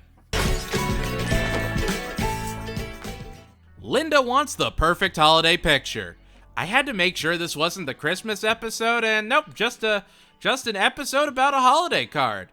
She hates that they never have any good ones, so they go to a hiking trail, hike up 3 miles, take the perfect picture, and then Linda gets her hand stuck in a rock formation and they have to rotate her to get her and her camera out to keep the picture safe. You know what? I appreciate that they at least got the picture at the end of the day. It didn't fall, it didn't get shattered into a million pieces and like, oh no, well there goes our picture that we had worked so hard for. I am glad they got it. I am glad they got that trophy. They deserve a win that is untainted. Sure, they had to work at it, and Louise came in clutch with her wood puzzle knowledge, but you know what? It's a mom in pursuit of the perfect family photo, and I'm sure that's relatable to moms out there. No real B story, nothing to take away from the adventure, and it honestly works. I know I've been critical of him in the past, but Rob Hubel as the park ranger in this episode really brings the whole thing together. It sounds like he's having some fun with it, and it does shine through. And that's not to say that he hasn't been doing a great job in previous episodes. If I have a complaint, it's just that he's in the show so much, and those times that he does show up and gives an excellent performance are just sort of lost in the sauce of the myriad of other characters he's played in the show. Give him a few that he really shines on, and this one, he's fantastic. It could have just been Dave Herman, but no, he's there, he's trying, and he does a great job. He has a lot of really good energy. Say your lines with a smile, folks, it works wonders. I will absolutely take this as a background noise episode any day. Die Card or Card Tryin' is a wrist rotating 8 out of 10. The family is at a flea market when Bob and Linda see their worst nightmare. The wheelie mammoth from back in the taking of Funhouse 123. He has returned! Turns out they sold it to try and get it out of the house because it was obnoxiously large, and they told the kids they donated it even though it was right there at the flea market. They buy the mammoth, give it to a roller rink to help the obvious skating orphans. I mean, how else are they skating? Poor orphans. And so they can keep the lie going to their kids. You know what? I think I could say this is my favorite episode of the entire season. Calls back to an earlier episode, has the parents lie to their kids but in a relatable way, and feels like an early season Bob's Burgers episode. I don't know. It's got great jokes, the panic in Linda and Bob's voices is phenomenal, and you can really hear the plight of two parents that know they can't fit this giant mammoth in their tiny home, and they are fighting for their lives out here. I really kind of adore it. The kids are being super detectives, Gail's in on it for some reason, and again, Dave Herman is great as the rink manager, which is a dumb thing that I never thought I'd say, but he's terrific. He's like, you guys are lying to your kids too? Yeah, no, I'll do whatever I can to help. What? The Wheelie Mammoth is my mascot now. It was like 30 minutes. That's great. He's fantastic. Again, if they're having fun with a role, you can tell, and they become those standout performances. It's easily one of the best episodes I've seen in a minute, and it's got all the charm I could ever need. An inconvenient truth is a rink-saving 9 out of 10. Linda and Tina go to a shoe warehouse to try on shoes and even see what some non-clearance shoes are like to experience the fancy life. Bob, Teddy, and Louise go to meet Adam Appliances to pick up a new hood for the grill, but get spooked when they're waiting too long for a receipt and think he's planning to take them out. Notice someone missing from my ketchup? That's right, Bob and Linda both forget to take Gene, so he's left home alone and doesn't know what to do with himself. So, Gene panicked, he gets his buddy Ken on the tongs and talks to him while he roams the house and thinks of stuff to do to keep himself from spiraling as the darkness of being alone creeps in more and more. Gene has to deal with being alone and actually starts to mature a little, I guess? I don't know. It feels like the calm before the storm. Like we're gearing up for an especially Gene episode. 3 stories with no real conclusion, so I guess that's just where things are gonna stand this season. It just feels like a less enthusiastic execution for an idea that should make for a really solid episode. It just has a lot of points where it drags out, and even Gene's song about, hey, maybe I'm not so bad alone, maybe I just need to get used to it, doesn't really do anything. Mr. Lonely Farts is a micro-dosing, bun burger consuming 7 out of 10. Linda's on a new diet, and when she's out exercising, she can't get into the park's bathroom, so she goes to do her business behind a bush and gets caught by some kids and arrested, so the rest of the episode revolves around Bob trying to post bail without the kids finding out what their mom did, so they won't think less of her. Yeah, wow. Last episode, Gene was left home alone. This episode, Linda has public indecency. Awesome. What a season this has turned out to be. And I know it sounds like I'm being much shorter this season, and it's largely because there's just not that much to say about the episodes. They're there, but if I'm gonna be too critical on them, they were made during the pandemic. There's only so much you can do with little resources. You gotta sometimes just be happy with what you get. And, the episode isn't a total loss. Yes, it shows Bob and the family struggling day to day when they have to find any way to post bail since they have to get cash. And sure enough, Sergeant Bosco thinks Linda is guilty, but that's really all the episode does. By the end, bail is posted and they don't think Linda is some kind of serial pooper. It's an episode.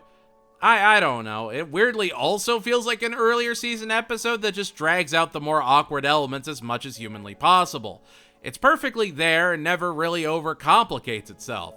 Kinda wish there was a C story or something to break up the back and forth, but alas, if wishes and dreams were candy and nuts, we'd all have a Merry Christmas.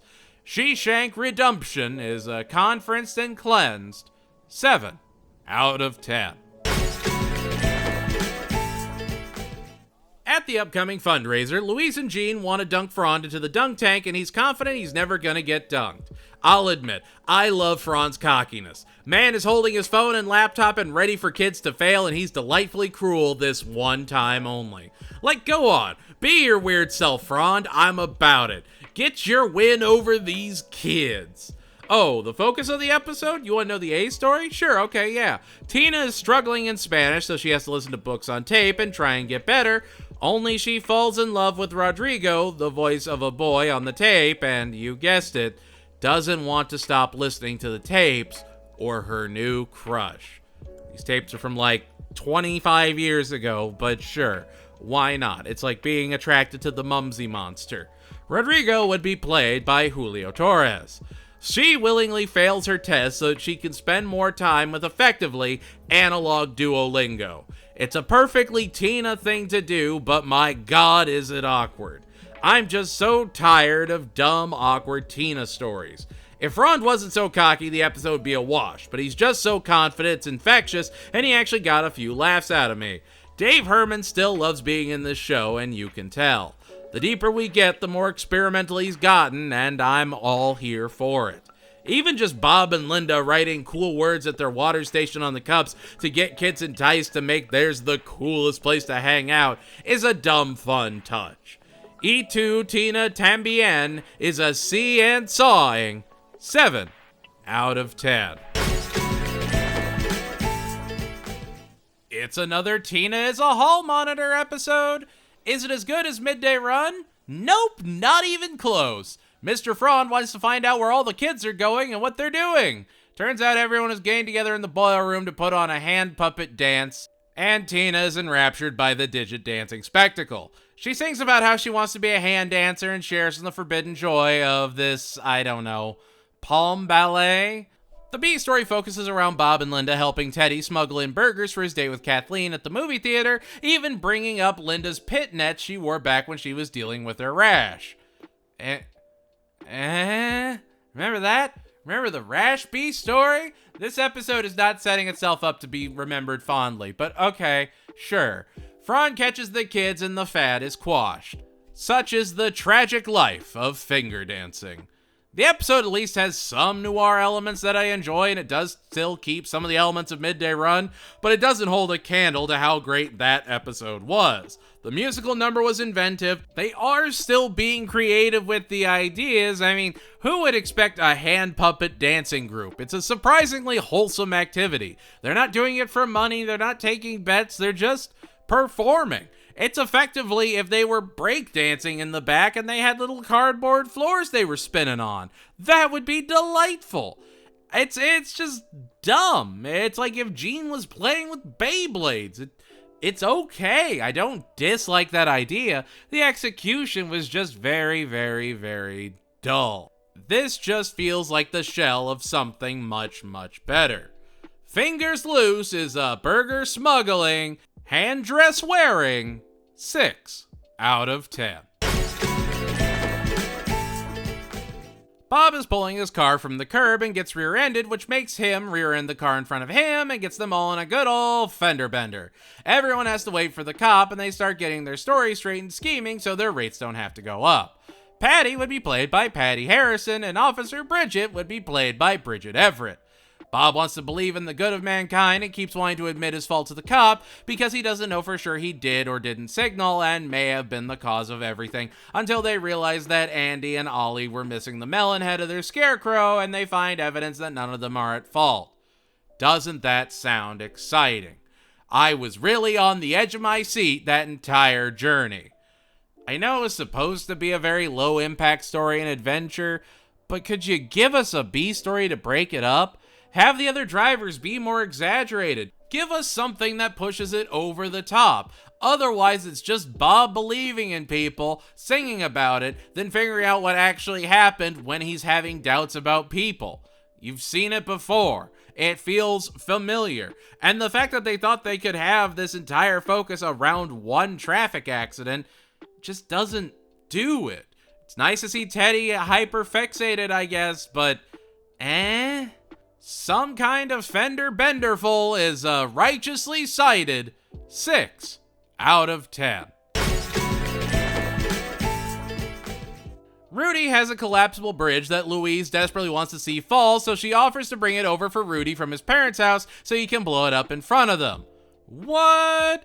Louise putting her personal wants before everyone else and guilt-tripping / pressuring them to do what she wants to do just to somehow get the bridge to Rudy and have it be moderately exciting?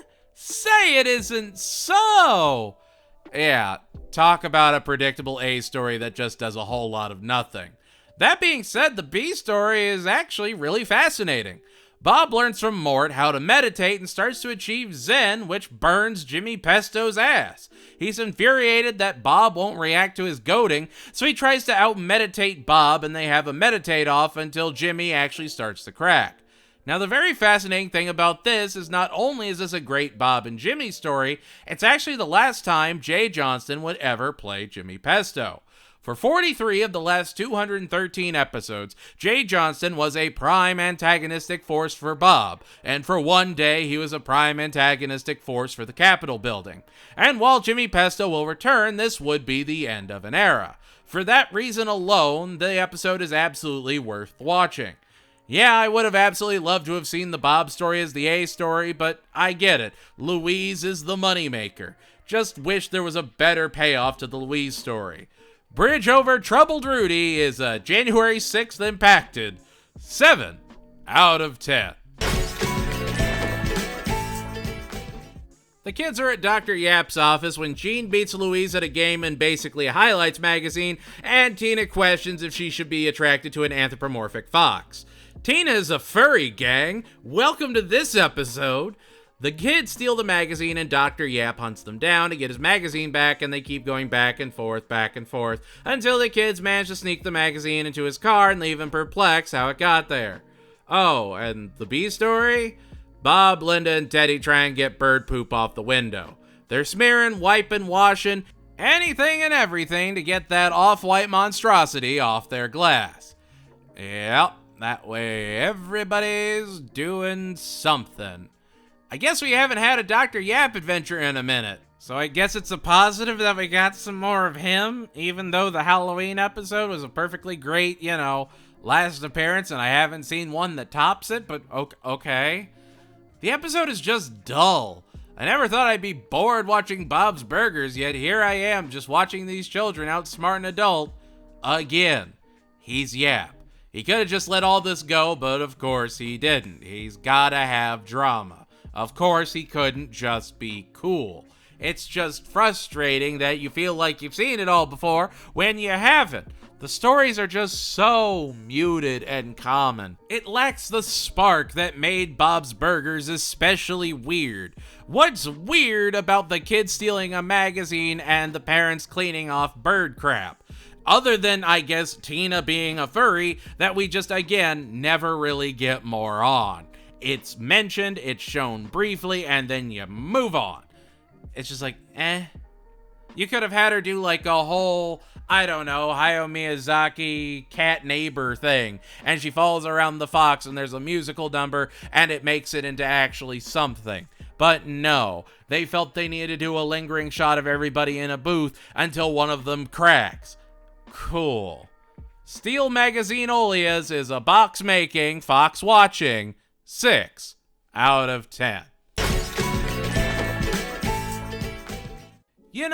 We haven't had a Logan and Cheryl episode in a minute. Oh look, here comes one now. Is it good?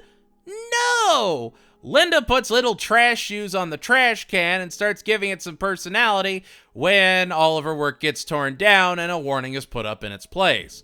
Turns out Cheryl is adamantly against Linda's really, really, really dumb and inoffensive idea, and even has her city councilor husband get ready to draft a ban so her real estate properties can be free of the, just, again, weird and dumb eyesore.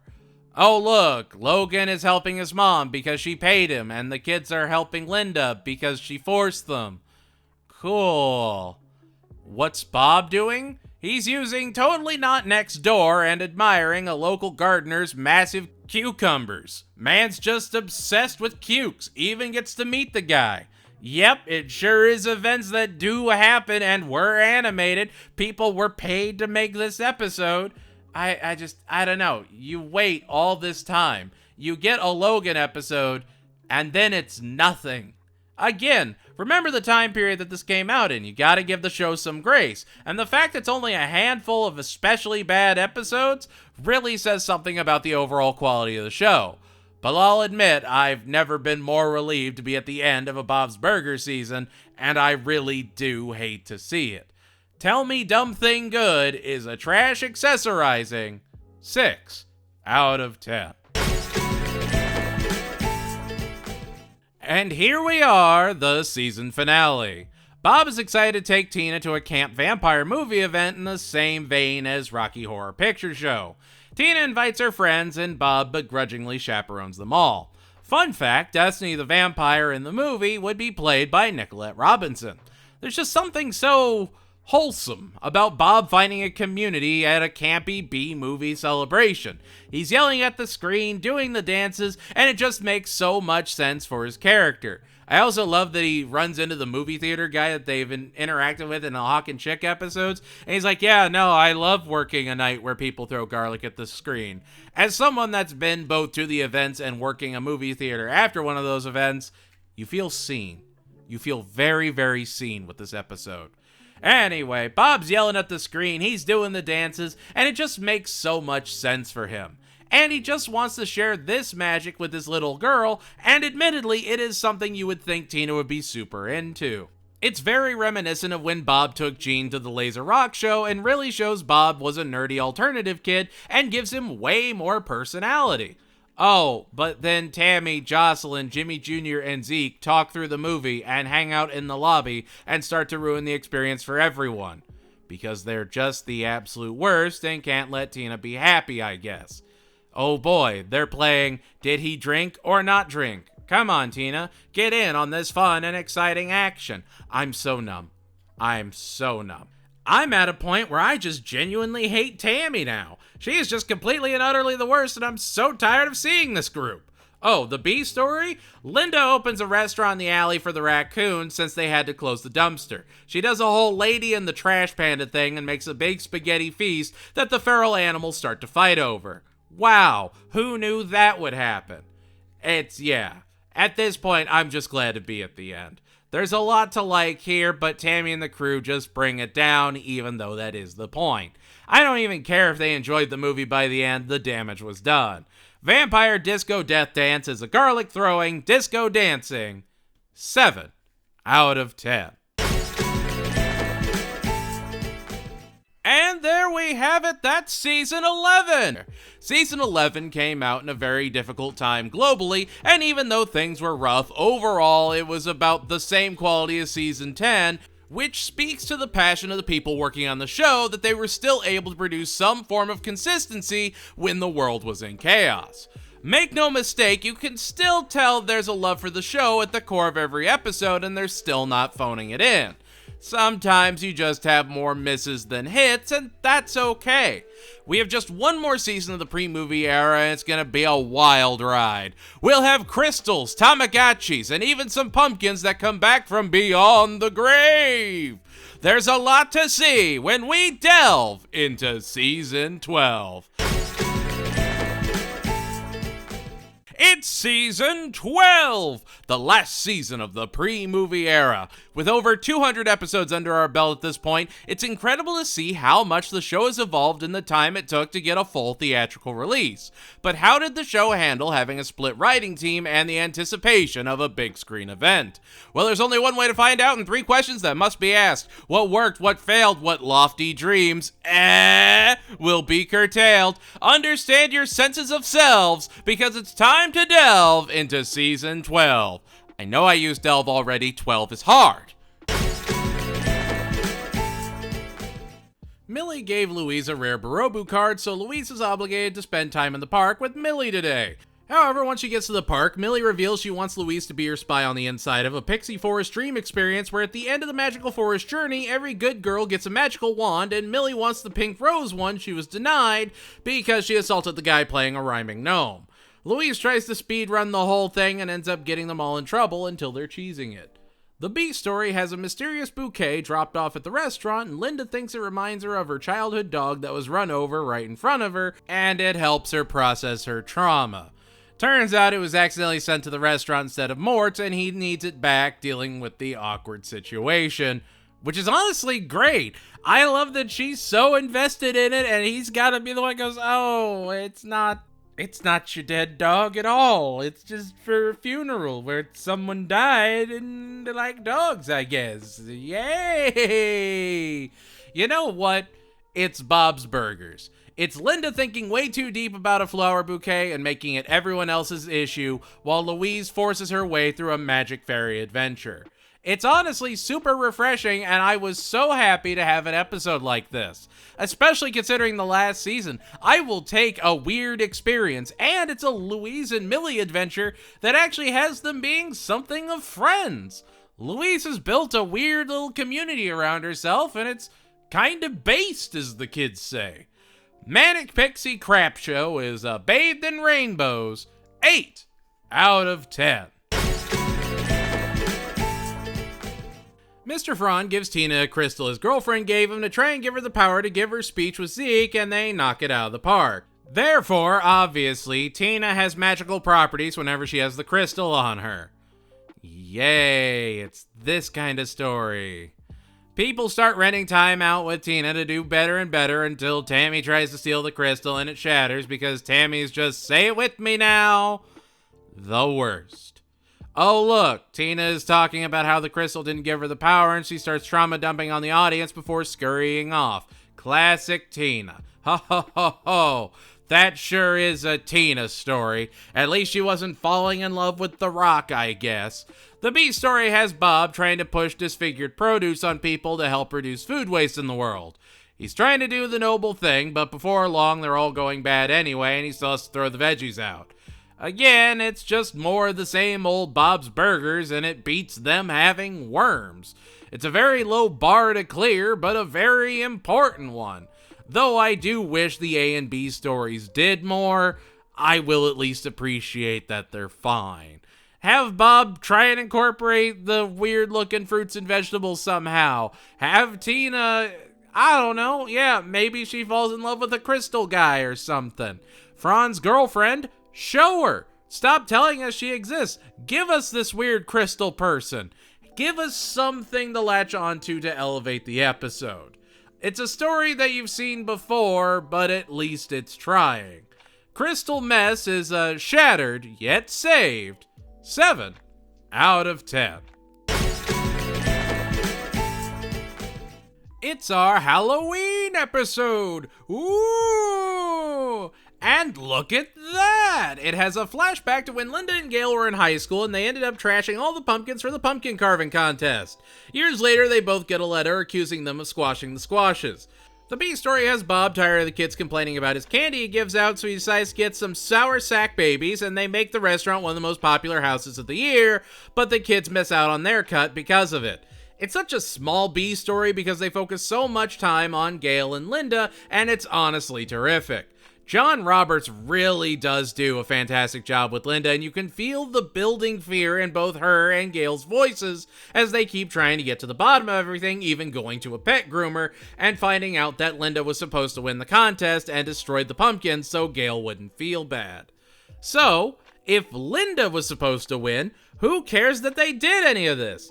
Obviously, it was Gail's life coach, Dane, played by Joel Kim Booster. I kind of love him. He just sort of jumps out of nowhere, goes, "It was me," and tells Gail to tackle her past, and it's frankly just perfect. I didn't dislike it at all, and this quickly became one of my favorite Halloween episodes of all time. Fantastic jokes, great writing, and everyone is being their best selves. Everything I could ever want, and it's, again, just super refreshing compared to the Halloween episode of last season. The pumpkining is a carved and illuminated 9 out of 10. Bob goes up with Teddy to pick up a sink, and Linda and the kids compete to see who can win Restaurant Employee of the Day and win 10 uninterrupted seconds with the soft serve machine. Linda, of course, buckling in the 11th hour so the kids can win and get their ice cream because she loves her kids. You can't be mad at her. It's sweet and simple, and at least the kids are trying, even if they need motivation to, and Louise always has to negotiate a deal instead of just sort of, doing it. But hey, I get it. That's what kids do. They're supposed to be frustrating. The bulk of the episode focuses around Bob losing his mind as Teddy talks everyone's ear off and stops for every little thing. Bob tagged along with Teddy because he thought Teddy was lonely. But the more he interacts with people, the more Bob realizes Teddy actually has a ton of people he talks to and interacts with on a daily basis. Bob only knows a part of Teddy and how he views him. Everyone else seems to love when Teddy asks questions about their lives, and Teddy always makes a point to remember key elements about the people he interacts with so that he can follow up on it and show that he genuinely cares. He's gone so much of his life trying to fix people's lives and tried to be a fly on the wall, and sure, yeah, that makes him feel like a lonely person, but he's still trying to make everyone he's around happy. Yes, he absolutely drives Bob nuts, and understandably so, but you also get to see Teddy just be Teddy, and that's kinda great. It's the road trip you didn't know you needed to see, and there's actually a really significant emotional core that you wouldn't initially expect. There's just a lot of heart here, and I'm kinda glad that here we are moving away from season 11 and we're getting great Bob episodes again. We're getting weird episodes where Teddy and Bob are taking a giant dummy head around. That's great. Driving Big Dummy is a head tipping, road tripping 9 out of 10. When a salon opens up next door, they're able to get Linda in, but Linda fears going and invoking the wrath of the mighty Gretchen for getting her hair done somewhere else. She sends Bob over to get it so she doesn't miss the appointment, and eventually decides to just stick with Gretchen because Gretchen will always know what she likes best. What a great B story. Yep, B story. I'll say this, I like that Gretchen's her unhinged friend. Linda doesn't have normal friends. Even Ginger, I'm sure, went on adventures with her. It's dumb fun that Bob goes, gets his hair done, and where you expect like Frosted Tips from like King of the Hill, he comes back and you can't tell that he got his hair done. He looks exactly the same, and I kind of love that.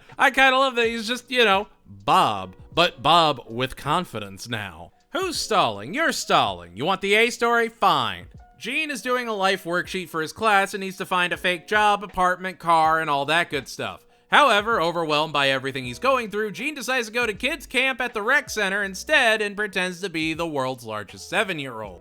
He's giving up his responsibilities to double down on face paint and nap times. What is going on with Gene? What is this weird regressive thing they're doing with him? They had so many great Gene episodes and now it's like they've forgotten how to ever write him the right way again. What happened to this poor boy? He gets signed out of kids club by Gus and then eventually by his dad and decides to be 11 again. Oh good. So glad we had this resolution. Remember when he refused to let his mom go last season? Just give me a normal Gene episode. That's really all I ask. 7 tween again is a hair-raising, age-lowering 6 out of 10. The kids have to clean up the beach over by Wonder Wharf, and Louise starts negotiating with the fish owners on behalf of the kids to get something for their back-breaking work since the camera crews are coming to do some promo shots of the theme park. Fun fact, Mickey in this episode would actually be played by series creator Lauren Bouchard rather than Bill Hader. And so, the kids clean the entire beach up for some massive hot dogs, and Calvin tries to go back on his word and have carnies throw trash back on the beach to show they didn't do it. It's refreshing to get more of Louise v. Calvin. We got some of it back in the taking of Funhouse 123, but now they're actively clashing again, and you can see she's sort of holding her own against him. This isn't the kids run the restaurant again. They're not as easy to trick anymore, and it's a small amount of growth that helps the show as a whole really start to develop more. The B story has Teddy showing off his new lip accessory, a mustache of his very own. He's giddy that he gets to share grooming tips with Bob, who just kinda grows his and doesn't think about it. It's honestly a perfectly serviceable episode that plays exactly how you think it would. Teddy shaves and the kids get their taco dogs but not their time at the park because Calvin isn't about to lose too much to a child. Like, that's perfectly on brand. I'm not mad about it. We're 12 seasons deep and this is the season where they had to spread their resources for the movie and it's still kinda solid? That really says something about the creative team, and even looking at the rest of the season, just sort of more of this same quality. Beach Please is a cleaned up and taco meat filled 7 out of 10. Tina and Louise are tired of sharing a desk, so Linda wants to build a loft bed for Louise so they can fit a desk in her room and give them both the space they need. Bob says to wait for Teddy, but you know that dinosaur report waits for no one, so they decide to build it themselves. What's your favorite dinosaur? Leave it down in the comments below. Mine's the iguanodon. That's a lie. It's Spinosaurus. The B story has Bob encouraging a DM, Dungeon Master, who's running and hosting the D&D campaign at the restaurant. The DM, Shirley, would be played by Danette Wilson. Alec Mappa would be Merfurion, and Lady Canifer would be played by Christine Medrano. It's an anxious DM hosting her first play session. Anyone that's DM'd knows that it's a spooky thing putting yourself out there like that. Look at that, she has an encounter she thinks they're gonna like but wants to scrap it because she's having second thoughts and it might be stupid. Aw, look at her self-doubting, stinking thinking. You love to see it. It's just look at that. That's real human motivation. The loft building is, they struggle to build a loft and then they do, and it's an institution of the rest of the show. Louise will be shown in that loft going forward, and it's fine. All of it is fine and totally and utterly human. That is a regular weekend at the Belcher house, and it's honestly great that it's just so wholesome in a way. No one's dropping acid and screaming as a hurricane whirs outside. Sometimes you just build a loft and it's hard to do and it's gonna be clunky and it's fine. Sometimes those quiet days are all you need. Loft in Bedslation is a creative encounter producing 8 out of 10. It's our Thanksgiving episode! The family's volunteering at the retirement home, and Sergeant Bosco is struggling with spending the holiday with his mom and trying to get her to engage with the home activities, while also trying to show that he does love her in his way, and he's not his brother who couldn't visit her. Linda spends her time in the home trying to get his mom to see that Sergeant Bosco isn't so bad. Tina and Jean help Zeke entertain the folks, and when the chefs have to leave, it's up to Bob to prepare the retirement home's Thanksgiving feast, and he's actually super excited about it. Louise gets sent in to be with her dad and decides to sabotage his cooking, so he'll kick her out of the kitchen and she'll get to do whatever she wants. Oh, good. So glad Louise decided to be the antagonist. Oh, but Bob finds a torch and Louise wants to use it, so she cares again. Woo! Louise being selfish and not understanding why people care about things. What an absolute banger episode idea. Like, Bob's not even getting paid, but he's looking around, seeing more food and seeing more opportunities to really make something special, and Louise is just adding roadblock after roadblock until she can actually get something out of it. It's just frustrating. It could have been her doing her best and him being overly critical and realizing he needs to dial it down, but no, that I guess would be too easy. We kinda get those elements, but she quickly spirals on it. He just takes things from her when she starts messing up, so yeah, he wouldn't want her around the torch, he wouldn't want her hurt. I just feel like it could have been set up better. Also, huge shout out to Stephanie Beatrice this episode. I could barely recognize her as Deirdre, and you can tell she's just that passionate about voice acting. She's a fantastic talent and it really does shine through here, and I love that she is showing up throughout the series as a recurring voice. She's a wonderful addition. I like that they're in the retirement home and they actually have a reason to be out of the house on Thanksgiving that actually has them giving back to the community. The Belchers are good people at the end of the day. I just wish Louise gave literally anyone as much understanding as she's been given time and time again. But also, she's a kid and isn't going to have that introspection all the time. It's a toss-up. Stuck in the Kitchen with You is a marshmallow melting, parade watching 7 out of 10. A family used to live where the Belchers do, and they want to come and visit, and Linda's super excited to show off. Fun fact, Kevin Avery and Danielle Gaither, who play Victor and Violet this episode, would also both work on The Great North, with Kevin Avery actually writing a couple episodes. Robin Thede would also guest star as the mom. The bulk of the episode is Tina and Sismita in their photography class, and Tina's struggling while Tammy and the, I guess, cool kids use the photography class as a way to ditch school and get slushies. Oh look, Tina takes a great picture, but it has evidence that Tammy and everyone was skipping, so Tammy wants to destroy the evidence. Oh no. I can't pretend to care about that group anymore. It's the epitome of a self-fulfilling prophecy at that point. Oh, Tammy and Jocelyn bad, Jimmy Jr. dances, and Zeke could find better friends. You know what? I could just completely blast these elements, but instead I'm gonna say, I enjoy Mr. DeSanto. I had no idea it was Nick Kroll, and you can tell he's at least trying with the character. There's something there to actually work with, and I don't know, he quickly became one of my favorite teacher characters of the whole show. Even if the episode is one of the weakest of the seasons, he isn't a reason it's brought down. He just adds an extra element to it. He's so blasé about it and is ready to just crack the hammer down on anyone that's caught skipping in his class, because he's the cool teacher, but he's not that cool.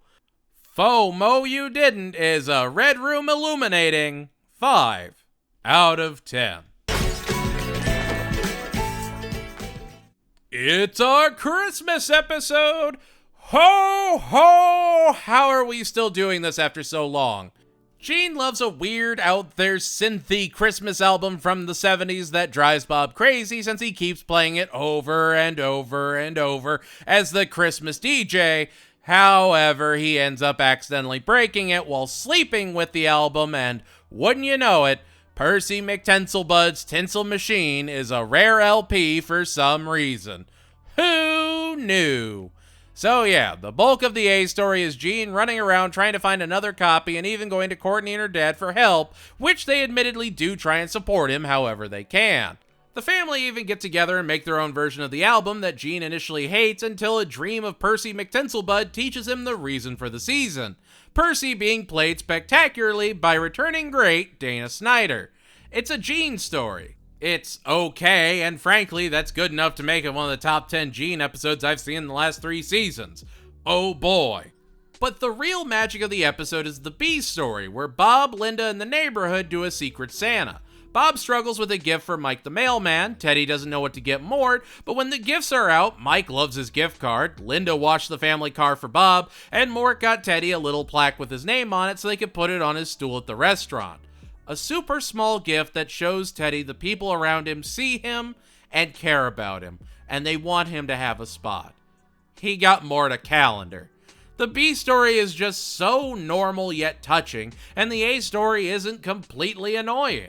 Not my favorite Christmas episode, but absolutely not the worst either. Something I say pretty frequently, I know, but they know what they're doing with the Christmas stories. I don't know what you want from me. They're usually bangers. Gene's Christmas Break is a holiday-delightful, groove-adelic 8 out of 10. The B story has Bob and Linda arguing about what they want to happen with their bodies when they die. Linda wants to be cremated and Bob wants to be buried, but as they keep fighting about it, Bob gives in and just admits he doesn't want to be alone when they die and he'll do whatever she wants. Then they find out how expensive it is and the entire thing is shelved. Cool. Awesome. Really glad we just had a nothing story that did nothing. At least it shows that Bob and Linda care about each other. Aw, isn't that a sweet story, even if it's just brochures and talking? The A story is kinda slightly incredibly infuriating. It's time for teacher evaluation, so all the students are told to be honest about how they feel about each of the teachers and to be professional.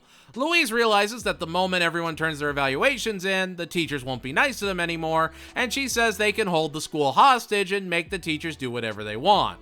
You wanna know why Miss LeBons wants to do well on the evals? Because she has to walk 4 blocks from the overflow lot and wants a main lot spot. She puts up with Louise constantly, and Louise writes the most scathing, harsh evaluation she could possibly about her teacher. She calls her old, haggard, and just overall burnt out. You're supposed to like Louise. I don't know. She has not been great this season. It's a Louise and LeBons episode, weirdly enough, and it does a great job of humanizing LeBons and showing us more of who she is, but it's also just more Louise being just totally oblivious to how other people operate. Like, Miss LeBons is combative with Louise because she knows Louise is way smarter than she lets on. She challenges Louise because she knows she can do better and needs conflict to improve. Louise is shocked when she finds out an adult could possibly know more than her, and oh look, she has a realization and is giving her actual evaluation over the PA, even though she was the source of the conflict in the beginning. Yay! Mr. Franz suggested the evals. You could have just as easily had him be the big bad doing something stupid, but nope, it's Louise, because that's the easy way out. I liked the Louise-LeBons bonding, but it just felt forced after a point. touch of evaluations is a 4s across the board, 8 out of 10. It's our Valentine's Day episode! Bob and Linda get invited to a fancy dinner on King's Head Island after the head chef of a fancy restaurant loves their burgers. Again, Bob is getting complimented by professionals and shows that he's a great cook in his own right. They take a ferry, however they got on the wrong ferry, end up on the complete opposite end of the island, and struggle to make it over in time for the reservation, and that's really the whole A story. They're trekking through mud, asking where they can get a taxi, and of course all the taxis aren't running, so they have to help herd sheep that got out so they can get a ride. They're trying to be the best power couple they can be and struggle to make it to a romantic dinner they more than earned. And that's the A story. Bob and Linda loving each other and powering through so they can enjoy their time together on Valentine's Day. Again, they make such an incredible married couple, and it's so healthy to see. Marge has threatened to leave or has left Homer well over a dozen times. Lois actively hates Peter most of the time. Even Beef in the Great North is a single dad showcasing a non-nuclear family dynamic and how that can work. And those are all shows that come on around Bob's Burgers, where Bob and Linda are weird, awkward, they fight, but they still love each other at the end of the day, and that's phenomenal for their characters. It again adds another layer of comfort that those core relationships aren't manipulated for the sake of the story. Remember Seaplane? Linda's with Upskirt Kurt, doesn't cheat and never even considers it because she's Linda. We're 12 seasons in and Bob and Linda are that same couple, maybe arguably stronger. It's just really fascinating to see. But what's even more exciting is the B story. The kids want to get discount candy, so they plan on sneaking past Jen. However, Jen wants them to go to their rooms because she's got a hot notarizing date coming over. Oh man. Christopher, her seemingly adult crush, will be played by a man that knows a thing or two about pumpkins, fireworks, and what to eat for breakfast. The one, the only, Joe Pera. Seriously, the fall season is the best time to watch Joe Pera Talks with You. Talk about a show taken way too soon. Yeah, it's really just exciting because you get to hear Joe Pera's sweet monotone musings, but it's still sweet even Jen is trying to find someone. The episode as a whole is just a celebration of Bob and Linda's love and how they endure challenge after challenge on the daily, and even if they're dirty and muddy, they love one another, and that's really never gonna stop. Ferry on, my wayward Bob and Linda is a power couple approving, Joe Pera viewing, 9 out of 10. The ship Teddy served on when he was in the Navy is being decommissioned, and he doesn't want to go until Linda convinces him it'll be good for him. That's right, folks, it's a Teddy episode, baby! Teddy backstory? Hell yeah! Banana bread at work, dude? Hell yeah! The family goes with Teddy to the decommissioning celebration, and yeah, it's the Belchers on a boat with Teddy. Again. Turns out Teddy didn't want to go to the event because he fell off the side of the boat twice in his service and never stopped getting ribbed for it. Everyone would mock him about it, and he kept trying to prove himself. Oh, and Linda wanders the boat, and Bob is really bad at tying knots, even though he looked like a former soldier. Oh look, someone fell overboard, and Teddy goes to help them while Bob ties the rope down to help out. Look at that, he did learn something. It's honestly a really simple Bob's Burgers episode, but it works because it's Teddy focused. The Belchers are the strangers in the situation. Teddy is bringing them into his world, and we actually get to meet the people he worked with. It's those little peeks into people's lives that I really appreciate, and while yeah, the episode is basic, it still got solid jokes and again, a concrete idea of what they wanted to do.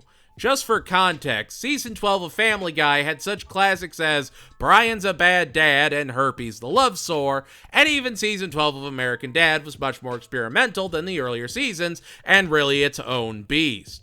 The fact we've had some amount of consistency this deep into the 12th season speaks volumes for Bob's Burgers. Is this the best the show has to offer? No, absolutely not. But I at least commend them for doing something different and doing it well. Forget Me Not is a tied snug 8 out of 10. I have watched this episode 4 times just for this review. Because it's good? Nope. Because I keep thinking I skipped it. Because every time I sat down to write about it, I couldn't remember the A story, but I remembered the B story vividly. Let's get through the A story because it's a lot. Tina and Louise are bribed by Courtney with candy to get Gene to finally agree to be in her music video, even though he has refused time and time again and has absolutely no interest whatsoever. They manage to coerce Gene to be in the music video and guilt trip him to keep him going along with it. Alright, sure. Any wacky twist or anything? Nope. Gene does something he absolutely hates, and when he can't take it anymore and snaps that everything is awful and sends Courtney crying, he gets guilt-tripped into sucking it up to do something that his friend wants to do because she wants to do it, and he just needs to support her. Remember when Courtney bribed his own sisters to get him to do the music video? He was already saying no. You think he was gonna magically be all on board after a second? She knew she bribed them. She was very clear. But now Gene's the one that has to apologize to her? She doesn't even say anything, and then they just sort of finish the music video. It's a dumb, bad story that is frankly one of the worst A stories of the entire show. It's just Gene being miserable, reacting, getting put down for it, and doing what he hated anyway because his sisters got to enjoy candy. It's not funny, and you just end up feeling bad for Gene, which is so damn frustrating. I guess at least it's technically a good Gene episode because Gene isn't in the wrong. He didn't do anything bad. The A story is abysmal, utter genuine garbage. And yet the B story is so incredible, I almost didn't care. A customer comes into the restaurant with a briefcase and just quietly eats a burger without really interacting with anyone.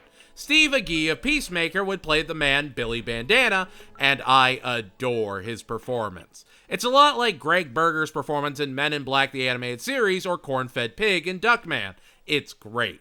He leaves his attaché, and so Linda naturally takes it and starts wondering what it is. Of course, Linda and Teddy think severed hands because there's no way it's business stuff like floppy disks, it weighs too much. Bob is staunchly against them doing anything, and then, bam, of course, Teddy breaks it open and there's just a bunch of walnuts for some reason. Just a weird dude comes into the restaurant and Bob and the gang are just weird back. I was crying. I was laughing so hard at this B story, and I watched it 4 times. It got me every single time. It's great. Yeah. The A story is awful, but I got so excited when I saw that nutcase. Video Killed the Genio star is locked up and nutless. 7 out of 10. Louise is excited to go through the Greek unit in her class because the teacher sets them up in a circle and hands out special coins for right answers that can be used at a special gift shop. However, when Louise is in class and the teacher has her back turned to her since she's teaching in a circle and doesn't call on her or Rudy or Millie, Louise, Rudy, and Millie decide to take matters into their own hands and end up making fake coins so they can get prizes and betray the trust of the teacher. I get Louise is 9 and doesn't fully understand things, but here's a teacher that uses her own money to make the coins, to get the prizes, to turn the whole class into a mini Grease to make it more engaging for her students, and when kids don't get what they want, they go behind her back instead of talking to her about it? It's rigged? You didn't think to have rotating seats so everyone is able to be seen? Even in the end of it, when Louise is trying to get away with everything without consequences, it just feels wrong. Louise is 9, but also makes counterfeit coins. You get one or the other, not both. The B story is a tale as old as time. Linda thrashes in her sleep and it wakes Bob up, so he decides to go and sleep on the couch. He sleeps great, so he starts to get used to it until he gets the even better idea of going to the basement. He sets up his own mini apartment, misses Linda, invites her down to his little dad pad, and then just goes back up to their bed because it's worth getting kicked to be next to his wife. Which, if that's not one of the most relatable stories I've ever seen, I frankly don't know what is. The episode is good, and remember, if it can elicit emotion out of you, that means the writing served its purpose. You're not supposed to like what Louise is doing, and they're very clear on that. I also appreciate that Gene and Tina are very enthusiastic supporting characters this episode. They're just there and happy to help. Ancient Misbehavin' is a foil core, deep snore, 8 out of 10. We knew it was going to happen eventually, so here we are, the anthology episode of the season. Fun fact, this would be the first time Eric Bauza would play Big Bob, taking over for Bill Hader, much like how Lauren Bouchard took over for him for Mickey earlier in the season. He would also be the new voice of Jimmy Pesto going forward. Tina needs to interview her grandpa for her class, and Bob mentions a tree story his dad told him from before Bob was born, but he was very tight-lipped with the details. So all the kids come up with their own explanations for the infamous tree event. The first is a Jack and the Beanstalk story, because why not? And the second is a forest alien invasion that seems very reminiscent of John Carpenter's They Live, starring the late Rowdy Roddy Piper and a very young Keith David, who would be a recurring actor in the Carpenterverse, even showing up in The Thing opposite Kurt Russell, another frequent John Carpenter player. Yep, sure is an anthology episode. At least they only do 2 stories this time instead of 3, and they do have some room to breathe, but the Beanstalk story is just way too long. The alien one is fine, I didn't hate it all that much, it just didn't do anything. Literally, the only saving grace of the episode is Big Bob opens up about the story, and it turns out when he just avoided being crushed by a tree, he knew he had to marry Bob's mom because he couldn't imagine a life without her, and didn't want that to be his last memory. It's sweet and honest and does kind of rebound the episode, but overall it's just not all that interesting. Interview with the Pop Pop Pyre is a stalked and abducted 6 out of 10. I don't know how to feel about this episode, gang. Louise's friends say they don't like how risky and dangerous Louise is sometimes, and she doesn't get it. They don't want to break a mirror, and she absolutely does, just to see what would happen. She's just being herself and doesn't want to be less authentic. I get it, but also they do kind of bring up some valid points. A lot of the issues that happen to those kids come from Louise's crazy ideas. Maybe if Louise slowed down and looked at life, breathed in a little bit, things might not be so bad. And so, Louise bonds with the spider and keeps it as a pet, even as everyone tells her to get rid of it because it scares them. The spider gets out of its box after Louise tries to hide it, and it ends up hiding in Bob and Linda's bed, and they have to get it out, and Bob lets her keep the spider in the basement. Okay. The bee story? Nut briefcase? Tiny Coat Rex 2, the re-rackening? Nope. Bob texts the dad group. Teddy gets jealous and texts Bob. That's it. I mean, there is an emotional core with Louise and the spider, but it just doesn't really do anything with it. Yeah, no one says Louise has to be less like herself, but also, the spider gets put in the basement and everyone just sort of goes on with their lives. It's a flatline episode that doesn't really have a hook. There's no suspense, drama, a proper climax, it's just this steady through line. By the time it was over, I already forgot about it. Spider House Rules is a group chat uniting, finger slicing, 5 out of 10. Ginger is coming over! We're finally gonna hear Ginger! Ginger, Ginger, Ginger. Ginger's coming over and Linda is super stoked. She's got the good wine and everything. Well, turns out Ginger's car broke down. She's gonna take a second to get there. Meanwhile, Gretchen and Gail come over and Linda hangs out with them, but quickly shoos them out so she doesn't have her friends co-mingling. Okay. Oh, look, Linda invites Ginger over to Gretchen so they can all hang out, and we get to see the back of Ginger's head before Gretchen tries to fight her in fencing gear. Awesome. It's an episode that sure does happen. The B story is fun enough that I just don't care, though. Nat is in the Limo Olympics and the kids and Bob are helping out. So it's just them competing in the games and being their best Belcher selves. It's not an episode for me, but you know what? It's a perfectly decent episode of Bob's Burgers. It has 2 fully realized ideas and does have a little bit of emotional depth while still having great jokes. It was also a decent Gretchen episode, which seems to be fewer and fewer lately, and it wasn't bad at all. I genuinely kinda love that Gretchen's getting this rework. She's wild, she's weird, but she's always going to be in Linda's corner. While I do prefer Linda and Teddy episodes, it's always nice to have Linda branching out. It is kind of funny, though, that Bob keeps making all these friends, but Linda really just has her core 3, one not even counting, cause it's her sister. And yet, she's the more outgoing one. It's just kind of funny to look at. A clear and present Ginger is a zombie squirting 7 out of 10. Gene is absolutely and utterly obsessed with a Tamagotchi and wants to take care of it every waking minute of every waking day. He's tucking it in, feeding it, everything. Which I'm glad to see Gene taking care of something, since that was a plot point earlier in the show, except this is just a straight up obsession with a Tamagotchi. Genie weenie, it's not that deep. It's got the memory of like a Texas Instruments calculator, and I feel like that's insulting a Texas Instruments calculator. Bob even tries to help him with a school project about planting sprout seeds and documenting the growth that Bob is just infinitely more invested in than Gene. Gene has Bob look after his digital friend, and Bob accidentally leaves him in a bread pervert frequented bread truck, and they have to go around to get it back with Gene's digital buddy not making it, so they have to restore a save and save the day. Cool. Okay, B story? Anything better than that?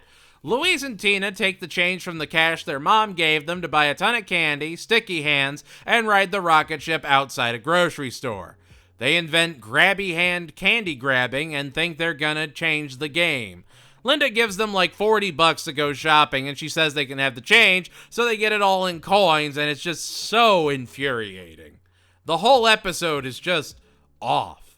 Who is this for? It's another weird Gene episode, and sure, the Louise sticky stuff is funny for like the first minute, but it just drags on for way too long and has no real satisfying conclusion.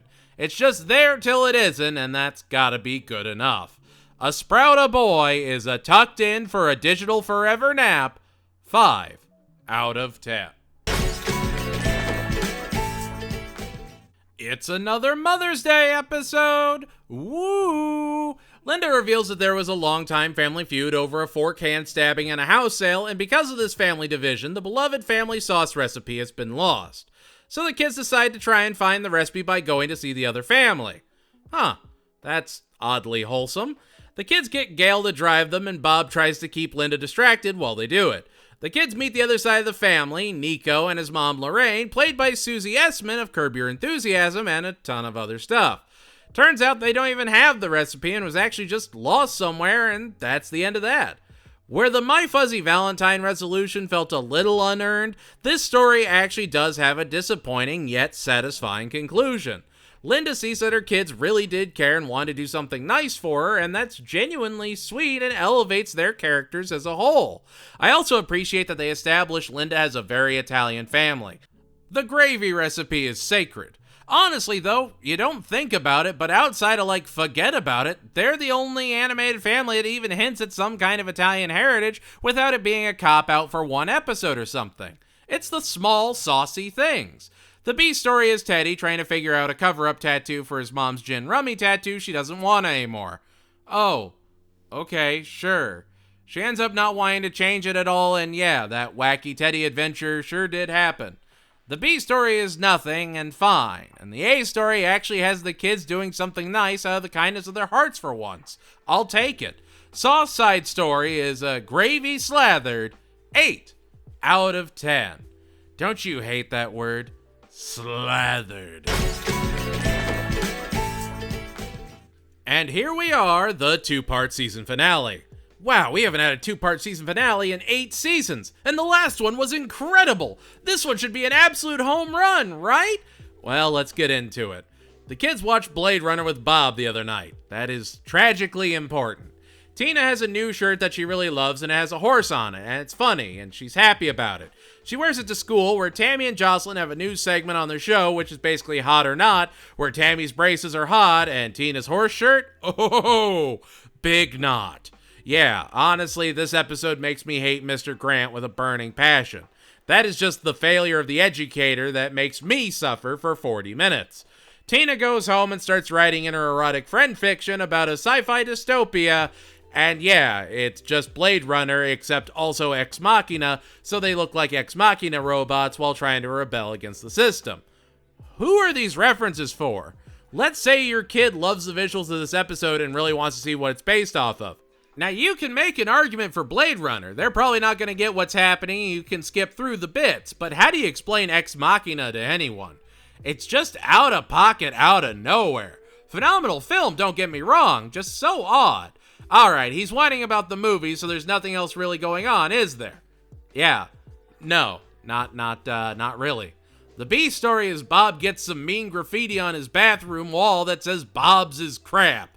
Yeah, take that, Bob. Bob tries to figure out who did it and then just makes peace with himself and believes his burgers aren't crap.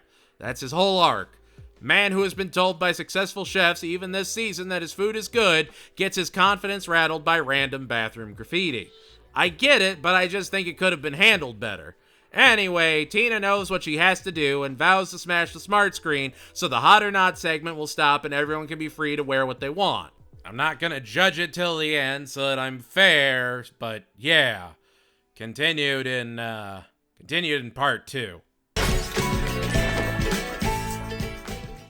Oh look, Tina is sneaking into the school to smash the screen and the family run to stop her and try and get her to leave so she doesn't get expelled for breaking a very expensive piece of tech being misused because a teacher is a moron. Wow! We get more Blade Runner Ex Machina stuff, and yeah, sure, it's arguably the fantasy of the anthology episodes in an episode with consequences, but what does it do? What does it add? The entire thing is Tina feels harassed for wearing a cool horse shirt, goes to break the screen, doesn't. That's it. Like, I get what they're going for here. It's Tina escaping into her world of fiction and showing how the media we consume shapes how we view the world. I understand those elements. They're also just not that good here. Oh, look. Tammy runs into Tina and tells her they only did the hot or not segment because Tammy was worried people would think her braces were dumb and wanted to get ahead of the trend. Tammy being the worst. What a concept. Also, like, you could have had her and Tina teaming up. Maybe Mr. Grant goes mad with power and calls Tammy's braces not. Like, this had an opportunity for them to actually work together, for them to have a kind of connection, and she's still the worst. But Tammy and Tina have their moment, and now Tammy and Jocelyn aren't doing the segment anymore, and that's freed everyone to wear whatever they want, including Tina's totally cool horse shirt that she really wants to show off. Can we just be done with Tammy at this point? We have had her for 11 seasons, and I genuinely cannot think of one time she was better than decent. Comparing this to Bob destroys/saves the town is night and day. And I'm sure there's people that like this idea out there, but this two-parter is just not for me. It's just so fantastically nothing. Oh, the robots are dancing and free. Yay! Has nothing to do with Blade Runner or Ex Machina and just everyone dancing at the end. Which, yes, I get that can be the joke. That Tina is making this big melodramatic sci-fi spectacle over her feeling embarrassed about wearing a horse shirt because two nobodies said it looked dumb. It's such a simple premise, and it could be just exaggerated to the nines, but even those Blade Runner scenes are so especially muted because you have to make sure everyone can follow along and you can't take it where you'd want to. You have to make it funny even if they don't know what Blade Runner is. It feels like a finale that was held back from greatness, like it was 5 steps away. Bob's story didn't need to be there, but if you're gonna have it, give it some actual weight. Have him really spiral too. Give him a song where he's singing about how he's good enough or something. Instead, it's just, yeah, a weird parody/dramatic epic, I guess. The soundtrack is great for it, but that's really kind of about it. Some Like It Bot is an Oscar Isaac appreciating, Asimov reading, 6 out of 10. And there we have it, that's season 12! This would be the end of the pre-movie era. This is what we were left on before going into the movie, and it was largely fine. Some episodes were better than others, but there was still that trademark consistency we've come to expect from the show. And looking at the post-movie era, at least just season 13, we're getting a significant paradigm shift. Bob's Burgers is continuing to evolve as a media experience, and the Bob's Burgers of season 13 is almost unrecognizable compared to Human Flesh all those episodes ago. Does that mean it's good? Well, you'll have to find out when we careen into season 13. And there we have it. That was the entire pre-movie era, and looking at the runtime in this video, obviously I am going to keep rambling at you just like this without going over any new content whatsoever. Buckle up, buckaroos. Yeah, obviously, this isn't the end, but I did want to take a look back at the seasons we covered. Look at how big the roster for this show has gotten. how many characters we've met, the adventures we've been on. Regardless of how someone feels about the current episodes of Bob's Burgers, I don't think anyone could say anything in the show was definitively bad. No matter what, there is always a consistent quality to Bob's Burgers and a constant respect for the viewer's time and intelligence. You're very rarely spoon-fed jokes or plot points, and the characters have only gotten more and more relatable to lived experiences as time goes on, rather than being flanderized and pigeonholed. The show has steadily evolved from dark comedy to comfort comedy and never really lost the spirit of what it was. A loving, weird family that works in a burger restaurant. Now, how does Bob's Burgers change after the movie? And is the movie any good? Well, there's really only one way to find out, isn't there? What worked, what failed, what sinkhole body burials will be curtailed. That's right, it's time for our reviewee of the Bob's Burgers movie. Yeah, I got nothing. Enjoy, everybody. I have watched this movie 5 times in the last 4 days. I have it on as I'm typing this review just to be familiar with it. When you think of traditional animated comedy big screen movies, you typically think of a larger-than-life adventure. The Simpsons movie had the Simpsons escaping as the city was being domed and they had to save it from being destroyed. Beavis and Butthead go across America and commit crimes. Oh, and the South Park movie was just a whole experience in and of itself. You go bigger and bolder because you want it to catch not only the eye of the fans, but also of new viewers that may not know anything of the show. Beavis and Butthead Do America still works even if you've never seen a Beavis and Butthead cartoon before. The Hey Arnold movie works even if you've never seen Hey Arnold because they try to make them as accessible as possible to reach the widest audience imaginable. My biggest gripe with and my greatest point of respect for the Bob's Burgers movie is it doesn't do that. The movie is literally just a normal Bob's Burgers experience for 90 minutes. Bob is making a burger to take to the bank to get some help on his loan. Tina wants Jimmy Jr. to be her summer boyfriend.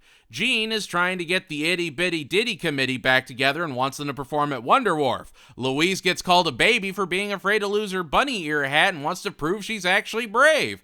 And that's it. That's all just so pedestrian and normal. And then, oh hey, a sinkhole opens in front of the restaurant and a pipe bursts. So the front of the restaurant is closed and Louise goes down into the hole to prove she's brave and ends up finding a skeleton of a carny. And while people initially expect it was Mr. Fish Odor, Louise and the kids aim to get to the bottom of it to find out who the actual culprit is, while Bob, Teddy, and Linda take a makeshift burger cart to the wharf to sell burgers even though they're not employees, just so that they can make some money. Huh. Yeah, it's just exactly what you'd expect from Bob's Burgers and not really a hair out of place. Now that being said, I want to be very clear, this is a very, very pretty movie. The animation is incredibly smooth, and while there were a few scenes that were exceptionally dark, that's obviously done on purpose and does work, just made it almost impossible to see. The movie was never hard on the eyes, which is honestly super nice. The musical numbers are super well designed, the shading is nice, and overall, while not a visual spectacle that takes your breath away or anything, it was made very professionally and incredibly well. The movie genuinely feels like it was intended to be a treat for longtime fans, something for them to go home and throw on and just sort of zone out to. Ironically, one of my biggest issues with the movie is the lack of songs, which I'm genuinely surprised by. You got Sunny Side of Life, Lucky Ducks, and I guess the villain song, with a final itty bitty ditty at the end. 3 to 4 songs in a Bob's Burgers movie that's 90 minutes long? The Bleakening had like 4 and it was 40 minutes. When music is such an ingrained part of your show, I'm surprised it was used so sparingly in the movie. No Mr. Fish Odor song, no actual Louise song or anything. It just felt lacking in the one place I'd figured I'd have a surplus. Granted, the songs we do get are earworm bops that I can't stop humming even after the fact. They are incredibly well done and, like I said, designed and choreographed fantastically. Just give me more. The kids go to ask the carnies if they knew anything, and I kinda love that a carny has just been found dead and they're understandably upset. But consider this, Louise was called a baby. Yeah. Equally upsetting, I know. I'll admit, that was the one thing that got one laugh out of me during one of my 5 viewings of the movie. And that's kind of the other thing that stands out. The movie isn't really standout funny or anything. It's not going wild or zany or desperately fighting to get a laugh out of you. It's just telling a Bob's Burgers story. There's no Spider Pig, does whatever a Spider Pig does. There's not something that catches you. There's not even a particularly zany Teddy adventure. They end up knocking over a Carney memorial with the burger cart, and then the cart falls apart on Teddy. Wacky? Haha?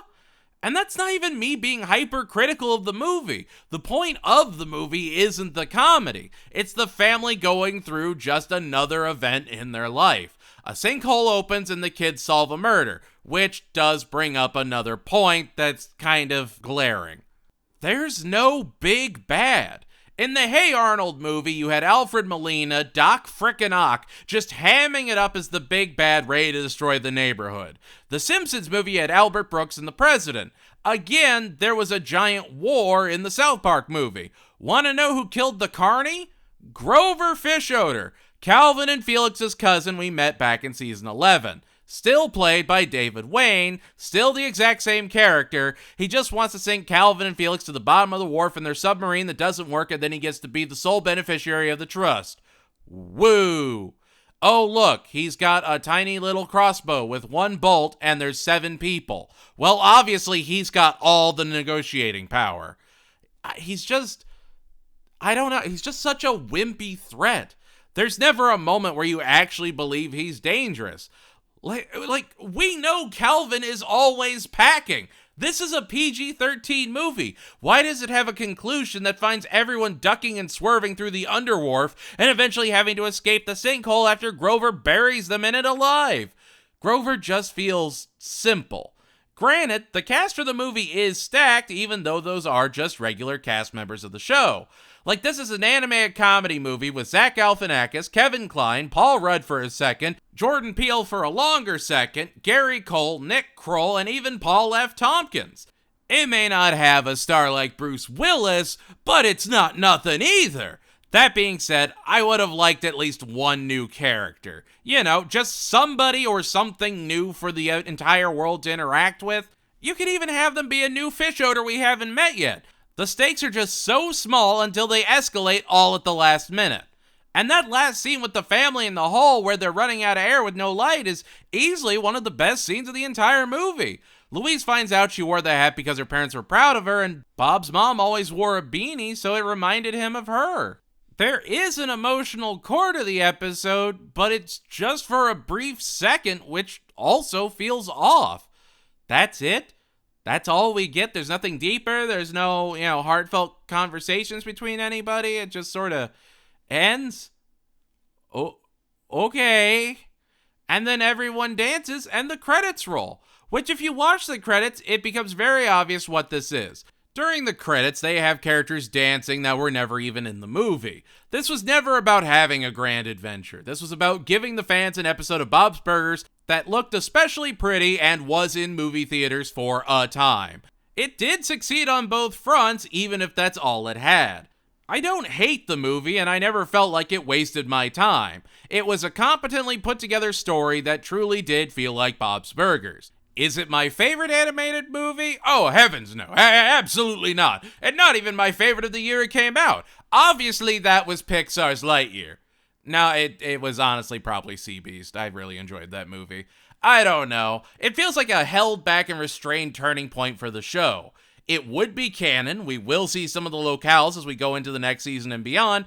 And it'll even be featured in the intro of the show going forward. Even during season 12, you'd see people tripping in the background over the uneven sidewalk, and now you have the pipe burst reference in every single episode. It just feels like the Belchers were too afraid to actually venture out and go have a real big movie adventure. Again, I said this back in Food Truckin'. You can still have that sinkhole, have it close down the restaurant, and they need to take a food truck across America to try and make enough money to save their restaurant within 7 days.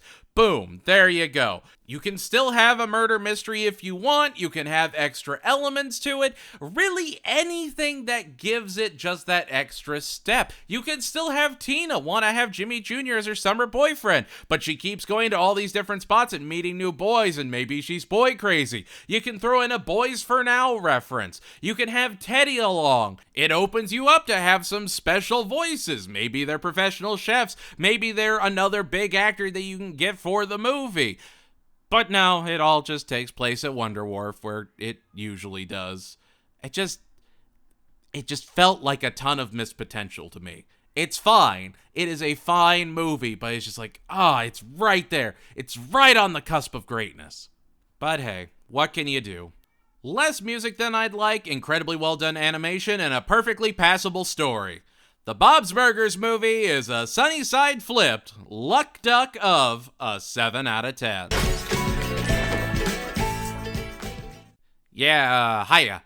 I know you see the timestamp and know there's going to be even more, but I really want to take this time to thank you all so much for watching. I know this is a long video, and hey, if you just clicked to this part and you're just seeing this right now, and you're like, oh, maybe I should go back and watch it because you sound super impassioned. Hey, that did it too, you know? And if you didn't, you're just hearing me ramble, 13 hours in, or however long this video is going to be. I'm still editing it when I recorded this. I just really wanted to thank you all. This has been a wonderful undertaking for me. It's been amazing to see everyone's responses to these videos, to see the love that the show has gotten. I hope you're all doing okay. It means the world that you guys check this channel out, and if nothing else, please stay strong and keep fighting, especially this holiday season. Never forget that you're good enough. Now, ladies and gentlemen, and everyone on that beautiful spectrum in between, I give you Season 13. It's Season 13! The first season of the post-movie era, and, this is definitely a show starring the Belchers, but it's also very much its own thing. Yeah, starting this season and going forward, Bob's Burgers would be much more emotional and focused on growth and development rather than the dark comedy we've been accustomed to. Not to say it won't be there, it's just less common. So how does it stand up to the 200 plus episodes that came before it? Well, there's only one way to find out and 3 questions to be asked. What worked, what failed, what VR nightmares will be curtailed. There's a lot to be reviewed and a lot to be seen here in Season 13. Louise is jealous that Tina gets to sharpen the knives with Bob and wants to use the knives, but her hands are too small, so she wants to steal Tina's. Awesome that that's the episode we're coming right out the gate with. First episode after the movie, and Louise wants bigger hands like she's Charlie's uncle from Always Sunny. Go for it. The A story? Calvin wants the Belchers to help him put on a play to trick Felix into revealing where he hid a trophy from Calvin. If they play along, Calvin will give Bob more restaurant space, which could be huge for him. However, he's visited by a ghost in his dreams, played by Adam Godley, and starts to get cold feet until he's finally so burdened with guilt he snaps during the play and just wants to keep his tiny restaurant. He wants the tiny restaurant because he's afraid he will neglect his meat. He won't have all the orders up to snuff, and he wants to make sure that everything is up to his standard. Yeah, okay, sure. Bob, you good, bud? The episode is weird. It's a kooky fish odor adventure, but it just kinda spins its wheels in parts. You'd think Bob would be more excited about restaurant space, but he just feels self-sabotaging after a point. The Louise hand bits are funny and do provide some dark comedy relief, but overall the episode is just sort of there. Oh look, Felix is eccentric and still kinda weird. Calvin gets the trophy. It does everything it tried to do and is fine Bob's Burgers, which compared to last season is a huge improvement. I will take fine over Gene being awful. To Bob or not to Bob is a sharpened and stabbing 7 out of 10. Linda wants to go on a vacation before the kids go back to school, and so they rent a cabin and go to the woods. The kids, finding out that there's no electricity or TV at the cabin, decide to smuggle the portable TV from their kitchen so they have something to watch. They get to the cabin, get informed to stay inside due to a swarm of insects, and are miserable. That's the whole episode. Bob and the kids hiding in the closet to watch TV, upsetting Linda, who just wanted fun time with her family, and she ends up canoeing out to the middle of the lake in the middle of the swarm and just lays on the middle platform for some reason. Yeah? That's what you're going with? Linda has this whole thing where she talks to the bugs in a hallucination, and the bug tells her, hey, my family's gonna eat you if you don't wake up. Cool. Awesome. The family save her and they go home. It's not really a funny episode or particularly moving in any direction, and just sort of sits there, menacingly. I was told season 13 was life-changing, that it was an elevation of what Bob's Burgers is, and I'm just not seeing it 2 episodes in. The episodes are fine, but this feels like a season 10 or 11 episode, an afterthought episode that exists to pad things out. The kids never even seemed that interested in TV before, and they've been camping before and been unfazed by the lack of technology. So I'm just confused by the motivations here where they can't go a day without it. Have there be something they absolutely want to watch on TV. Have it be a Boys for Now music video they absolutely can't miss, and they're looking for reasons to run away. There's ways you could have done this with very little additions, it just doesn't feel like it stuck the landing. The Reeky Lake Show is a swarming 6 out of 10. 3 episodes in and we get our anthology episode? Oh great, the hits just keep hitting, don't they? Fantastic. Alright, what is it this time? The kids act out their favorite Tarantino movies? Nope. Louise is doing an assignment about future jobs and she has no idea what she wants to do. She starts to spiral and worries that she's just going to be a boring adult when she grows up, and the family tells her stories of prospective jobs she could do and all the amazing things she'll accomplish. Huh. It's actually a really sweet way of spinning an anthology episode. That's a really solid framing device. Alright then. The first story is based off John Wick of all things, and I do love that they keep calling Rudy Louise's strictly platonic roommate and friend and totally nothing more. It's just a dumb fun gag. Wait, did I compliment something an anthology did? Do I smell toast? The second story is an Indiana Jones adventure that's perfectly fine, and Gene somehow managed to get a laugh out of me with Sticky Brown, which was jarring to my very mental being. And the third story is Children of Men. But, kid-friendly, which is funny in its own way. Go on, parents, watch Children of Men with your kids. Clive Owen is great. The family comes together and tells Louise a bunch of fantastical stories to give her hope about the future, and she ends the episode with more hope than she did before. Huh. Much like the last anthology episode, there's an emotional core, and yet this one is much more polished and feels like a properly realized anthology. From concept to execution, I actually find myself enjoying the episode, and all things considered, it's the best anthology yet? What? We're 13 seasons in. How did it take 13 seasons to have an actual banger? What About Job is an underemployed and overachieving 8 out of 10. It's time for a comet show! The family is going to a comet viewing with everyone in town gathered to check out the spectacle. The kids are taking as much wish paper as possible and writing down every wish under the sun, while Tammy tells Tina she needs to apologize to her until Tina is able to turn it around on her at the end of the episode. You get her, drag her, she deserves it. And Linda looks for kettle corn. All very basic and easy to follow plots, with Gene and Louise just sort of being forgotten about until the end, which does make sense. The bulk of the episode is Bob and Teddy wandering around as Teddy believes he's cursed and just looking for any cosmic excuse to break up with Kathleen so he doesn't ruin this relationship like he did all the rest of his and knows she'd be happier without him. Bob keeps trying to talk Teddy down and even tells him that there's no such thing as fate or signs and to just be himself. Bob, the man that once said Teddy wasn't his friend, is wading out into the cold ocean to bring his buddy back to shore and telling him to not give up hope. Huh. It's a touching friend episode where there's actually a very muted appreciation for nature and the beauty of a group coming together to wish on a comet. Oh look, Bob has a bonding moment with a seal and takes it as a sign. There's actually a really great use of shading and cloud cover this episode. The show is being experimental without being overly experimental, and it's just kind of incredible. I'm amazed how much I actually really kind of loved this episode. It's so simple yet spectacular. I don't know, I find myself appreciating the beauty of the comet too, even if it was just drawn. We all have that moment in our life, and to see it so perfectly represented here is really something incredible. Comet E of Errors is a wish granted. 9 out of 10.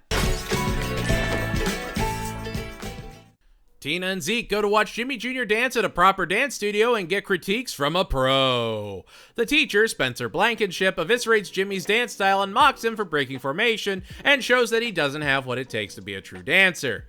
Tina won't hear any of it and keeps trying to blurt out how great Jimmy is and how he's just gonna change the game, and that's totally what's gonna happen. Okay. We get the return of Flip's white fudge from Bob Ashley, so that's cool, I guess. The B story has Teddy taking the family out to grab baseballs in the water outside Wonder Wharf during the games, and Bob is upset that he doesn't get nearly as many as Linda does. Fun fact, Tim Heidecker and Eric Werheim would actually return as the baseball announcers from all the way back in Torpedo. You love, love, love, love, love to see it. I feel weird complimenting the season so much because this episode is kind of not it. The B story is fun, and it's great to have a classic Bob freakout, but the Jimmy Jr. story is just boring. There's gotta be a better way you could have structured it. It's just Jimmy dancing, getting critiqued, and still doing things his way. Cool. This is an episode you could have actually given us something in Jimmy Jr. to appreciate and enjoy, but it just keeps pushing the dance angle like he's gonna suddenly get better at it. Have him grapple with his dad, or Andy and Ollie. Have him have a rival in the class, or something. Anything that builds him as a character. Otherwise, you've seen it before, and Malibu's Most Wanted is just better. So You Stink You Can Dance is a spaghetti arm wielding 6 out of 10. It's our Halloween episode. Ooh! Louise's class is going to an apple orchard for half the day, and then they're going to go back and do the costume contest, so Louise is in her costume as Helen Hunt, and Jean and Tina are walking around the school as a tornado and cow, with Linda patching them up throughout the day so they can win the costume parade. Who's getting the Twister reference? I appreciate that even they acknowledge that it's a bit of a thinker, but really? Eleanor, one of the orchard workers, would actually be played by Chelsea Peretti, and I gotta say I'm surprised at how involved Stephanie Beatrice is in the show, and yet I never really heard anyone talk about her being in it. She's great, and we even get 2 Brooklyn Nine-Nine stars together in the same episode. Which, fun fact, Chelsea Peretti is married to Jordan Peele, who was heavily in the show in its earlier seasons, and did show up in the movie briefly, to reprise his role as Fanny. It's all connected. Oh no, he's going into fun facts. That means there's nothing more to talk about. Honestly, kinda. The episode is just Louise thinking there's something up with the orchard and believes they're doing cult sacrifices for good harvest when they find the costumes they use for the later haunted forest attraction for older kids, which, to be fair, those costumes scared even me. I was not okay seeing those The Village looking nightmare costumes. They were a lot. Overall though, it's a perfectly solid Halloween episode. It's one that never feels like it's shooting to be the best holiday episode, but still wanted to give you something enjoyable. I really kinda dug it. Apple Gorchard is a spooky yet brisk 7 out of 10. Not gonna lie, Season 13 is very much a return to peaks and valleys, with this probably being the weakest episode of the entire season. A VR gaming experience opens next door, so Gene goes with Bob and wants to spend all his money experiencing all the digital majesty. The only problem? The games are all knockoffs and they suck. They're just the absolute worst, and Gene and Bob are having a miserable time. Oh, okay, at least they get a voucher for another free day of play, and so they go back and it still sucks. Life is disappointing. What a lesson for an episode. Fun fact, Nick, the VR center manager, would be played by SNL legend and hysterical guy, Kyle Mooney. What's the B story? Tina and Louise use all the menus to make a giant tower in the restaurant. I mean, I kind of love the dichotomy of the episode. On the one hand, Gene learns that not every capitalist endeavor with new technology is going to be a banger. And on the other, Louise and Tina follow their dream of a massive menu tower as everyone supports their creative endeavor, except for Bob. I like that Bob and Gene are suffering together and he's always there for his buddy, but it just doesn't do anything overall. I don't really need to see them in VR outfits that don't look right, and they're all blocky and weird, and it's just uncomfortable. It's just a bland, nothing experience that never really goes anywhere and leads to disappointment and menu-based tragedy. Ready Player Gene is an update missing and glitched 5 out of 10. It's our Thanksgiving episode! The family decides to spend Thanksgiving playing putt-putt to get the most out of their coupon they have since it's the last day. Louise and Gene get entranced by a Yeti at a hole and start messing with it, while Tina tries to be an adult and follows Bob and Linda around, as Linda gets more and more obsessed with getting another hole-in-one after getting her first taste of the sweet nectar of one-shot goodness, which, to be fair to Linda, is an addictive high. While Louise and Gene are messing with the Yeti, the legs fall off and they frantically try and fix it, with Tina trying to fix the gear and save the day, and her siblings with tiny pencils. It still fails and they get grounded and the episode ends. Yeah? Nothing happens. Louise ignores everyone and does something that causes damage, and then everyone else is on the hook and she thinks they're dumb for not being on board. Sure, she apologizes at the end, but it just feels off. I love me a great putt-putt episode of really anything, and so to have this be the putt-putt episode and just sort of be fine is admittedly kind of disappointing on a personal level. Is it the worst Thanksgiving episode? No, I still think that's the episode where Gene's in the bathroom and we have the story about the Predator. That one's still at the bottom of the list. This one's just okay. It's perfectly fine.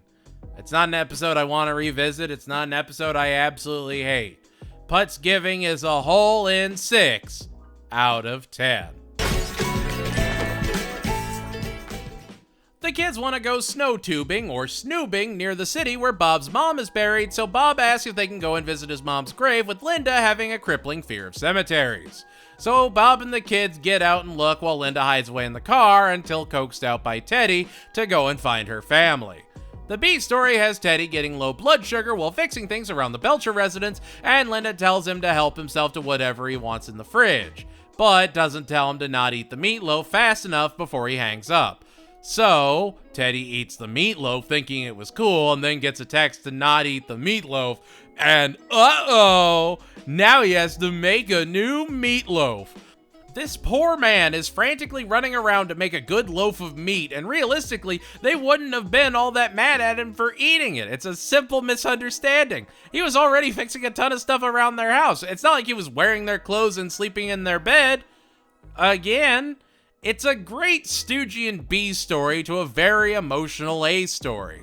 The kids get antsy because they haven't snoobed. Linda finds Bob's mom's grave and talks to her. She tells her how proud she'd be of her son, how Bob's a great father and a passionate chef. He's not around. The kids can't hear her, and this is how Linda feels about her husband. She loves him, and when Bob realizes Linda's in the cemetery, he's frantically looking for her because he knows she'd be scared. It's a celebration of the family they've built and the happiness Bob has found for himself after losing his mom all those years ago. It can be rough for kids to visit their parents' graves, especially when they passed when they were kids. You don't want to face the concept of death, and you always fear what they might have thought about you or if you did enough with your life. It's a lot that can weigh on your shoulders, and it's important to celebrate the step Bob takes by going to see her.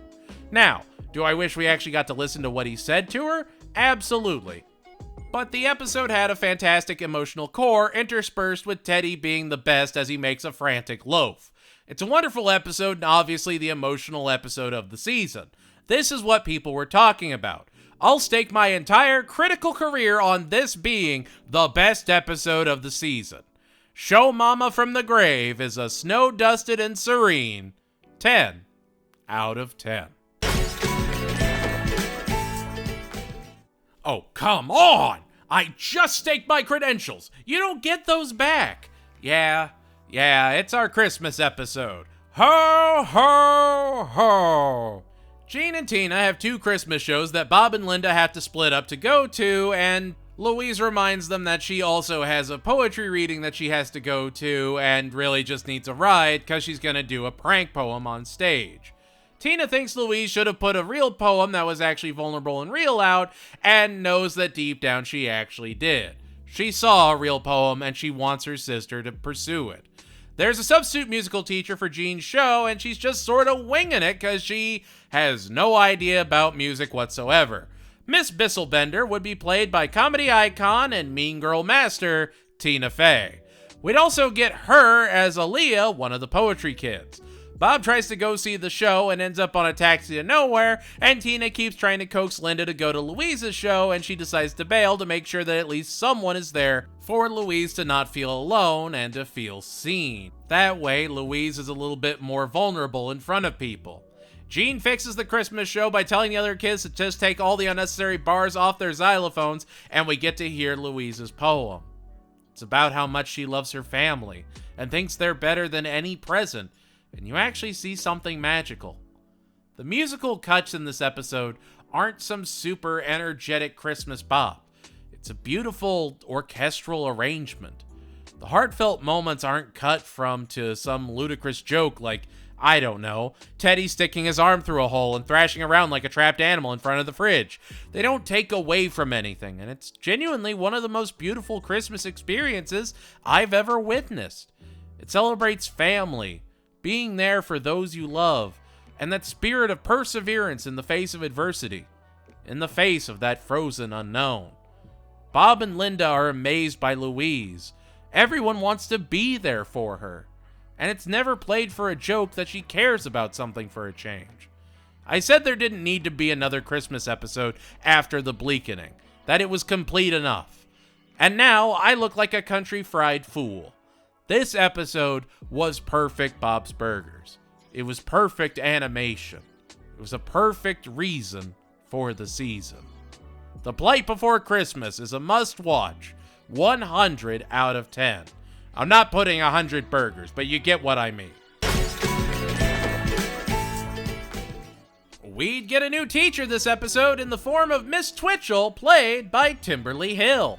Chelsea, a student in Tina's class, thinks she cheated on a test and is going to report her to Frond, even though Tina caught her cheating, so she starts to panic that the mighty hammer of accountability Billy is going to come down on her. But before she can confront Chelsea, boom, snow day, and the heat is out. The B story has Bob harassing the heating and cooling guy Teddy recommended to him, and it being a whole awkward thing. Oh look, Tina is hallucinating a giant accountability as she wanders in the snow. Billy would actually be played by Righteous Gemstone's own Tim Baltz.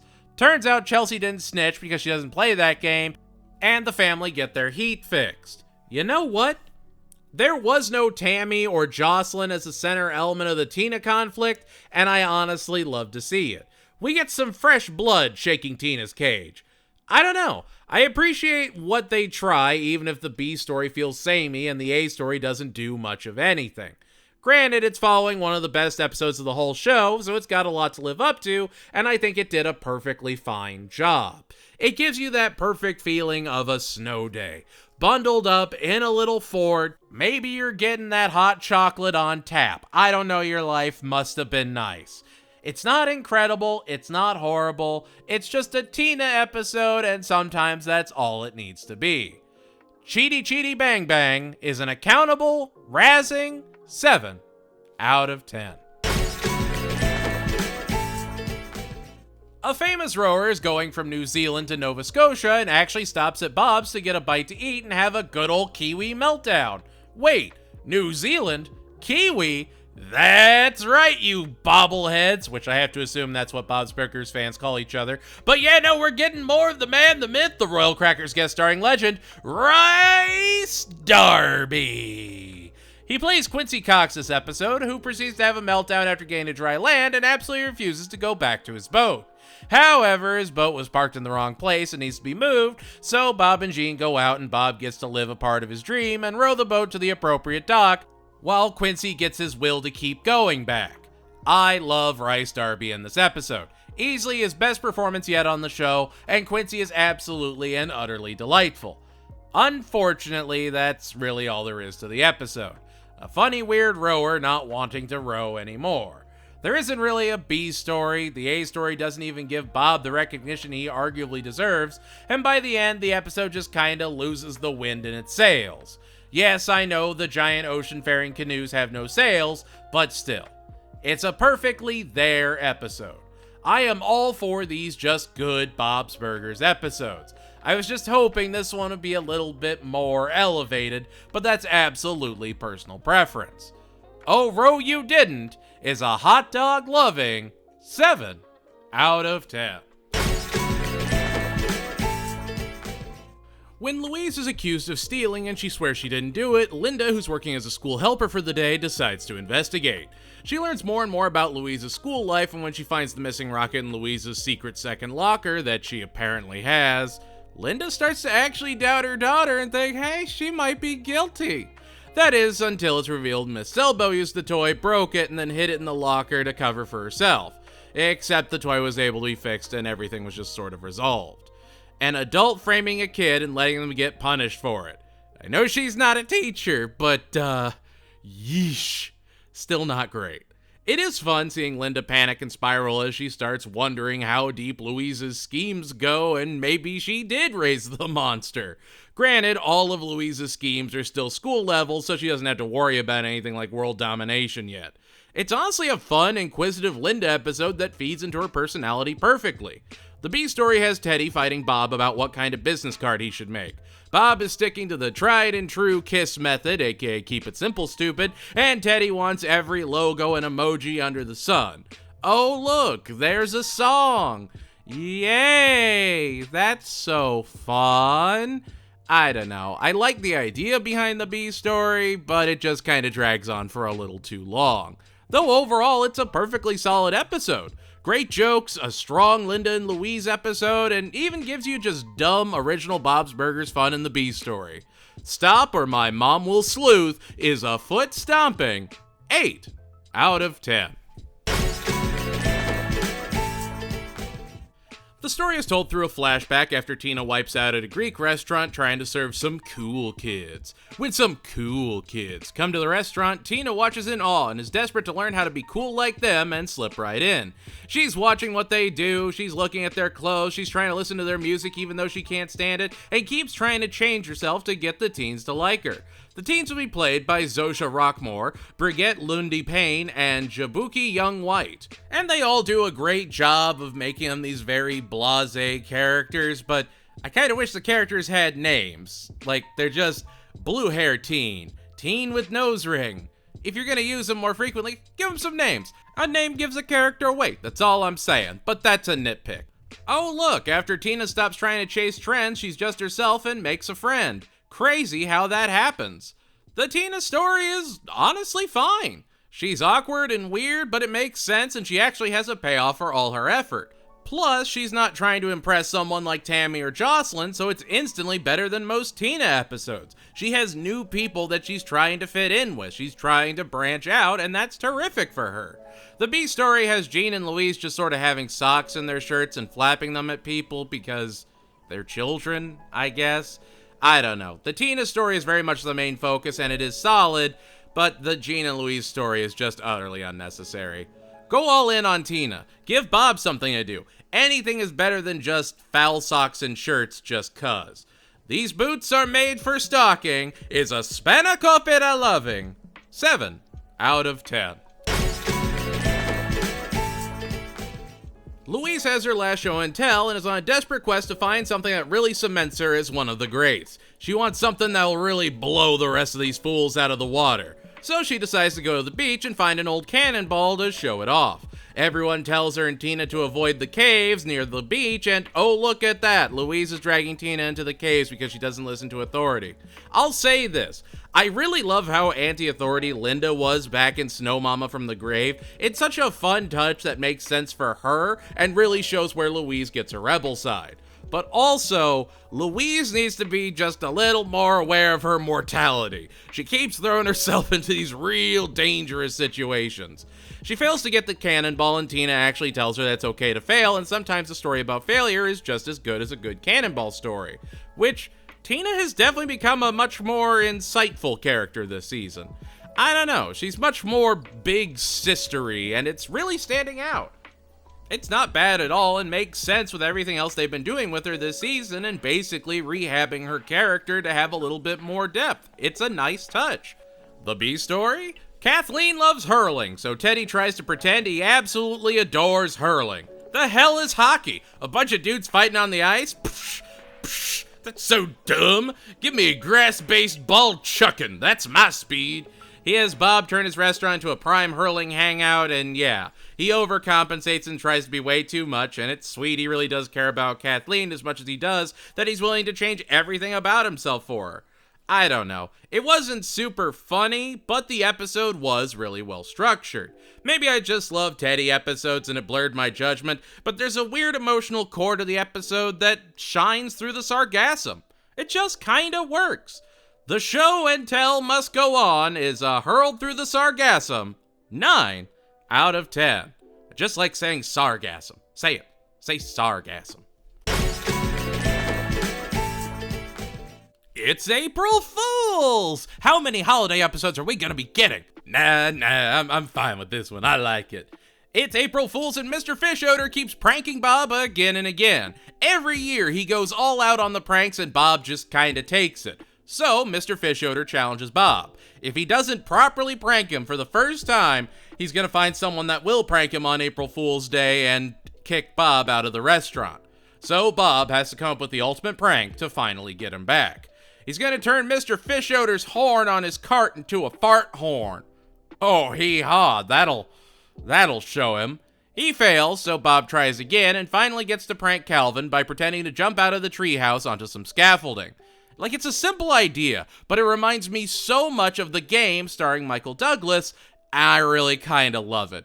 Everyone in the episode is talking about how you prank the people you love, and if Mr. Fishodor is taking all this time, if he's rearranging Bob's restaurant just to prank him, he really does see Bob as a friend and really seems to care about him. Even when Bob jumps, Mr. Fishodor's more freaked out about that than when he was literally dropped in the sub back in the movie. He was amused by everything Grover was doing, but here he was actually actively bothered. It's those small things that really make this episode a standout for me. It's a natural progression of Bob's relationship with Calvin and even Felix. Remember, Felix tried to kill Bob, yet Bob used Felix to try and prank his brother. Bob's just that kind of guy. He's been around Felix enough to just sort of shake it off at this point. You also get a side thing where Louise is pranking Tina about her date with Jimmy Jr. and scaring her until she apologizes, and by the end, it's just Tina and Jimmy Jr. enjoying frozen yogurt together, and honestly, it's one of the best scenes of those two together in the show, and nothing really happens. They're just smiling and eating froyo together. There's no sky pies or weird dancing or Zeke tackling Jimmy out of his chair. It's just a quiet, simple scene with these two, and that's sort of fantastic in its own way. I'm a sucker for a good prank episode, and this episode hit all the notes it needed for me. It's really just something special in my book, and kind of a standout favorite episode of the show. What a April Fool believes is a scaffolding semi-supported 10 out of 10. This is actually a reverse nutcase right here. The A story? Tina thinks she's a failed Thunder Girl because she doesn't have enough badges to move up, and she's been wasting her time. So, Bob and Tina go to the park to get her birdwatching badge. They even run into the park ranger we've seen before, who adores the birds and gives them a lot of helpful tips. I'm not gonna lie, I really love the park ranger this episode. Dave Herman, I don't know, just feels so pumped up, and he's saying every line with his whole chest out. He is selling that the ranger is just that passionate about bird watching, and it's really great. It makes this A story sing. Now, I'm not about to say I'm going to give you a glimpse into my dark and twisted mind, here's hamburger helper but evil, but I adore the scene where Tina, in an attempt to get more birds in one go, spreads out bird food to attract them, disobeying the park ranger, and then the birds do come and they get them, and then they just start getting absolutely eviscerated by birds of prey right in front of Tina, and she's traumatized. Now, it's not the violent event. It's the shock and spectacle that gets the laugh. It's the, oh my god, I can't believe they'd actually do that. I laughed almost as hard as that time Teddy got his hand caught and thrashed around like a trapped animal next to the fridge. They have to sneak past the Ranger, who's justifiably super pissed. And like, that's a tried and true good dark comedy Bob's Burgers story. That's what I watched the show for. That was terrific. The B story is Louise and Jean doing dares and trying to make sure Linda doesn't find out because they don't want her to play. It's just super awkward, and I keep wanting to get back to the birds. A really terrific A story and a super forgettable B story just combined into a perfectly solid episode. I love that we still get good awkward Tina and Bob episodes, and it's nice to see the two just sort of doing their own thing from time to time. Crow's Encounters of the Bird Kind is a bird feed spreading 8 out of 10. The family gets a $100 gift card and they decide to split it 5 ways so everyone has $20 to spend. While Gene is trying out the drums, he runs into an old friend that he couldn't stand and they begin to awkwardly reconnect. Linda sees a sewing machine that's $100 that she really wants and decides to go around and try and coax the family to give her their share of the money so she can buy the sewing machine. The sewing machine in her fantasies would actually be voiced by runway legend Tim Gunn. It's Linda running around asking the family to do something nice for her, and she wants to make Halloween costumes out of the sewing machine. Awesome? I don't know. It's something. It's not a particularly funny episode, and it really just boils down to the family goes to Walmart and ends up getting a sewing machine. Which I get that's the appeal of the show, to have it be more down-to-earth stories, but you can make it a little weird, you know? Give us some more oomph or pizzazz. Give us the pepper. I feel weird having an episode of Bless the Hearts having a more fantastical idea of shopping, even if it is a Black Friday adventure. This just feels so nothing.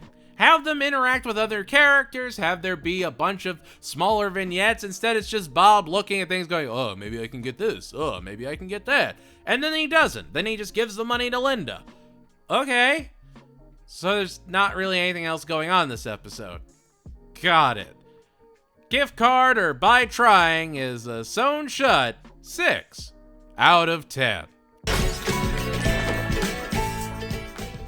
The kids find a shellfish-themed wrestling organization and want to enter into it even though they're tiny baby children.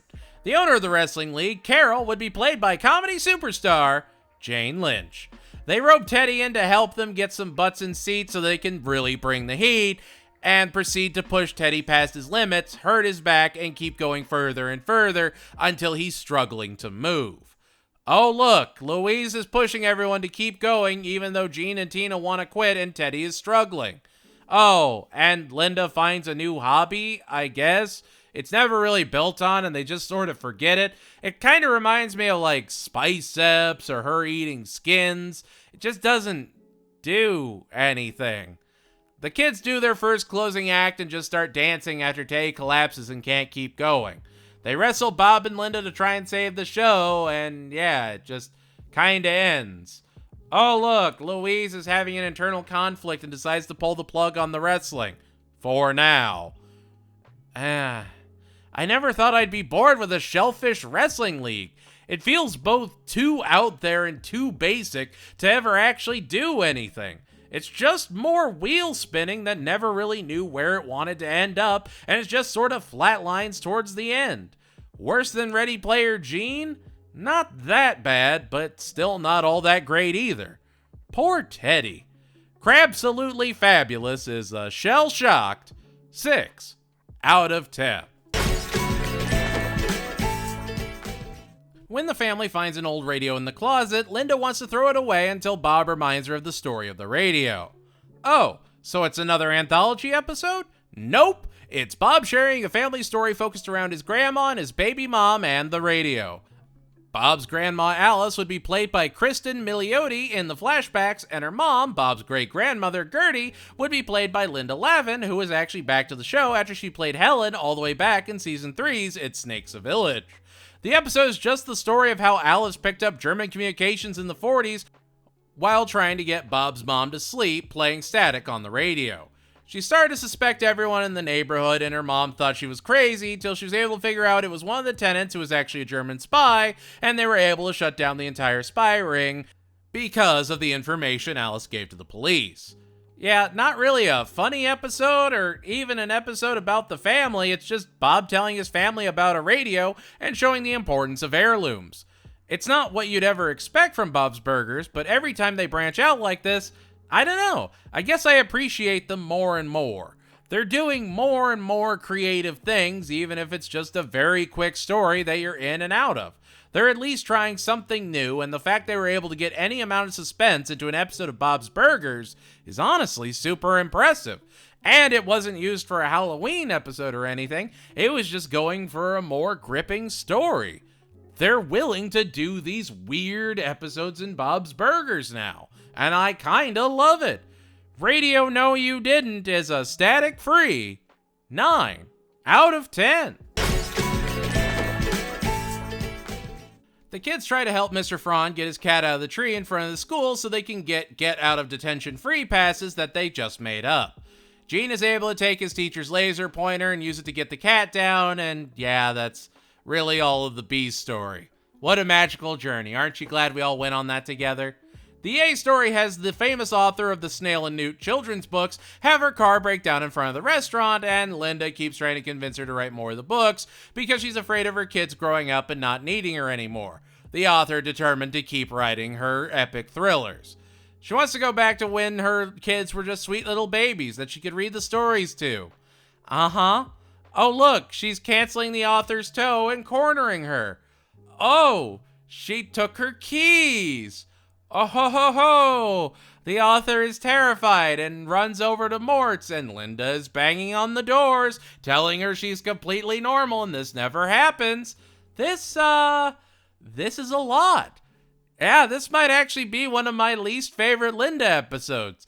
Sure, she's always been out there, but she keeps taking it too far, and you keep hoping she realizes the error in her ways, and she just never really does. She just keeps doubling down, and it's frankly just uncomfortable to watch.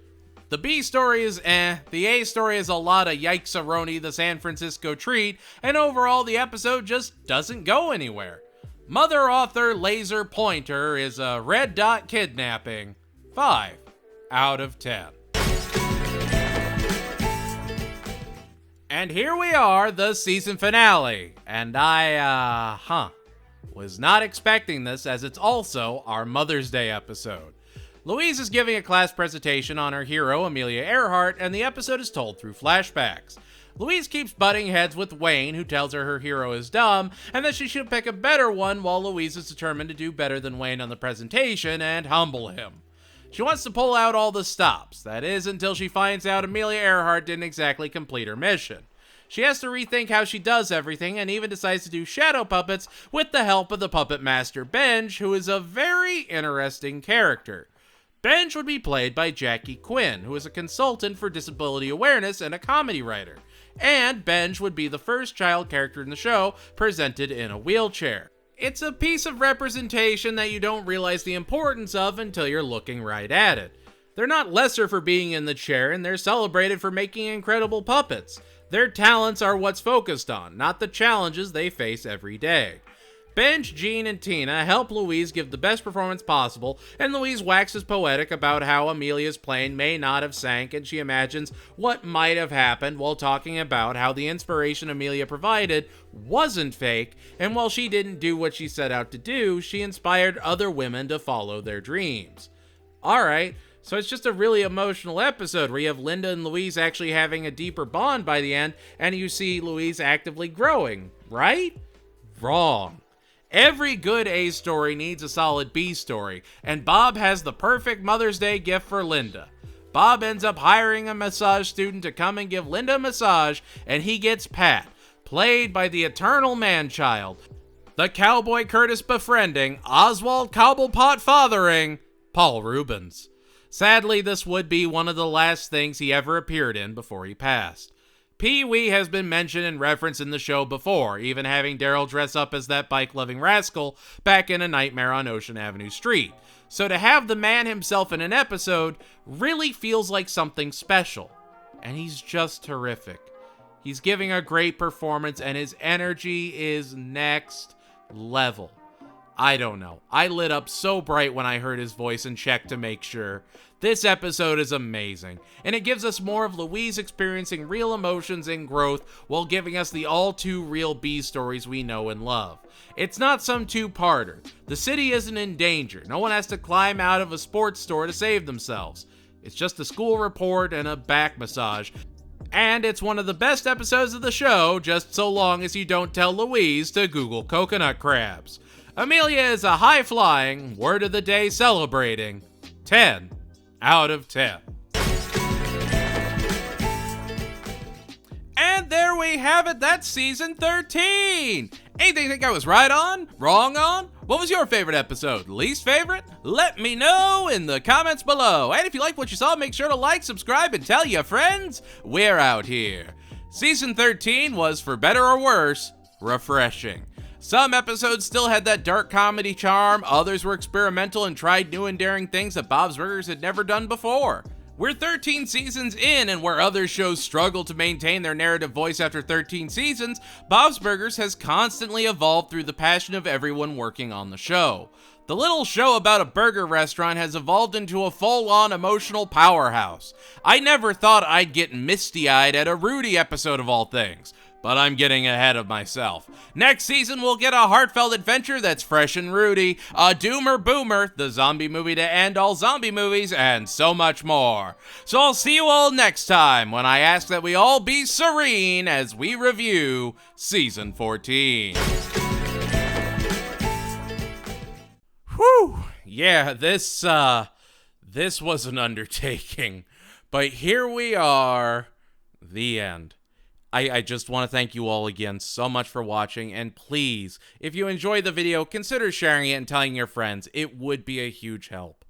Bob's Burgers was never a truly agonizing watch at any point. If I hit an episode I didn't enjoy, in 20 minutes I was usually onto something at least a little better. When I can review over 200 episodes of a show and only a few are absolute groaners, that's really saying something. This Emmy-winning underdog has cemented itself as one of the animated greats, and I am excited to study its impact for years to come. Bob's Burgers is a real one, and so are you for giving this channel a chance. Goodbye, everybody. Happy holidays, and no matter what, never forget that you matter.